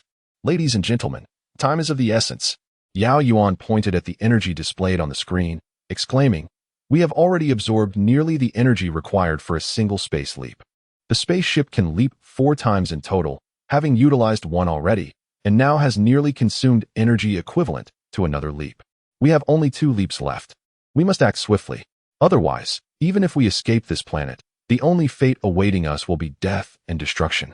Chapter 41. Rescue and Strategy, Part 2. In truth, Yao Yuan's management of the scientists was far from efficient, mirroring his governance over the 12,000 citizens. On one hand, the hasty escape from Earth left him with a dearth of managerial talent among his subordinates, compounded by the fact that he was merely a captain in a special forces unit. These circumstances have culminated in the current predicament. The scientist management approach was delineated into distinct teams based on their respective disciplines, with each team subdivided into smaller groups according to the number of members and their renown. For instance, the esteemed British astrophysicist, Alan, was appointed by Yao Yuan to lead the astrophysics group, while simultaneously overseeing several smaller teams within the astrophysics system. Amidst this setting, a female scientist unexpectedly interjected, saying, "Ladies and gentlemen, let us liberate our minds and transcend the conventional theories that bind us from Earth. Shall we not embark on a journey of imaginative speculation that surpasses our current scientific understanding?" The assembly turned their attention to this kind-hearted woman in her 40s or 50s, who spoke in English tinged with an Italian accent. She continued, "Allow me to begin, for I believe there are many aspects of this plant that remain shrouded in mystery. Why not connect these enigmatic facets together? Do not perceive it as a singular trait. Rather, embrace it as a holistic entity. For instance, the Major alluded to the possibility that this plant possesses a form of collective consciousness, which may have influenced us, perhaps even hypnotized us, leading to our abrupt decision to dispatch the shuttle to the surface without thorough investigation or careful exploration." The female scientist's voice crescendoed as she emphatically proclaimed, "Why can we not adopt an alternative perspective? This is not a trap. Perhaps, when this extraterrestrial flora was created, it inherently possessed collective consciousness, much like our microwave ovens, which, once set for 5 minutes, emit a sound to signal the end of the heating cycle. If we neglect it for an extended period, it will intermittently beep to remind us that the contents are ready. Could it not be that this plant's collective consciousness operates in a similar manner? It does not aim to ensnare us in hypnosis or deception, but rather serves as a signal that our energy and minerals have been sufficiently gathered, beckoning us to retrieve them. Might this hypnotic influence that prompted our descent merely be a reminder mechanism?" Upon the utterance of this female scientist, many eyes among the gathered scientists sparkled with enlightenment. A young scientist in his 20s, or perhaps a mere laboratory assistant, suddenly perceived an enveloping silence. The sensation was profoundly enchanting. It was as if he could hear whispers brushing against his ear. Almost instinctively, he exclaimed, "Indeed, precisely so. This elucidates why those extraterrestrial plants exhibit tendencies to consume and absorb alien organisms while remaining entirely harmless to us humans, refraining from assimilating the metallic elements within our bodies. It is a unique frequency of brainwaves. What distinguishes us from these extraterrestrial beings is our intelligence. As humans, we conceive notions of I, you, and he, and we possess the capacity for thought and the essence of civilization. In contrast, these alien entities primarily operate on rudimentary instincts. Even if they possess some level of cognition, it is akin to that of a beast." Suddenly, the laboratory assistant erupted with excitement, his eyes gleaming as he gazed at the astonished scientists surrounding him, proclaiming, "It is civilization. When the extraterrestrial civilization engineered this plant, they undoubtedly imposed certain restrictions upon it, akin to the 3 laws of robotics that we envision. This plant is extraordinarily powerful, feeding off an entire planet. Thus, it is reasonable to assume that the creators incorporated a limitation forbidding it from inflicting harm upon sentient and civilized beings. As for the criteria for discerning intelligence and civilization, it likely correlates with specific frequencies of brainwaves. The more intense and rapid the thought processes, the higher the frequency. Upon reaching a certain threshold, one could ascertain the presence of a civilized species, such as humanity. Therefore, this plant perceives us through the frequencies of our brainwaves, ensuring it will not harm us, as it considers us its masters.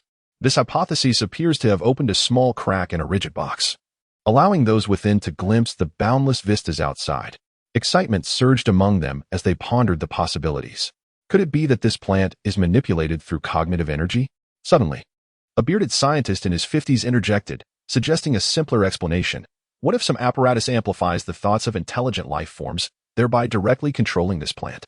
This might enable it to expel the energy crystals and various minerals it has absorbed. Is such a phenomenon conceivable? Numerous scientists engaged in fervent discussions, each articulating their own conjectures and imaginative theories, some of which were excessively extravagant and even incited a few disputes among them.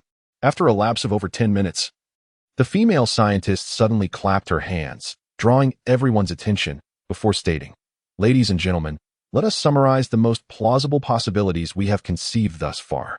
Firstly, it appears that this plant possesses a collective consciousness, likely birthed at the moment of its creation, governing the entire plant community to prevent any loss of control. It also serves functions akin to a reporting and safety mechanism. We hope that after the Hope spacecraft's spatial leap, it has manifested in this star region, especially as we approach this planet. The collective consciousness of this plant sensed our presence as humans, and through some mysterious channel, perhaps akin to the enigmatic brainwave frequencies generated by thought, it recognized us as an intelligent species with civilization. Consequently, it communicated that the minerals and energy had been fully collected, urging us to expedite our descent to the surface to retrieve them. However, we find ourselves unable to comprehend this phenomenon. We were unwittingly entranced, leading to the Hope spacecraft's arrival on this desert planet. At this moment, we possess no means to control this plant, which, adhering to its inherent programming, commenced the absorption of energy from the Hope spacecraft. Nonetheless, guided by the same instinctual programming, this plant poses no harm to us, its intelligent counterparts. The female scientist paused momentarily before continuing. This elucidates our understanding of why this particular plant does not pose a threat to humanity, whether it possesses a collective consciousness, and the reasons behind the ability of those two individuals to summon the flora. I suspect that perhaps these two have, under inexplicable circumstances, synchronized with the plant's brainwave frequencies, thus attracting the entire plant colony. It is well documented in biology that humans can perform astonishing feats when faced with peril. Therefore, I deem it plausible. Immediately, another scientist interjected. Could we not encourage these two to attempt to drive away the multitude of plants clinging to the underside of the Hope? Yet, upon voicing this suggestion, he himself shook his head in disbelief. A nearby scientist sighed. That seems improbable. After all, human capacity has its limits. We lack the scientific and technological advancements necessary to amplify thought, and we have yet to decipher the brainwaves that control these plants. No matter how adept those two may be, they could at most displace 100 square meters of vegetation. Considering the vastness of the Hope, what would that accomplish? Once they depart, the plants will inevitably return. Unless we have thousands of individuals like them who can manipulate and disperse the flora, it is unlikely we could achieve complete removal. At that moment, the atmosphere in the room grew somber. Even the female scientist found herself at a loss for words. The assembled scientists wore expressions of despair, some standing, others seated, lost in thought. Unexpectedly, the previously speaking young intern broke the silence once more. The experimental student once again found himself enveloped in a profound silence, as if a voice were gently narrating something to him, compelling him to utter words in response. Esteemed doctors and mentors, I have been pondering a particular question. The term absolute should, in essence, have no place within the realm of science. The individuals surrounding him gazed at the young scholar with renewed astonishment. Though he initially bore a hint of shyness and restraint, his fervor grew with each word, his voice rising in intensity. Surely, you all harbor a similar conjecture, that any life-sustaining planet possesses its own unique forms of life, which cannot be generalized. For instance, a virus on one planet might serve as nourishment or a catalyst for life on another, while what may be considered ordinary microorganisms on one world could transform into a devastating pathogen on another, far more terrifying than any bioweapon depicted in fiction. Might we entertain the notion that the very plants before us have been deliberately engineered by this civilization to harvest the minerals and energy of this planet, tailored specifically for its biological and environmental context? In the realm of science, there exists no concept of absolute. No organism or plant can claim to be absolutely immune to the viruses and microorganisms of any given environment. At best, it can only be absolutely immune to the microorganisms and viruses native to its own planet. The experimentalist exclaimed with enthusiasm, "What is required there? A copious amount of strong acids or high-powered lasers. My esteemed colleagues, our minds have been shackled from the very beginning. Who decrees that extraterrestrial microorganisms and viruses must be unequivocally harmful to humanity? Who dictates that the pristine microorganisms and viruses of our Earth are not, in fact, catastrophic pathogens for other alien life forms? This is a matter of relativity. We fear alien viruses and microorganisms. Yet it is entirely plausible that extraterrestrial beings and flora harbor a similar trepidation towards our earthly microorganisms and viruses. Have we not already sown a modest selection of plants in our 6th-level simulated ecological park? Do we not possess a plethora of samples and specimens of various plant viruses from Earth? Let us bring them forth for experimentation. Perhaps we hold a perfect trump card in our hands, unbeknownst to us. Meanwhile, at Yao Yuan's location, he was meticulously inquiring with Jiawei Li and Feng Xiaocheng about prior events, particularly regarding Jiawei Li's exclamation with a ballpoint pen, proclaiming some energetic revelation, which subsequently led to the emergence of numerous alien plants. After pondering for a considerable time, Yao Yuan suddenly asked Jiawei Li, "You are one of the 102 individuals who survived after being infected by that mysterious virus, are you not?" Jiawei Li was momentarily taken aback, nodding repeatedly as he affirmed, "Indeed, I have always maintained good health, which may have allowed me to endure this viral onslaught." Yao Yuan, deep in thought, then picked up Jiawei Li's file to scrutinize it closely. After a lengthy pause, he unexpectedly uttered a statement that left Jiawei Li utterly astounded. "This file is fraudulent, Mr. Jiawei. You are a deceiver. You are not a distinguished talent from any esteemed institution, am I correct?" Jiawei immediately replied with urgency, "Major, please allow me to explain. This is all a misunderstanding." Yet, Yao Yuan closed the file decisively and said, "Very well, I believe this may indeed be a misunderstanding. Now, I implore you to recount in detail what transpired at that moment and how you felt. Why did those plants appear?" With a mournful expression, Jiawei lamented, "Major, I have already stated, I was utterly unaware of the circumstances at that time." "Soldier, cast him out of the hope," Yao Yuan shouted emphatically. As the soldiers entered the room, Jiawei urgently cried out. At that moment, I only sensed an eerie silence. All sounds had vanished.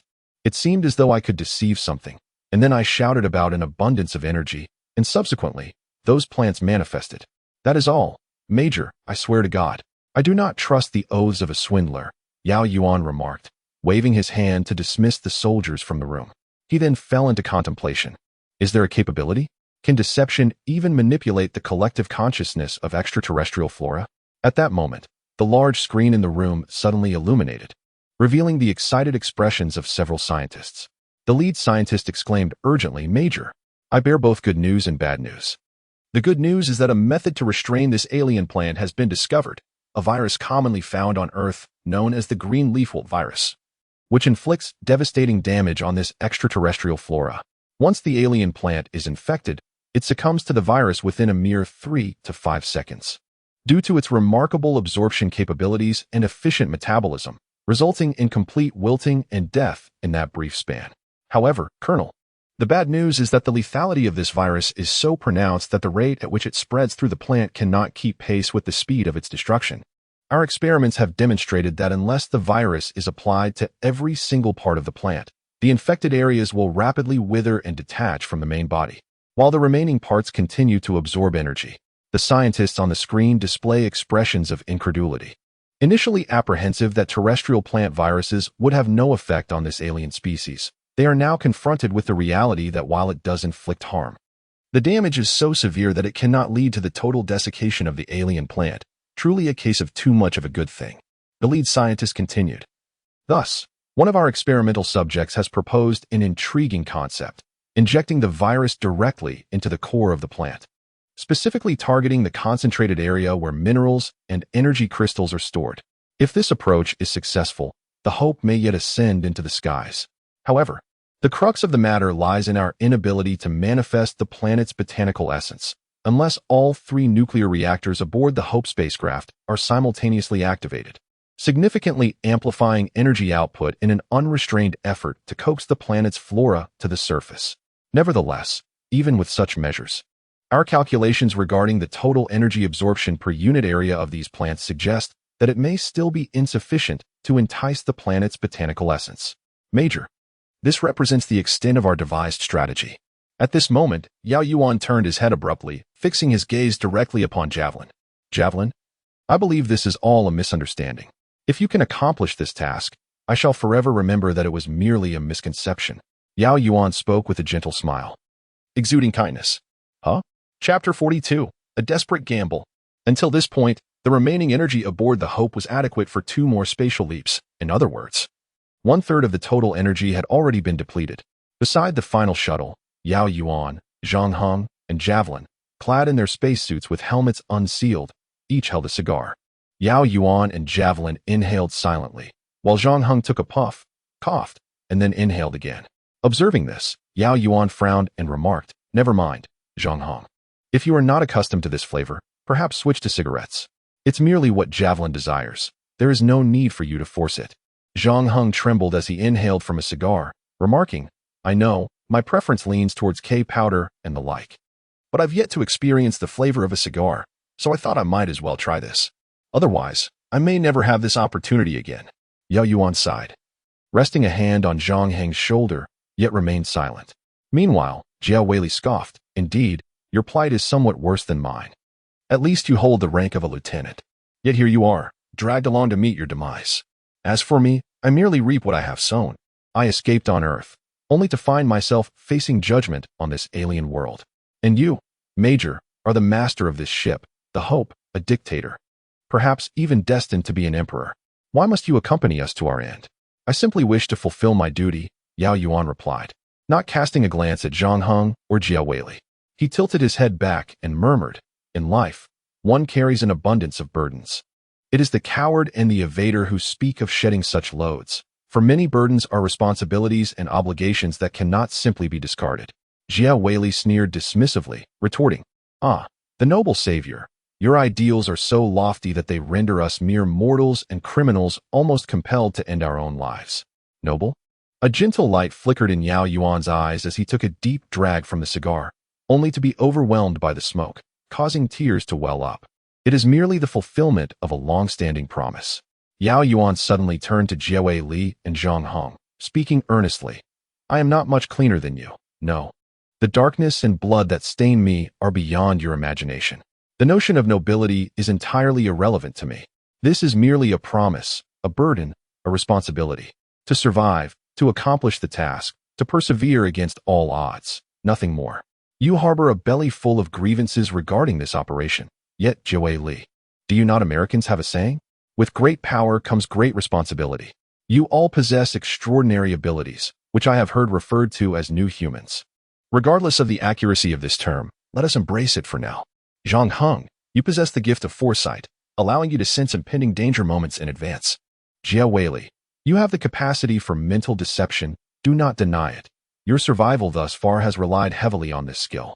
As for myself, I am endowed with the ability to detect malice, keen eyesight, and remarkably swift reflexes, along with the capacity to perceive all possible paths clearly.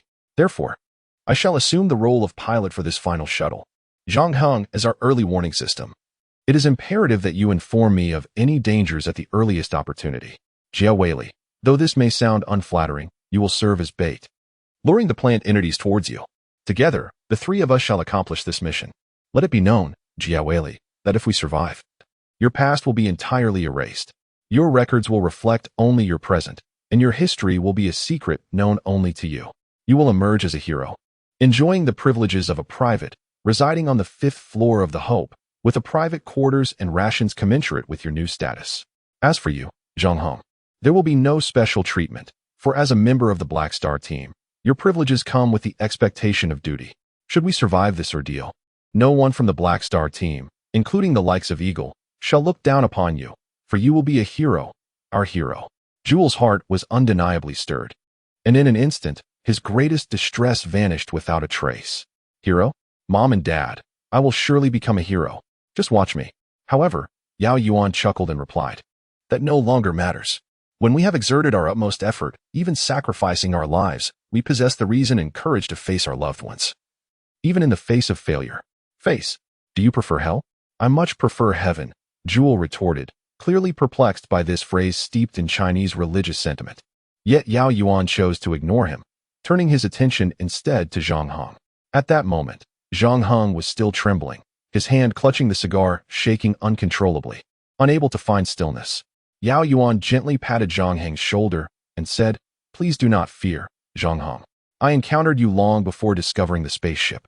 Indeed, you were once a pampered scion, a scoundrel, a petty thug, engaging in fights, womanizing, gambling, and dabbling in drugs. You might have thought that was cool. but it does not negate your manhood. A man must always grow. No matter how wretched a little brat may be, he can evolve into a truly good man. Believe in yourself. You possess that courage. You demonstrated it when you deciphered the base's lockdown code, when you sought your father's whereabouts, and even when you implored me to take those women along. Show me once more, Zhang Heng, the courage that radiates from the depths of your being. Let me see. Cast aside the facade of the wealthy heir, discard the guise of the petty thug, strip away all pretenses, and reveal the true essence of the man you are. The gentle touch of Yao Yuan's hand on Zhang Heng's shoulder conveyed a remarkable strength that quelled his trembling, instilling within him a warmth suffused with an indescribable resilience. The time is nearly upon us. It will soon be 5 o'clock in the afternoon on Earth. Let us embark on our expedition. As he spoke, Yao Yuan was the first to lower his space helmet, striding purposefully towards the shuttle's entrance, followed closely by Zhang Heng and Jia Weili, the three of them boarding the spacecraft in succession. Previously, after deliberating with the scientists and consulting several members of the Black Star team, Yao Yuan devised this final plan. The name of the plan, a desperate gamble. The Hope will simultaneously activate 3 nuclear reactors, subsequently engaging the maximum conventional current load. Under such conditions, the Hope will initiate its anti-gravity system and ascend. However, due to the gravitational factors of this planet, the ascent will require approximately half an hour to reach an altitude of 5,000 meters. During this time, the verdant flora attached to the Hope's underside will be capable of thoroughly draining its energy, providing passive absorption, a concept entirely distinct from mere supply. As the energy escalates, the extraterrestrial flora absorbing this energy is bound to increase. Simultaneously, the Hope vessel ascends, and the verdant plants will either be torn from the ground or will extend themselves from the Earth.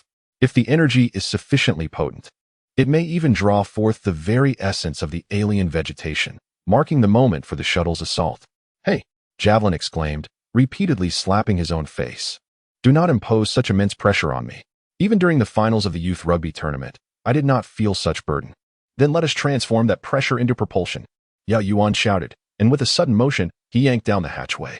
Flames erupted from beneath and behind the shuttle, and as the navigational lights illuminated, the craft surged forth from the bridge corridor at an astonishing speed, akin to a blazing rocket, piercing into the enveloping darkness beyond the Hope vessel. Chapter 43, Soar Hope, Part 1. Inside the shuttle, as the trio emerged from the Hope, they were instantly engulfed in darkness, transitioning from the vessel's light into the night outside. For a brief moment, their vision struggled to adapt, yet Yao Yuan almost instantaneously acclimated. In contrast, Zhang Heng and Javelin took a moment longer to adjust. As they opened their eyes, they were met with a breathtaking sight. Ahead of them, the Hope vessel illuminated the surroundings with a brilliant glow. At this moment, the Hope had ascended approximately 400 meters into the sky. Below on the lowest deck, a dense mass of greenery, roughly 30 meters thick, writhed incessantly, extending tendrils that clung to the very base of the Hope. Sparks of electricity flickered visibly, being absorbed at a pace that defied comprehension. It is worth noting that the Hope was equipped with 3 nuclear reactors, capable of supplying the energy needs of a supercity. Yet astonishingly, nearly 70 to 80% of this energy was being siphoned away. One could only wonder how swiftly these plants consumed energy. Though these plants had been lifted from the ground, several colossal roots remained tethered to them, continuously channeling energy away. As the Hope soared, the rate of energy absorption appeared to accelerate. The countdown began: 2 minutes, 1 minute 59 seconds, 1 minute 58 seconds. With the activation of the shuttle's anti-gravity system, the countdown commenced, and Yao Yuan shouted fervently, "Jewel power! Hurry! Whatever you are doing, make haste!" Yao Yuan bellowed, simultaneously piloting the shuttle towards the lower ground. At this moment, Jaweli's face had turned crimson, his entire being straining with exertion, desperately attempting to enter that extraordinary state he had previously experienced. Yet, despite his utmost efforts, even summoning every ounce of strength, he found himself unable to attain that mystical condition. The sounds of 2 breaths and Yao Yuan's fervent shouts permeated the air, shattering any semblance of silence. 1 minute and 47 seconds, 1 minute and 46 seconds. Jaweli. Both Yao Yuan and Zhang Heng involuntarily cried out. I know. Please, don't add to my pressure," Jaweli shouted back. However, mere words were insufficient to usher him into that enigmatic state. No matter how hard he struggled or how fervently the others screamed, He remained there, his face flushed and his body trembling. It was less about entering a transcendental state and more akin to being in a state of distress. 1 minute and 33 seconds, 1 minute and 32 seconds, danger. Critical condition. Yao Yuan shouted once more. Think of the most life-threatening peril. At that moment, Zhang Heng interjected. Focus on the most profound, heart-wrenching experience. Concentrate your attention. Indeed, that was the key, channeling all focus towards Juweli. Do not heed the countdown. Concentrate your mind and spirit. Rest assured, we have staked our lives on this. Even if we fail, we believe in you. Yao Yuan exclaimed loudly. We believe in you. We believe in you, Juweli of the 20th high school football team. You are remarkable. You are the fastest among everyone. You certainly have the potential to become a starting forward, even the chief forward. Julie, run. Hurry forward. How marvelous. We have triumphed. We have emerged victorious. The second team has outperformed the first team. Haha. Is it true? Haha. Julie, my child, you are extraordinary. We must go watch your league matches. Remember, your father was also a rugby player in his youth. Once you become a star, be sure to tell the reporters that I have been guiding you in rugby since childhood. Haha. On game day, I regret to inform you, Julie, that your position has been given to him. He runs faster than you. Julie, do not heed the flattery of that coach. He is merely the son of a board member.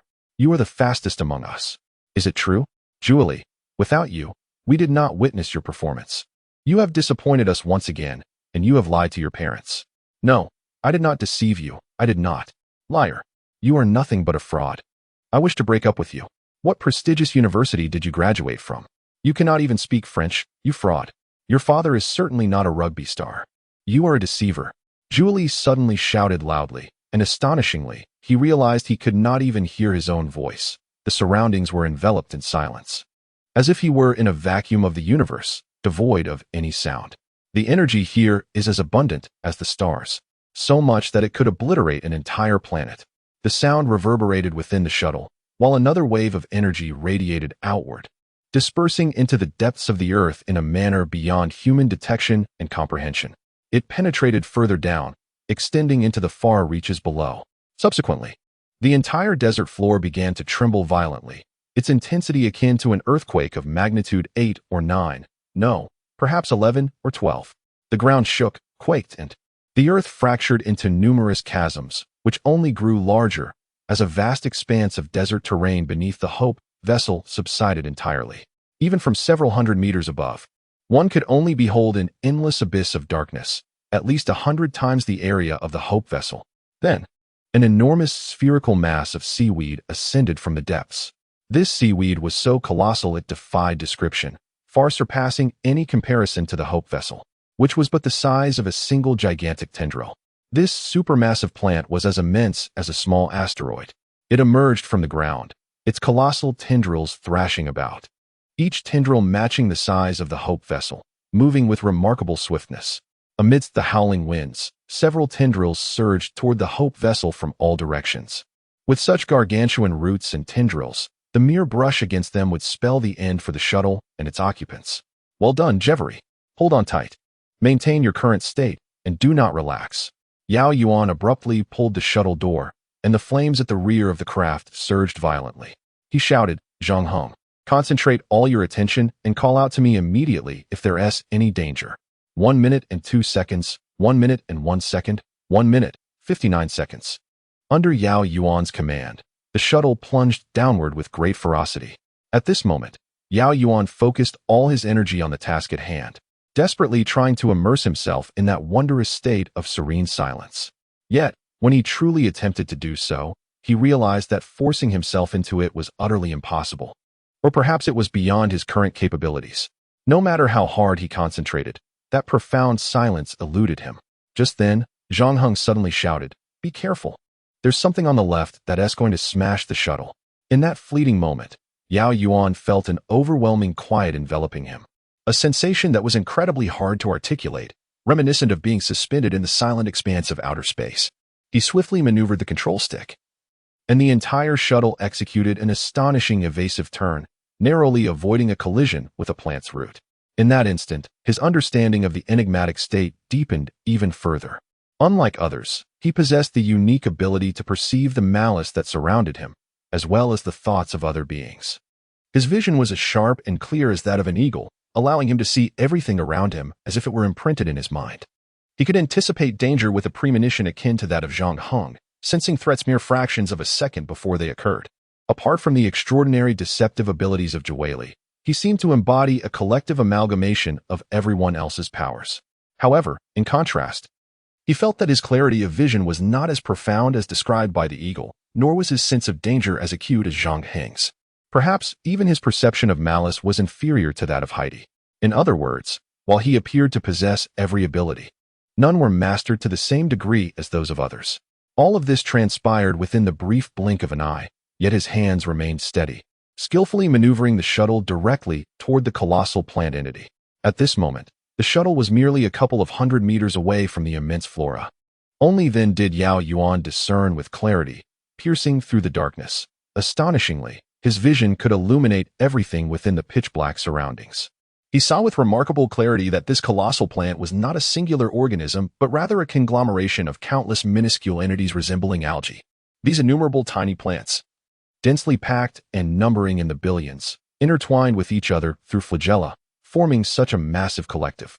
This phenomenon indicated the existence of a collective plant consciousness, likely possessing a significant level of awareness, constrained by certain limitations that prevented it from exercising autonomy. As the shuttle approached ever closer, the immense plant's root-like tendrils became increasingly agile. Before the eyes of the onlookers, those tendrils, which had been the size of the Hope spacecraft, began to rapidly disintegrate and differentiate, transforming from 1 into 10, and then into dozens of smaller tendrils, their bases still anchored to the surface of the plant. They waved with even greater speed, effectively obstructing the path ahead of the shuttle. 53 seconds, 52 seconds. At this moment, the shuttle was less than 100 meters from the plant's core. Had it not been for the tendrils' interception, it could have reached its destination in a mere 2 seconds, or even less. However, traversing the hundreds of intercepting tendrils within the remaining 50 seconds was a formidable challenge. "Brace yourselves," Yao Yuan shouted, abruptly maximizing the speed of the propulsion device as the shuttle surged forward without hesitation. Over 100 tendrils whipped towards the shuttle, a cacophony of cracking sounds echoing around them. The shuttle maneuvered with the agility of a nimble rodent, weaving through the gaps of the net-like onslaught. Such skill and reflexes were beyond human capability. Yet, it was not Yao Yuan's physical evasion at play, but rather the maneuvering of the shuttle, which could only attain its maximum velocity. This was not a feat achievable by mere human strength, and with the tendrils acting like whips and nets, their sheer number was overwhelming. As the shuttle drew within 30 meters of the plant's core, evasion had become nearly impossible. "Be cautious. Left side, right side, behind. We're surrounded by peril." Zhang Heng, drenched in sweat, exclaimed in frustration, "Damn it. Hold on tight." In a swift motion, Yao Yuan yanked the control stick, causing the shuttle to momentarily tilt upwards. Suddenly, a sharp sound echoed as if something had struck its rear. At that instant, Jia Weili reacted and shouted loudly, "No, there's nothing here. The energy has ascended into the sky." The tendrils that were about to engulf the shuttle halted abruptly, probing the surroundings for a few seconds before they all lunged toward the heavens, despite the absence of any tangible entity. Meanwhile, the rear propulsion system of the shuttle lay in ruins. Fortunately, it had not exploded. A small flame still flickered from the damaged area, but it was evident that propelling forward at the previous speed was utterly impossible. At this moment, the shuttle was approximately 10 meters away from the colossal plant structure, hovering almost weightlessly beside it. 47-46. Chapter 44. Soar Hope. Time inexorably marches on, relentless in its cruelty, as the ticking of the clock carries away life, or perhaps bestows hope. At this moment, the shuttle hovers in the void, suspended by its anti-gravity system, approximately 10 meters away from the plant's core. However, the propulsion system of the shuttle has suffered significant damage, rendering it capable of only limited vertical movement, while lateral motion is agonizingly slow. Yet, what it most lacks is time. What could possibly facilitate its sluggish movement?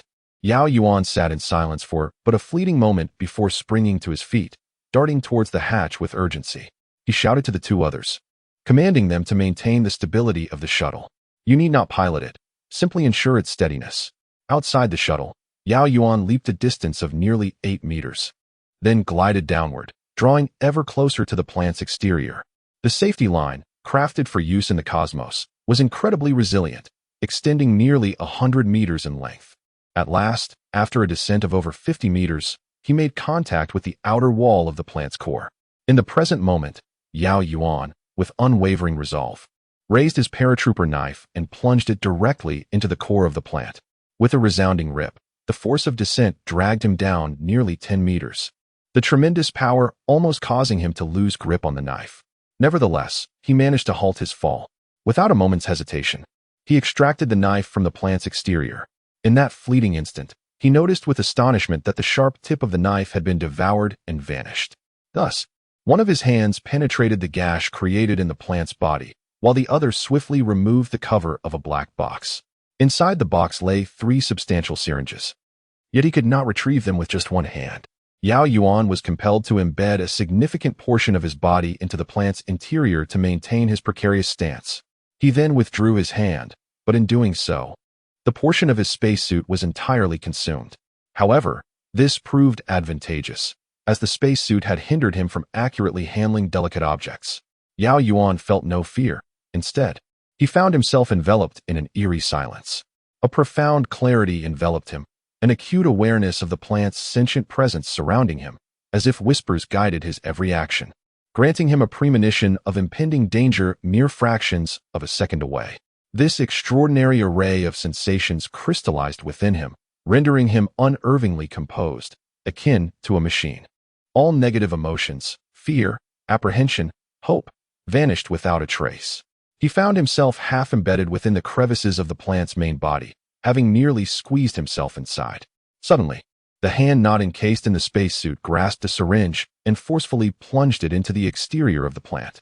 As the serum was injected, the plant began to wither at a visibly accelerated pace, precisely as the scientists had previously observed. In mere seconds, the entirety of the plant's outer layer had desiccated completely. At this moment, Yao Yuan hesitated slightly, his mind still counting down the time.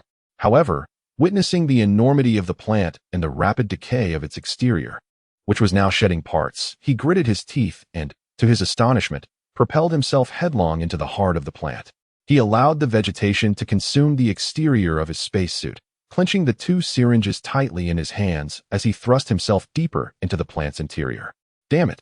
Did he truly aspire to be a savior? What kind of fool was he to think he could trust me?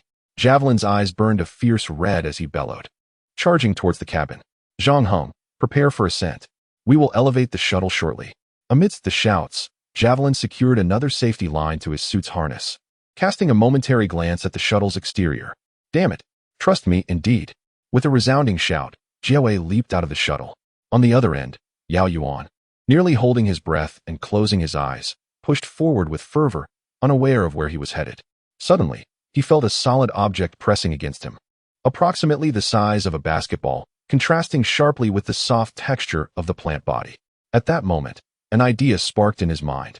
He swiftly withdrew 2 syringes and plunged them into the exterior of the hard object, simultaneously applying pressure to inject all the viruses into the plant's core. Just then, Yao Yuan was struck by an overwhelming sense of fear, an instinctual, primal dread akin to that of a child. Before he could fully comprehend this sensation, he felt his body relax as the plant body constricting him withered entirely, revealing a pouch ahead. Countless conduits connected to this pouch, and in the distance, other pouches were visible. Astonishingly, the interior of the plant body housed numerous compartments for storing minerals and energy crystals, rather than the singular large pouch the scientists had hypothesized. Vast expanses of the plant body fell to the ground in decay, while more continued to succumb to withering, the decay propagating through the conduits to even more distant regions, reaching the energy-absorbing layers beneath the hope. In a mere 10 seconds, the plant layers below the hope had completely withered, with 1/3 of the entire plant body having perished, and the remaining 2/3 beginning to succumb to the same fate. In a desolate expanse, where 1/3 lay utterly wilted, Yao Yuan found himself amidst the decay. As the vast swathes of flora withered and fell, he too descended toward the ground, only to realize that he was entirely unclothed, his spacesuit and safety tether having been completely consumed. He hung suspended, utterly vulnerable, clutching instinctively to a hard object the size of a basketball, commencing his free fall. Yao Yuan gazed upon the multitude of desolate plants before him and slowly closed his eyes. The mission has finally come to an end, he reflected. I did not succumb to despair or abandon myself. I persevered until the very last moment, salvaging what I could and fulfilling my duty to the end. Surely, this version of myself is worthy of your presence now, is it not? I am utterly exhausted. Yet, at that moment, a sudden rush of wind pierced the air, followed by a resounding thud as a solid object collided with him from behind, nearly robbing him of breath. Simultaneously, a pair of hands secured him from behind, abruptly halting his descent and then lifting him upwards, the ascent quickening with each passing second. By heavens, do you possess such tenacity? You truly are extraordinary, he exclaimed. May I inquire, why do you place your trust in me? Are you not aware that I am but a deceiver? Jeremy suddenly interjected. Within the shuttle, Zhang Heng was drenched in sweat as he frantically pressed a series of buttons. Indeed, he had not undergone formal training for the shuttle. But having experienced the mission alongside two others, he had garnered a rough understanding of its operation, even if he had never piloted it himself. In this moment, he cast aside his trepidation and, relying on his memory of the button layout, cranked the fire system to its maximum capacity, while neglecting the gravity control system. Thus, buoyed by the near-zero gravity provided by the anti-gravity system and the ascent power of the fire system, along with the faint remnants of the fire stream at the rear to adjust his trajectory, the shuttle strained towards the Hope vessel. 10, 9, 8, faster. I need to go faster. Having narrowly escaped with his life, the opportunity granted by his father, the chances bestowed by Yao Yuan and others, and the respect he had painstakingly earned, he could hardly believe it. No longer would he be seen merely as the privileged offspring or a petty delinquent. Zhang Heng, a youth of 18 or 19, found himself weeping like a child, crying out in despair while simultaneously maneuvering the shuttle toward the Hope vessel. Time crept by, marked by the sound of his sobs. I will survive. I will live like a man. I will become a hero. The shuttle, traversing through the vastness of space, drew ever closer to the Hope, nearly 100 meters away. With the naked eye, one could discern the entrance to the cabin, where a throng of over 100 individuals stood, anxiously gesturing and shouting. Zhang Heng could even recognize some familiar faces among them, members of the Black Star team, Eagle, Lu Bai, and even He Tai, along with Bai Ningxue, Luo Maomiao, and Polly. Never before had he yearned so fervently for life, to continue on this journey alongside his companions. 1-0 soar. Our Hope. As the countdown drew to a close, remarkably, the shuttle's anti-gravity system had not yet completely collapsed, though it was evidently at its breaking point. Black smoke began to emanate from various sections of the vessel. Yet, the shuttle seemed to sense Zhang Heng's unwavering will to survive, swaying and struggling, yet resolutely continuing its ascent. Gradually, it drew nearer to the heavens. Upon impact, Zhang Heng's head struck the control panel, plunging him into darkness as he lost consciousness. However, in that fleeting moment before he succumbed, he faintly perceived a chorus of jubilant cheers, blissful and carefree. Chapter 45. An unforeseen departure. The Hope vessel ascended from the desert star to an altitude of 5,000 meters, its anti-gravity system restored to normalcy. The shuttle, which had been climbing slowly, suddenly accelerated, swiftly breaching the atmosphere of the sand planet and revealing the vast, inky expanse of space beyond. It was only then that the crew aboard the Hope collectively exhaled, their final anxieties dissipating into the void. Every individual aboard the spacecraft reveled in celebration, laughing at their fortuitous escape from peril. Yao Yuan awoke just as the Hope soared beyond the atmosphere. Rescued by Joey Li, he was hoisted onto his safety line and pulled into the vessel. Exhausted and without the protection of a spacesuit, he tumbled across the deck, succumbing to unconsciousness once more. Upon awakening, he found himself lying on an emergency stretcher, being hastily transported forward. Surrounding him were several doctors and nurses, diligently assessing his physical condition while tending to his injuries. Yao Yuan quietly assessed his body. His limbs were intact, and he could still feel pain, indicating that there was nothing critically amiss. It seemed the injuries were a result of his tumble on the deck, and the alien flora had not inflicted any harm upon him. How long have I been unconscious? Yao Yuan suddenly inquired. The doctors, startled by his voice, exchanged glances before responding with relief. Major, you have not been unconscious for long. Approximately 10 minutes. One of the leading doctors promptly added, Major, you rolled quite violently. Some bones may be fractured, and we need imaging to ascertain the extent of the damage. Additionally, you may have suffered a concussion. Rest is imperative. Yao Yuan shook his head resolutely. No, I cannot rest. Not yet. Please dress my external wounds and prepare a mobility chair, one for the injured. I must be taken to the captain's quarters. This is not the time for rest. He smiled faintly, closing his eyes once more on the hospital bed. Awaiting the arrival of the chair, he was utterly exhausted. The extraordinary capabilities bestowed upon the trio were indeed formidable. One could deceive alien plants, another could foresee danger. And then there was his own mysterious state. Were it not for this enigmatic condition, would the virus have been so easily injected? This enigmatic state, though powerful, leaves one utterly fatigued after each experience, far more burdensome than completing a marathon. At that moment, Yao Yuan noticed two other hospital beds occupied by Zhang Heng and Jia Weili, who had succumbed to deep slumber. Indeed, Yao Yuan felt his eyelids growing heavy, yearning for a prolonged rest of 10 hours or more. Yet, was there time for sleep? The resounding cheers of the entire vessel echoed around him. They had miraculously escaped the clutches of the desert planet, free from the fear of the monstrous flora and fauna that resided there. At least aboard the Hope. They were safe, their only sanctuary at present. However, the populace remained blissfully unaware of the tremendous cost incurred for their escape. It had required more than a single spatial jump. The energy was sufficient for another leap. And what remained might sustain the Hope and its 12,000 souls for a month or two more. In this vast cosmos, encountering a star system on the first jump, one that boasted a habitable planet, could only be described as an extraordinary stroke of luck, bordering on miraculous. Yet, they had one final spatial transition left. And the odds of locating a planet or asteroid belt rich in uranium were unimaginably slim.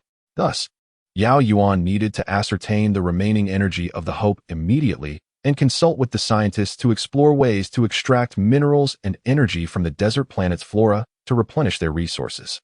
There was no time to delay. Slumber was a luxury he could not afford. What of the energy crystals? Yao Yuan paused for a moment, suddenly recalling that he had instinctively grasped a hard object within a pouch, approximately the size of 1.5 basketballs.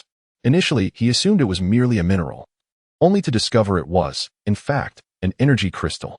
After a brief contemplation, he mused, there should be no safety concerns. Having tumbled into the Hope, if it were prone to explosion upon contact or vigorous movement, it likely would have detonated by now. Thus, it should be safe. However, I shall refrain from allowing others to handle it. I am uncertain of the nature of this energy. If it is radioactive, it could be harmful to humans. It is best to entrust it to scientists. Lu Bai nodded in agreement, saying, very well, old captain. Perhaps you should rest? There is no need to rush matters at this moment. Yao Yuan managed a wry smile, choosing to say little more. In truth, he had disclosed nothing regarding the energy reserves aboard the Hope, save for a select few scientists. He had even withheld information from some members of the Black Star team, particularly in such a crowded and gossipy environment, making it all the more unlikely for him to reveal anything. Thus, after a span of over 10 minutes, Yao Yuan was transferred to the captain's cabin, where he was able to connect via video with several scientists privy to the energy reserves. Major, one scientist remarked, studying the data sheet with a pained expression, the current energy reserves of the Hope have been calculated to permit one more space jump, and the remaining energy will sustain the ship's full operations for approximately 25 days, with a variance of no more than 5 days. Yao Yuan lightly patted his face and took a hearty gulp of strong tea before speaking. What about solar energy? Can the Hope ship deploy its side sails to maximize solar energy absorption? Another scientist shook his head and replied, that is not feasible, Major. The Hope ship's full capacity is far too great. The surface area available for solar energy absorption can only provide for 1/3 of the non-ship populace, meaning we must cater to the energy needs of 80,000 individuals daily, which also includes 2/3 of the ship's own energy requirements. This would deplete our reserve energy. Of course, if we were to dedicate all the solar energy collected to the 6th ecological zone, it would solely cover the energy consumption of that zone.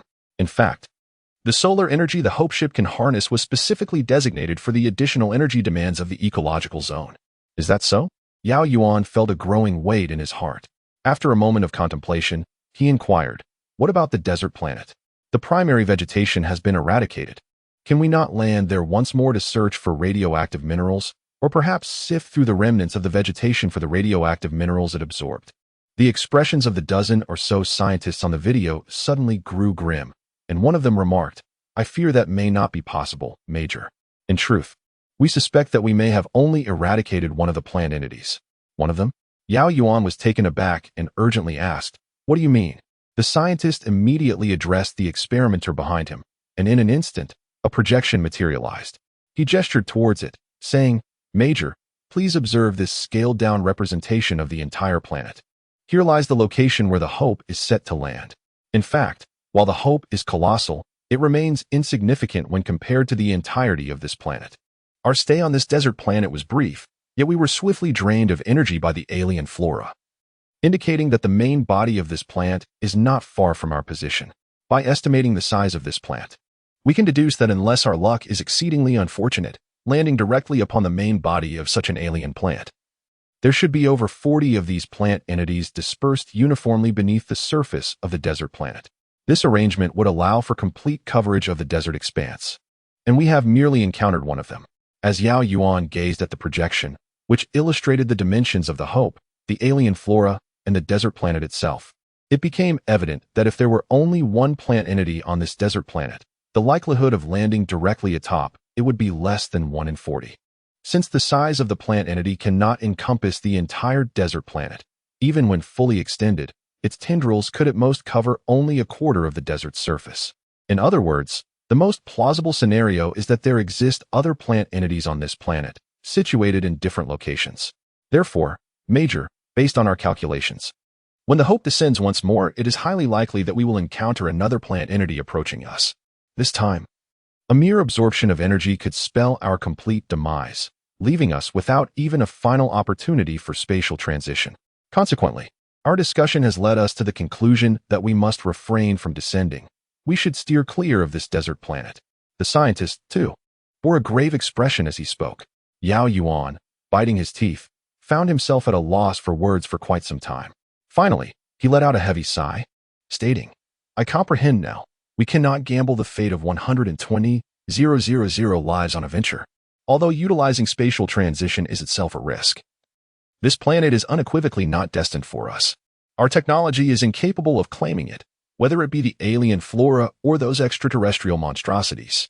We are ill-equipped to confront them. What about other planets?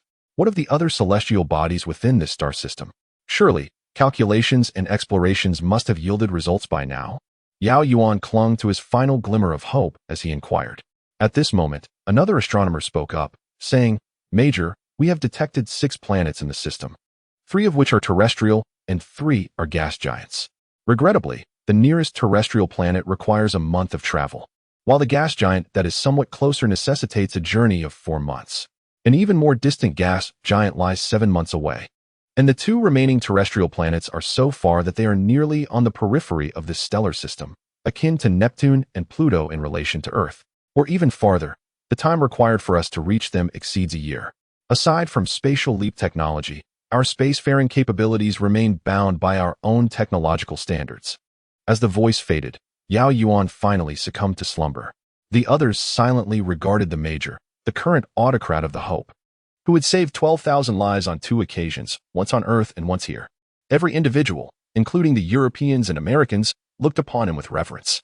In that moment, they all quietly turned off their screens, and the command room descended into a profound silence, leaving only the faint sound of Yao Yuan's breathing and the soft footsteps of Wang Guangjing and his guards as they departed. Every informed person felt an overwhelming weight upon their hearts. A planet that appeared to offer hope, a miraculous chance for a leap, had led to such a disheartening outcome. What lay ahead for the last remnants of humanity? No one knows that 1 hour later, the Hope's final space jump energy was activated, and mere seconds after, the Hope vanished from this star region as if it had never existed. Chapter 46. Nebula. Yao Yuan was in a deep slumber, and within this dreamscape, he experienced a myriad of dreams. At one moment, he relived events from his family's past. As a prominent family with a legacy of political power, he confronted the aftermath of their failures and political struggles. He also dreamt of his experiences in the military, surviving perilous missions, and then he dreamt of her. Fool, you must strive to live on, no matter the circumstances. You must never succumb to despair, even when exhaustion weighs heavily upon you. At most, you are allowed to take a brief nap to rest. "I am so tired," he murmured. "Even in weariness, you must not surrender, you silly fool. You are the hope for many, not just for me alone. So live well, carrying the hopes of all with you. Don't leave, not even in dreams, don't depart." Yao Yuan slowly opened his eyes, gazing at the metallic ceiling above. After a long moment, he sorrowfully closed his eyes again. Everything remained unchanged. The figure from his dreams would depart upon awakening. Each day continued in the same manner, unaltered and unchangeable. After a brief pause, Yao Yuan gradually composed himself. Upon reopening his eyes, he instinctively began to observe his surroundings once more. This is the area where the Hope Hospital is located, and it appears to be a military hospital, presumably situated on the 5th level of the Hope. It seems he fell into a deep slumber immediately after issuing his final command, and subsequently, medical personnel likely brought him here. Yao Yuan attentively assessed his condition. His body had been meticulously bandaged, and the abrasions and lacerations were now merely itchy rather than painful. It appeared he had been unconscious for over a day and a night, perhaps even longer. He then turned his gaze to the illumination in the room. The lights were bright, showing no signs of short circuits or insufficient voltage. The entire spacecraft was navigating smoothly, and there was no distant clamor to be heard, suggesting that the situation aboard the vessel had not undergone significant changes, and this spatial leap seemed to have been executed successfully. At that moment, Yao Yuan quietly sat up in bed, gazing at the solitary patient room before him. He reached out to press the emergency button beside the bed. Moments later, footsteps echoed in the corridor outside, and soon several doctors, followed by nurses, arrived. Upon noticing Yao Yuan's awakening, their faces lit up with joy. The leading physician was the very one who had urged him before his unconsciousness. Now, he stepped forward, attentively examining the apparatus beside the bed. "Major, your health is quite robust. Apart from some abrasions and scratches, there are no fractures or concussions. Indeed, the abrasions merely require the application of ointment, and the scratches have been sutured. For the time being, avoid contact with water, and once the healing process is complete, you shall be entirely restored." The doctor smiled as he spoke to Yao Yuan. Upon hearing this, Yao Yuan rose from the hospital bed, and several nurses promptly removed the various monitoring devices attached to him. It was only then that Yao Yuan inquired, "What about Zhang Heng and Jia Weili? Are they all right?"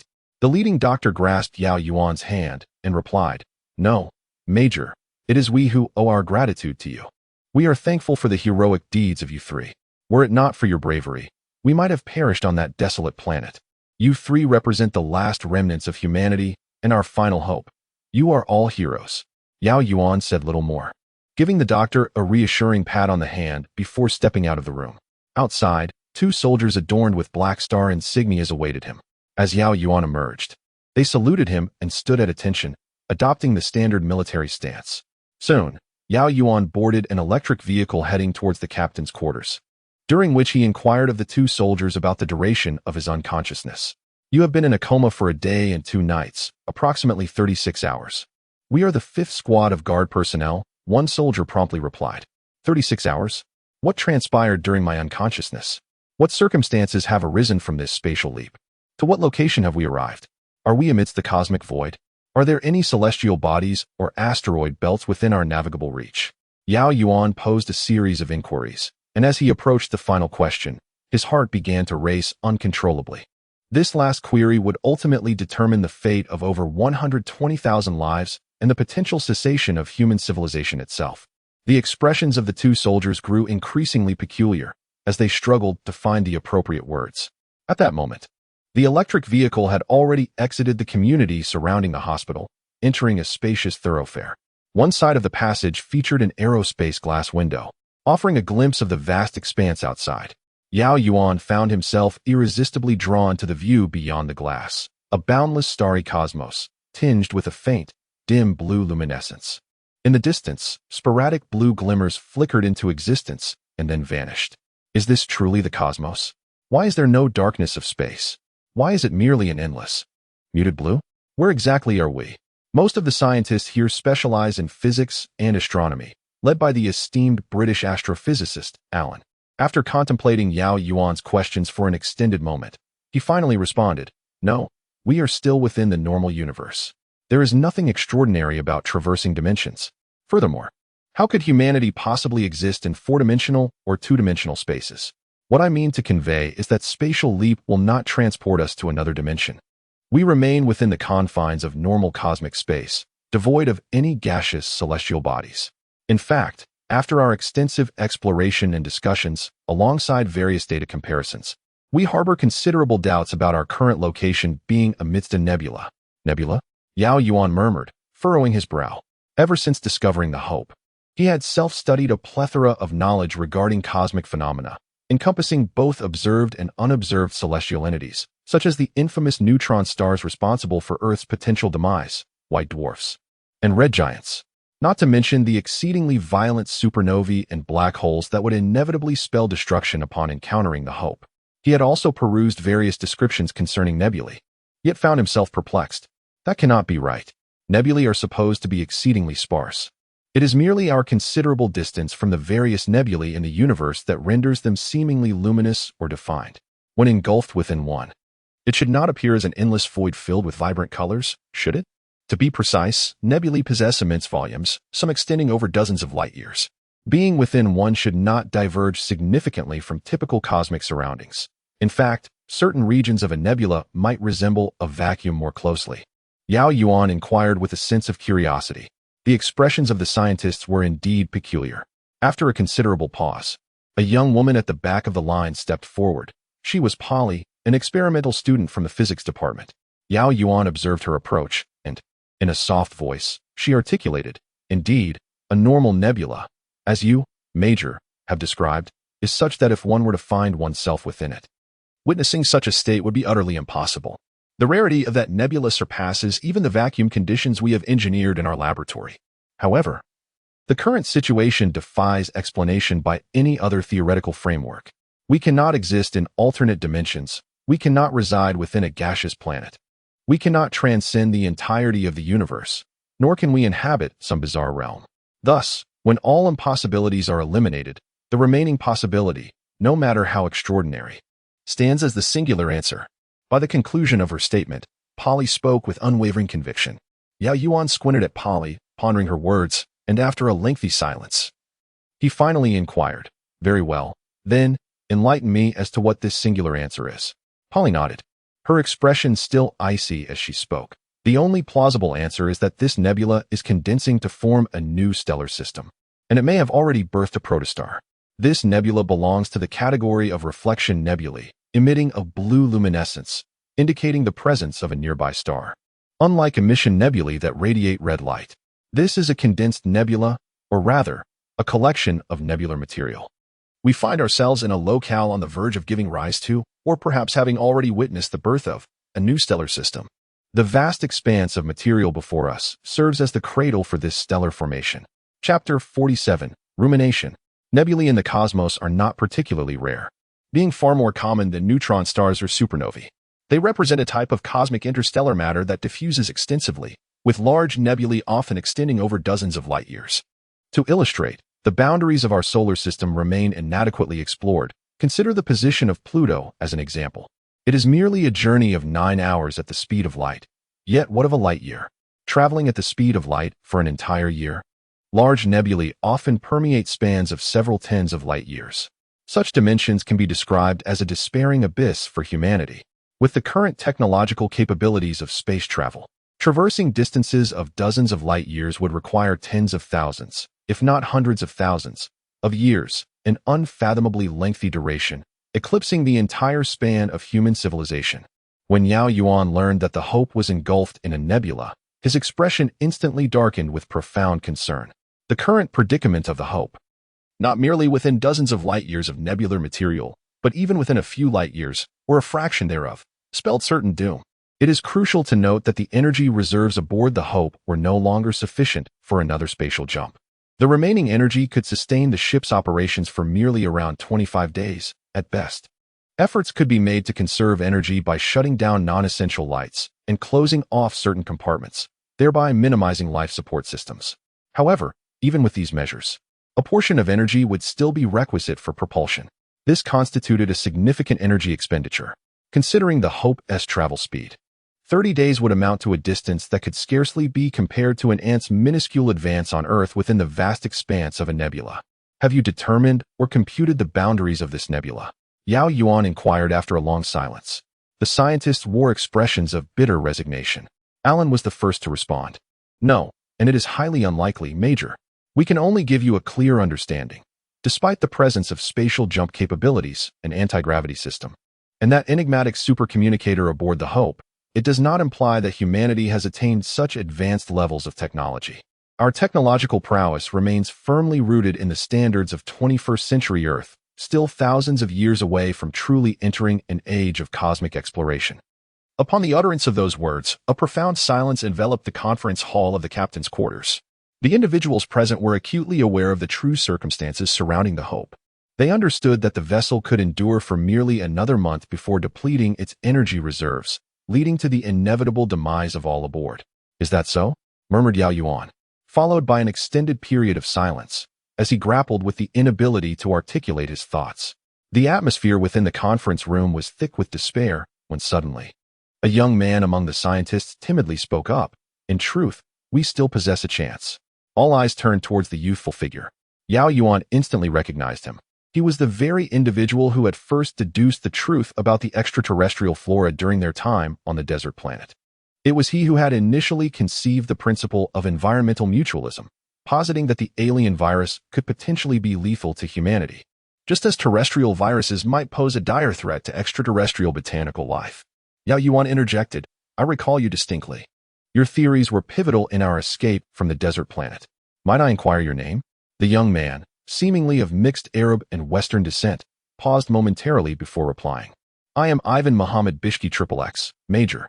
My surname is rather lengthy, so you may simply call me Ivan." Yao Yuan nodded and said, "So Yifan, you just mentioned that we still have one more opportunity. I wonder what this opportunity entails?" At this moment, Yifan felt somewhat restrained. In truth, as a mere 20-something experimental subject, his presence at such a pivotal meeting determining the fate of 12,000 lives left him feeling rather out of place. This was all due to his accomplishments on the desert planet, and at this point, he was no longer just an experimental subject. He had been recognized by his team as a member of the scientific reserve, enjoying considerably better than before. He organized his thoughts and cautiously replied, "Major, I am not particularly well versed in nebulas and protostars, as my studies do not encompass this field. Therefore, I cannot ascertain the true extent of this nebula or protostar. However, we cannot simply resign ourselves to inaction. We believe that the ship possesses another source of reserve energy." Oh, the surrounding individuals became intrigued, all eyes turning toward Yifan.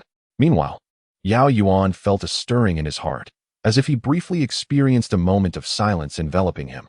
However, this sensation was fleeting, and in that instant, it felt as though a whisper echoed in his ear, uttering 4 words. "Energy crystal." Yifan happened to articulate these 4 words, stating earnestly, "According to our previous experiments, extraterrestrial plants require approximately 1/10 of a cubic millimeter to form an energy crystal, which necessitates absorbing around 10,000 kilowatt-hours of electrical energy." Yao Yuan immediately interjected, "Wait, does kilowatt-hour mean degree?" In other words, the energy crystal with a volume of 1/10 of a cubic millimeter signifies a charge of 50,000 degrees of electricity. Is that correct? Degrees? Scientists such as Yifan furrowed their brows, as Yao Yuan had employed the Mandarin pronunciation of degree, leaving these scholars bewildered and uncertain of its meaning. Beside them, Bomai, with her charming little frown, softly muttered fool before adding, "Indeed, 1 kilowatt-hour is equivalent to 1 degree of electricity. However, kilowatt-hour is the formal terminology, whereas degree is merely a colloquial term." Yao Yuan cast a half-smiling glance at Polly and then addressed Yifan and the others. "My apologies, please proceed." "How much?" Not only Yao Yuan and the other members of the Black Star team, but also several uninformed scientists stood agape, inquiring in astonishment. 150 quintillion kilowatt-hours. Ivan spoke with utmost certainty as he presented numerous data tables to the scientists present, including Yao Yuan and the members of the Black Star teams. He then continued, "Of course, this data is flawless. It reflects the exact amount of energy absorbed by extraterrestrial plants, which is then converted into energy crystals with complete efficiency. Naturally, we understand that achieving 100% efficiency is unattainable. After all, extraterrestrial plants are not superconductors, and they also consume and utilize energy themselves. Therefore, our team consulted with the relevant energy physics group and adjusted this figure to a minimum of 1%. This means that for every 100 kilowatt-hours of electrical energy absorbed, the plants yield energy crystals containing 1 kilowatt-hour of energy. Even so, Yao Yuan felt an overwhelming sensation akin to being struck on the head by a golden brick. He murmured, "Wait a moment, Let me think this through. In 2026, China's annual electricity consumption is 11 trillion kilowatt hours, while that of the United States is 8 trillion kilowatt hours. Ivan, do you comprehend what you are saying? The energy contained within a crystal the size of 1.5 basketballs is nearly equivalent to the average annual electricity consumption of all humanity on Earth. This is simply, Ivan affirmed once more, I understand. Major, everyone, I am aware that this is astonishing. However, based on our multiple calculations and experimental data, the margin of error cannot be significant. The energy stored in this crystal is unlikely to be any less. The crucial question remains, how shall we utilize this energy crystal? It has transcended the boundaries of our scientific understanding, an enigma beyond our analytical capabilities. How, then, can we harness its potential? Silence enveloped the room once more. Yet this stillness did not linger for long. Suddenly, Polly broke the hush with her voice. Polly felt an inexplicable sensation as she once again entered a realm of profound quietude, where an indistinct whisper seemed to murmur in her ear, compelling her to speak almost involuntarily. To untie the knot, one must first tie it, she declared. The assembled scientists and foreign observers were left perplexed, struggling to grasp the meaning of her words, and even the majority of the members from the Black Star team were bewildered, casting confused glances at Polly. Only Yao Yuan experienced a sudden flash of insight, instantly comprehending her intent. Indeed, our technology remains unfathomably distant from the energy crystals, an immeasurable chasm. Yet, all things are interconnected. There exists a perpetual cycle of creation and destruction. Yao Yuan rose with fervor, exclaiming, if extraterrestrial flora can absorb energy to form crystals, then it must also be capable of absorbing crystals to generate energy. Yes, this presents the sole observable experiment and method available to us. We possess specimens of these alien plants, preserved in potent acid. Let us employ them cautiously within a meticulously controlled experimental environment to test the energy crystals. We have but 30 days, my esteemed colleagues. Only 30 days. All relevant scientists and research teams must spring into action. We have to discover a method to extract energy crystals from extraterrestrial flora within 30 days. This is our sole path to survival, everyone. Let us all mobilize. Chapter 48, Folklore, Part 1. Silva is a 28-year-old woman, born in the United States, who attended the 20th High School and XXX University. By profession, she is an ordinary American woman. According to the selection criteria for the Hope vessel, she would not typically qualify for boarding. However, she is fortunate to have a devoted husband, a member of the United States Marine Corps, who protected her and their daughter during the apocalypse, while also sheltering over 10 neighbors. He was selected as one of the soldiers aboard the Hope. When the end of the world approached, Silva felt immense fear. Yet the presence of her husband provided her with significant comfort. The only sorrow was for their 3-year-old daughter, who faced such calamity at such a tender age, a thought that often plunged her into despair. However, upon boarding the Hope and residing in the independent military family community on the 5th floor, her anguish lessened considerably. Especially with the successful completion of the space jump, the overwhelming joy of escaping death and being with her family, coupled with the hope that her daughter would thrive, filled her heart with contentment. Since her arrival on the Hope, Silva has often smiled, reminiscent of her days in a small town in America. This situation persisted until several days ago. Silva gazed at the letter with a sense of despair, so familiar was she with its contents.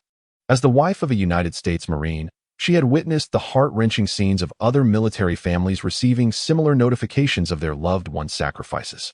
Never did she anticipate that she would one day be the recipient of such a letter herself. At that moment, tears streamed down her face, and she nearly succumbed to unconsciousness. Had it not been for her 3-year-old daughter clutching the hem of her skirt, she might have found herself in a hospital bed. When her daughter held her hand and uttered the innocent plea, "Mommy, please don't cry," Silva embraced her tightly. In that instant, the fragile woman within her erupted with an unparalleled strength and courage. She resolved to persevere, to raise her daughter, and to instill in her the knowledge that her father was a hero. He had sacrificed himself for the survival of humanity's last remnant. No, this was not enough. He deserved a dignified funeral, a funeral funded by the government. It was the government's duty. My husband sacrificed his life for the state, and he should receive the honor befitting his valor. Furthermore, as his wife and the mother of his child, I too should receive the government's support, including provisions for my daughter's future education. With these thoughts and the strength and courage swelling within her, Silva began reaching out to other bereaved military families. In the Battle of the Desert Planet, nearly 300 soldiers lost their lives, most of whom had relatives, either parents or spouses with children. The collective number of bereaved family members amounted to around 1,000. Silva was diligently reaching out to them, and today marked the gathering of these grieving families for discussion. The venue was a communal cinema hall, where hundreds had already arrived, with more attendees continuing to come. "Mrs. Jeriff, Mrs. Ellis, I apologize for my tardiness," Silva remarked as she entered the venue, immediately spotting the two ladies approaching her. One was of mixed African descent, approximately 24 or 25 years old, while the other was a pure Caucasian woman in her 30s. Both smiled warmly at Silva, and the mixed heritage Mrs. Jeriff inquired, "Silva, have you gathered so much information?" Silva held a substantial stack of documents, allowing the two ladies to take some before responding. Indeed, some pertain to the regulations concerning the treatment of the deceased and their families within the U.S. military, while others encompass the U.S. Constitution and various international conventions regarding soldiers. Additionally, there are a few references to Chinese law, though they are scarce and rather vague, as you know. The captain is a Chinese military officer. Both ladies smiled, and Mrs. Iris, of Caucasian descent, immediately remarked, "Indeed, he is a Chinese soldier, yet he is also a hero. He has saved over 120,000 of us, providing order and justice. At least, thus far, no significant injustices have been uncovered. Furthermore, it was through his efforts that we escaped the perils of the desert planet. He is a competent leader." Silva paused momentarily, shaking her head as she replied, "You misunderstand me, Mrs. Iris. I recognize him as a hero and a capable leader. His current actions are indeed just. And there is no preferential treatment based on skin color or ethnicity. My intentions are not directed against him. However, as you are well aware, he is Chinese, and the laws of China may very well influence him. That is why I have prepared these documents." The two women nodded in agreement and engaged in a discussion with Silva regarding these legal documents. They were well aware that Silva had descended to the lower tiers multiple times in search of relevant legal experts, from American to European, Asian, Chinese, and even international law. This endeavor had consumed much of her energy, but she had finally compiled the necessary materials, and the time to utilize them had arrived. Before long, Silva ascended the stage, her gaze falling upon the nearly 200 grieving family members of the fallen soldiers below. A furrow of concern creased her brow, however. There was no time for extensive inquiries. With a forced smile, she addressed the microphone, saying, "Ladies and gentlemen, I trust one have not overlooked anything. I previously informed nearly all the families of the deceased soldiers, yet I wonder why so many have not attended today." The families present were taken aback. They had been profoundly invested in this gathering. Many, like Silva, had prepared documents and exerted considerable effort for this occasion. Thus, when Silva remarked on the absence of numerous families, their astonishment was palpable. After all, these were their loved ones, fathers, sons, husbands. Could it be that they did not cherish their kin? At that moment, several individuals among the crowd wore expressions of unease. One woman rose to speak, saying, "Pardon me, Mrs. Thompson, I believe I can provide some clarification." Thompson was the surname of Silva's husband, hence the reference. Upon hearing her name, Silva turned her attention to the woman, an Asian lady appearing to be in her late 20s, adorned with spectacles, and undeniably beautiful. "Mrs. Manos, do you know why some families are absent?" Silva inquired with genuine concern. The Asian woman nodded, accepting the microphone handed to her by someone nearby. She spoke, "You should all be aware that I am an immigrant of Chinese descent, having originally come from China. Among the fallen soldiers, over 30% are Chinese soldiers, and those who are absent are primarily their family members. I find it challenging to articulate my feelings. Yet I assure you that every word I utter here is devoid of any intention to disparage any political system, government, or ethnic group." She glanced around at the audience and continued, "They may be waiting, or perhaps they are afraid. This, I believe, is the crux of the matter." The surrounding individuals appeared perplexed, some struggling to comprehend her words. An elderly man in his 50s rose to his feet, taking the microphone to inquire, "Could you enlighten us? What are they waiting for?" This we can understand, as the government of Hope hasn't provided a definitive conclusion regarding the soldier's funeral. However, we have gathered here to advocate for that conclusion, and even for future legal provisions. Our curiosity lies in what they are afraid of. Mrs. Manos hesitated for a moment. "Yet ultimately, under the gaze of the crowd," she responded, "they fear the government, as you know, due to the chaos during the apocalypse. They have been profoundly traumatized, just as we have, by the terror of that lawless turmoil. Another woman of African descent stood up, posing the question, indeed, but doesn't Hope currently have a government? Moreover, the order is well maintained.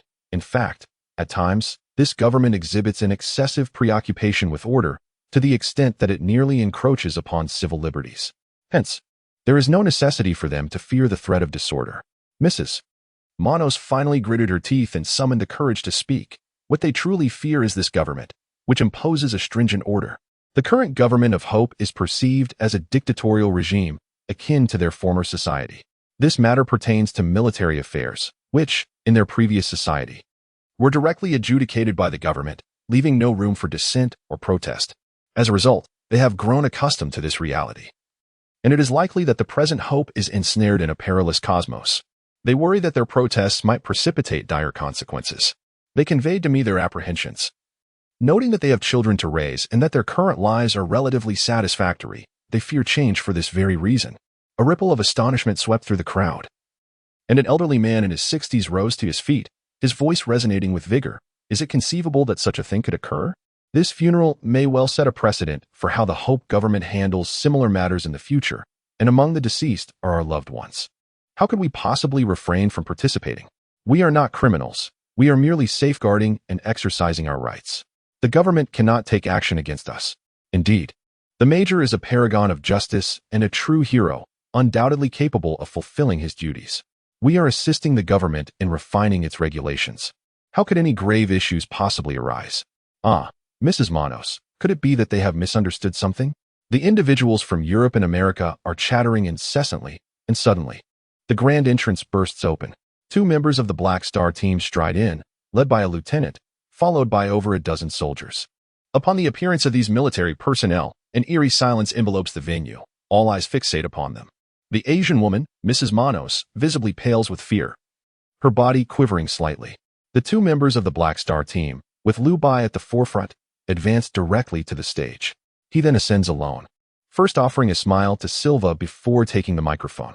He bows respectfully to all present and proclaims, by the order of the Major, we shall conduct the grandest star funeral ceremony amidst the sorrow of 120,000 souls. Simultaneously, we shall transform a certain hall on the 5th floor into a memorial hall for our human heroes, where the lives and names of the fallen soldiers will be enshrined, ensuring that future generations may honor their sacrifices and remember the monumental contributions they made for the continuation of humanity. Furthermore, regarding the treatment of the families of the fallen, it is hoped that the Hope government will consider your suggestions in the coming week. Rest assured, you will receive all the honors left by your husbands and sons. Your children will have access to the finest education, and you will continue to reside in the independent community on the 5th floor. Your children will proudly declare, my father is a hero who sacrificed himself for the continuation of humanity. The venue fell into a profound silence for a moment, before erupting into a resounding cheer, as if they had triumphed in a monumental battle. Mrs. Manos, of Chinese descent, was overwhelmed with joy, weeping like a child. Chapter 49, Civil Affairs, Part 2. They gathered privately, discussing matters we shall not dwell upon, yet this approach is inadvisable. Wang Guang was vociferously lamenting in the captain's quarters. With only himself and Yao Yuan present, thus he spoke without restraint. What do they wish to achieve? Are they dissatisfied with the actions of the Hope government? Have they not reflected deeply upon the situation? Were it not for your leadership in our rise and the establishment of this order, would they not still be awaiting death? Or perhaps they would already be deceased. Setting aside the issue of neutron star fragments, has the chaos on Earth not inflicted sufficient suffering upon them? Wang Guang continued, filled with indignation. This is not all. We endure hardships, engage in battles, strategize for this vessel, and meticulously manage our remaining energy. These burdens fall upon us. Well, what do they contribute? They merely raise their voices in protest. Do they truly believe we would remain indifferent to the fallen soldiers? Upon hearing this, Yao Yuan lifted his head and remarked with a smile, Old Wang, your indignation here is futile. You must be aware of the truth. For this is not solely about the funerals for the deceased soldiers. It also serves as a test for us. Wang Guangjing paused momentarily, and after a long while, he managed a wry smile. Yao Yuan continued, we cannot entirely blame them. Though we are the last remnants of humanity from Earth, we have only been away for a little over a month. The current generation consists of individuals hailing from various nations on Earth, and their regional, national, and ethnic identities remain quite pronounced. For instance, if you observe the residential areas on the lower 3 levels, even though we consciously mixed individuals of different ethnic backgrounds upon their boarding the spacecraft, the reality is that white individuals tend to cluster together, as do those of Asian descent, while black individuals often reside alone or alongside whites. Furthermore, they tend to congregate based on nationality, customs, or language. Thus, it is foreseeable that, at least for several years to come, the regional mindset from Earth will continue to dominate the behaviors of the populace. Yao Yuan paused momentarily before continuing. The attendees of this gathering predominantly hail from the Western world, and they, too, harbor their own fears. This assembly serves as a tentative exploration, as they hope that the rulers of the hope will be us, the ones with yellow skin. They are apprehensive that we might impose the various governance practices of our former nation upon the spaceship, or, even more alarmingly, resort to dictatorship or oppression. While order is indeed their requirement, should such order devolve into tyranny or repression, they would undoubtedly rise in revolt. Thus, this gathering is merely a test. Wang Guangjing hesitated for a moment before inquiring, "What, then, is your decision? I see you have compromised." Yao Yuan shook his head, resuming his perusal of the documents, and stated, "Democracy aboard the Hope is impossible, at least not in the sense they understand it, until we discover a new home, a habitable planet, where humanity can genuinely reside in safety. I cannot entrust the governance of the Hope to anyone. Of course, this endeavor may consume my entire lifetime, and it is possible that I may never accomplish it. When the time comes, I shall select a successor to the regime. I shall never relinquish military authority to anyone. I stand as the nucleus, with the Black Star team members forming the backbone, and the military departments I intend to establish as the foundation. This system will unequivocally be a military force that answers solely to me and a select few junior officers. Furthermore, there is no possibility of a democratically elected president or a leader who serves for a few years or even a decade. Such an approach would be the utmost irresponsibility towards them, leading to the inevitable demise of Hope. With merely over 120,000 individuals, we are but frail cosmic ants, struggling for existence, devoid of even basic safety. How could I permit them to engage in reckless behavior? However, regarding civil matters, I plan to relinquish power. The forthcoming month is crucial for the survival of Hope. As long as we navigate this perilous juncture, we can address subsequent issues. I shall allow the populace to elect representatives based on their skin color, language, customs, and other factors, proportionate to their numbers, to form a Congress. Of course, there will be a Congress only, without a Senate, and I shall retain a veto power over any proposals or decisions made. Secondly, concerning civil disputes, the military will gradually withdraw, with the police assuming the current civil management responsibilities. The Congress will then determine the judicial system. As for the legal matters aboard Hope, this is a monumental task that will require a period of stability for them to engage in meaningful discussion. Yao Yuan spoke with a sense of assurance, while Wang Guangjing hesitated several times, struggling to find the right words. Sensing his unease, Yao Yuan looked up at Wang Guangjing with a knowing smile and said, "I recognize that you are a member of the party, and a staunch one at that. However, my dear Wang, I must point out that you are now among the last remnants of humanity. Why squander your energy on internal strife when survival should be our primary focus? Must we delve into ideologies that yield no sustenance and instigate yet another upheaval? Very well, I shall henceforth confine my efforts to military matters." Wang Guangjing let out a sigh and finally replied. Yao Yuan chuckled softly, dismissing his concerns, and continued, "Let us cease our political discourse here. You need not worry about that anymore. Now, let us turn our attention to the matter at hand, the new humanity." Wang Guangjing's expression darkened as he remarked, "Though I remain skeptical of the mysterious state of the new humanity you and Ing have described, since you are so convinced, I shall refrain from further objections. In the Black Star team, I am the only one not engulfed in this fervor, yet all of you have transformed into new beings." Yao Yuan solemnly remarked, "It cannot be stated with absolute certainty. Our current understanding of the new humanity is largely based on conjecture. Nonetheless, a series of events occurring on desert planets has provided a foundation that leaves little room for doubt regarding their existence. I have delegated the specifics of this matter to the scientists for further discussion. As for the inquiries regarding those who have already exhibited fever, It is anticipated that a comprehensive assessment will not be available until tomorrow. However, experts have already formulated hypotheses and drawn conclusions, which you may review. Yao Yuan was aware that Wang Guangjing was the only member of the Black Star team who had not succumbed to fever and unconsciousness. It appeared increasingly likely that the episodes of fever and unconsciousness were indicative of the mechanisms behind the emergence of the new humanity. Furthermore, all survivors were under the age of 30, while Wang Guangjing had already surpassed that threshold. In this regard, Yao Yuan felt a sense of relief that Wang Guangjing had not transitioned into the new humanity. During Yao Yuan's tenure as the captain of the Black Star team, Wang Guangjing served as his aide and deputy. Although Wang Guangjing could not match Yao Yuan in terms of skill, strategy, or composure, he possessed a commendable trait, meticulousness and caution. He consistently executed Yao Yuan's directives to the best of his ability, without compromise. It was for this reason that, during moments of uncertainty, Yao Yuan entrusted him with the role of acting captain of the Hope vessel. Wang Guangjing was undeniably an indispensable confidant to Yao Yuan. Reluctantly, he accepted the document presented to him, yet he proceeded to examine it with utmost seriousness. Yao Yuan nodded in quiet approval from the side, as this was precisely the quality that earned him unwavering trust in Wang Guangjing, his ability to keep personal emotions separate from professional duties. The document comprises insights from experts regarding the conflicts on the desert planet, as well as the discourse surrounding the newly emerged human entities, such as Yao Yuan, Eagle, Black Iron, Zhang Heng, and Jia Weili. However, the information is rather scant, serving merely as a summary of the various types of these new humans. There are currently 102 individuals exhibiting fever symptoms, 7 of whom have tragically succumbed on the desert planet. Presently, there are 95 individuals with fever, among which 18 have been definitively identified as new humans, while the remaining individuals are still under observation. The known types of new humans are categorized as follows. 1. Seers. Like Zhang Heng, possess the remarkable ability to sense imminent dangers seconds before they occur.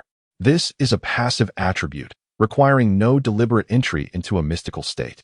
When danger arises, they can perceive it with a 90% certainty or even inevitability.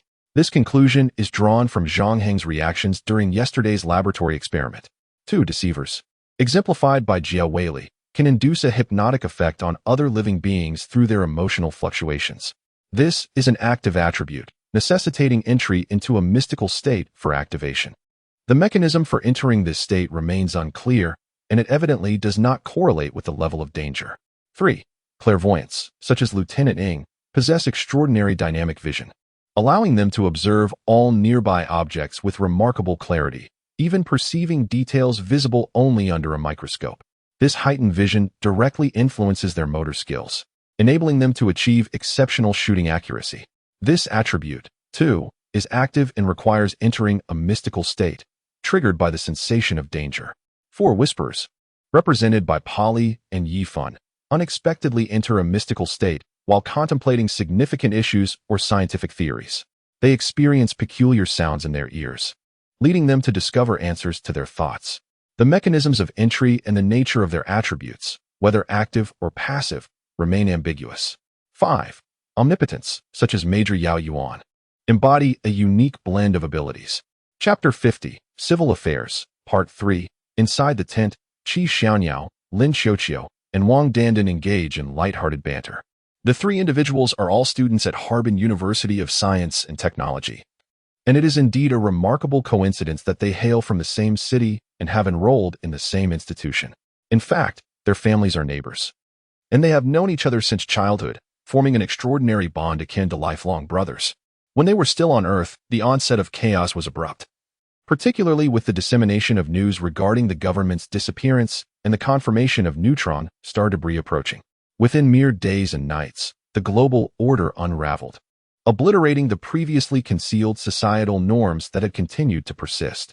Fortunately, the trio found solace in one another's company, for during times of profound distress, everyone yearns for a confidant, especially one who shares a similar plight, allowing them to support each other. Subsequently, they encountered a team led by members of the Black Star Squad, which ultimately led them aboard the Hope spacecraft. Although the tumultuous months had undeniably fostered their maturity, they were still only 20 years old, quintessentially part of the so-called post-2000 generation. Once their safety was ensured and boredom set in aboard the ship, their conversations naturally gravitated towards a few topics: aliens, gaming, and women. Hey, guys, I visited the C4 district, and lo and behold, there is indeed a large internet CAF sealed away. Though I couldn't discern much inside, I did manage to catch a glimpse of a few computers near the entrance, and they all appeared to be the latest models. The monitors and cases were of the highest quality, though I cannot ascertain the specifications. I can only assume they are exceptionally good. Chi Xiunyu sat at the edge of the tent, sipping water while chuckling softly. Inside, the two individuals were animatedly discussing the online games they had previously enjoyed. Upon hearing his laughter, they became immensely excited. Lin Kuxiu immediately stood up and exclaimed, "Let us go take a look. I've heard that the entertainment facilities are set to open, but there has been no news. I wonder if the internet cafes and KTVs are actually going to be available." Wang Dandan, however, replied listlessly, "You two go ahead. I have no desire to join. It's pointless since we probably won't be allowed in. Seeing it will only make me feel worse. Who knows when those entertainment facilities will actually open? Speaking of which, aren't we supposed to go to the military recruitment this afternoon?" Initially, Qi Xiaonyao and Lin Kuxiu intended to persuade Wang Dandan to join them. But upon hearing about the recruitment, the other two fell silent, sitting in gloomy contemplation. After a long pause, Lin Kuxiu murmured, "I wonder how it is possible that we would be called for military service? Setting aside our age, our fields of study are all in various engineering disciplines. Surely, the hope number one will need talents like us if it is to thrive in the future. It's absurd that they want to conscript us into the military." Wang Dandan hesitated momentarily before speaking. "Indeed, we ought to be classified as scientists or technical professionals. We should rightly reside on the fourth floor. It is utterly unreasonable that we are still living in tents. Now, they expect us to serve as soldiers. Sigh, I cannot fathom the thoughts of those in authority." At this moment, Qi Xiaonyao remained silent, pondering for quite some time before he finally inquired, "Are there many individuals who share this sentiment?" The other two were momentarily taken aback, simultaneously asking, "What?" "I mean," Qi Xiaonyao reiterated, "are there many individuals who share this sentiment? Those who still reside in tents yet believe that their education and knowledge merit allocation to superior residential areas?" Lin Xiuqiu promptly responded, "Yes. There are indeed many who harbor such thoughts. For instance, the Wang couple in the adjacent tent. Both are teachers and have always believed they belong to the intellectual class, deserving of fourth-floor accommodations. Moreover, there is someone named Li who claims to study sociology. He mentioned that there are numerous rooms and communities on the lower 3 floors that remain unoccupied. The Hope ship is vast enough to accommodate all 12,000 residents within the community, so what does it even mean to remain in tents?"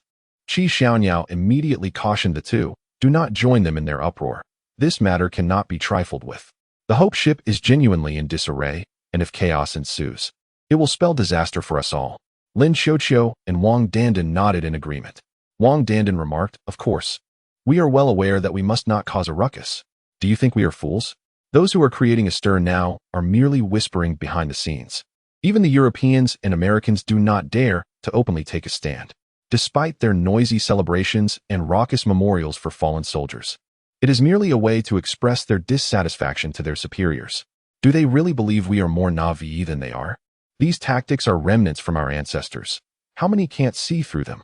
Qi Xiaonyao also nodded affirmatively and said, "As long as you understand the situation, that is sufficient. Avoid causing any disturbances and simply fulfill your duties. Furthermore, since you mentioned the matter of military conscription, I shall share some information I have gathered over the past few days." The two immediately turned their attention to Qi Xiaonyao, who without hesitation continued, "On the desert planet, hundreds of soldiers have perished, and the Hope government will undoubtedly need to replenish their ranks. I am uncertain of the exact number, but I found it quite curious that among the conscripts, we are not the only men. There are actually over 20 women as well. This is indeed perplexing. While it is permissible for women to serve in the military, particularly in medical roles, every one of these 20 or so women has a medical background. So, I inquired further. Can you guess what I discovered?" "What?" the two asked in unison. Xiangnio continued, stating that among the 20 or so women she had inquired about, all were akin to them, having been afflicted by that enigmatic virus, succumbing to fever and unconsciousness for an extended period. They were among the few who survived out of over 500, all having been infected by that mysterious virus.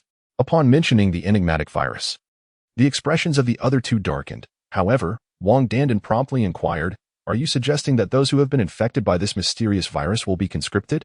Xiangnio nodded in affirmation, saying, "I do not know whether you believe me, but ever since I received the conscription notice, visions of the mysterious virus have been incessantly surfacing in my mind, as if something were revealing to me that the virus is the key. This sensation is quite peculiar. Clues emerge one after another in my thoughts, prompting me to deduce and analyze, leading me to the conclusion that the mysterious virus holds significance. This includes the captain and those black-starred officers. They too have been infected by the virus, as well as that hero, Jueli, who was previously glorified among the Europeans and Americans. He too has succumbed to this virus. When considering all of this, one must ponder whether those who survive the enigmatic virus possess some unique trait. Perhaps we have yet to uncover it, but the government has already taken note of this. Hence, they have summoned us." Chapter 51. New Humanity. On the afternoon of the fourth day following the second space jump, the Hope government conducted its first external selection and conscription of military personnel.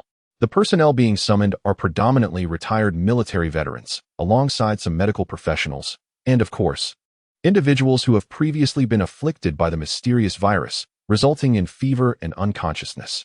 As for the selection process, it encompasses over 12,000 citizens aboard the Hope, from which approximately 500 military personnel and around 2,005 police officers will be recruited.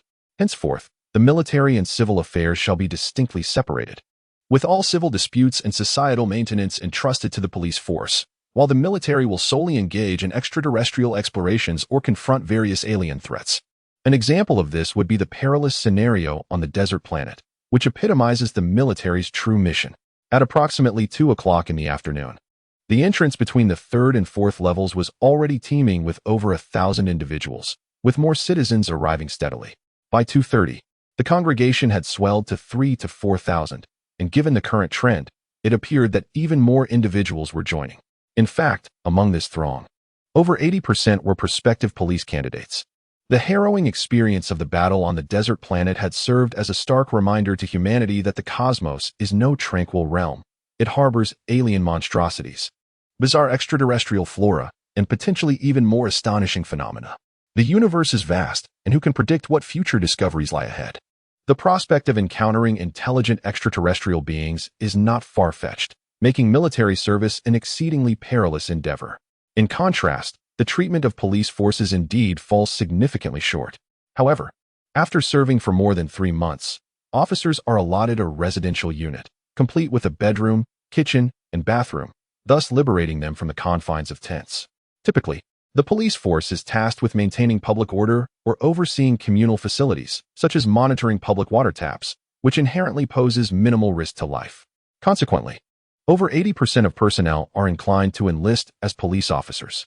Among the remaining 20%, the majority are retired military personnel or reservists, numbering only 700 or 800 in total, with ages generally ranging from 28 to 30, each appearing robust and formidable.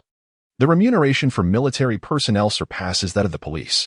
Firstly, upon enlistment, they are guaranteed a residence in the 5th level of the Hope District, which is considerably more spacious, featuring 2 bedrooms, a living room, kitchen, and bathroom, along with essential amenities such as computers. Moreover, aside from communal meals during training, military families can collect ingredients daily to prepare their own meals. This is not all, according to some informal sources. Due to the courageous sacrifices made by soldiers in the desert planet's conflicts, the Hope government is reportedly exploring the early implementation of equivalent exchange systems for the military.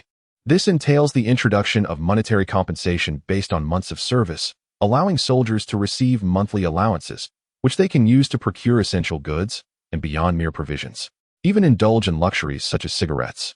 As the saying goes, one should receive in proportion to what one gives. The life of a soldier is undoubtedly fraught with peril. However, the accompanying benefits and privileges are indeed enviable. Consequently, by around 3 o'clock, nearly 1,000 individuals had gathered to enlist. At approximately this time on Earth, dozens of soldiers swiftly arrived at the scene. They set up more than 10 metal tables in the spacious square and commenced the registration process for enlistment.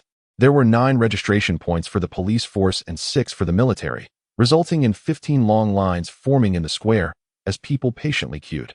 It is worth mentioning that when Yao Yuan selected individuals for rescue, he predominantly chose those with higher educational qualifications, which significantly elevated the overall quality of the crowd. In this context, there was no queuing disruption. Even those who might have considered cutting in line were dissuaded by the sight of the majority standing quietly in line, leaving them no choice but to obediently follow the queue. At this moment, among the throng of military recruits stood a rather conspicuous young woman, appearing to be around 18 or 19 years of age. She was of Asian descent, tall and slender, measuring at least 1.78 meters. Her face bore charming little freckles, giving her the delightful appearance of a girl next door. She stood with her arms crossed, tapping one foot rhythmically on the ground, and addressed a young man behind her, saying, "Ren Tao, I told you so. The earlier we arrive, the better. Look, the place is already packed. If we want to get to the front, it'll take at least an hour or two. Humph. If we miss dinner and I can't get my favorite fresh vegetables, just be careful. I might just take it out on you." In the midst of the bustling crowd, the youth behind displayed a naturally dazed expression, embodying both confusion and a languid demeanor. "No, what I mean to say is that there's truly no need to queue. With so many people here, aren't you concerned about missing out on the food?" Ren Tao continued to speak in his unhurried, distracted manner.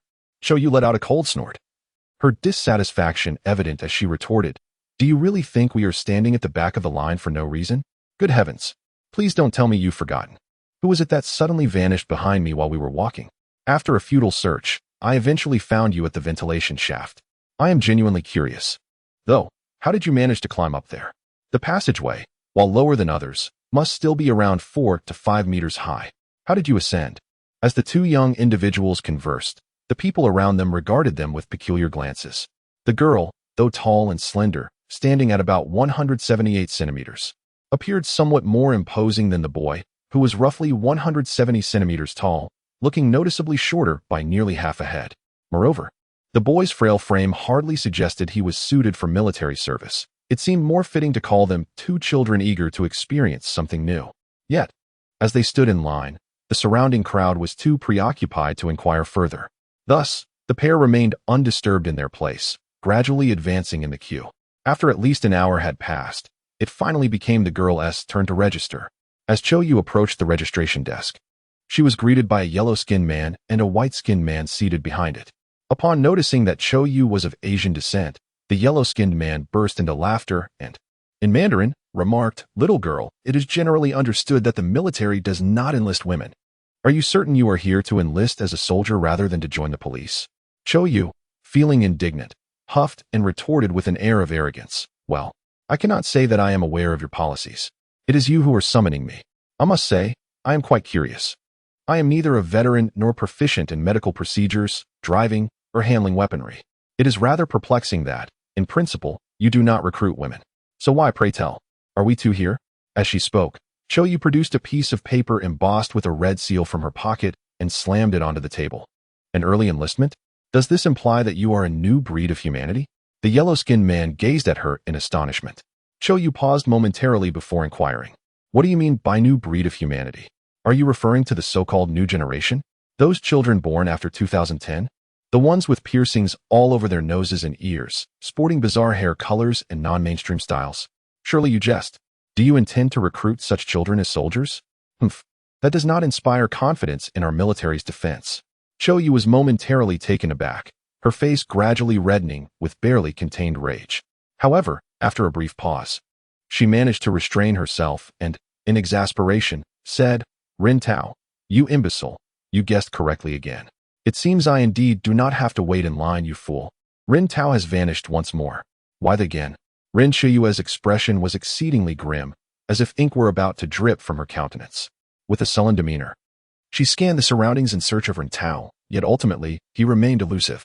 Just as her temper was on the verge of eruption, a sudden commotion erupted from a distance, prompting her to glance over. There, she beheld several officers vociferously shouting at one another beneath a display screen in a corner of the square. At the top of that screen sat a young man, seemingly in a daze, perched at least 7 or 8 meters above the ground. One could only wonder how he had managed to climb up there.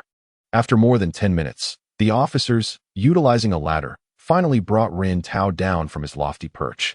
Unable to restrain herself any longer, Ren Shiyue landed a fierce punch, instantly transforming Rin Tao into a figure resembling a panda with darkened eyes.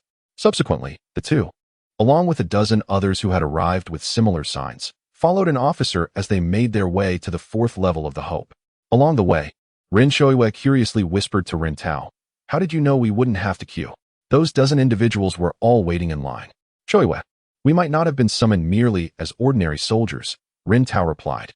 Rin Tao gazed at the remaining dozen individuals with a complex expression before quietly uttering, "Our fate remains uncertain, likely intertwined with the fever that followed the mysterious virus. Should anything transpire shortly, remember not to resist. Our outcomes may diverge into two extremes. We could either emerge prosperous and secure or face certain demise, perhaps even unable to attain death itself. Should we be treated as mere subjects of experimentation? If it comes to that, rest assured, I will eliminate you swiftly. It will be painless." The chilling words of Rin Tao sent a wave of frost through Rin Shoyue's heart.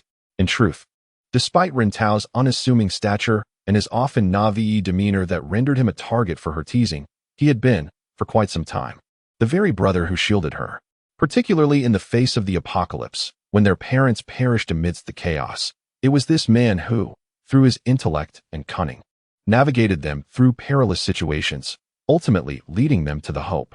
In her heart, she harbored a degree of admiration for her brother, albeit concealed beneath a facade of indifference. Though shaken, Rin Shoyue maintained an outwardly carefree demeanor, playfully tousling Rin Tao's hair while softly inquiring, "What is the matter? Why do you speak in such a manner? Are we potentially confronting something truly terrifying?" "The situation is contingent," Rin Tao murmured softly. "Firstly, it depends on our value. Secondly, on the potential harm we might inflict. And thirdly, on the conscience of those in power. The last point holds some possibility, for the Hope government is rather diminutive, comprising over 120,000 individuals, with its leadership represented by only a handful of senior officials. In such circumstances, one might still anticipate a glimmer of conscience from those in authority, should they possess any." Rin Shoyue fell silent for a moment, as if suddenly recalling something. Her face flushed slightly as she murmured, "If I were to die, and I emphasize if, what would you do?" Alas, the one-eyed panda, Rin Tao, soon transformed into a double-eyed black panda. Although the two had alleviated some of each other's tension through the antics of the youth along the way, as they approached the fourth level, an involuntary sense of panic began to creep in. It was not until they arrived outside a large laboratory on the fourth level that they encountered dozens of individuals within, accompanied by several soldiers and even a dozen guards adorned with Black Star insignias. Upon witnessing this, Rin Shoyue's expression gradually stiffened. Her small hand grasping Rin Tao's began to tremble slightly. In contrast, Rin Tao's expression relaxed a bit, though he remained vigilant, casting wary glances ahead. Just then, a fair-skinned Western man emerged from the laboratory, rubbing his neck and muttering under his breath. Shortly thereafter, an Asian youth followed, cheerfully engaging in conversation with the Western man. As Rin Shoyue learned that everything was fine, she let out a sigh of relief internally, yet maintained a facade of indifference, coldly remarking, "I can certainly remember. But what about you? Can you recall those testing procedures? Oh, forgetful one." The two individuals who had just exited the laboratory were none other than the two prominent figures recently celebrated aboard the Hope, one being the hero hailed by the Westerners, Zhueli, and the other, Zhang Heng, a member of the Black Star team, acknowledged as the youngest among the leadership of the Hope, together with Captain Yao Yuan. The trio had saved over 120,000 lives aboard the Hope, a feat that had become the talk of the ship. It seemed that those who survived the recent viral outbreak possessed some special value, with minimal risk to their lives. However, the nature of this special value remained a mystery. Rin Tao pondered silently, having unconsciously climbed to a nearby ventilation shaft where he sat, lost in thought. "Hey, Rin Tao, where have you wandered off to?" On the other end, Zhang Heng and Zhueli were making their way to the fifth floor. Zhang Heng continued, "What's wrong?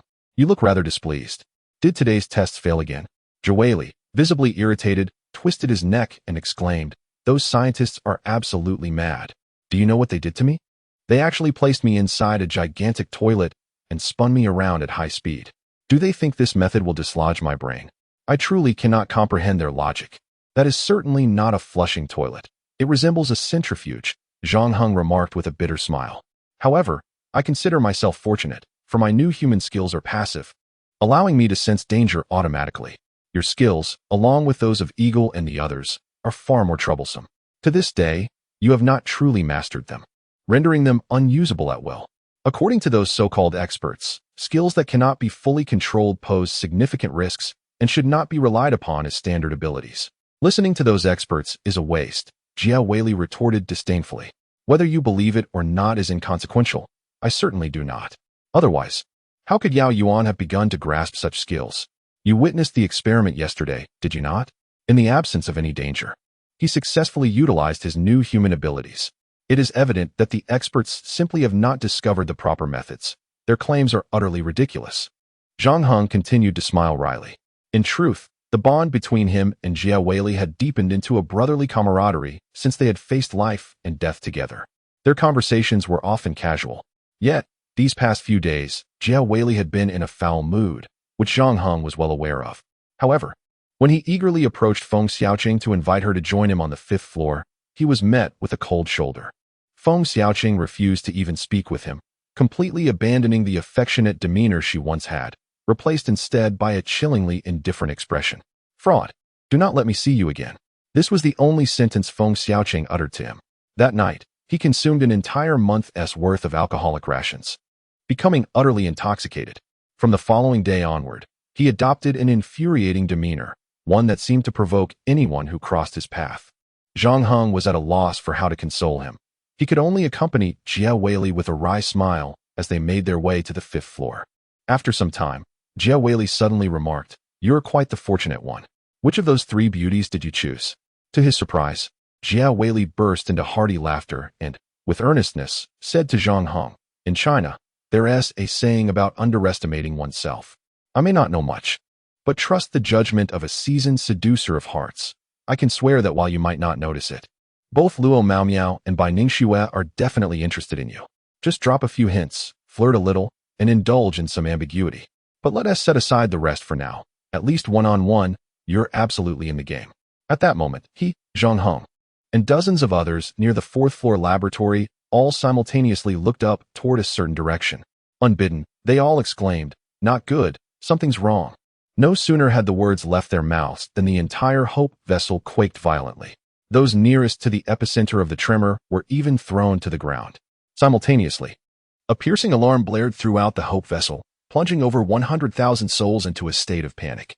Emerging prominently on the desert planet, the biological intern Iwan Muhammad Bishki XXX, categorized among the whisperers of the new humanity, has qualified to establish a small team. Although the composition of his team cannot be compared to that of seasoned scientists, as a whisperer, he consistently generates fresh insights from natural phenomena. Consequently, the progress of his team has been swift, having already commenced several tangible experiments. Through the application of newly formulated chemical agents, the peculiar plant has astonishingly begun to consume energy crystals, with only the reabsorption of energy remaining. Currently, they are embarking on the inaugural experiment concerning this crucial step. Before the gathered audience, a small extraterrestrial plant, roughly the size of a palm, has ingested approximately 0.5 cubic millimeters of energy crystal. Visible currents of electricity dance across the surface of the plant, as if success is tantalizingly within reach. Beside Yuan, another scientist remarked with a smile, "Dr. Yuan, the chemical agent you formulated is indeed effective. What is its molecular composition? Let us share it with other teams for their trials." Yifan nodded, then shook his head, stating, "It is still uncertain whether we have achieved success. The molecular formula of this chemical agent is rather intricate, utilizing potent acidic components derived from extraterrestrial organisms found on desert planets. This formulation is designed to suppress the growth of nascent spores from alien flora while simultaneously maintaining their vitality, thus continually providing energy to the extraterrestrial beings. I suspected there was a ruminating effect within, and it turns out I was indeed correct." Unexpectedly, at that moment, a small fragment of the alien plant began to emit an increasingly bright light, as if it had transformed into a bulb. Within seconds, it became blindingly radiant. The dozen or so individuals present simultaneously shrieked and recoiled, yet there was no room to retreat. Suddenly, this palm-sized plant cluster erupted in an explosion, sending electrical currents surging and even generating a plasma effect, causing a significant portion of the room to melt away. In the instant of the explosion, Yifan did not flee. Instead, He lunged toward a nearby computer, enveloping it with his body. At that moment, a singular thought consumed his mind. Preserve the molecular formula of this chemical agent. It is effective. Chapter 53, Accidents and Crises. When the explosion occurred, nearly everyone aboard the Hope felt the tremors, with dozens foreseeing the impending catastrophe. When Yao Yuan arrived at the laboratory at breakneck speed, he found it filled with nearby soldiers, alongside Zhang Heng and Jia Weili, as this was the 4th level, while Yao Yuan had come from the 5th level. The entire laboratory has nearly melted away. The extreme heat generated by the plasma has liquefied the steel. Aside from one individual near the entrance who suffered burns, it is likely that those inside face a grim fate. Soon, a multitude of soldiers arrived with hoses, disregarding the various experimental apparatus within, and began to douse the area with water. A thick plume of steam erupted, even reaching the distant observer, Yao Yuan, who felt an overwhelming chill in his heart. It was probable that all the scientists inside had perished. On the desert planet, dozens of scientists had already lost their lives. Now, in this facility housing only a few hundred scientists, the loss of over a dozen was catastrophic. These individuals represented the last vestiges of humanity's intellectual elite. Their demise signified a profound loss of hope for the remnants of humankind. Yao Yuan inquired of the few nearby scientists, all of whom were among the most distinguished, such as Alan and Sylvie. The scientific governance aboard the Hope was still being established, and these individuals were essentially in charge, responsible for negotiating the privileges and experimental assignments of their peers. At that moment, their expressions were grave.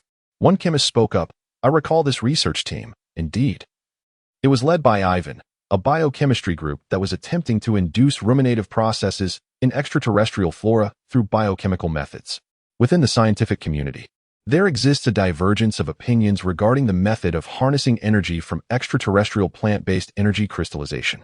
A significant faction of scientists deems this prospect highly improbable, advocating instead for the utilization of physical mechanisms akin to nuclear reactors for the safe extraction of energy. However, such an approach would ultimately fall short of the scientific standards required, lagging over a millennium behind the advancements associated with energy crystallization. To illustrate, the most sophisticated electron microscopes currently available to humanity are incapable of discerning the composition of energy crystals, which lack molecules, atoms, or any minute elements. They exist merely as a singular entity. Even at magnification sufficient to reveal electrons, the fundamental nature remains unchanged. Conversely, a smaller contingent of scientists aligns with Yao Yuan's proposition, asserting that the immediate priority lies in the acquisition of energy, relegating all other concerns to secondary importance. This imperative necessitates the study of ruminative processes in extraterrestrial flora. Predominantly, this group comprises biologists, chemists, and geneticists. Among them is Yifan, a biologist whose academic pursuits have previously revolved around botany. His experience in resolving significant challenges on desert planets grants him the authority to assemble a team.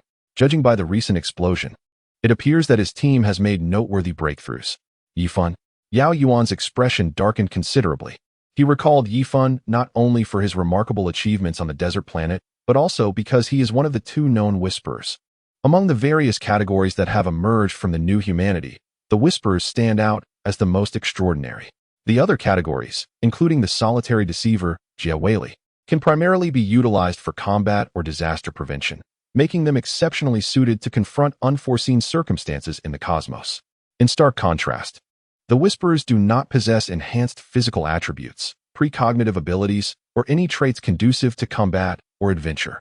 Their sole function is to inspire a sudden spark of insight in the holder when confronted with scientific inquiries, akin to a moment of enlightenment. This epiphany is not fleeting but rather enduring, and the ability of the Whisperer is passive. It does not require peril to activate, but instead manifests naturally during contemplation of scientific matters. Thus, Yao Yuan harbored a profound concern for the 2 Whisperers, Yifan and Polly, believing that they might well be the future Newtons or Einsteins, essential for the rapid advancement of human technology. However, little did he know that this thought would be shattered within mere days by a sudden incident that informed him of Yifan's demise. Damn it! Did Yifan not understand the experimental regulations? A wave of despondency washed over Yao Yuan, and in frustration, he exclaimed, "An accident occurred during the experiment? I distinctly recall you stating that the energy crystal was exceedingly safe." The scientists nearby remained silent until a physicist spoke up. "Major, the energy crystal is indeed remarkably safe. Although we are unable to analyze its structure, our examination of the minuscule energy crystal through cutting has confirmed its safety, even when subjected to great force. It merely shatters into powder without any risk of explosion. Thus, we can proceed with the cutting of the larger energy crystal. I believe this does not contravene experimental regulations. Rather, Dr. Ifan has genuinely discovered a method for plant rumination. However, some issue must have arisen, leading to this incident." Yao Yuan opened his mouth, yet no words escaped. Despite his intense frustration and desire to lash out, he retained his composure, unable to show disrespect to the scientists. Consequently, he stood there, seething silently in anger and confusion. Just then, a commotion erupted as troops rushed into the laboratory. Yao Yuan immediately dashed forward, met by a wave of heat. Without a second thought, he seized a water hose from a nearby soldier and drenched himself before plunging into the laboratory. Upon entering, he was confronted by several individuals, their bodies inflamed and lacerated, groaning in agony. Noticing that the laboratory was divided into inner and outer sections, with droplets of water cascading from above in the outer layer, he began to comprehend why a few individuals had managed to survive. It was undoubtedly the explosion that triggered the fire alarm system within the laboratory, resulting in an immediate deluge of water. However, the force of the blast was so immense that the inner chamber was completely obliterated, while the outer chamber fared slightly better, though still suffered extensive damage in numerous areas. Furthermore, it is highly probable that the explosion compromised the sprinkler system, leading to a minimal flow of water. Fortunately for a few individuals, they found themselves directly beneath the water flow, thus sparing their lives. However, given the severity of their burns, it seems they are unlikely to escape with less than 80% of their bodies scorched. Whether they will survive remains uncertain. As Yao Yuan sighed inwardly, he rushed forward to identify each person. There were 5 in total, their skin lacerated and crimson. Among them was the youngest, in his 20s, clinging to a computer. This individual was Yi Fan, who had fallen into a complete state of unconsciousness. Although still alive, he appeared to teeter on the brink of death. The scene was immediately chaotic. When calm finally returned, it was already 7 o'clock the following evening. Of the 5 individuals, 2 had succumbed to their injuries on the night of the incident, while the remaining 3 remained in a deep coma following surgery. Currently under 24-hour observation in the intensive care unit, still precariously close to death. On another note, the violent explosion had caused several short circuits in the internal anti-gravity system of the steel paneling, resulting in dire consequences. Hours after the accident, a zero-gravity zone began to manifest around the laboratory, centered on the site of the explosion. It was not until the following day, when several physicists arrived in a state of astonishment, that he realized the emergence of the zero-gravity zone could potentially lead to catastrophic consequences, including the disintegration of the Hope. Major, you may find it difficult to comprehend why the Hope currently appears in such a state. One physicist, nearly frantic, addressed Yao Yuan. This elongated spacecraft, resembling the chopsticks utilized by your Asian compatriots, is the sole large spacecraft that humanity is capable of constructing at present.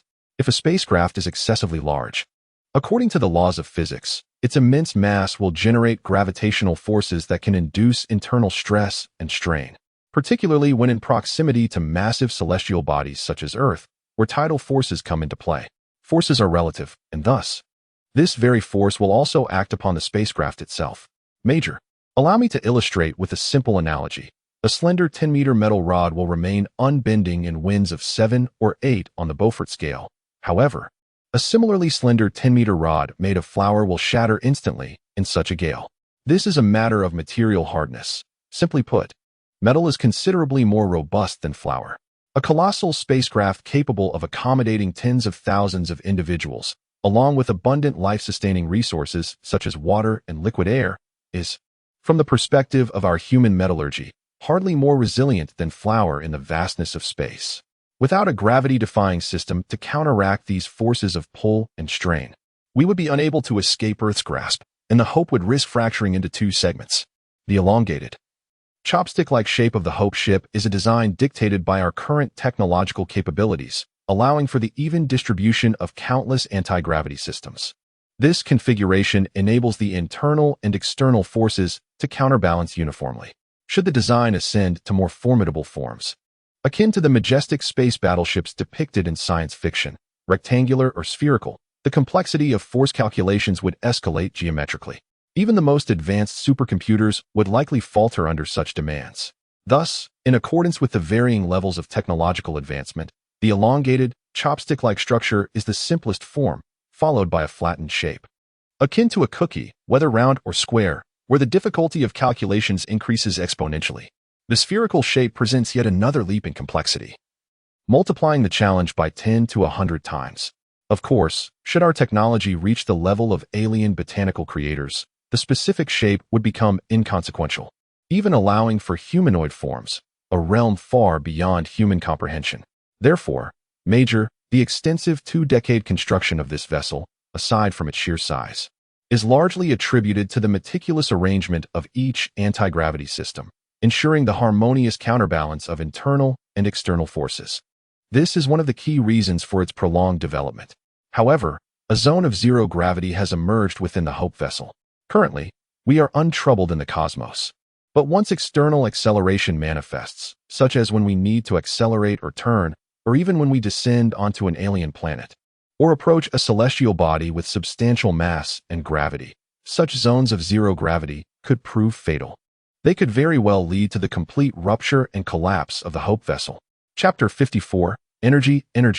Due to his extensive experience, Yao Yuan, having served as a Special Forces soldier and executed missions across the globe, later retired for personal reasons. Leveraging familial connections and his network from his military days, he transitioned into a headhunter, specializing in sourcing talent for prominent corporations and organizations. Consequently, he has traversed nearly every corner of the world. This breadth of experience has cultivated in him a profound trust in experts, for mastery is indeed specialized. No matter how vast an ordinary person's knowledge may be, they will inevitably fall short in comparison to true specialists. It is essential to distinguish between genuine experts and mere pretenders, as the two concepts are entirely divergent.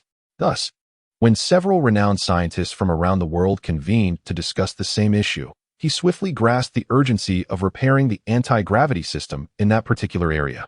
Major, are you suggesting we fabricate an anti-gravity system?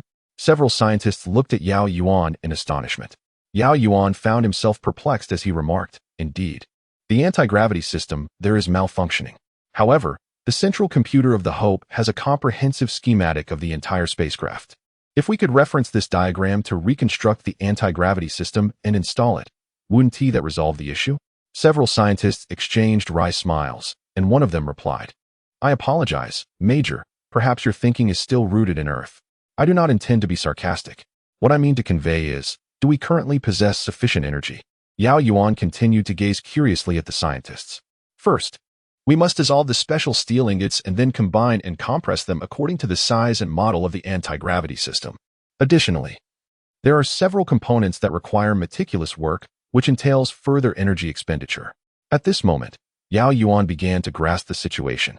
After pondering for a considerable time, he finally stated, "So, based on your calculations, to manufacture a complete anti-gravity system, it would require several days' worth of the spacecraft's energy. Specifically, the energy needed to sustain a day's consumption. Approximately 5 days, the scientists confirmed. Clearly, these scientists were well prepared with their data, as when Yao Yuan inquired. The scientist promptly produced a data sheet and handed it to him. Upon examining the document, Yao Yuan found himself at a loss for words. In the recent explosion incident, 3 of the anti-gravity systems sustained significant damage, rendering them nearly beyond repair. Additionally, 7 other anti-gravity systems suffered minor damage, which could be rectified for continued use.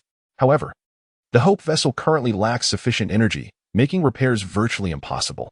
In other words, the entire Hope vessel requires the replacement of 10 anti-gravity systems, a number that exceeds the total energy reserves available.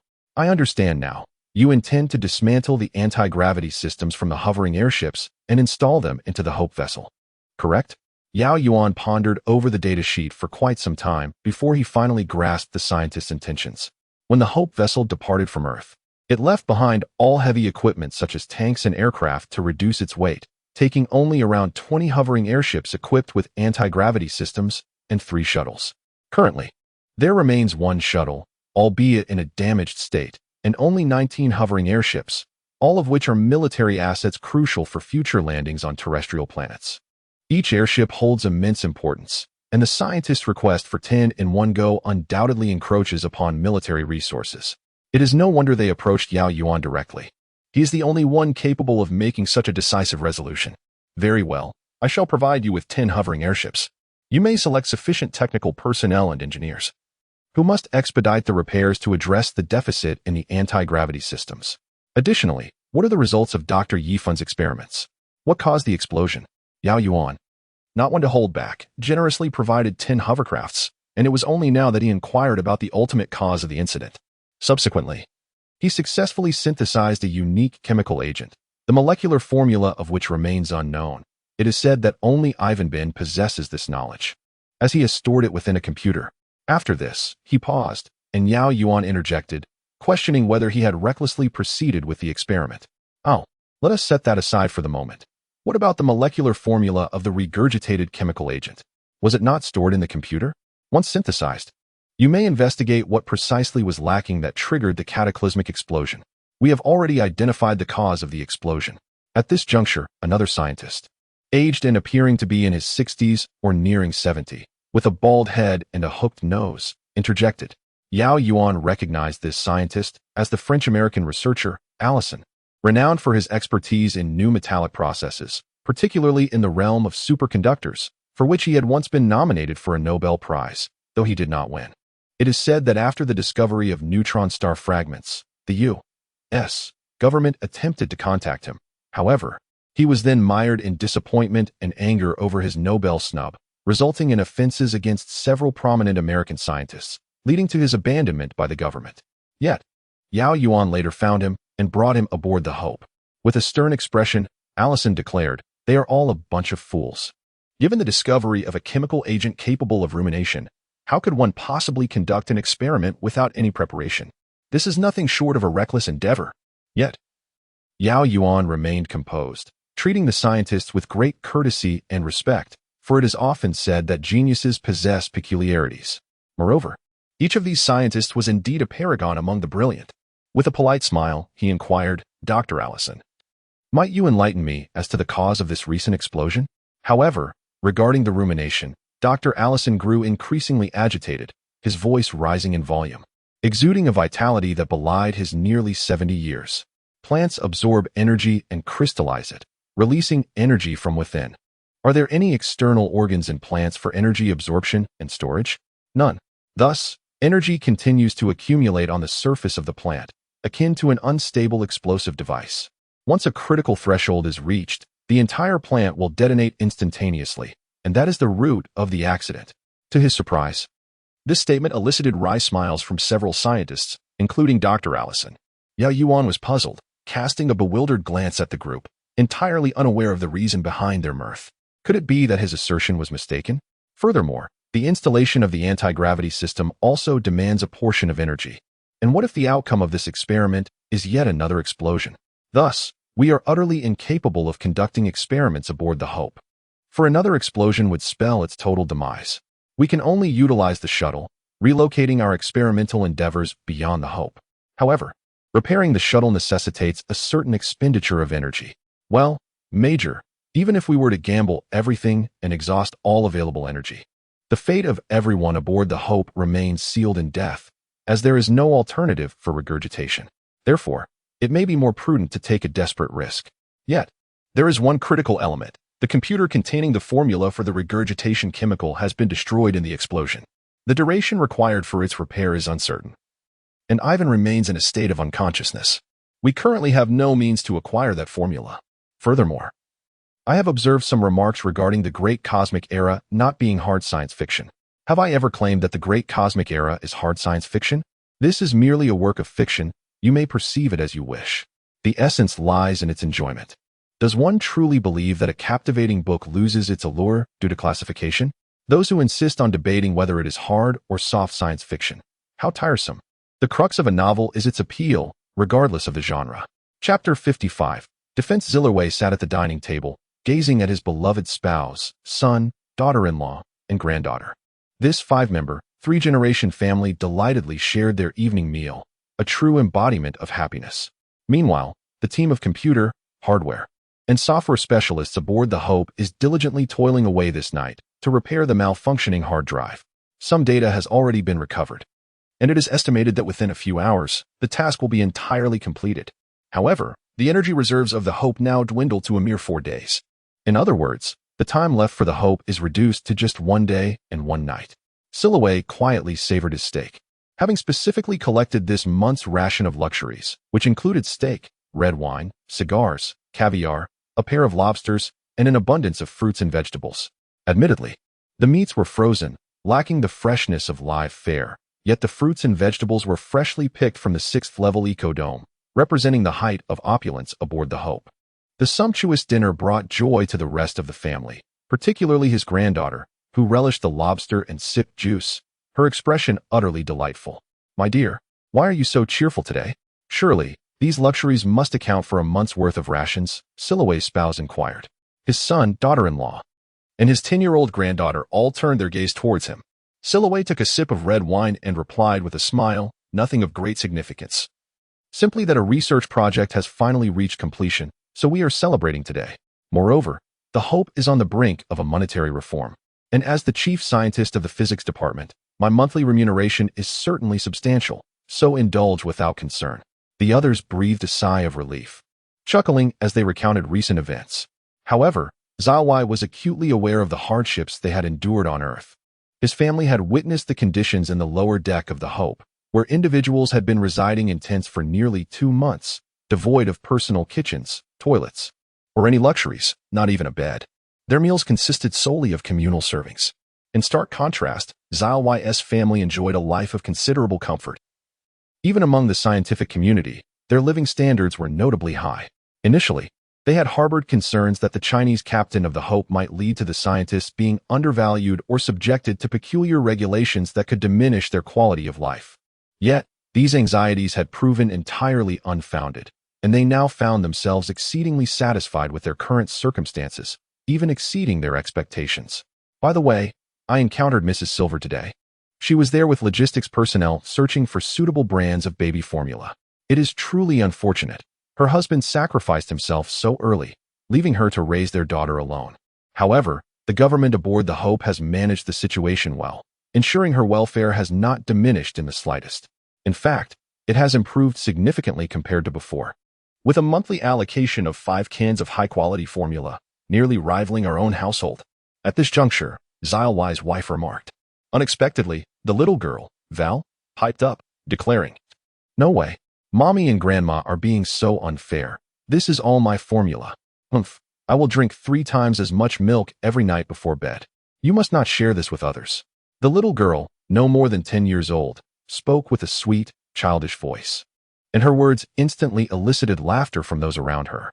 Even the burdened Yao Yuan could not help but chuckle, passing a morsel of lobster meat from his plate to little Val, prompting the child to praise her grandfather profusely.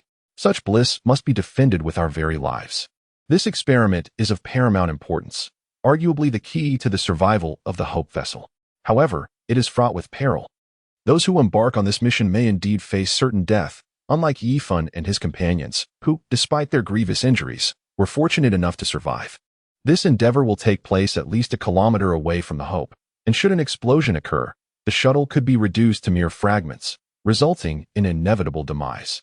In attendance were over 20 scientists, predominantly leaders of various project teams, including renowned figures in the scientific community such as Yao Yuan, Yao Yuan, and Allison. Among them, these individuals were privy to the gravity of the situation. The speaker, Allison, a rather rigid and somewhat irksome old scientist, seemed to radiate an unusual energy at that moment. He gazed at everyone present and declared solemnly, "Regardless of your decisions, I must participate in this experiment." The assembled scientists looked at him with a mix of incredulity and concern. Another scientist of Asian descent spoke up. "Dr. Allison, you have a family, do you not? Perhaps it would be wiser for us to go in your stead? I, along with a few others, remain unencumbered by attachments, allowing us the freedom to pursue our aspirations." However, Allison interjected abruptly, declaring, "No, it is precisely because my family is aboard the Hope that I am resolute in my decision to go. My expertise lies in conductors and currents, particularly in energy. I dare say there is no one aboard the Hope who surpasses my proficiency in this field." Therefore, it must be me. If this vessel represents the last glimmer of hope, why not select the best and most qualified? As Allison spoke with increasing fervor, his hair, now entirely silver, framed a face etched with wrinkles. His demeanor appeared rigid, even stern, yet in that moment, he radiated an undeniable brilliance. It is this hope that brings joy to my family. They have not perished on earth, nor succumbed to chaos or cataclysm. The future is uncertain. And is this not the very reason we, as scientists, strive tirelessly? For this happiness, I would willingly sacrifice my life to defend it. Removing his reading glasses, Allison gently rubbed his eyes before addressing the remaining individuals. We are still in need of 4 more candidates, one specializing in physics, another in chemistry, a third in biology, and an experimental technician to oversee equipment calibration. Let it be established, I have stated that this experiment requires only the most elite, the most specialized, and the most successful individuals. If you are truly committed, then let us convene tomorrow morning outside this shuttle to await one another. Is this truly the case? Shiwa sprang up with excitement, eagerly pulling Silwai to inquire about the matter of birthday gifts. Indeed, such happiness is worth defending with our very lives. The following day, Silwai arose early, and upon arriving at the location of the shuttle, he found Allison already there, surrounded by a dozen scientists. Chapter 56. The final second. These 5 individuals, as Allison had indicated, were indeed the pinnacle of talent from various fields. In addition to the newcomer, a human whisperer named Polly, apart from Yifan. This small group of 5 scientists represented the very essence of human scientific prowess. Should they perish, Yao Yuan would find himself bereft of even the will to live. As the 5 awaited the synthesized chemical agent and subsequently boarded the shuttle, Yao Yuan and the remaining members of the Black Star team, along with Zhang Heng and Jiawei, silently observed the shuttle's hatch, anticipating the launch command. Let us proceed. For now, we can only wait. Even standing here yields nothing. Rather than fretting over success or failure, it would be wiser to calm our minds and contemplate our next steps. Should the experiment fail, there would be no so-called next steps. The 5 individuals sat in silence upon the seats of the shuttle, exchanging no words among themselves. Suddenly, Allison unfastened his space helmet and proceeded to remove his spacesuit entirely. The other 4 gazed at him in astonishment, yet he paid them no heed. From a nearby satchel he had brought, he produced an MP5 and activated its controls, instantly filling the shuttle with a melodious and distant tune. Dr. Allison, your spacesuit? Henna inquired immediately. Upon hearing her words, a hush fell over the group. Moments later, Polly was the first to shed her spacesuit, followed closely by Yuan Ping and Silver. Henna hesitated for a while before finally sighing and removing her own suit. Polly fiddled with the communicator and shook her head, saying, as you all have previously surmised, all communication devices have ceased to function, save for that supercommunicator. Unfortunately, I am not a hacking expert and lack the knowledge to decipher the program's password, thus rendering the supercommunicator inoperable. At that moment, Hannah suddenly asked, Dr. Allison, might I inquire if this piece is the renowned last second? I recall it was in the year 2012, a time when apocalyptic theories reverberated throughout society, particularly as December approached. Numerous doomsday cults became increasingly active. One such cult, on the fateful day of December 21st, instigated a tragic incident at an elementary school in the United States. According to the tenets of this sect, rather than beseeching God for mercy in the face of the apocalypse, it was preferable to barter one's soul to the devil to evade the impending judgment. Consequently, they resolved to slaughter children, offering them as sacrifices to the demon. They doused the entire school in gasoline, herding thousands of children into various corners of the building before igniting a conflagration. By the time the fire department and police arrived, the school was engulfed in flames. Attempts to extinguish the fire from outside and rescue the children had become futile. From the exterior, one could still hear the cries of the children within. In those dire circumstances, many firefighters, wrapped in damp, heavy coats, bravely plunged into the inferno, rescuing child after child. However, the structure was collapsing under the intensity of the blaze, and although a few children still survived inside, any further entry by the rescuers risked their own lives should the building give way. In the final moments, the fire chief, addressing a nearby journalist, uttered a poignant statement that has remained etched in my memory. Allison lifted his gaze to those around him, his expression resolute yet serene, and murmured, among the last 11 children, one is my grandson. He suffered severe burns, yet he lives. Now he is in his 20s, a fine young man who has completed his university education. Do you know? I hold a deep affection for this song that commemorates the children who perished in the inferno, as well as the valiant 28 firefighters. This composition, performed by a world-renowned symphony orchestra and crafted by a distinguished musician of international acclaim, resonates profoundly. In the final moments, Allison produced all the electrical testing instruments and various voltage devices. He continued to murmur, discover new energy sources, save the over 12,000 souls aboard the Hope. This is the duty and obligation of us scientists, which is why we stand here. Of course, many may argue that since all experiments are prepared and merely require adherence to established protocols, there is no need for us so-called top scientists to take risks. Sacrificing ourselves is not part of our responsibility. Let us send in a less critical batch of test subjects instead. Their demise holds no significance for the Hope. Thus, Allison gazed serenely at the 4 individuals present, emanating an aura of humanity. This once assertive figure, known for his stringent treatment of test subjects, and an esteemed scientist, previously nominated for the Nobel Prize, courageously articulated these words. Ladies and gentlemen, let us persevere until the final moment. Chapter 57. The Hero in That Year.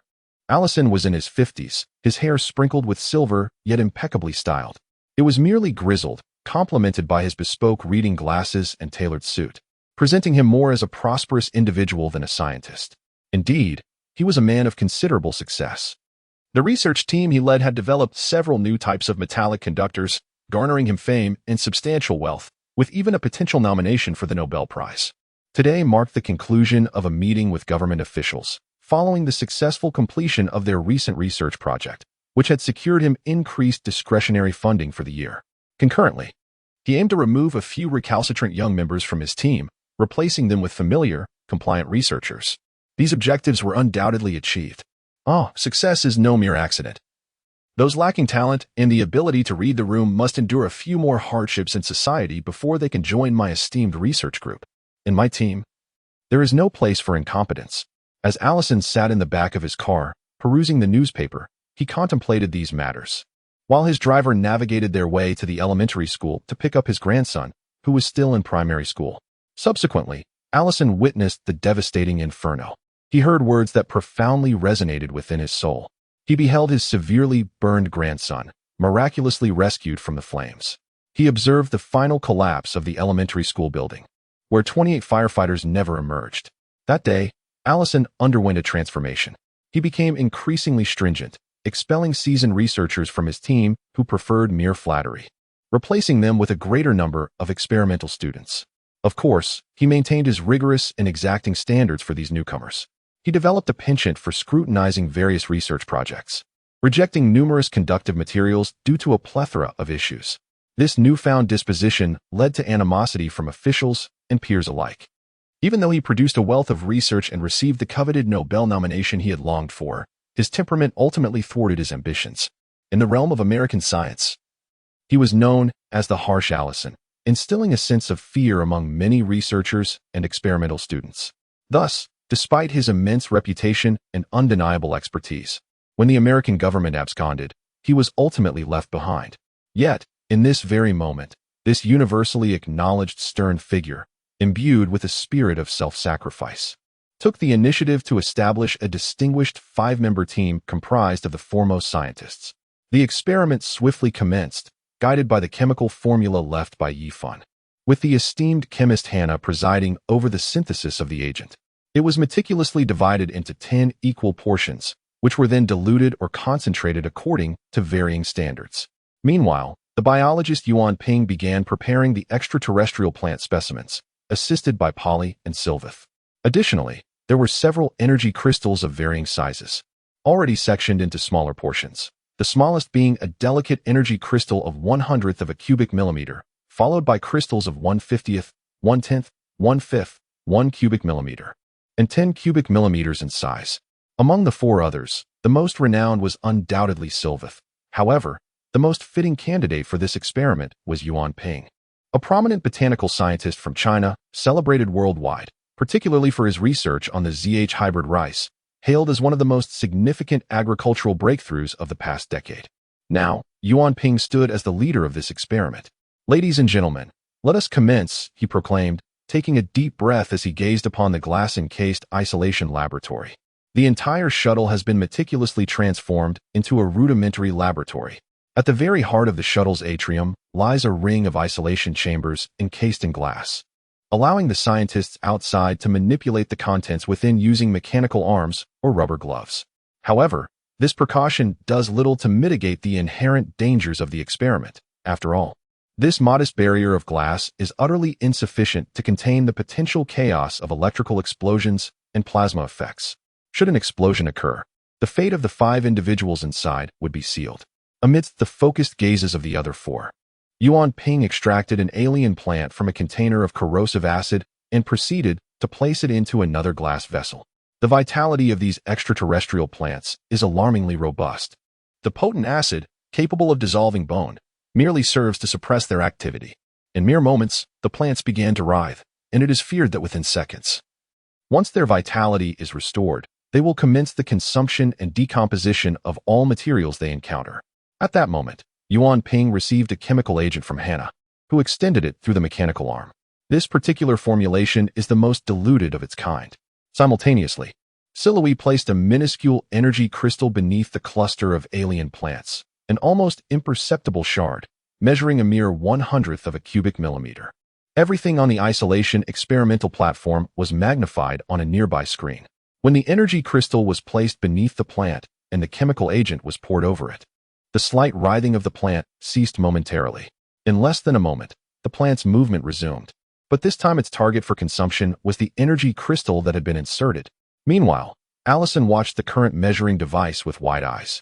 After more than 10 seconds, when the energy crystal had completely vanished from the plant's mass, Allison suddenly shook her head and said, No current has been generated. The energy crystal is too scant." As anticipated, such a meager energy supply is absorbed during the plant's rumination. After all, it is not a superconductor and cannot transmit energy without loss. The others remained silent, and Yuan Ping steadied his thoughts, stating in English, "Let us proceed with the second round of experiments. This time selecting energy crystals measuring 1/50th of a cubic millimeter, and we shall use a different chemical agent, maintaining the same degree of dilution." Thus, the second round of experiments commenced. As time gradually passed, the 5 individuals involved in the experiment remained oblivious to the duration that had elapsed. Meanwhile, those privy to the developments aboard the Hope vessel stood on one side, gazing through the glass windows into the vast, dim expanse of blue. There, the shuttle lay docked, enveloped in an eerie silence, where no information could be transmitted back to the Hope. The individuals present were unaware of the outcome of the experiment. They could only wait in silence, pondering whether it would result in failure or success, in death or survival. The resolution of all these uncertainties would soon unfold. They had already been waiting for over 4 hours, and an air of restlessness permeated the atmosphere. A few elderly scientists had even succumbed to faintness, prompting Yao Yuan to order them to take a respite. Only he, along with members of the Black Star team, Zhang Heng and Jia Weili, remained, steadfastly awaiting the inevitable conclusion. The 89th experiment commenced, with the energy crystal reduced to a size of 1/20th of a cubic millimeter and the chemical reagent diluted to a level 7 concentration. As Yuan Ping's voice echoed, an energy crystal was introduced into the plants on the isolation platform, followed by the pouring of another solution over them. As the liquid cascaded down, the energy crystal vanished at a visibly rapid pace, and the plants grew slightly larger. However, the anticipated energy release, akin to the currents and plasma effects displayed during the explosion, failed to materialize, as if they were merely nourishing the plants. Alas, yet another failure. Yuan Ping could not help but let out a sigh. The others echoed his sentiment with their own sighs, while Allison, visibly agitated, exclaimed, "It's impossible. I have been to that laboratory where the explosion occurred. It was indeed the result of a plasma effect causing the melting. Why was there no energy released? Have we erred in our experimental procedures? Or perhaps the molecular formula of the chemical agents is incorrect." Hannah shook her head, asserting, "The molecular formula cannot be wrong. For the plants indeed absorb the energy crystals, rather than consuming glass or metal. This indicates that the process of rumination was successful. But why did it only consume internally without releasing any energy? What steps could have led to this error?" Indeed, Cicero furrowed his brow, adding, "How does our experiment differ from that of Dr. Ivan?" The 3 turned their gazes towards Polly. fully aware that she was a so-called whisperer among the new humans, a capability beyond human comprehension, yet undeniably real, not merely a psychological phenomenon. Particularly, whisperers often exhibit peculiar flashes of insight. Perhaps Polly could conjure some extraordinary idea. At this moment, one could only wonder what Polly was contemplating as she stared intently at the array of plants. After a prolonged silence, she suddenly spoke. "I apologize, esteemed doctors, but I find myself devoid of any thoughts. I hear no whispers in my ears. I am convinced that our experiment is indeed accurate. The flaw lies in our excessive caution.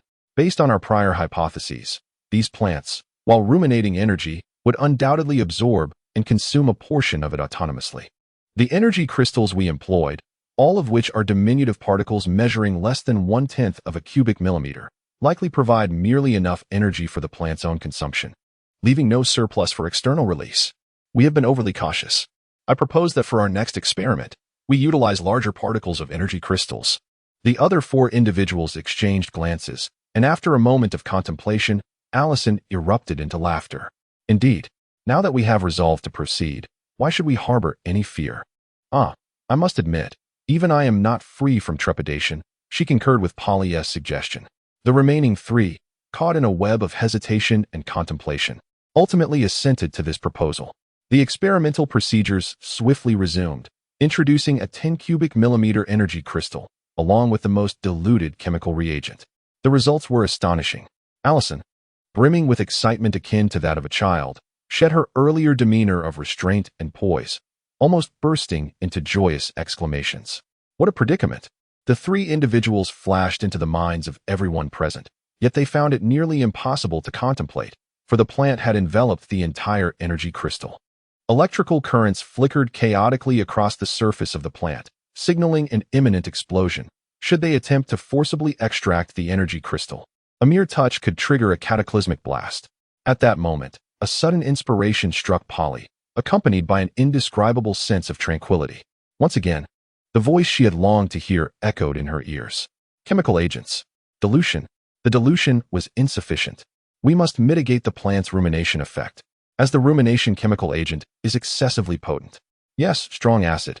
We must use strong acid to dilute this rumination chemical agent, just as it occurs within those extraterrestrial organisms. This will simultaneously reduce the plant's active components. Quick! Polly's anxious face flushed crimson as she urgently addressed the other 3. They immediately grasped the situation, particularly Hannah, the chemist in her 40s, nearing 50. She rushed to the workstation and poured the strong acid, previously used to store the alien plant, over it. Indeed, as the strong acid cascaded down, the alien plant's writhing gradually slowed, and the brightness of the electrical currents diminished. Within mere seconds, the alien plant had entirely succumbed to dormancy, and all energy emissions had vanished completely. Meanwhile, the personnel stationed at the side of the Hope, including Yao Yuan, beheld the radiant currents emanating from the surface of the shuttle. Amidst the vast expanse of the Azure Nebula, that brilliance shone with astonishing intensity. Chapter 58, Dark Hope. In this chamber, a peculiar reactor was established, drawing its energy from extraterrestrial flora, with fuel consisting of minuscule particles of energy crystals. Naturally, such a diminutive energy source could not sustain the entirety of the Hope spacecraft, as the energy required for the entire vessel was immensely vast, nearly equivalent to the daily energy consumption of a medium-sized city with a population of 1 million. After all, this was in the depths of space, where life support systems, oxygen recycling systems, electrical supply, and the energy consumption of various equipment were paramount. Although there were only over 120,000 inhabitants, their daily energy consumption was comparable to that of a city of 1 million. It was only at this juncture that the energy within the Hope finally reached a state of equilibrium, balancing the crystal reactor with the daily energy consumption of the ship. Meanwhile, operations within the metal smelting chamber continued unabated. However, this time, the scientists proposed an ambitious plan. They aspired to construct a large crystal reactor on the 5th level, capable of consuming 500 cubic millimeters per cycle, to serve as the primary energy reservoir for the Hope, thereby accommodating the demands of spatial transition and completely replacing the aging nuclear reactor. It is imperative to understand that, aside from the colossal energy requirements, another critical factor for spatial transition is the immense energy consumption within a unit of time.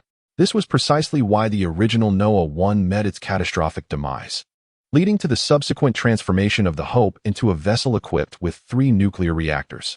Currently, the small energy crystal reactors are indeed capable of supporting all energy consumption of the Hope, with additional capacity for storage to be utilized in emergencies.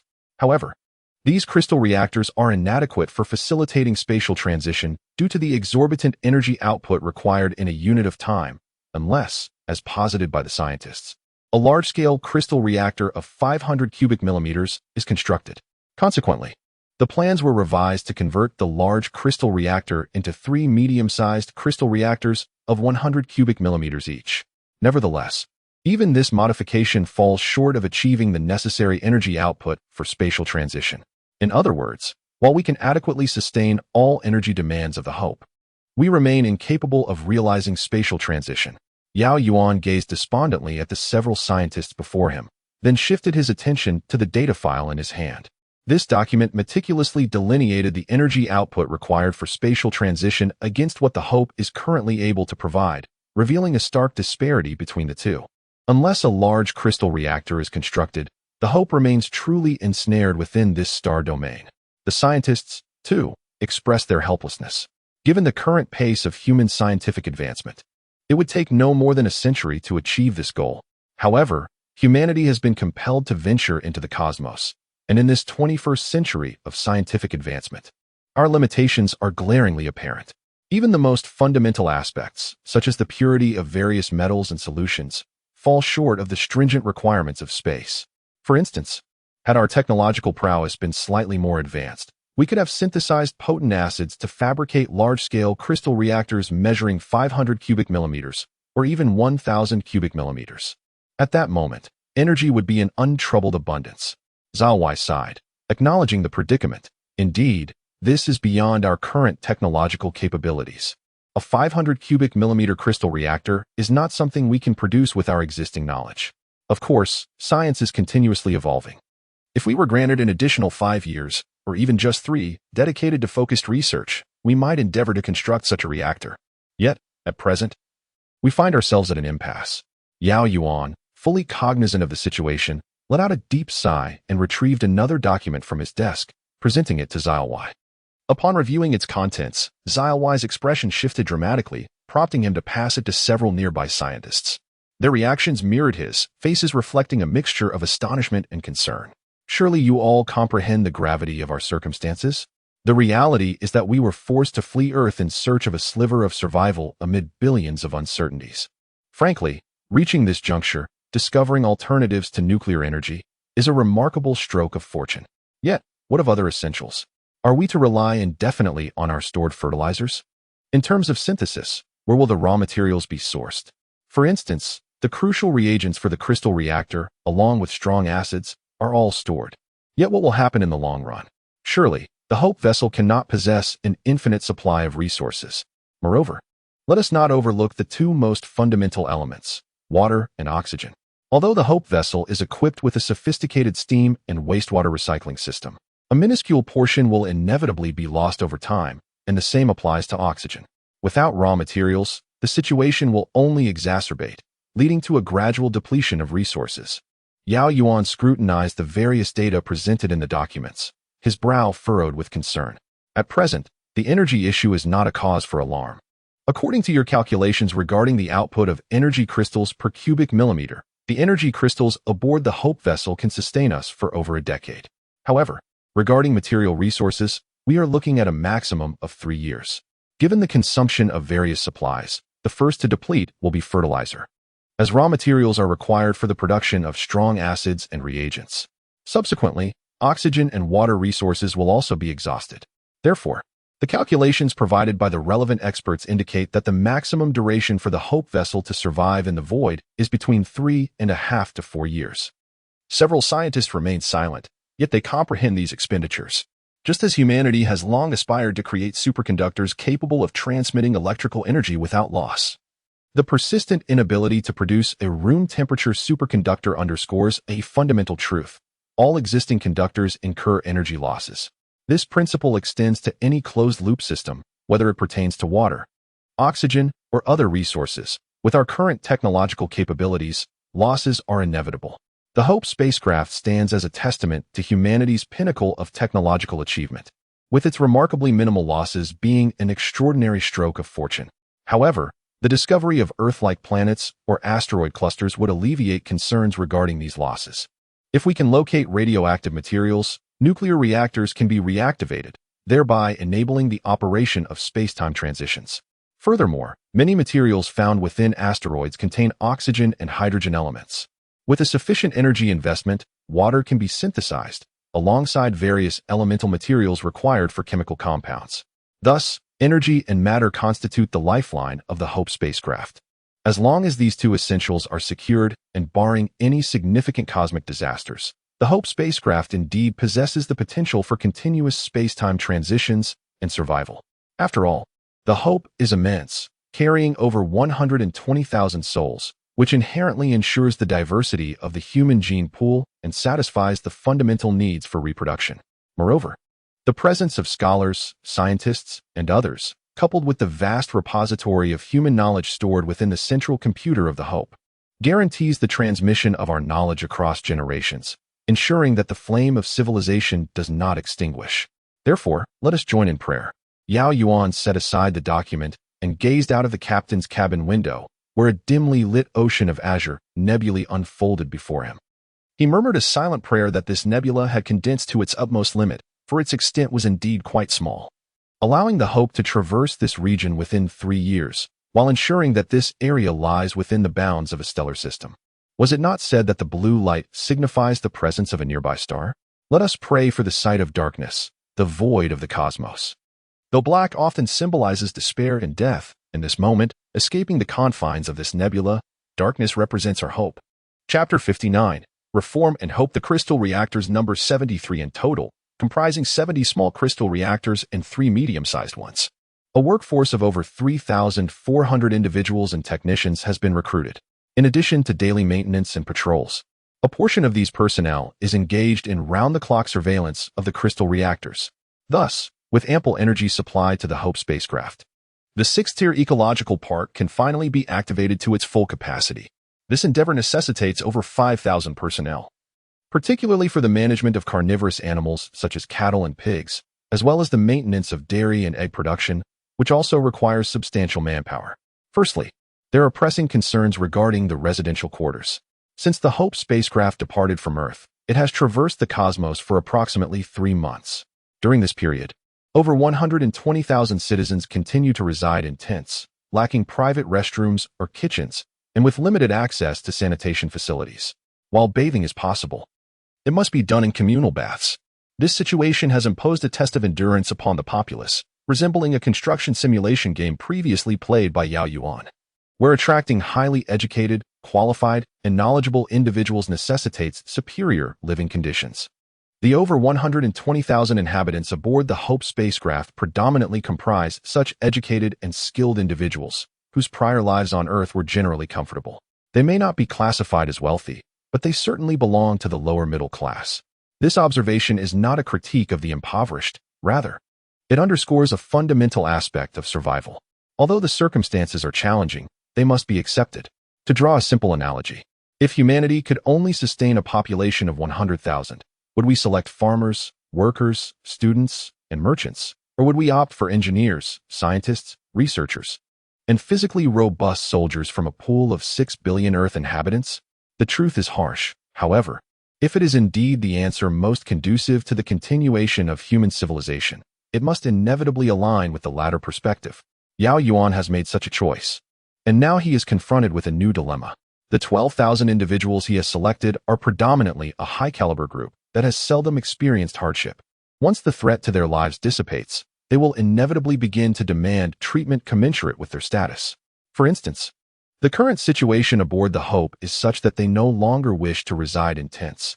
A residential community has become their most pressing need. Yao Yuan possesses a profound understanding of such matters.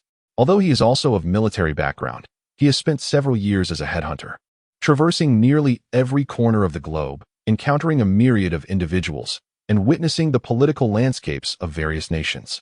Thus, his perspective starkly contrasts with that of Wang Guangjing.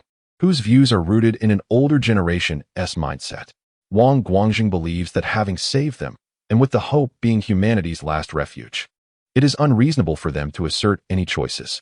He insists that they must comply with the necessity of living in tents, stating that the current challenges faced by the government are hurdles they must overcome, promising a brighter future. In contrast, Yao Yuan's insights are much more profound and lucid. First and foremost, the hope is a confined space, and everyone is interconnected. If the cord snaps, they all perish together. Therefore, the government of the hope cannot position itself in opposition to its citizens, even if only in terms of administrative orders. Such a stance is inconceivable. In response to the demands of the elite class, the government is often left with two options: suppression or absorption. The former is, of course, impractical. Who could they suppress? With only a little over 100,000 individuals, all of whom are elites, to suppress them would be tantamount to suppressing oneself. Thus, the only viable alternative is absorption, which entails involving all 12,000 individuals in the operations of the Hope vessel, allowing them to witness, comprehend, and ultimately resolve the challenges at hand. Concurrently, the government must provide the necessary welfare benefits, thereby integrating them into the fold and eliminating any potential for opposition. Subsequently, Yao Yuan commenced an extensive recruitment drive. Initially, he sought personnel for the inspection and maintenance of the crystal reactors, followed by staff for the 6th-level ecological park, and then administrators for the residential communities aboard Hope, along with sanitation workers, patrol officers, and service personnel for public areas. Ultimately, under Yao Yuan's directive, experts formulated a grand recruitment plan necessitating the enlistment of over 30,000 individuals, encompassing nearly all aspects of life aboard Hope. Naturally, this represents the upper limit. As previously mentioned, the Hope vessel has finite capacity, and available positions are limited. The recruitment of over 30,000 personnel effectively reaches the maximum operational threshold for each role. Any additional recruitment would merely serve to cram individuals into positions, transforming the initiative from a plan into an impractical endeavor. Thus, over the subsequent 3 months, the recruitment efforts aboard the Hope continued unabated, following the directives of Yao Yuan. This recruitment primarily targeted individuals with families, thereby ensuring that the admission of a single recruit could justify the entire household's relocation to the residential community, effectively addressing the housing challenges of several families. However, at the conclusion of the 3-month recruitment period, over 20,000 individuals remained encamped in tents, primarily due to mismatched professional qualifications or the status of being single, placing them outside the priority recruitment criteria. This remaining group posed a significant burden for Yao Yuan. The residential community was not easily accessible. Unlike others who had secured jobs as police officers, workers, or service personnel, all of whom were granted housing only after employment. Integrating this remaining cohort directly into the residential community would create a sense of inequity among those who had jobs. Faced with this dilemma, Yao Yuan found himself at a loss for solutions and resorted to a final strategy, categorizing these individuals as militia reserves. Those with families would have their primary breadwinners enrolled in the militia reserves, with 3 days of training each week, while those without families would also join the militia reserves, maintaining the same training schedule. In this manner, he managed to devise a rationale for their housing arrangement. Yet, the complexities of civil affairs seemed endless. Where was the resolution in sight? Once the work arrangements and residential community plans were finalized, the most urgent need facing Yao Yuan was equitable exchange. The elite populace had grown weary of communal meals and daily rations of essential goods. They fervently yearned to earn their rewards through diligent labor, which they could then use to purchase necessities, including the occasional luxury items that one could only dream of enjoying each month. After enduring a prolonged period of frustration, Yao Yuan embarked on a lengthy discussion with experts, during which he noticed a troubling increase in his hair loss. Hope had departed Earth 6 months prior, and following the second space leap 4 months later, the first batch of militia reservists commenced their training today. At this moment, Javelin had already attained the rank of sergeant. Dressed in military uniform, chewing gum, with a handsome visage and a half-smile, he exuded a commanding presence, appearing more soldierly than the soldiers themselves, radiating masculinity. As he strode past the training grounds, not only did numerous soldiers salute him, but many female cadets also cast admiring glances in his direction.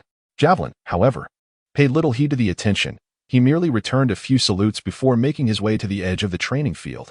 where a small squad had already disbanded, signifying the conclusion of their training for the day, as the militia cadets began to disperse. Within the ranks, Feng Xiaoqian had already spotted the approaching Jia Weili. Observing this typically disheveled man, she noted that today he sported a clean-shaven face and donned a crisp military uniform, exuding an undeniable masculinity. Jia Weili was inherently handsome, the kind of striking good looks that radiated charm. He was, in essence, a consummate rogue, a quintessential charmer, and indeed, Jia Weili embodied this archetype impeccably. Feng Xiaoqian felt her heart race unexpectedly, and she clenched her small fists in quiet indignation. Over the past 4 months, Jia Weili had often lingered around her tent, now a modest dwelling, engaging her in casual conversation. Yet, she had consistently responded with cold indifference. For she harbored a profound disdain for deceivers. Her family had suffered greatly at the hands of such frauds. "Humph, I shall not entertain him today," she resolutely affirmed within herself. At last, Jia Weili approached her step by step, drawing ever closer until she could almost discern his scent. Many fellow male and female trainees turned their gazes towards them. Oh dear, he was about to speak. What should she do? Should she refuse him immediately? "I have no intention of acknowledging you, you great deceiver," Feng Xiaoqian preemptively declared. However, to their surprise, Jia Weili bypassed her and approached a blonde beauty who stood behind her. This striking blonde, approximately 22 or 23 years of age, boasted a magnificent golden mane and an exquisite figure. Even clad in militia attire, her ample bosom captured the attention of many admirers. At that moment, Jia Weili stood in front of her with a broad smile, inquiring if she would join him for dinner that evening at the military dining hall on the 5th floor, a venue renowned for its opulence. "You deceitful scoundrel," Feng Xiaoqian exclaimed, comparing her own physique to that of the blonde beauty. Her cheeks flushed crimson as she let out a furious shout and delivered a swift kick to Jia Weili's heel. Caught off guard, he could no longer maintain his composure. Hopping on one foot while cradling his injured appendage, as Feng Xiaoqian turned on her heel and dashed away. Meanwhile, at some classified locations aboard the Hope, specifically in the observation deck of the bridge, the atmosphere was charged with tension. Due to the inability of human technology to detect nebula materials, the observations relied solely on the naked eye. Here, dozens of military personnel were stationed, with shifts changing every 4 hours, and this vigil had persisted for over 4 months. They had grown weary of the endless monotony of gazing into the dim blue expanse, engaging in idle chatter to pass the time, yet oblivious to when this would all come to an end. As they conversed, one soldier suddenly emitted a grunt of discontent, drawing the attention of his comrades. He had abandoned the bottle of distilled water in his grasp, now fixated through a telescope, peering intently out the window toward the distant horizon. The remaining soldiers sensed something amiss. They hurriedly turned their gaze towards the window. Gradually, they too began to perceive the unsettling change, as if the dim blue hue was slowly fading away. Indeed, the muted blue was becoming increasingly obscure, as though darkness was asserting its dominance over the surrounding space. "Quickly, contact the command center. Reach out to the captain. We have exited the nebula." Before them unfolded Chapter 60, Target, the asteroid belt. Never had there been a moment when everyone yearned for darkness so intensely, nor had humanity ever been in such a predicament, with nearly over 120,000 individuals bearing the weight of human continuity. At this moment, the Hope vessel traversed the condensed nebular matter, entering the abyss of normal space. In this vessel were all individuals, including Yao Yuan, members of the Black Star team, Zhang Heng, and Jia Weili, along with soldiers, scientists, technicians, engineers, and over 120,000 citizens, each one experiencing a profound sense of relief during the months spent navigating through the nebular substance as Yao Yuan had envisioned. Since suppression was neither feasible nor possible, the objective was to integrate these citizens into the governing echelon of the Hope vessel. In other words, it was essential for the populace to recognize that the Hope vessel belonged to everyone, rather than fostering a dichotomy between the Hope government and the Hope citizens. Thus, Hope has provided nearly all the populace with employment opportunities and allocated residential areas, gradually revealing certain secrets to the citizens. In truth, it was unnecessary to disclose these matters overtly, as the populace had already ingrained themselves in various aspects of Hope, including resource management. Of course, the military independently regulates most critical supplies, yet this does not hinder the public's conjectures. Among the over 120,000 individuals, there are indeed many astute minds. In fact, It is rare to encounter a fool among them. Consider this. Perhaps one or two so-called elites might be arrogant imbeciles or contemptuous simpletons. But among the meticulously selected elite of over 120,000, underestimating their intellect would be the true folly. Even prior to the reforms in industry and housing, some perceptive individuals had already surmised that unforeseen circumstances might arise regarding hope. However, there is no need to delve deeply into these matters. The crux of the situation is that the various sectors of the populace have now permeated the entirety of hope, with the exception of the 5th and 6th levels, which require specific positions or permits for access, as well as areas like the crystal reactor, which are guarded by the military. In all other locations, free movement is largely permitted. Consequently, throughout the course of these months of navigation, the citizens have approximately surmised the quantity of supplies aboard Hope and have calculated its potential survival duration in the void. While their estimates may differ from the actual figures by a year or two, the disparity is not significant. In other words, it has become a shared consensus among the over 120,000 that Hope can sustain its voyage for no more than approximately 5 years. However, such speculation unfolded gradually, allowing the public to become aware of the Hope vessel over a span of months, fostering a slow introduction to its existence. As individuals immersed themselves in the workings of the Hope vessel, they began to comprehend its significance. The outcome, as anticipated by Yao Yuan, revealed that rather than suppressing dissent, it was far more advantageous to embrace it. Once individuals perceived themselves as part of the collective, they naturally endeavored to protect their own. Consequently, the situation aboard the Hope vessel mirrored this sentiment. Instances of food waste were remarkably diminished, and daily energy consumption decreased by several percentage points. Those in positions of responsibility exhibited an unprecedented zeal for their work, creating an environment of harmony and order aboard the vessel. It was as if the occupants, rather than struggling to survive in the vastness of space, embodied the vibrant potential characteristic of a burgeoning nation. Of course, astute observers understood that such fervor and restraint could not endure indefinitely. Should they reach a critical juncture, despair might inevitably rear its head. Yet, hope arrived with unexpected swiftness. After navigating through nebulous materials for months, during which the crew had grown accustomed to the surrounding dim blue expanse, the stark reality of the dark yet tangible cosmos suddenly materialized before them. The results of the probe were completed that evening, around 8 o'clock Earth time, following approximately 9 hours of analysis.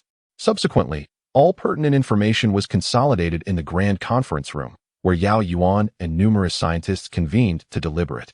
A planetary scientist stood before the assembly, meticulously presenting a report. The so-called birth of stars, as currently acknowledged by the scientific community, is theorized to be the extreme condensation of nebular material. This phenomenon is akin to the dense nebula in which the Hope spacecraft previously resided. Typically, ordinary nebular material tends to disperse over distances of several light years, or even tens of light years. From a great distance, it appears akin to mist. However, when one is within it, no discernible matter or color can be perceived by the naked eye.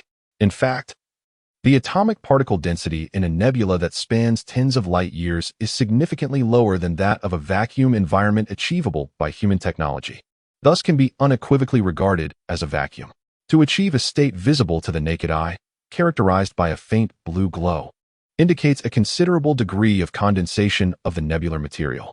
Such a state directly correlates with the star formation process recognized by the scientific community. The formation of a star occurs when a substantial amount of nebular material coalesces, primarily composed of hydrogen.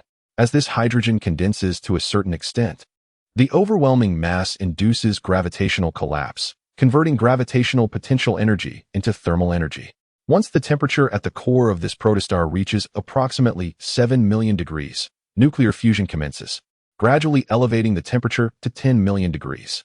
At this juncture, the nebular material has been absorbed to the extent of 80 to 90%, culminating in the birth of a star. In other words, were we aboard the Hope spacecraft, we were indeed traversing within stellar material? Yao Yuan was drenched in sweat, and even now, the memory sent a shiver down his spine. The scientist on stage was a world-renowned astrophysicist, currently fielding inquiries from those outside the realm of celestial sciences. Upon hearing their questions, he smiled and remarked, "Major, those nebular materials do not constitute stellar matter. They merely represent a portion of what may one day evolve into stars. Indeed, it is fortunate that these nebular substances are so sparse. Otherwise, given the Hope's current velocity, it could take an eternity, perhaps even 100,000 years, to reach the boundary. The scientist paused momentarily before chuckling again. Rest assured, Major, this is our first opportunity to observe such a phenomenon up close. A star in the throes of combustion, voraciously consuming a vast expanse of blue nebular material behind it. This is nothing short of a miracle in the annals of scientific history. The very fact that we stand here witnessing this spectacle is a marvel in itself. Currently, the star is steadily absorbing the nebular material, while its internal temperature continues to rise until it fully transitions into a main sequence star. During this period, no significant changes are expected. Furthermore, this stellar system is still in the process of formation. From the images we have captured, it is evident that within our observable range, there are no terrestrial solid planets or gaseous planets to be found. Approximately half a month's travel from the Hope, there exists another massive nebula, accompanied by a surrounding belt of meteoroids. Through meticulous observation and calculation, coupled with comparisons to images of celestial bodies previously observed on Earth, we can largely confirm that this nebula is likely to evolve into a gaseous planet within this stellar system. Furthermore, the asteroid belt may potentially resemble Saturn's rings. However, it is worth noting that this region contains a limited quantity of asteroids, and those present are notably small. Yet, the true highlight of this observation is about to unfold. The scientist, brimming with excitement, operates a device on stage, and soon, a captivating image is projected onto the grand wall of the conference room using light and shadow technology. The scientist eagerly points to a specific area within the image, exclaiming, "Ladies and gentlemen, please direct your attention here.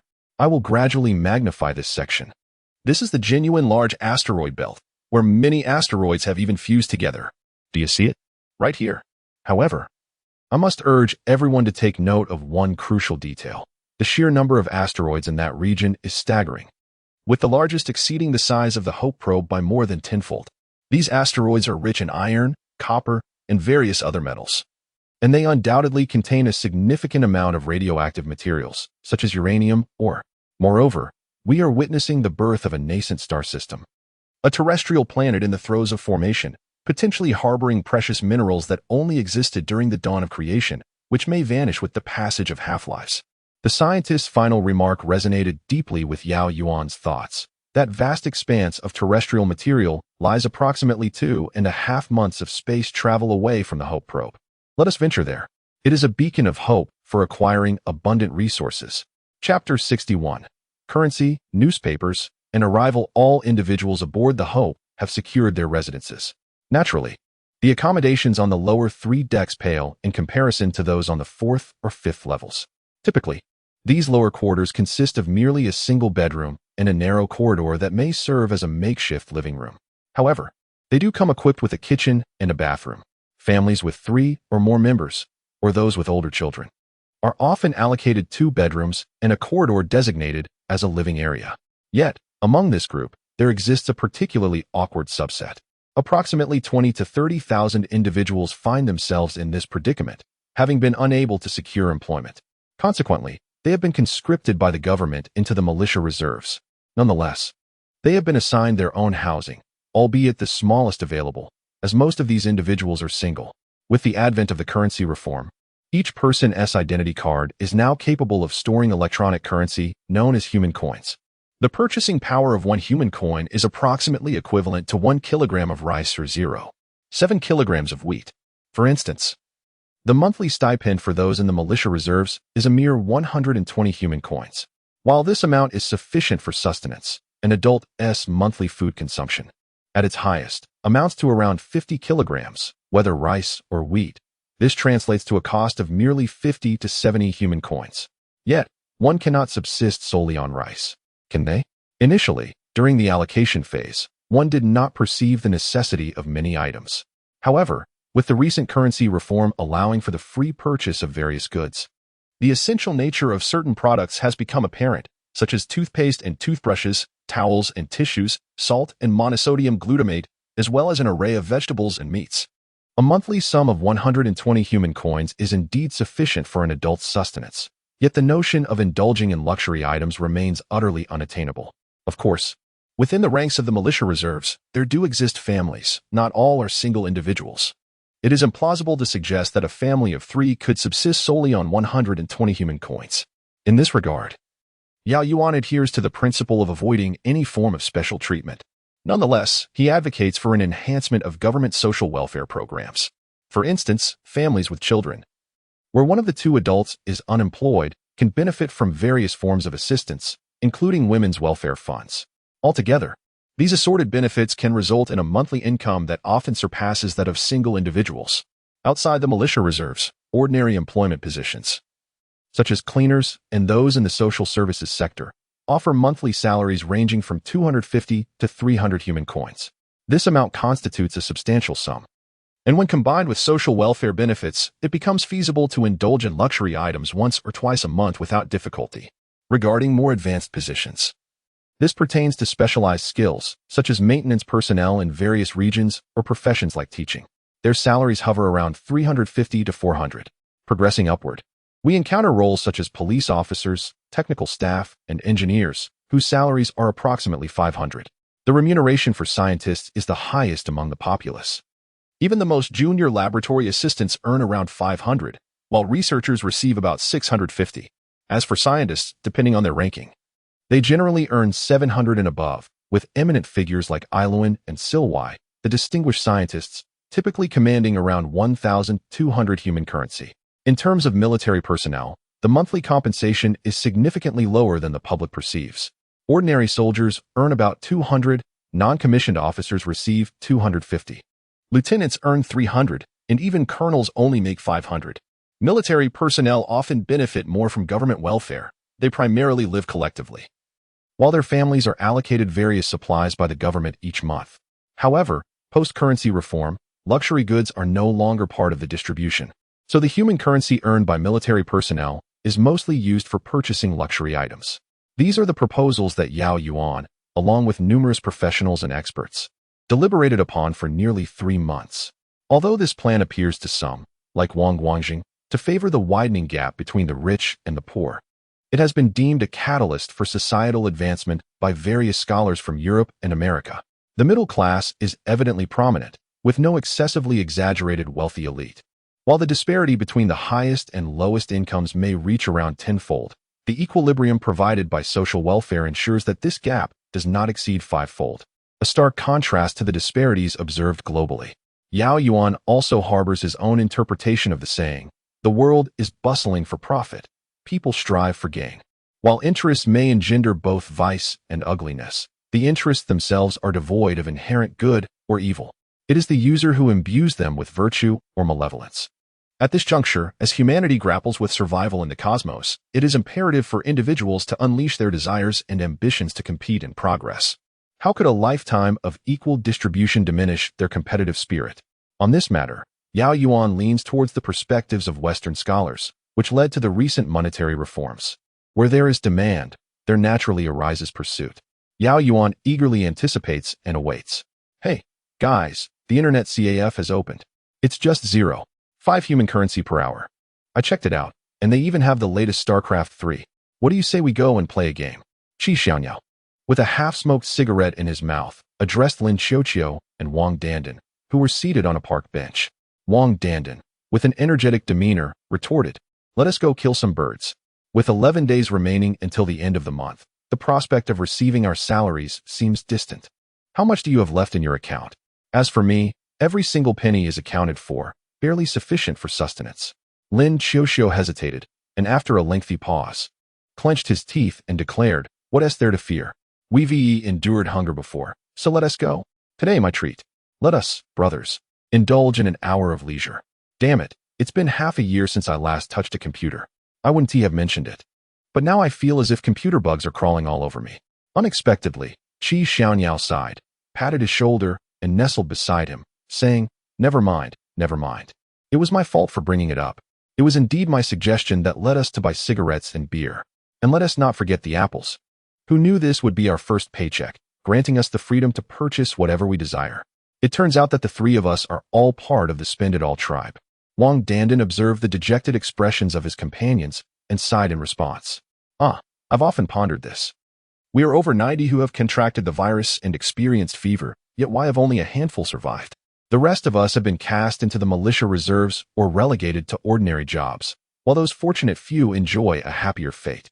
Even the least among them holds the rank of a private, replete with provisions and free from worries, supplemented by a monthly allowance exceeding 200 human coins. How can there be such a stark disparity among people? As the conversation continued, the three of them sighed in unison. However, Lin Kushiu suddenly interjected, "Xiao Niao, among us three, you possess the highest intellect. Pray, ponder why those individuals are permitted to join the military while we, being equally specially recruited, have been dismissed?" Qi Xiaoniao waved her hand dismissively, retorting, "If you inquire of me, whom should I consult? Perhaps they possess some distinguishing factor. In any case, I remain oblivious to the specifics of such differences." The other two sighed once more, with Wang Dandan cradling her head lamenting, "Money, oh money, you wretched creature. If only the heavens would bestow upon me a few thousand human currency, I would indulge in daily feasts of lobsters, sip fine red wine at every meal, and play in internet cafes round the clock. Who would dare to advise me otherwise? I would retaliate with a slap using that very currency." Lin Kushiu echoed the sighs. Yet at that moment, Qi Xiaoniao overheard two cleaning staff nearby engaged in a conversation while smoking. One was inquiring of the other about the Hope spacecraft's impending arrival at the asteroid belt surrounding the gaseous progenitor planet in roughly 10 days. They boasted of their plans to retrieve meteorite clusters upon arrival, as if they were experts in the field. After hearing this exchange, Qi Xiaoniao sensed a profound silence enveloping him, as if a multitude of clues illuminated his mind. Gradually, he felt he was grasping something significant: currency reform. The widening chasm between wealth and poverty, the recent conclusion of militia training, all these factors pointed to a singular truth: the government was awaiting our actions. Qi Xianyu spoke with increasing enthusiasm, though he deliberately suppressed his voice, ensuring that only Lin Kushiu and Wang Dandan beside him could hear. Both Lin Kushiu and Wang Dandan looked at him in astonishment, with Lin Kushi being the first to inquire, "Buddy, you can't possibly be going crazy over money, can you? Wake up. You still have that little half of a cigarette left in your hand. Smoke it, and let us have one last taste." However, Qi Xiaoniao chuckled and replied, "Crazy, my foot. I say, you too, aren't you both eager to get rich? I've discovered a splendid way to make a fortune." "What?" Lin Kushiu and Wang Dandan asked in unison. "Do you have a method to compete for some job? One that suits the three of us?" "It's not about competing for a job," Qi Xiaoniao said with a mysterious smile. "Rather, it's about creating jobs." The following day, Qi Xiaoniao, Lin Xiuxiu, and Wang Dandan pledged their forthcoming 6 months' worth of human currency allowances as collateral to secure a loan from the Hope government. This capital was utilized to procure an extensive quantity of paper, while also renting the printing facilities on the 5th floor and hiring several professionals with relevant expertise, including journalists and writers. After a little over a week, the inaugural edition of the Hope Weekly was finally published, priced modestly at 0.2 human currency per copy. With a weekly release every Monday, the publication featured an overview of the current cosmic situation surrounding the Hope, the proximity to the asteroid belt, staffing configurations aboard the vessel, vacancies in various job roles, the harvest yield from the 6th floor ecological park for that month, as well as jokes, tales of local disputes, and more. In the subsequent week, over 20,000 copies of the Hope Weekly were sold, with nearly half of the households purchasing a copy. A week later, the Hope government invested in personnel, paper, and the printing facilities to establish the first news agency aboard the Hope. Consequently, Qi Xiaoniao, Lin Xiuxiu, and Wang Dandan became shareholders of this agency, thus attaining sudden wealth. As the circulation of the newspaper illuminated numerous employment and wealth opportunities for the residents of the Hope, the vessel reached the outer fringes of the gas giant's asteroid belt. The inaugural cosmic mineral collection was on the brink of commencing. Chapter 62. Cosmic Mining on July 2nd of the Hope calendar. The spacecraft Hope arrived at the outermost region of the gaseous protoplanet, approximately 50 kilometers away from the asteroid belt. Adhering to prior protocols and calculations from the central computer, the Hope maintained a position in the cosmic expanse, ensuring a safe distance of at least 50 kilometers from the asteroid belt to avert any potential collision hazards. Meanwhile, a limited number of missiles brought from Earth were also installed, standing ready to intercept any asteroids that might threaten impact. Simultaneously, the shuttle underwent yet another transformation into a mining apparatus. 2 large mechanical arms were affixed to the exterior of the shuttle, alongside a track-based loading device capable of securing smaller asteroids, facilitating their absorption into the shuttle's interior. However, given the vastness of the Hope, accommodating a population of 120,000, it was evident that a single shuttle could not suffice for extensive mining operations. This endeavor was merely a preliminary trial, aimed at assessing whether these asteroids harbored any extraterrestrial viruses or elements that could pose a threat to the Hope. Additionally, it sought to evaluate the material's composition for potential extraction value. In the wake of their experiences on the desert planet, the inhabitants of the Hope exhibited an extraordinary level of caution towards all cosmic phenomena. Every action was meticulously confirmed to be harmless to humanity before proceeding to the next steps. After all preparations were completed, around 2 o'clock in the afternoon, several researchers, engineering operators, and 2 military personnel boarded the shuttle mining craft. At the bridge corridor, as the countdown concluded, the shuttle mining craft departed from the Hope, soaring towards the distant asteroid belt. A distance of 50 kilometers is trivial in the vastness of space, akin to merely a step away. Before long, the shuttle mining craft had reached the very edge of the asteroid belt. Naturally, they dared not venture deeper. Instead, they selected a small rock approximately 2 cubic meters in size at that fringe, carefully grasping it with the mechanical arm and placing it into the track-loading apparatus, which slowly reeled it into the interior of the shuttle. At that moment, utilizing the monitoring system of the Hope, the imagery of the entire shuttle mining craft was magnified and displayed on various screens aboard the Hope. In fact, to inspire enthusiasm, this marked humanity's first foray into cosmic mining after leaving Earth, representing a beacon of hope for the sustainability of the Hope through the acquisition of materials. Consequently, this mining operation was exclusively broadcasted by the Hope News Agency, allowing all individuals aboard the Hope to witness the entire collection process through the displays in their quarters or the large screens in the corridors. Ladies and gentlemen, as you can observe, the shuttle is currently in the process of collecting its first small meteorite, which, in terms of size, is approximately 2 cubic meters. Excellent. The mechanical arm has secured the rock, and now it merely needs to be placed onto the transport conveyor. All machinery is functioning smoothly, and the individual operating the mechanical arm is a skilled technician specializing in deep-sea salvage operations. He has participated in 8 deep-sea submarine recoveries, demonstrating a level of proficiency with the mechanical arm that surpasses all of us. His name is Constantine Busy. Let us extend our congratulations to him for becoming the first human to collect cosmic minerals. In contrast to the visuals provided to the military, the footage broadcasted to the public includes live commentary. The commentator is a seasoned journalist and broadcaster, reputed to have worked for a prominent news channel in the United States. She has now been hired by the first news agency of the Hope spacecraft. Yet, Yao Yuan, without lifting his head, remarked, "I sent him for 2 reasons. Firstly, to inform the public of the dangers present in space, preventing them from becoming overly enthusiastic. We must avoid a situation similar to that on the desert planet, where everyone wishes to abandon the Hope. The second reason, have you not noticed? Dr. Yuan Ping was speaking in Chinese. Indeed, it was in Chinese. So what? Wang Guangjing, intrigued, scrutinized the scene for a considerable time before asking, still perplexed.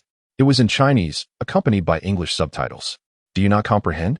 Yao Yuan shook his head and remarked, currently, on the Hope vessel, nearly 10 languages are prevalent. Naturally, the most widely spoken are Chinese and English, followed by French, German, Russian, and even Japanese and Korean. In summary, the linguistic diversity is quite intricate, which poses significant challenges for the current situation aboard Hope. While this may be manageable in the short term, for our long-term development, we must transcend linguistic and national distinctions, uniting as a single human race. This is paramount. Presently, the conditions do not permit such unification, but once we have procured substantial minerals within this stellar system, or even achieved self-sufficiency and sustainability here, we can then establish a common language. As of now, I naturally advocate for Chinese, and Dr. Yuan Ping, along with others who will join in news broadcasting, will also utilize Chinese as a precursor to this endeavor. At that moment, while the conversation unfolded among the group inside the shuttle, several researchers had already commenced their experiments with remarkable efficiency. Initially, the technical staff utilized a cutting tool to slice through the rock. Subsequently, researchers conducted a series of tests on its surface composition, internal structure, and core components. Various data, chemical equations, and minerals were meticulously analyzed, with particular emphasis on experiments concerning the potential for life within the rock, specifically bacteria, and the possibility of non-carbon-based organisms. Numerous experiments were underway.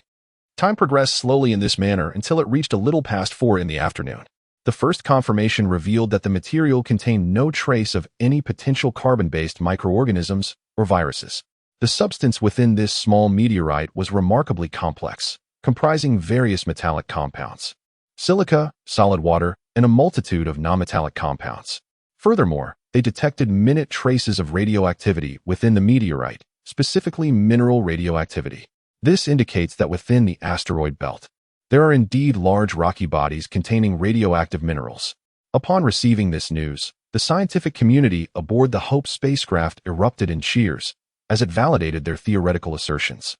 Indeed, when a galaxy is born, it is replete with a diverse array of elements, particularly radioactive ones.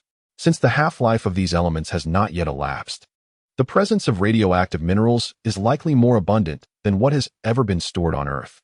What does this signify? It signifies that the Hope spacecraft will have access to a vast source of energy, an energy source that can be utilized for spatial transitions. Moreover, through the analysis of this meteorite's composition, they initially confirmed that these meteorites do not harbor viruses or living organisms, rendering them harmless to humanity. Secondly, the materials contained a rich diversity of elements. Provided there is sufficient energy, through electrolysis and a series of chemical processes, humanity can extract copious amounts of water, oxygen, various chemical agents, fertilizers, metallic ores, and even pharmaceutical compounds from these asteroid belts. What does this represent? This signifies that, as long as no catastrophic events befall this galaxy, the Hope vessel may persist here indefinitely. Humanity can procure supplies from these small meteoroids and asteroids, gradually advancing technology and constructing more ships akin to the Hope. The population and civilization of humankind would flourish, and perhaps, after countless years, new terrestrial planets will emerge, where humanity shall land. At that time, technology will be sufficient to transform a celestial body. It may well become a new Earth, fashioned by human hands. Could this be our homeland? Through the communicator's screen, Yao Yuan beheld the jubilant scientists and citizens, murmuring to himself. Yet, inexplicably, he sensed a subtle oppression emanating from this galaxy, particularly from the newly born star. Chapter 63. Designed naturally, as the captain and supreme leader of the Hope, Yao Yuan's presence was imperative, engaging in dialogue with the staff, offering words of comfort, and extending heartfelt gratitude through handshakes were all essential. It would be inaccurate to label this as mere performance, for Yao Yuan genuinely appreciated their efforts. After all, the cosmos is fraught with uncertainties. Who can ascertain the safety of those meteoroids? These individuals ventured forth with a sense of purpose, and thus, even in the presence of others, Yao Yuan felt compelled to express his gratitude to them. Subsequently, the Sharp laboratories on the 4th and 5th levels of the Hope spacecraft engaged in an extensive analysis of the asteroid's meteoritic material, exploring it from every conceivable angle: chemical, physical, and biological. Scientists toiled throughout the night, immersed in their work, none expressing any sense of hardship. In fact, many were exhilarated to the point of near ecstasy, extraterrestrial material, and they were engaged in mining operations of such substance. According to humanity's progress on Earth, such an achievement would not be feasible until the early 22nd century or late 21st century. Yet, astonishingly, they had accomplished it at present. Amidst this fervent activity, by the following morning, the analysis of the meteoritic composition was thoroughly completed, with all data meticulously compiled into a report and presented in Captain Yao Yuan's quarters. Yao Yuan scrutinized these reports. Since departing Earth, he had not been idle. Beyond his daily responsibilities, he dedicated his remaining time to absorbing a plethora of knowledge, not seeking depth initially, but rather aiming to enhance the breadth of his understanding across various fields. Indeed, Yao Yuan felt immense gratitude for the preparatory work undertaken before leaving Earth, not merely in terms of supplies, but primarily for the multitude of scientists, technicians, and engineers from diverse industries, from the desert planet to the subsequent nebular material zone, and now witnessing the potential of cosmic mining. The true driving force aboard the Hope spacecraft was these exceptional individuals, scientists, technicians, and engineers, who undoubtedly epitomized the elite of humanity, fully deserving of that esteemed title. According to their report, it has been confirmed that there are no viruses, microorganisms, or any other forms of life, including the potential existence of silicon-based life, within the asteroid meteorites. Naturally, based on the scientists' deductions, the asteroid belt here, with its fragmented minerals and meteorite sizes, is not conducive to collection. Furthermore, the minerals present are sparse, predominantly composed of silicon dioxide, essentially sand and rock, which offer little utility to the Hope vessel aside from extracting oxygen to produce breathable air. In contrast, on the other side, 2 months travel distance from the Hope vessel, lies a nascent terrestrial planet, where the asteroid material is impressively substantial. The largest fragment has already formed the core of this terrestrial body, rivaling the size of a small satellite. Its mass and gravitational pull undoubtedly surpass those of the surrounding asteroid debris, enabling it to attract and coalesce surrounding materials. Thus, this largest asteroid is likely abundant in minerals and various substances, particularly enriched with radioactive elements, which are precisely what the Hope vessel urgently requires. After perusing the report, Yao Yuan fell into deep contemplation. The scientists were divided into 2 factions in the document. One faction advocated for an immediate voyage to the developing terrestrial planet, asserting that the largest fragment of asteroid debris is substantial enough to facilitate the landing of the Hope vessel. Moreover, the meteorites in that vicinity are generally immense, ideal for harvesting the most bountiful portions to procure a wealth of minerals and radioactive ores. Another faction posits that no one truly knows what perils lurk within the cosmos. Perhaps a new crisis could emerge at any given moment. Therefore, rather than embarking on a 2-month voyage, it may be more prudent to first gather a sufficient quantity of radioactive minerals capable of facilitating a leap, while also replenishing the Hope's water, oxygen, and other essential compounds.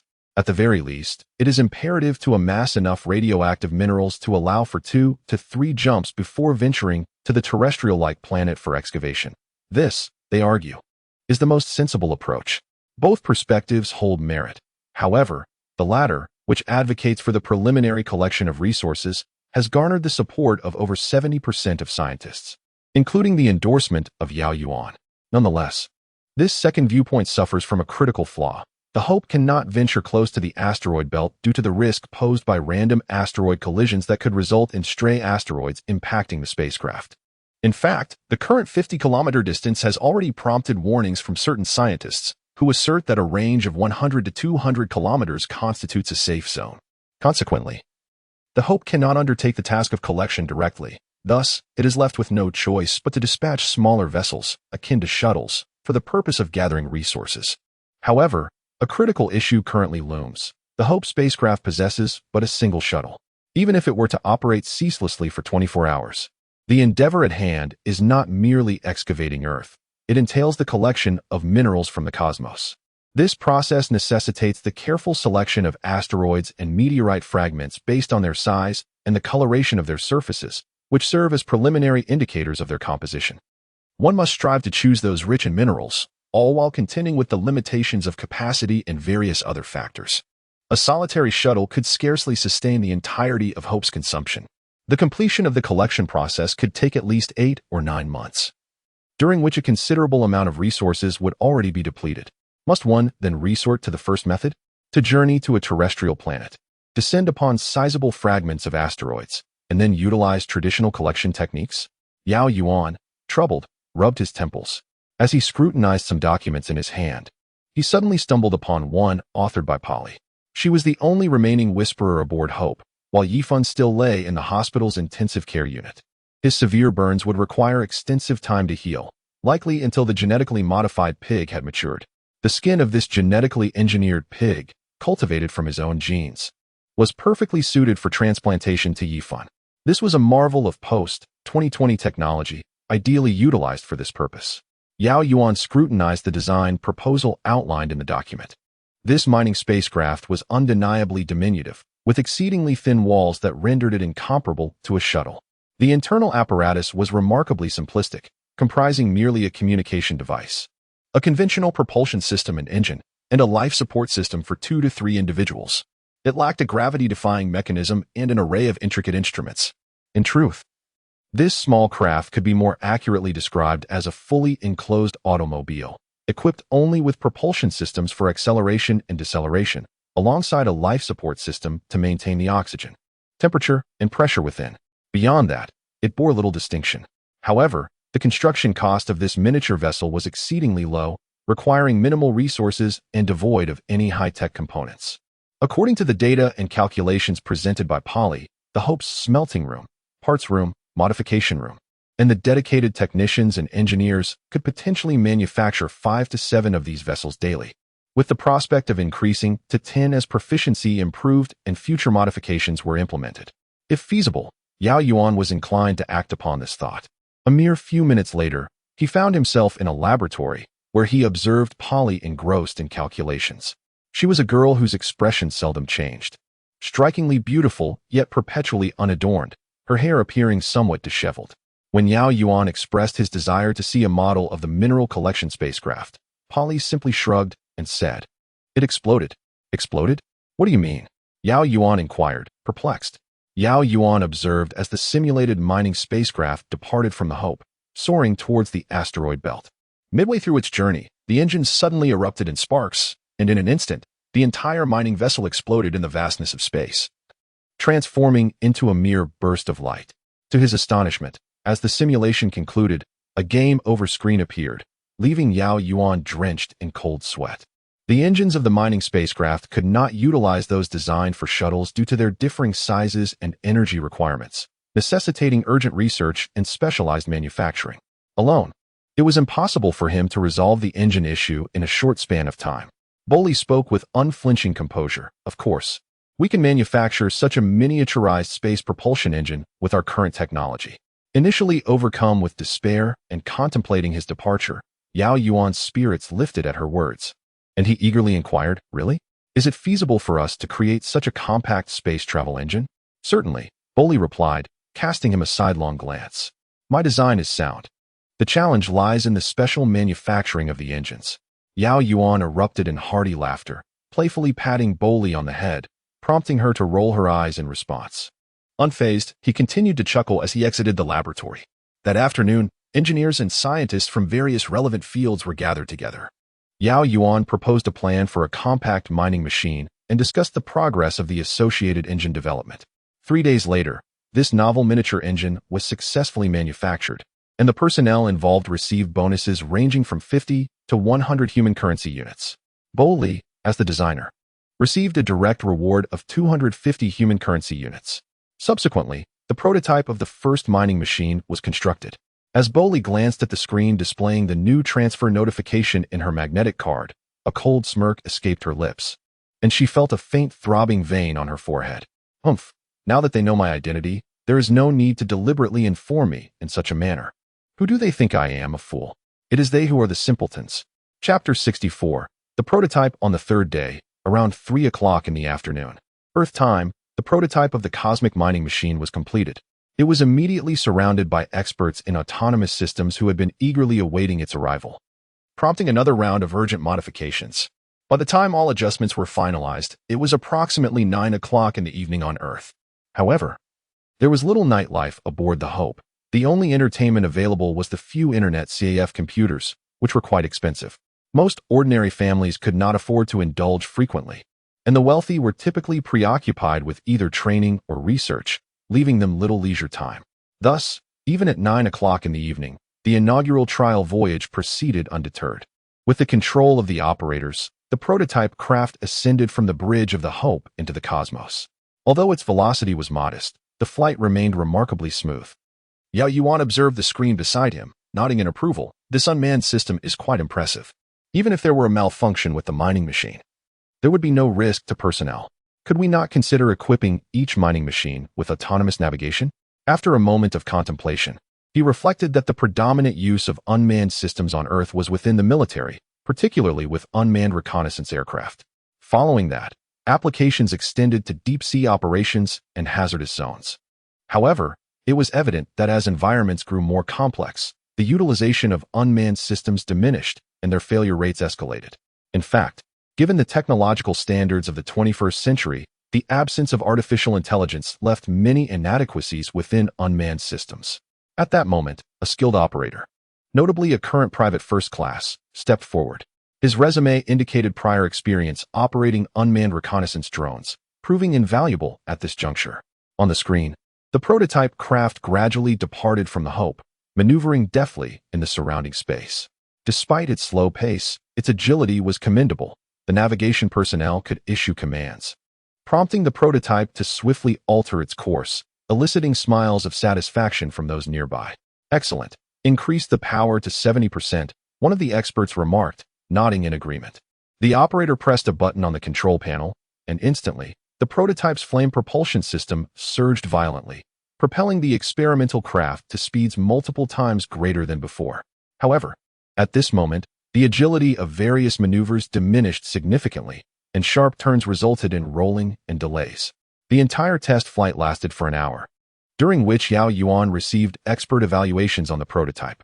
The stability of the prototype was commendable, as the advancements in aerospace technology from the 21st century far surpassed those of the 20th, particularly in terms of safety and stability.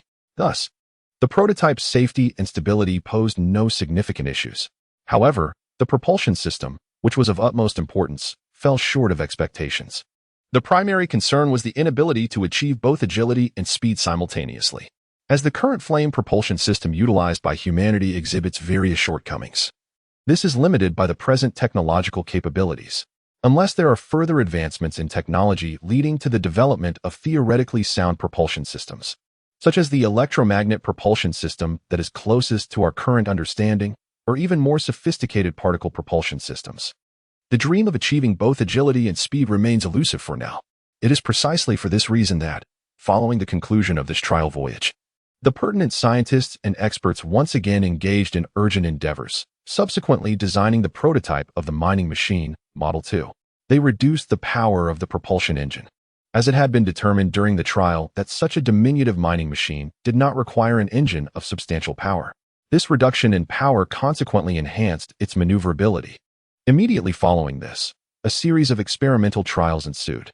Zhang Heng felt quite disheartened as he received a notification personally sent by Yao Yuan, informing him that he was to serve as the pilot for the inaugural trial of the mining machine. Thus, he had spent the past few days training in a simulated cockpit. However, setting aside these matters, the pressing question remained: why was it once again him? This left Zhang Heng rather vexed, as he found himself unable to contest the decision. Although he was reluctant to partake in this mission, once he became a member of the Black Star team and began receiving a lieutenant's salary, certain matters were no longer within his purview. Consequently, for the past 2 days, he could only display a countenance of dejection. "Hey, Zhang Heng, remember you promised to take us out for dinner today?" Zhang Heng was taken aback. He suddenly recalled a conversation from a few days prior when Bai Ningxue and Luo Maomiao had come to his home for a meal. They had mentioned, in essence, that each of them could only earn a mere 120 human coins per month, which rendered them unable to indulge in any luxuries. Fruits, for instance, were exorbitantly priced, and as students, they were unlikely to secure any lucrative employment, leading to their considerable distress. Thus, Zhang Heng, experiencing a moment of masculine bravado, boasted about the substantial salary associated with his officer rank, which encompassed all expenses, declaring that this money was purely for the acquisition of luxury items. He resolved to treat them to a lavish meal at the military restaurant the following Saturday. Today, it seemed, was indeed Saturday. Zhang Heng paused for a moment, recalling the day's significance, and with a forced smile, remarked, "Ah, yes, today is Saturday. Let us indulge in a splendid meal at the military restaurant." The two girls erupted in cheers and followed Zhang Heng to the military restaurant located on the 5th floor. It is worth mentioning that this establishment does not exclusively serve military personnel. However, due to its location and direct control by the military government, it can be considered the finest dining venue aboard the Hope, with several acclaimed chefs and an ample supply of ingredients. It remains the most coveted dining destination for everyone aboard. Upon being seated, the two young women were anything but reserved. It was evident that both Bai Ningxue and Luo Maomiao hailed from privileged backgrounds, potentially as the offspring of officials or affluent families, as they boasted of attending a so-called prestigious girls' academy. At this juncture, they ordered steak, caviar, red wine, fruit salad, and dessert, and while waiting for their meal to arrive, they engaged Zhang Heng in conversation about their past experiences on Earth. Zhang Heng, being a quintessential scion of wealth, had certainly indulged in a myriad of pleasures in his former life. As he engaged in conversation with these two wealthy young ladies, he gradually forgot the frustration of his impending mission, reminiscing about life on Earth. The more they talked, the merrier they became, particularly when recalling past escapades involving substance use, racing cars, and gambling. Their voices grew louder with each shared story. A young ruffian and two rebellious heiresses seemed a perfect match. However, he was taken aback that individuals like them could board the Hope. Surely, they hadn't fabricated their credentials, had they? Suddenly, a cold, mocking voice pierced through the air, followed by a chorus of laughter. A hand clapped down on Zhang Heng's shoulder. Initially startled, he felt a surge of fear, realizing that at least 3 or 4 men surrounded him, likely embittered by their own experiences with affluent young people. Yet, in the presence of such alluring women, he could not afford to show weakness, particularly after the courage he had gained from the battle on the desert planet. As the hand landed on him, he swiftly returned the gesture while rising to face the intruders. Before him stood a soldier and several militia members, all in their 20s. The one who had slapped his shoulder was a militia member, appearing to be around 22 or 23, his face adorned with a sneer of disdain, as though he intended to confront Zhang Heng and his companions. Today, Zhang Heng donned casual attire, leaving his military uniform, specifically that of a second lieutenant, at home. Yet, the moment he stood up, a soldier immediately recognized him. After all, how could one forget such a distinguished rank? The soldier promptly snapped to attention and exclaimed, "Second Lieutenant, this is my friend. We were unaware of your presence." Zhang Heng felt a wave of relief wash over him, but he could not show any signs of weakness. Instead, he replied with a cold smirk, "So this is how our soldiers treat the public? Write a self-criticism and submit it to the military headquarters by tomorrow, and report to the disciplinary committee. You all must comply." The soldier swiftly brought his feet together and affirmed, "Yes, Second Lieutenant." He remained standing there, while the other members of the militia, particularly the one who had just photographed Zhang Heng, stood utterly flummoxed, unsure of how to position their limbs. Meanwhile, other patrons in the restaurant turned their attention towards the unfolding scene. Zhang Heng, however, did not press them further and allowed them to depart. Yet, as he settled back into his seat, Bai Ningxue and Luo Maomio gazed at him with sparkling eyes, their faces alight with admiration. Zhang Heng's mind was in turmoil. He felt neither the exhilaration of impressing beautiful women nor the pride associated with his military rank. Instead, he was enveloped by an inexplicable sorrow. He took a deep gulp of red wine and suddenly said, "Ning Shui, Cat Meow, we are no longer who we once were. This place is not Earth, and we are not the privileged offspring of the wealthy. I am now a soldier, and you are students striving to acquire knowledge. It's best for you to immerse yourselves in learning. You will come to understand all this in due time as you grow older." In his heart, Zhang Heng began to reassess his role as a lieutenant. He was Zhang Heng, a member of the Black Star Squad. However, he remained oblivious to the fact that in the corner of the restaurant, Yao Yuan sat quietly enjoying a bowl of 3-flavor rice noodles. He witnessed everything unfold and heard Zhang Heng's words, and unknowingly, a smile crept upon his face as he subtly nodded.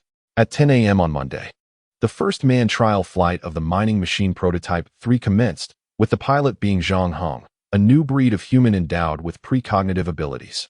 By noon, the trial was deemed successful, with no unexpected occurrences, and all data aligned with anticipated values. Subsequently, based on the mining machine prototype 3, the Hope vessel began mass production of cosmic mining machines. By Friday of that week, the first batch of 20 mining machines initiated their operations, yielding over 50 tons of various minerals. Among these, one mineral contained a moderate amount of radioactive elements, totaling 8 grams. Chapter 65, Transformation. Extra. Wishing for the successful operation of the Hope-class cosmic mining vessel, devoid of any safety incidents. It is said by experts that its safety surpasses even that of automobiles and airplanes. Breaking news. The inaugural cosmic mining expedition has yielded over 50 tons of minerals. In the future, as the number of cosmic mining machines increases, daily mineral output could reach up to 1,000 tons. Early in the morning, throughout the lower tier of the Hope vessel, numerous young newsboys, merely children of about 10 years, can be heard vociferously hawking the Hope Weekly. These youngsters are situated in public areas near designated card-checking points, ensuring they do not roam about aimlessly like traditional newsboys. The price of each newspaper has risen from a mere 0.2 human currency to its current price of 0.5 human currency, which remains relatively inexpensive.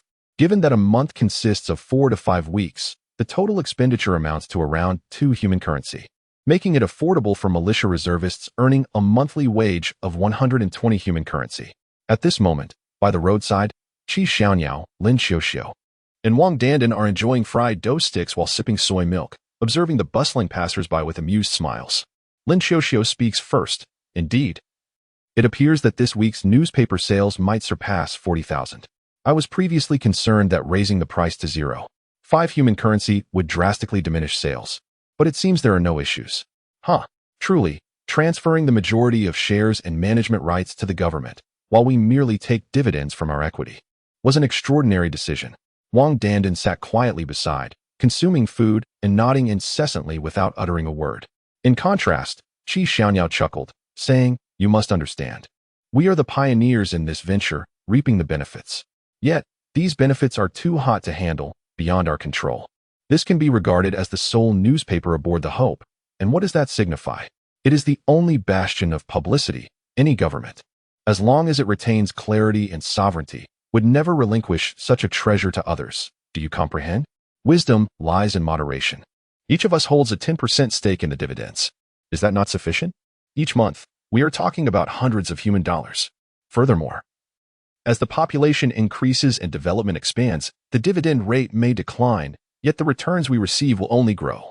The other two nodded in agreement, while Qi Xiaonyao finished his youtiao with a hearty laugh, drawing puzzled glances from passersby. Unfazed, he turned to his companions and urged, "Come on, finish up quickly. We are heading to the Internet CAF soon. Yesterday, we truly did not have our fill. StarCraft 3 and Warcraft 4 await us for another round of enjoyment." Meanwhile, a throng of citizens, clutching newspapers, meticulously examined the contents during their commute to work. Many were captivated by the extensive mineral listings, while only a select few directed their attention towards the cosmic mining machines, each cultivating their own thoughts within. Meanwhile, the Hope vessel was tirelessly engaged in the smelting and refining of various minerals, concurrently utilizing its stockpile of diverse steels and alloys, along with components essential for constructing cosmic mining machines. The entire 4th and 5th levels of the Hope were bustling with activity. Was there a shortage of personnel? Yao Yuan observed the reports submitted by several key personnel, all of which highlighted the issue of staffing. Previously, when recruiting workers, it was done under the assumption of ordinary work intensity. However, at present, both the mining and manufacturing sectors were operating nearly around the clock, leading to a significant manpower dilemma. Nevertheless, this was not a cause for concern. Setting aside the tens of thousands of unemployed individuals, many industries were already operating at full capacity, eagerly seeking manual laborers, particularly in the service sector. Thus, it sufficed to announce the need for workers, and soon the required personnel would be assembled, alleviating any genuine worries. Yao Yuan felt no apprehension. Rather, a gentle joy filled his heart. In truth, he was not alone in this sentiment. Many others in the know shared his elation. First and foremost, the realization of cosmic mining hinged upon the discovery of vital radioactive minerals, indicating that the foundational conditions for spatial transition had been met. This was paramount. Additionally, the Hope vessel had received external material reinforcements, with various compounds replenished, including fertilizers, strong acids, and reagents, all of which had been adequately supplied. There exists a myriad of facets, such as various oxides, from which oxygen can be extracted, while hydrogen is abundantly concentrated within these substances. When combined, they form water. And oxygen can also be stored in its liquid state, preserved for future needs. As for the vast array of metallic ores, they can readily be fashioned into cosmic mining machines and coupled with diligent efforts. It is evident that humanity aboard the Hope has gradually acclimated to this life of cosmic drifting, beginning to labor industriously. All of this constitutes favorable news. Yao Yuan temporarily set aside these reports, having penned his approvals and execution opinions, and turned his attention to the scientists' findings. However, one particular report captured Yao Yuan's interest. This document was co-authored by a biological research team and a chemical engineering group, wherein they elucidated the potential for extraterrestrial plant mining. These alien flora exhibit remarkably resilient survival capabilities, with mature specimens that require neither an atmosphere nor liquid to thrive. They rapidly consume a variety of materials upon contact, subsequently refining and storing them internally. While Yao Yuan was already aware of this information, he could not endorse the idea of utilizing such extraterrestrial plants for mining. The fundamental concern lies in their uncontrollable nature. Even though it is known that certain Earth plant viruses could potentially restrain them, what if these plants proliferate too swiftly? Or, What if they inadvertently leaked aboard the Hope? In summary, if the sole advantage was the convenience of mining, Yao Yuan would unequivocally refuse the use of these alien plants for such purposes. Nevertheless, within the midst of this report, there were elements that piqued Yao Yuan's interest. The extraterrestrial flora has absorbed and refined metallic substances, resulting in alloys of remarkable purity, alongside some unique compositions that remain beyond the reach of current human metallurgical capabilities. The utility of most of these alloys is still largely unknown. Perhaps their exceptional durability could be harnessed for the creation of armaments in the cosmos, yet presently, they serve little purpose. Notably, there exists a particular alloy characterized by its high conductivity, nearing the state of superconductivity, capable of accommodating substantial electric currents, coupled with remarkable malleability and ductility. Before long, all personnel had gathered in the captain's quarters. Yao Yuan first presented this report to those unaware of the circumstances. He then addressed the assembly, saying, "Ladies and gentlemen, I trust you are aware of the crucial factors that determine the survival and existence of the Hope in the vastness of space. It hinges upon the stability and mass considerations of spatial transition. To begin with, the application of spatial transition dictates that as mass increases, the energy consumption escalates exponentially. Therefore, it is impractical for the Hope to be laden with people and goods. To fully occupy the vessel, we would need to accommodate at least 200,000 to 300,000 individuals, along with substantial supplies of necessities, correct? However, we have on board just over 120,000. And realistically, we should only accommodate approximately 100,000. Even with an ecological park capable of producing sustenance, our survival is limited to a few years. The reason is simple. We cannot transport excessive cargo during the transition." As Yao Yuan spoke, he gestured towards the distant asteroid belt outside the window, saying, "Just like this asteroid belt before us, the populace believes that once we discover these celestial bodies, the Hope spacecraft can be filled to the brim, enabling us to leap through space dozens or even hundreds of times and sustain ourselves for countless years. No, that is an impossibility, for we can only carry a limited quantity of resources. It is unfeasible to transport any more, even if we replenish our supplies here. At most, we can only bring sufficient radioactive minerals for energy. Transporting additional metals is simply out of the question. In fact, to accommodate a few more compounds, we might even have to jettison all personnel and materials, including the utilization of extraterrestrial flora. I am willing to comply with your demands. All I seek is an answer. Is it possible, or is it not?"